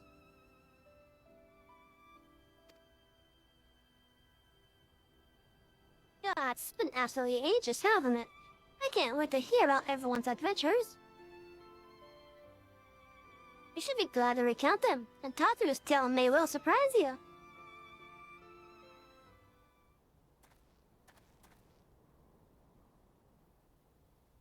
Hi, Gundavon. Yeah? Hira, Ruga, be praised, it is you!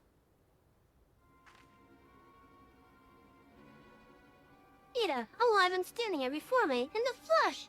I can hardly believe my eyes!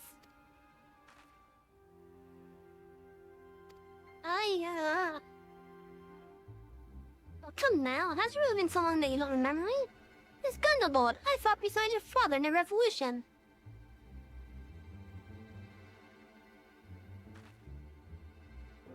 I don't think less of her friends. It's been 20 years since the occupation tended to our separate ways. But the resistance were always welcome in Luna Alamigo. They gave us help, and young Ida most of all. Ida here was always full of fire, ever the first to volunteer for a mission, until the day she up and vanished at us. There were rumors that we feared the worst, but here we are, alive and well, looking nary a day older. What can I say? I'm sorry for running off like that and making you all worry. It's a long story, but you see, I got involved with my friends here at the sun. Oh, sorry, we were still circling none back then, right? But anyway, I wanted to come back and tell you, but it was all very secretive stuff at the time, and, I can say I'm completely fine.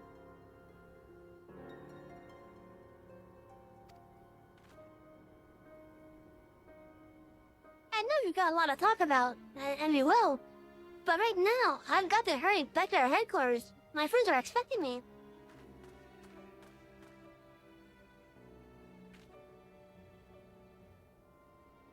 I forgive her. It has been a very long day for us all.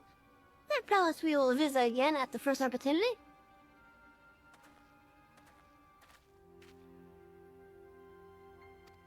Let us return to the resin stones.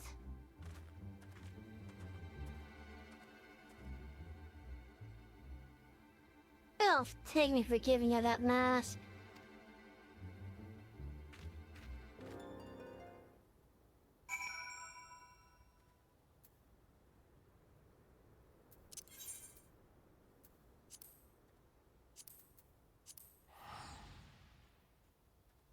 We are going all over the place tonight.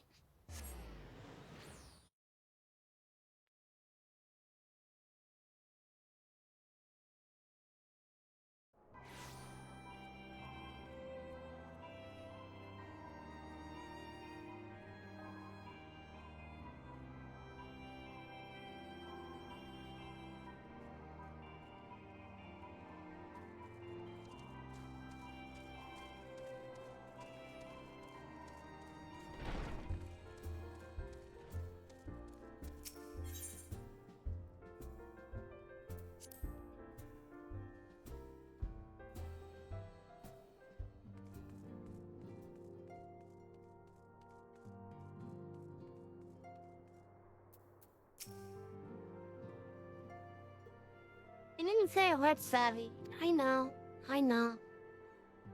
Wherever she wanders, no matter how far, she will always be with us.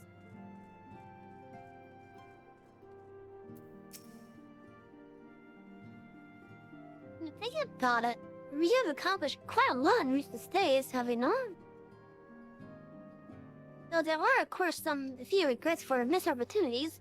A pity we were unable to deal with Ilbert and the Braves once and for all, for example.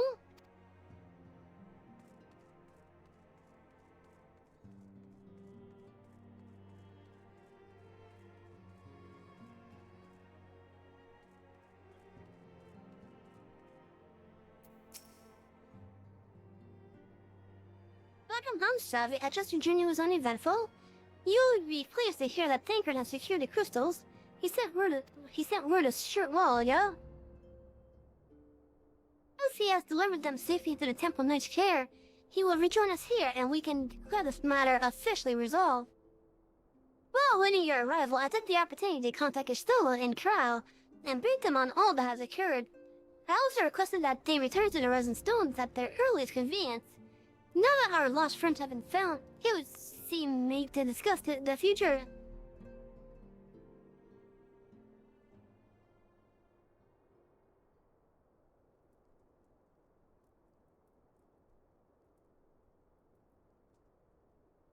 Back in the Solar.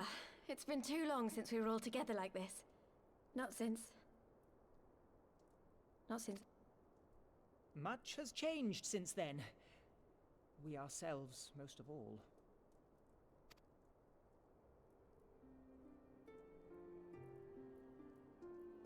Though not all who were lost could be gathered here today, we may take comfort in the knowledge that those who are not are carrying on the fight.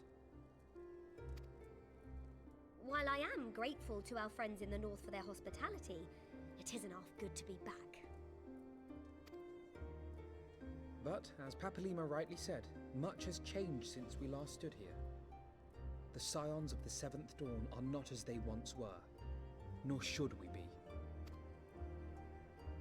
Our travels in the north brought us into contact with a host of fine and generous people, and their selfless deeds serve to show me that it is not lofty causes that should inform our actions, but our hearts. And I hope that the Scions might continue in this manner, as individuals driven by individual principles. Provided we all sincerely desire to work towards Eorzea's salvation, I believe the paths we follow to achieve it need not, and should not, be dictated by any single ideal. Companions bound by a common purpose, free to go whither they will. The idea is not without merit. Very well. I shall resume my research of the primals and the elder gods of Eorzea. Should anyone have need of my findings, you need only ask. I should be glad of your continued assistance. Well, my main purpose in coming here was to see the signs of the Seventh Dawn restored and my dear friend found.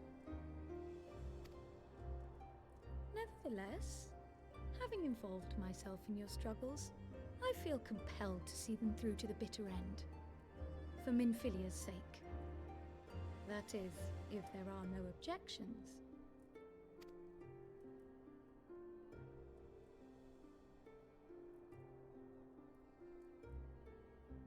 You will always be welcome here, Kryl.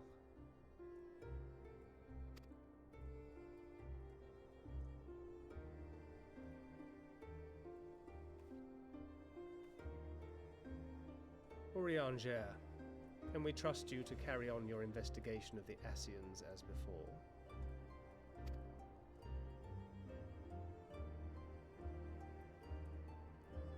Regardless of mine own desires, I am undeserving of your trust, having so villainously deceived you all. Now, I'll hear no more of that. 'Twould be disrespectful of Minfilia's wishes. She entrusted matters here to us, that we might protect this star and understand the truth which hides at her heart. Mayhap I can handle the former, but I think you far better suited to the latter. No?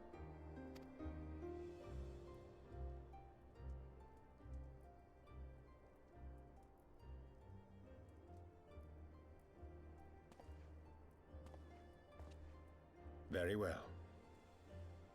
Then out of love for my Lady Minfilia and Moonbreeder both, this shall be my solemn charge. Papalimo and I should probably return to Thanalan to keep an eye on the Resistance. There's still the matter of the Griffin and the Amalja, not to mention the new Imperial Viceroy. That little lot must be worthy of our attention, right?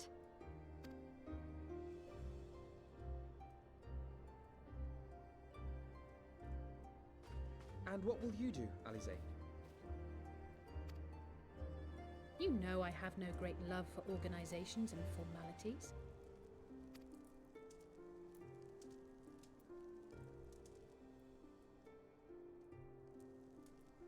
That being said, this new approach you propose is not wholly objectionable, and we've always got her to keep us from bickering. But I will suffer no titles. I am not here for House Leveilleur, nor to walk in Grandfather's shadow. Upon that point, we see eye to eye. If it please you, you may think of me as but another comrade in arms.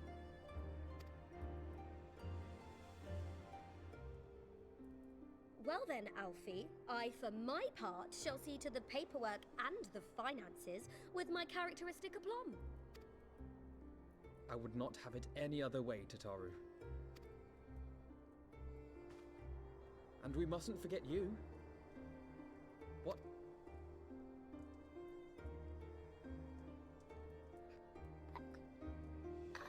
What now for the warrior light was the box?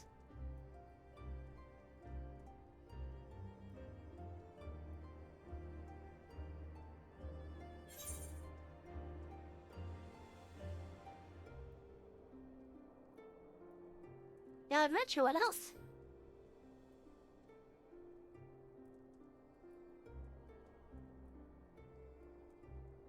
Indeed. The path behind us was fraught with hardship, and the path before us will be no less unforgiving. But a new dawn shall break over the realm, and I see before me the faces of those who will deliver it.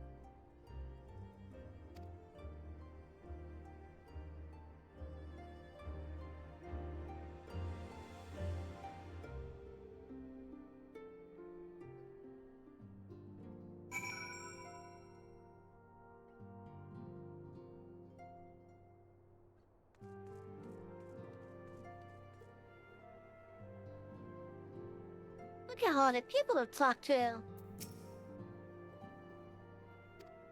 Same as it ever was. Alligator, we shall spend the coming months conducting our own independent research. Should you have needed my services, however, you're of course welcome to seek us out. It would seem that I'm a scion then. Some derive comfort from such titles, but I cannot say that I feel any different from before. Who may have a touch of pride.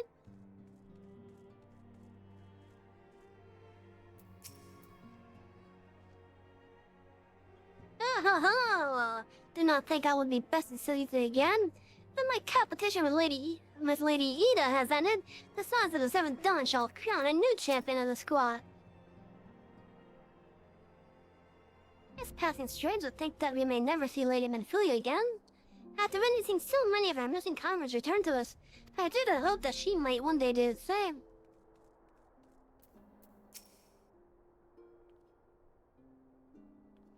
Leave it to me, Sad. I'll make sure she's properly introduced to everyone. Oh, it's official then. God, I hope I don't regret this.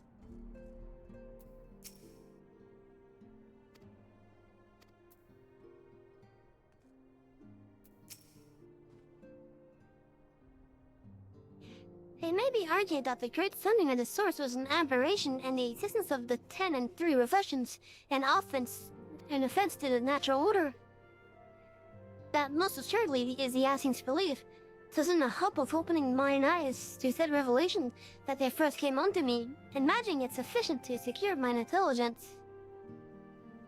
Mine allegiance, my bad. There would they have been mistaken, were my heart a temple to truth alone. But as a devoted follower of Master Louis Soul's teaching, and for the love I bear him and his, I hearken not to their words.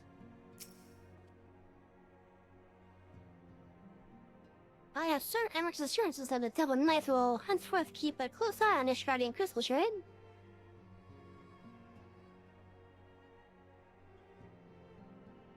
Oh, and he sends his deepest apologies for your dinner having been cut short. Courteous fellow, isn't he? You would never guess he was a politician. I suppose I should not be surprised, with everyone standing in a circle delivering the grand proclamations around the future endeavors. She naturally felt obliged to make up one of her own.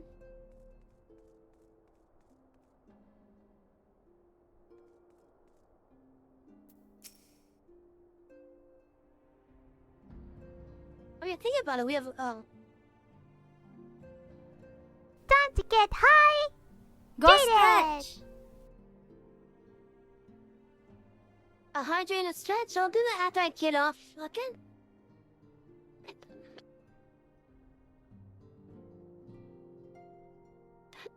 Cause as it is, I'm just doing some NPC talking wrap-ups. And I'll be getting off for the night. But Millie, hello! How you doing?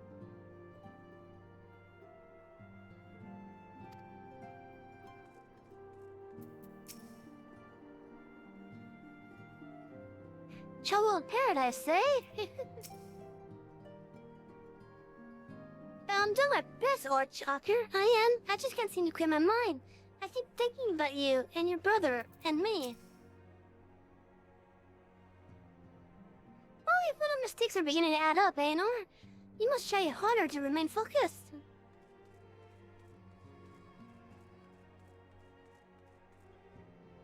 Yes, I have. And I hope to have a nice relaxing sleep, too. Look at them, Sally. The signs of the seventh dawn. Look how far we've come. The people we've met, the moments we've shared, the losses we've suffered, the tragedies we've overcome. All of it has made us who we are today. Where we go from here and what the future holds, only the 12 know. But I know that we'll find out together.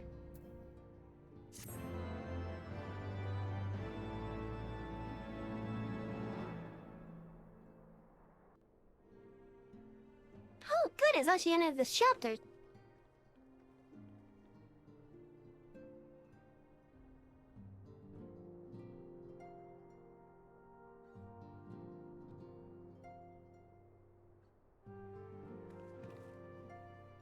One world's heroes are another world's villains. One world's loss, another world's gain. Where men go as one, there is life. And where there is life,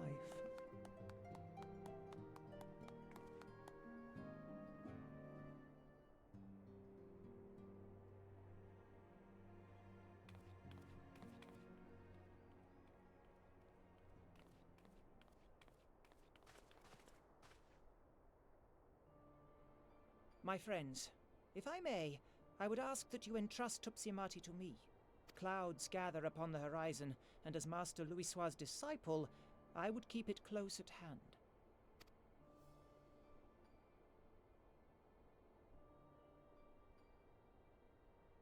It's sudden though, okay?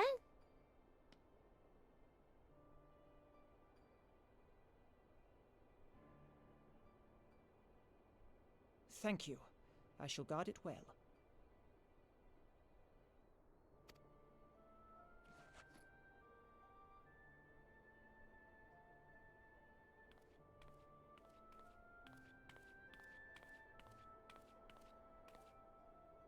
There is cause to hope.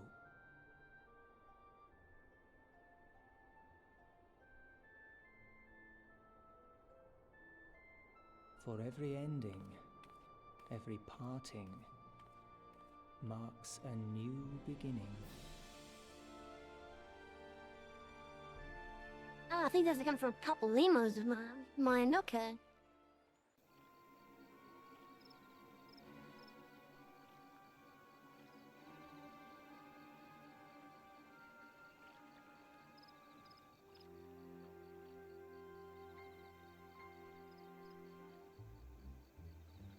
Well done, brother. You may resume your normal duties and rejoin the others. The coming battle shall be our greatest yet, and I intend to stand with you all on that glorious day.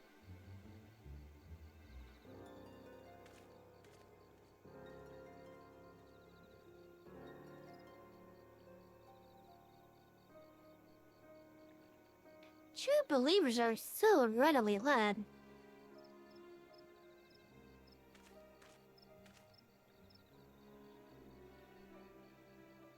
I have given them everything they desired, all for which they had prayed. I doubt you can say the same for your pawns.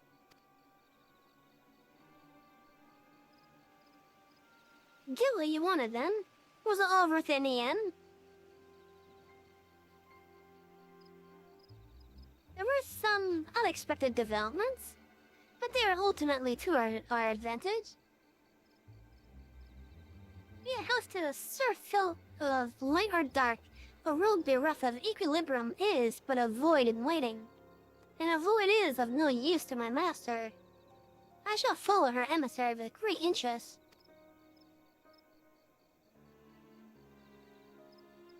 As for the pawns, whom you so pity, they had delivered unto me a gift which I do now present to you. Oh, great.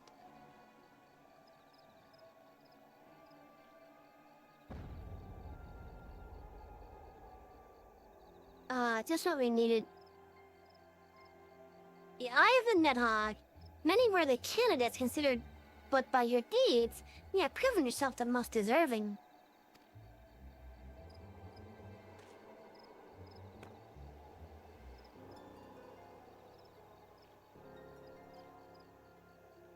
A man of boundless rage and bottomless despair, in whose breast beats a heart which thirsts for vengeance. Only you are fit to wield these eyes, for weal or for no.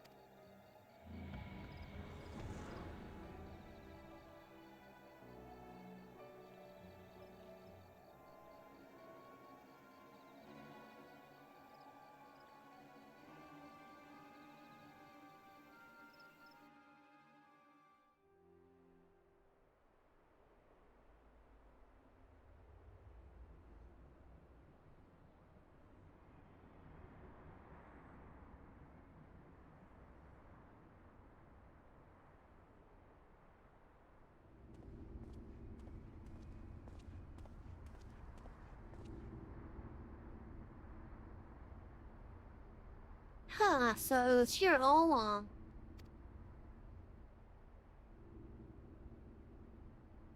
Hey, Nero.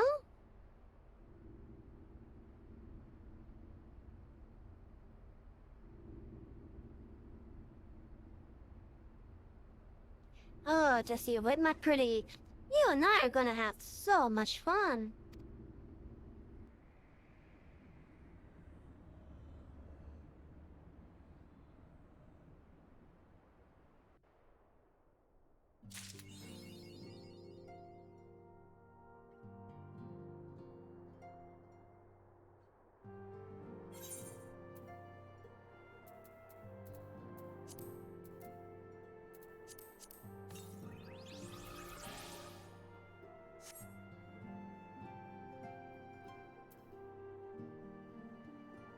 Let's see, how far am I from going to Starblood?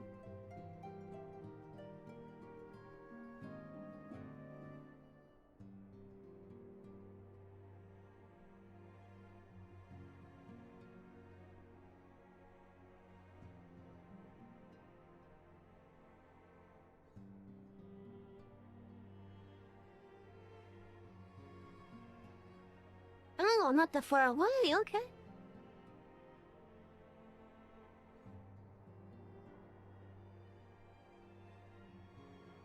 I'm not that far away at all. Well then, I think next time that we stream, next time that we do 14 rather.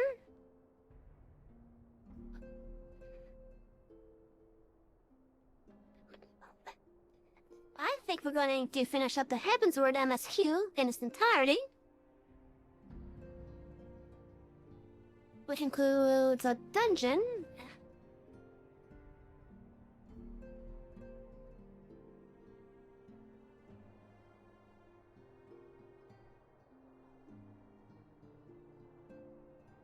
Then I'll probably do something else. And what that something else is, I don't know yet.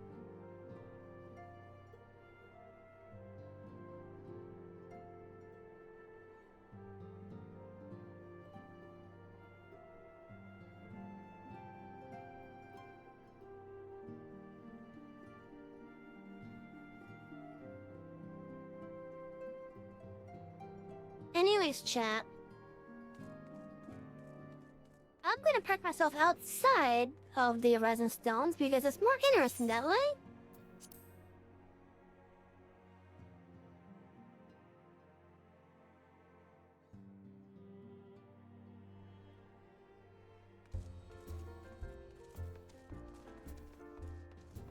Just put myself over here by the either, right?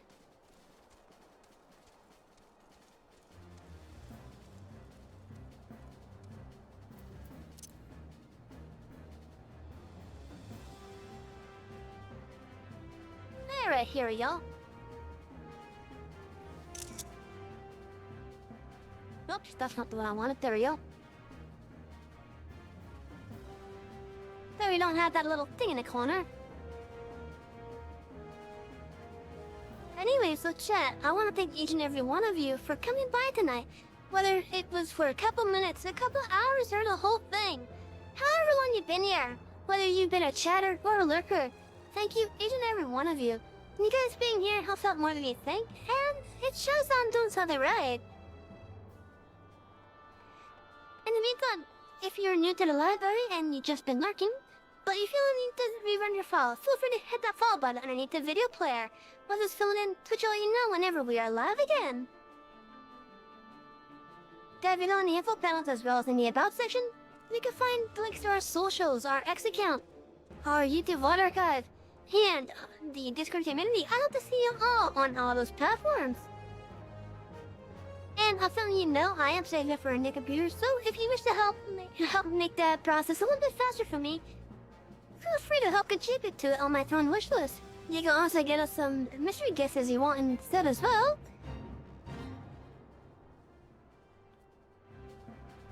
Why was there a shade just now?